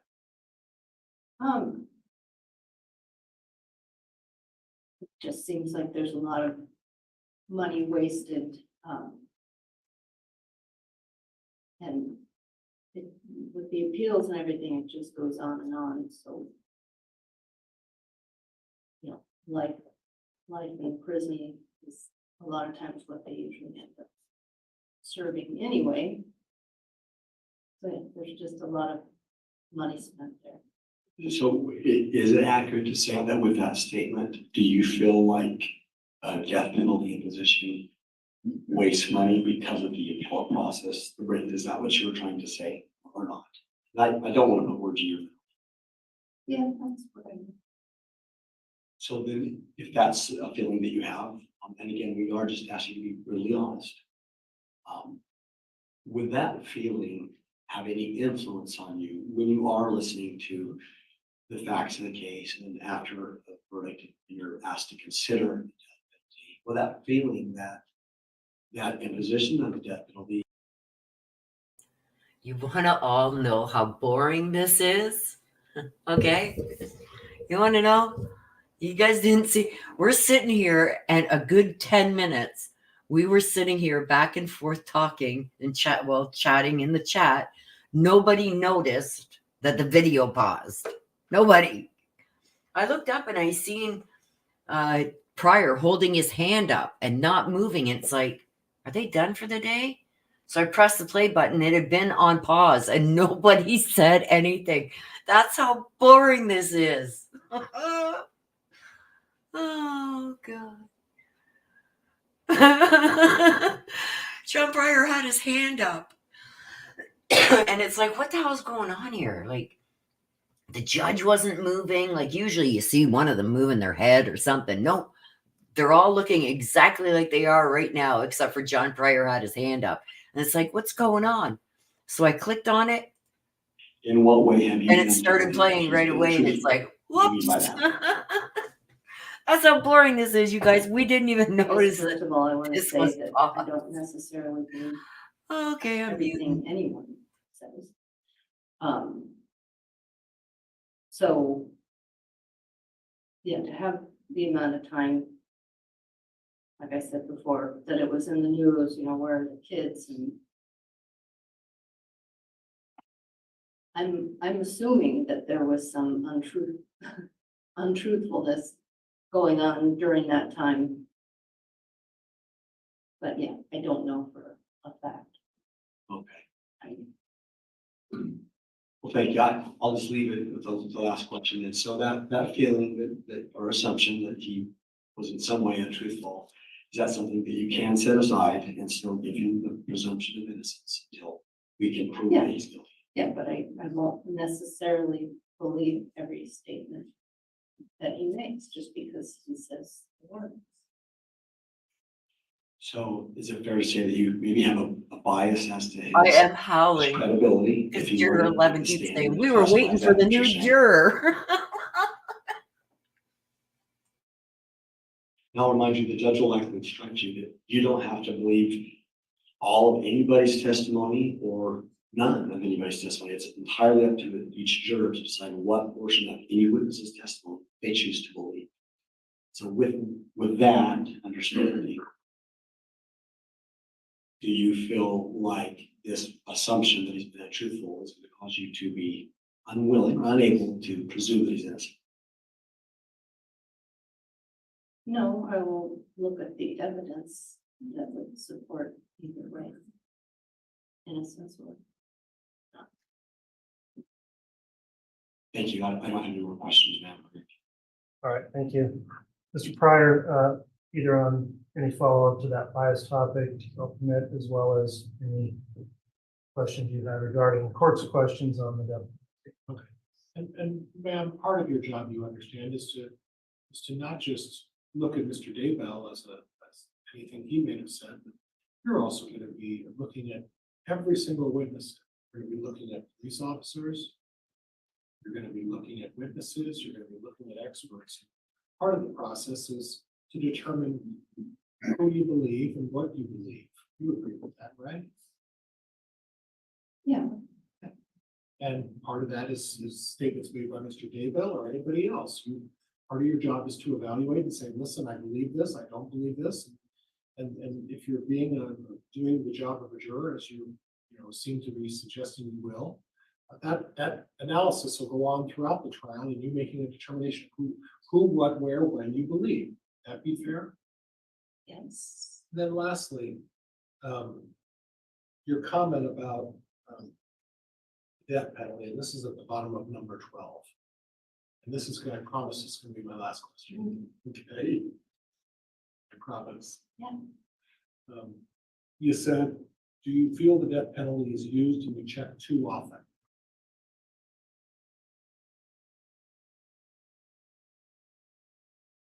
Okay. Yeah. And then you wrote in there, between the fiscal reasoning above, mistakes also happen. So this isn't saying that you are going to vote automatically against the death penalty, but in general, you're leaning that, you know what, I've got to be fair and look at both sides before I really make a fair assessment of this. Would that be a fair statement?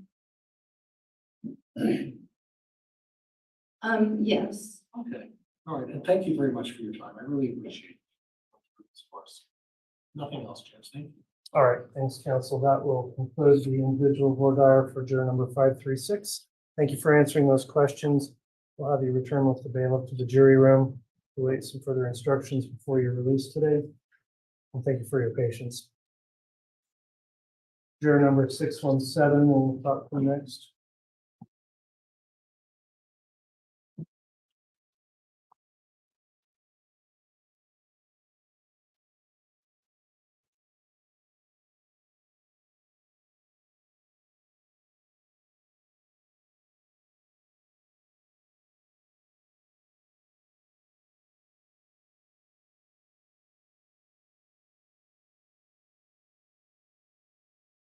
We'll need a quick break, or should we keep going? I mean, I think we might be another bit here. I'm inquiring for staff too. Are you okay, Mary? Okay, The state's okay. thanks. Sorry. I just asked if anybody needed a quick break or recess before we got through the rest. I think we're ready to just push through, Judge. All right, thanks.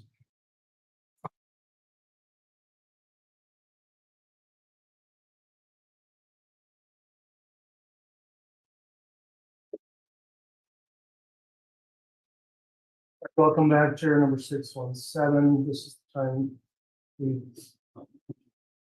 got you here for some individual questioning on these questionnaires.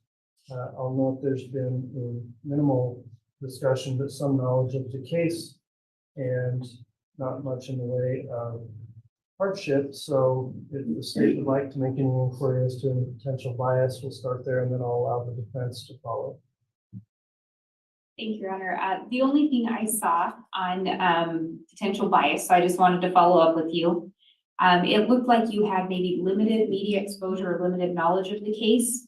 You had written a statement on a question regarding your ability to act impartially. You had written, I would try to act impartially. So I was just going to follow up with you as to what you meant by that. Yeah, because I don't know how you could live in Idaho and not know about the case. And so try to, at least I've tried to, especially I haven't, watched it all in the news, when the reference comes on Sense, and actually I stopped watching it because it sort of beating us up with it a long time ago. Yeah, I mean, it's on Dateline and everything. So I think it's important to try. Like I said, I do my best and listen to the evidence and stuff because I think a jury, serving on a jury, it's like one of the things of the American that we do here, the economy, you're off a trial by a jury of your peers. And so it's to me, it's almost like it's like something you're supposed to do as an American citizen. So you try to do your best for the person, for everybody. Like you said, both sides, that's what talk today. And when you talk about the media coverage that you saw, and you said that you will try, and I appreciate your honesty. So knowing everything that you've seen and heard, do you feel that you could set that aside and act impartially, or do you still have concerns as to whether or not you'd be able to do that? I would try, and it's like I said, I stopped a long time ago. Like I didn't even watch the Dateline thing about Dateline, and because it's been overwhelming. Anyway, yeah, I think I can set it aside. I'll do my best.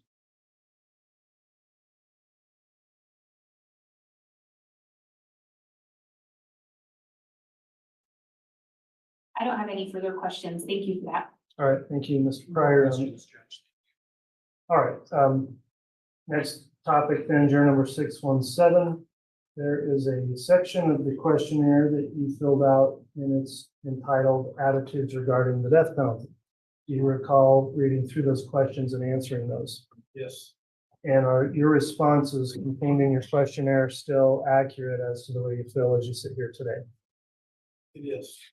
Okay, I'm going to walk through some of these responses you have here.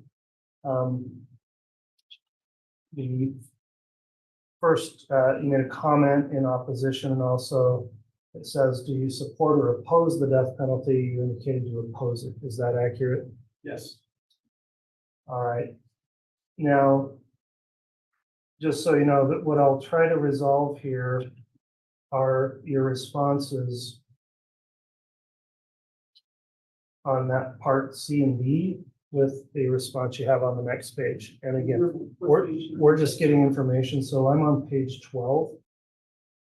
And kind of right in the middle of that page, there's a question C, 1C on page 12. And it says, if you located it, do you feel that your views on the death penalty would prevent or substantially impair your ability to view the facts impartially? And you said no. And then the next question, do you feel your views on the death penalty would prevent or substantially impair your ability to return a guilty verdict of first-degree murder against the defendant, even if the state had proven its case beyond a reasonable doubt? You said no, that would not impair that ability. At the bottom of the page, you say it should never be used. And then if you just flip over to page 13, and I'll have you finally review your response at the very bottom of the page where you circled G.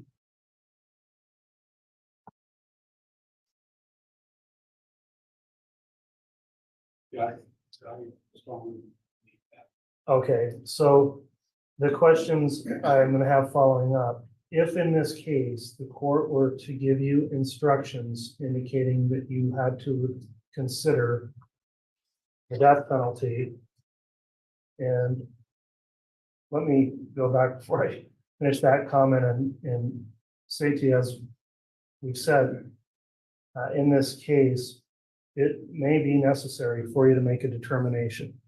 So this is not a hypothetical, and a determination in regard to imposing the death penalty or some other penalty. And also, you have to consider here this you should consider that this could be done and it would be absolute and would be carried out in this case. So if that's what you are considering, if the court were to instruct you that you were to consider death penalty, would you be willing to do that? I'm sorry. If that's the only option, I wouldn't be able to do that. We couldn't vote for life, all three things like that. Okay, so if that's the case, do you think your views now on the death penalty would prevent or substantially impair your ability to perform your duty and follow jury instructions if those instructions were included here? Okay. I have a hard time being with it because I don't know how your instructions will go. I can't imagine you going, go back and sentence this guy to death. If we're given the choice to do the penalty, why couldn't we vote for life in prison without parole? But if the only choice is the death penalty, I couldn't do it. Truly could not do it. Okay, and again, your personal views are absolutely protected and allowed, and we're just getting to a question of whether or not you are able to serve in this particular case where this is an issue. I guess another way I would ask it then, and just to be clear, it's not necessarily some sort of voting system, but in terms of an instruction you would receive of considering how much proof there is or is not to determine if the death penalty should be imposed. If that's where this case ended up, are you telling me unequivocally that you would not be able to follow an instruction if it required you to consider and or impose the death penalty if the state gave you enough evidence that you had to do that? Sure. You would not do it under any circumstance. Okay, thank you so much for your candid responses. Let me ask the state if they have any follow-up for this juror. Your Honor, the state has no follow-up questions, but would move to excuse this juror. All right. Based on those responses. Mr. Pryor. Okay, Ms. Blake, please repeat, and then I'll go on to Mr. Pryor's position. Your Honor, based on the juror's response that he unequivocally could not impose the death penalty, if it came down to that, the state would move to have this juror removed for cause. All right, there's been a challenge here, Mr. Pryor. What's the response? And you may inquire on or Dyer if there's any rehabilitation. Judge, may I pursue some rehabilitation? Yes. And Judge, can I have permission to stand up? We've been sitting for some time. If you'd May I like, go to the yeah. Podium? You may approach the podium. Just make sure you use the microphone.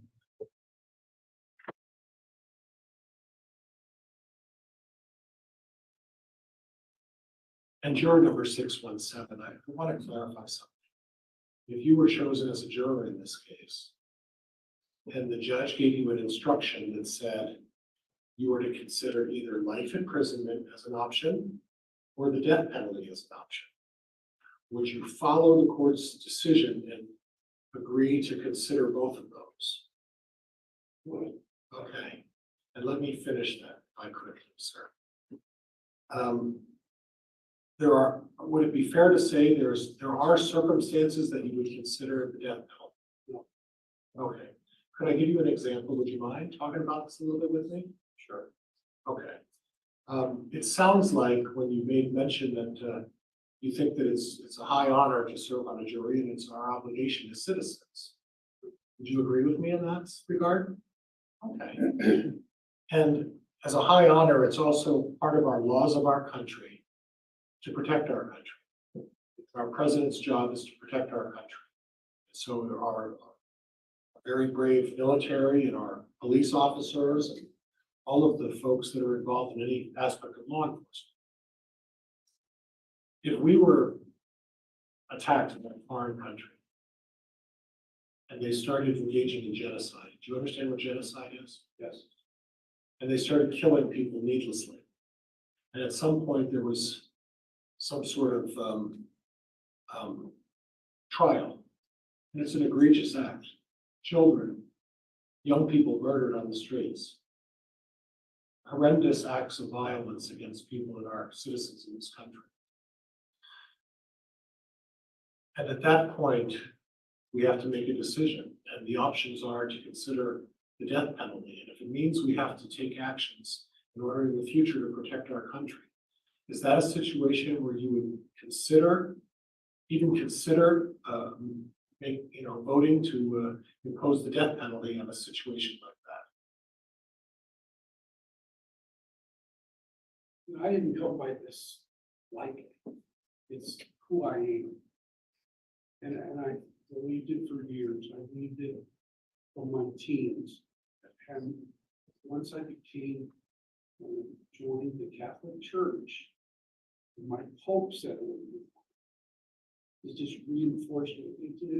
It is part of my makeup. I have it in my family. If I was killed, if I died by another person's hand in a violent act, my family is not to let the prosecutor pursue the death. I understand, and I have, and I think I'm a loyal American. I would defend this country, and stuff, but it's different in a war. You've taken somebody's life, but I don't feel it's right. I don't feel it's justice. I feel it's revenge.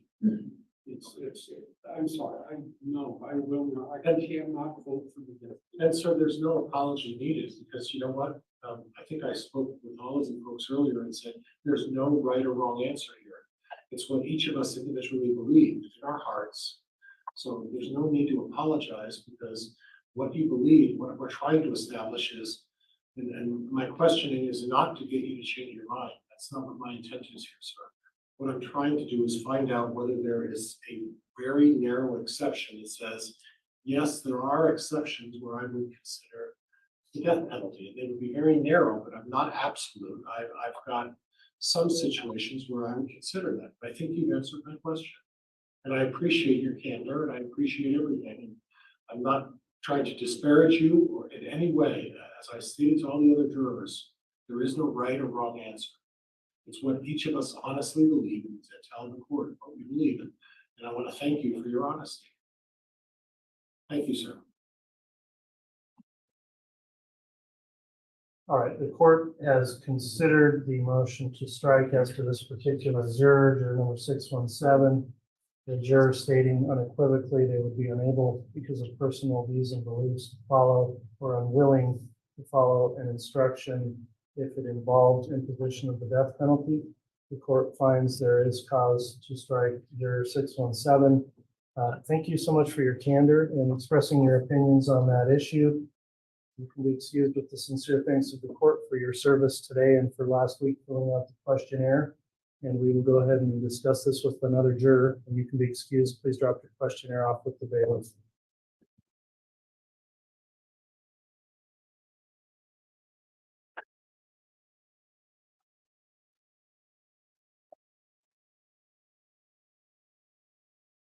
Juror number 631.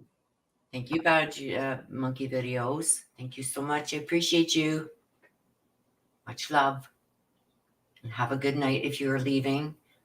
Like I said, I think they should have brought in like a whole bunch, like maybe 50 at a time, and get all the ones that have an excuse why they can't be on the jury. Get rid of them.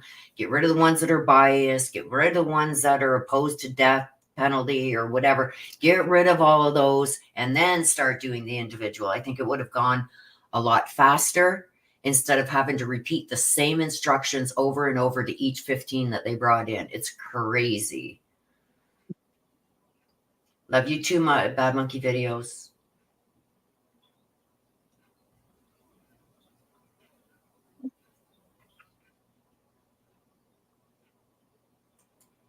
You have a good night, Bad Monkey Videos. I don't know when I'm going to cover the next jury selection, you guys. This just seems like it's just a waste of time, and I don't like wasting your guys' times. I don't like wasting mine. The way this is going. All right, thanks for returning juror number 631 for individual or Dyer. Counsel, there's a bit of a expression of concern on hardship, and there was a request for hardship excuse.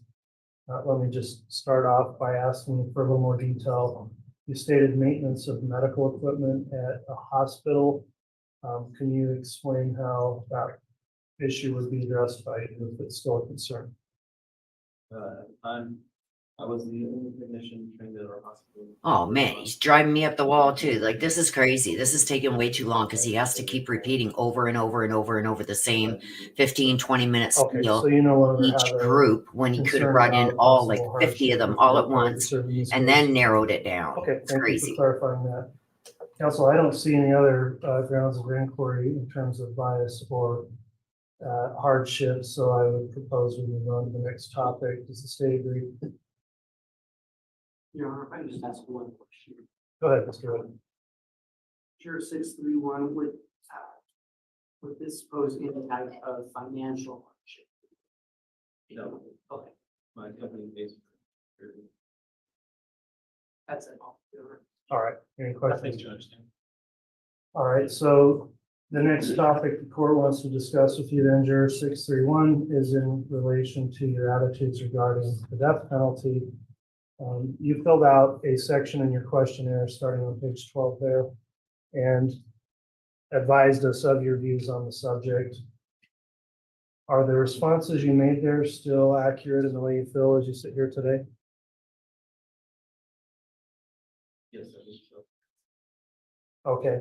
Let me advise you in this case, it may be necessary for you to make a determination in regard to the imposition of the death penalty or some other penalty. And when you're thinking about that, you should consider that it would be done as if it's absolute and would be carried out in the case if that was your decision. So with that in mind, looking at your questionnaire, you've stated on the B section in the middle of page 12 that given a choice of support or oppose the death penalty, you indicated you support it. Is that still the way you feel? Okay, and then just given a choice of selections about what accurately represents the way you feel, on page 13, you circled paragraph C, which reads, quote, "I generally favor the death penalty, but I would base a decision to impose it on the facts, law, and instructions of the case," end quote. Is that still, you think, a accurate representation of your thoughts on the death penalty? Yes. Okay, where you've indicated you would follow the instructions if required to do that, one other question I'll have for you then. Would you, pardon me, would you be in favor of the death penalty on every case where a murder has been committed? They depend on the case. Okay, so if the instructions were there that you were to consider it, you would be able to consider it? If you were not instructed to consider it or instructed not to consider it, would you be willing to follow those as well? Okay, that concludes the court's voir dire of this juror as it relates to the death penalty. Is the state wishing to have any voir dire on that issue?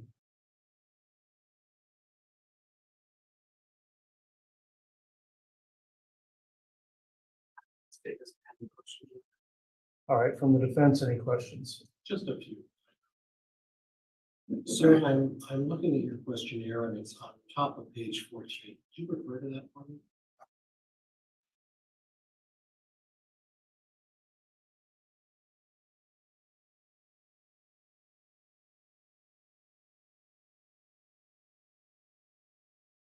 And I'll read that as best I can. If you were in favor of the death penalty in some cases, do you agree that a sentence of life in prison rather than the death penalty would be appropriate under proper circumstances in some cases? And you marked them no. So I guess I'm just, and this is not a quiz or anything else. Obviously, I think we spoke earlier, and I mentioned that there's no right or wrong answer. It's what each of us personally believe in our hearts. And that's what we were trying to arrive at here. What are your personal beliefs and what are those beliefs? 16 or 20 people, everybody has different beliefs. But there's no right or wrong. You get to say what your beliefs are and let us know so we can do a assessment of where we think whether you fit here or not. Is that fair?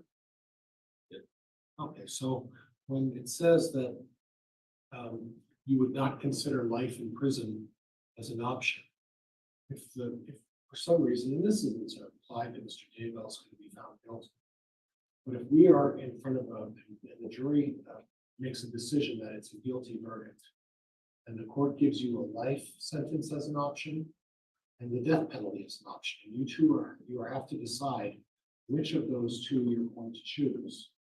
The way I'm reading number 7 there is that you will always choose the death penalty. I didn't interpret that question that way. Okay, okay.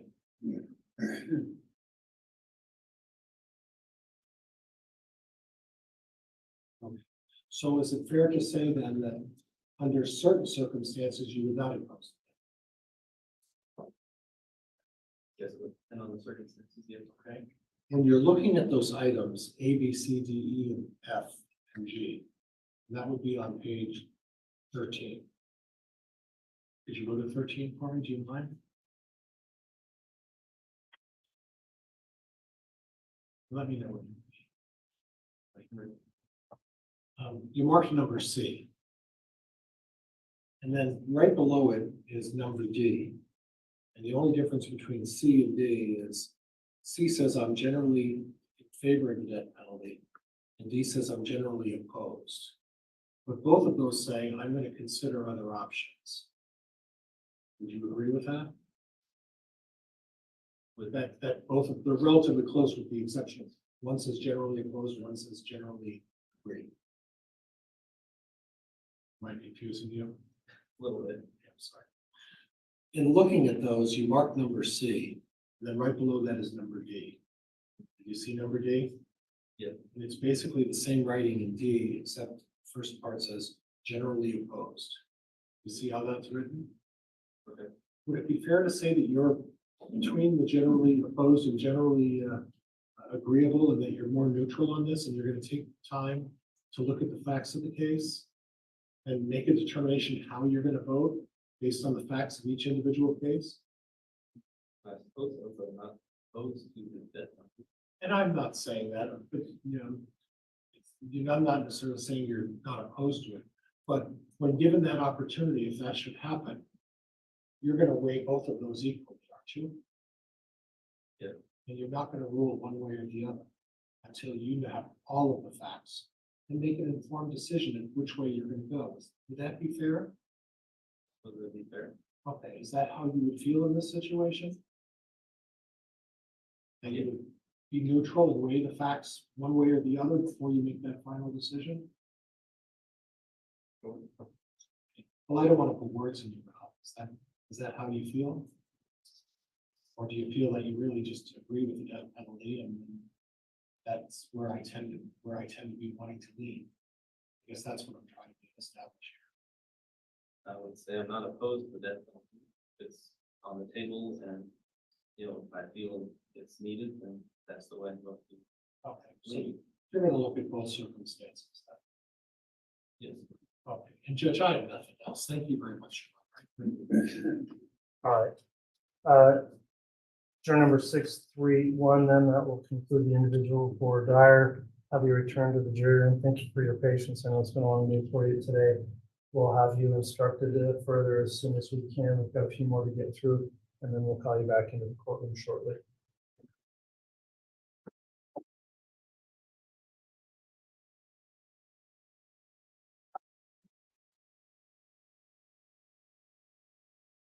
Juror 647.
All right, juror 647, thank you for returning. We're going to conduct some additional voir dire here.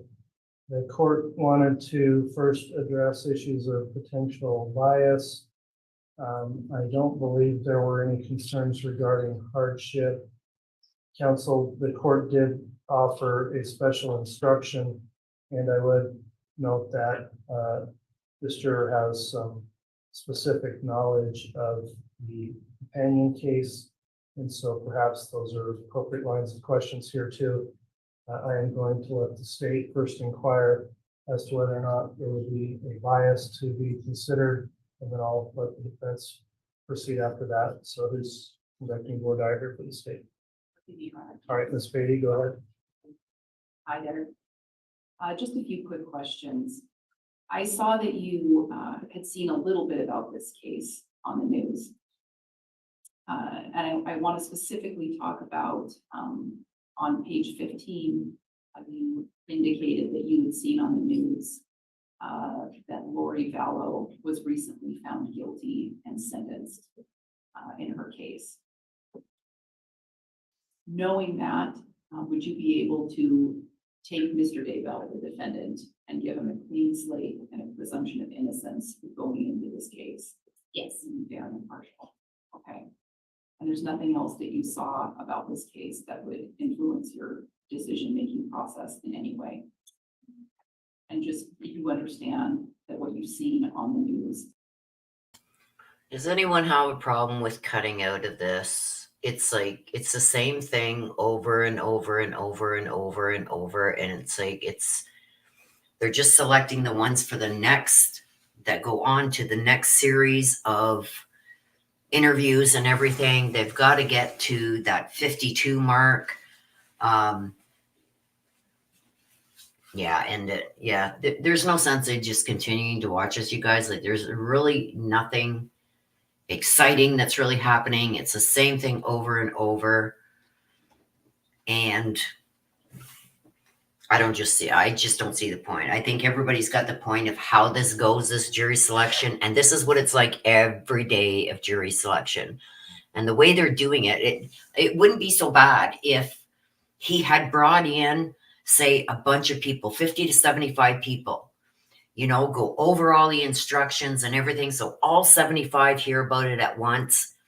Then tell people to put up their hands if they want to be excluded from jury duty. Question those people, either keep them or get rid of them. That brings it down to, say you start with 50, that'll bring it down to, say, like 40 if you let go of 10 for good reason. And then go through the ones that are left. Okay, does anybody here feel they can't, have an open mind and put what they've heard aside? Anybody here that can't do that? They raise their hands. You know what I mean?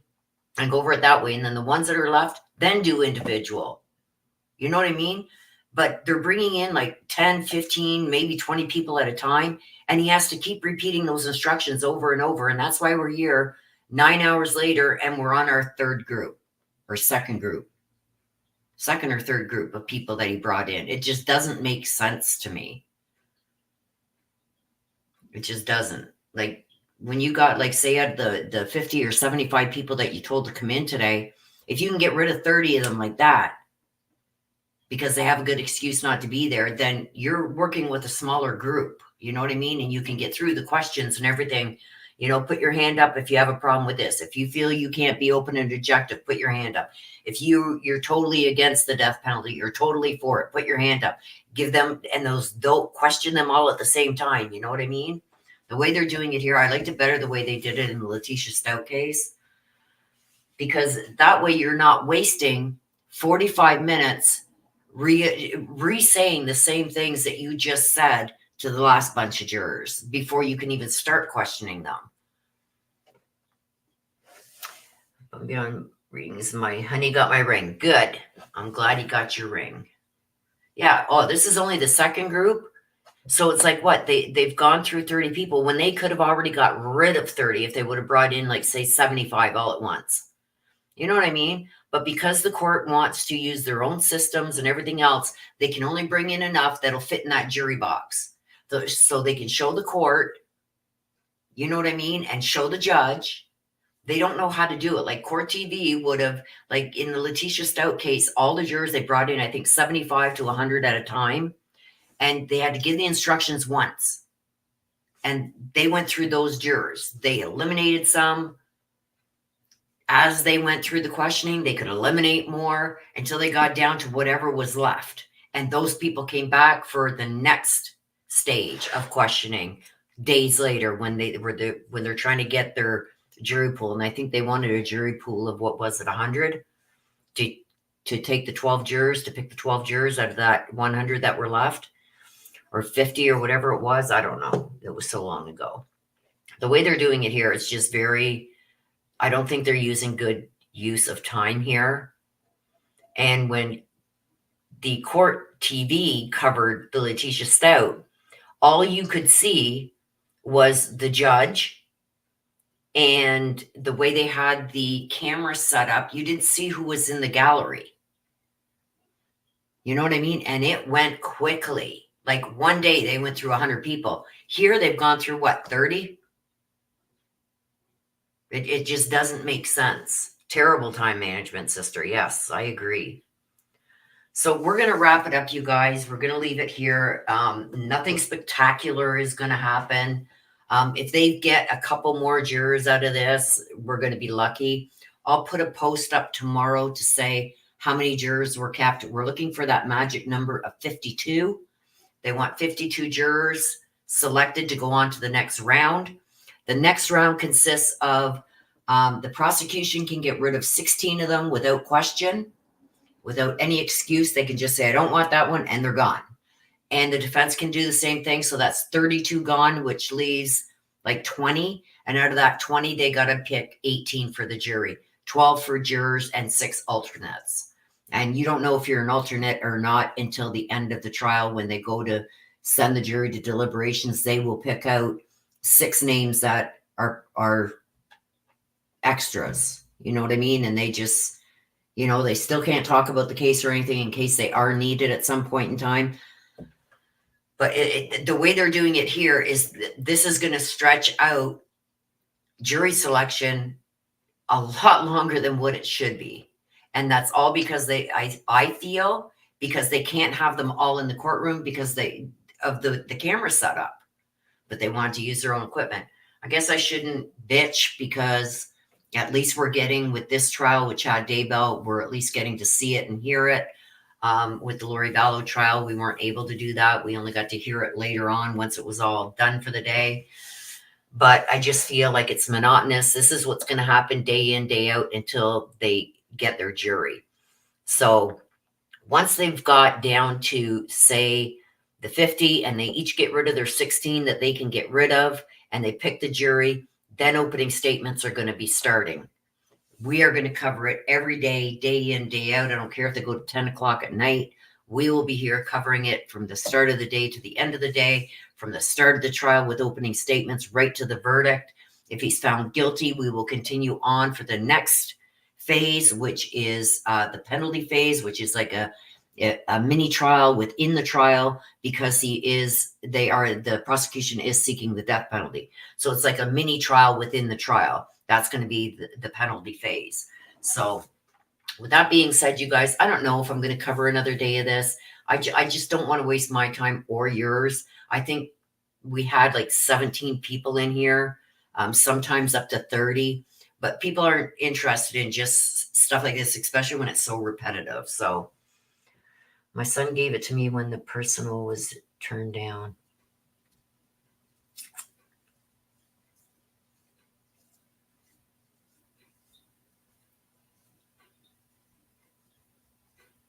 Oh, well, I'm glad that your husband got it for you. Okay, so with that, you guys, thank you everybody for being here. Thanks for sticking it out. I know it was monotonous and just it got so boring at the end. I had it on pause and we were so chatting in the chat, we didn't even realize that I'd paused it. So that's how interesting it was. So with that being said, you guys, I'll keep you up to date. Keep an eye on my community tab. I'll let you guys know what's going on there. If I do decide to jump in, maybe at the end when they're down to the 50 and they're ready to select the jury out of there, maybe we'll cover that day. But if not, as soon as opening statements start, we will be there and we will be covering it from start to finish. So I hope you all join us then. Make sure you subscribe to that notification bell. Please give the video a like if you haven't done so on the way out. Thank you guys for all the super chats, super stickers. I appreciate your support, and I appreciate each and every one of my mods. You guys rock. You're the best. I wouldn't change you guys for the world. And like I said earlier, I've got mods that have been here with me right since the beginning. You don't see that with a lot of channels. They're constantly changing out their mods because they get the rogue mods. And like I said, I think I've had one rogue mod, and that was right at the beginning that I got rid of. But other than that, I've kept all my mods. And that's because we're a good group here. Okay? You're well protected here. It's a safe place for everybody. And I just love it. And the mods keep it that way. So with that being said, you guys, I'm going to end like I always do. Please take care of yourselves. Please stay safe. Always be aware of your surroundings. I love you guys to the moon and back. Bye-bye for now.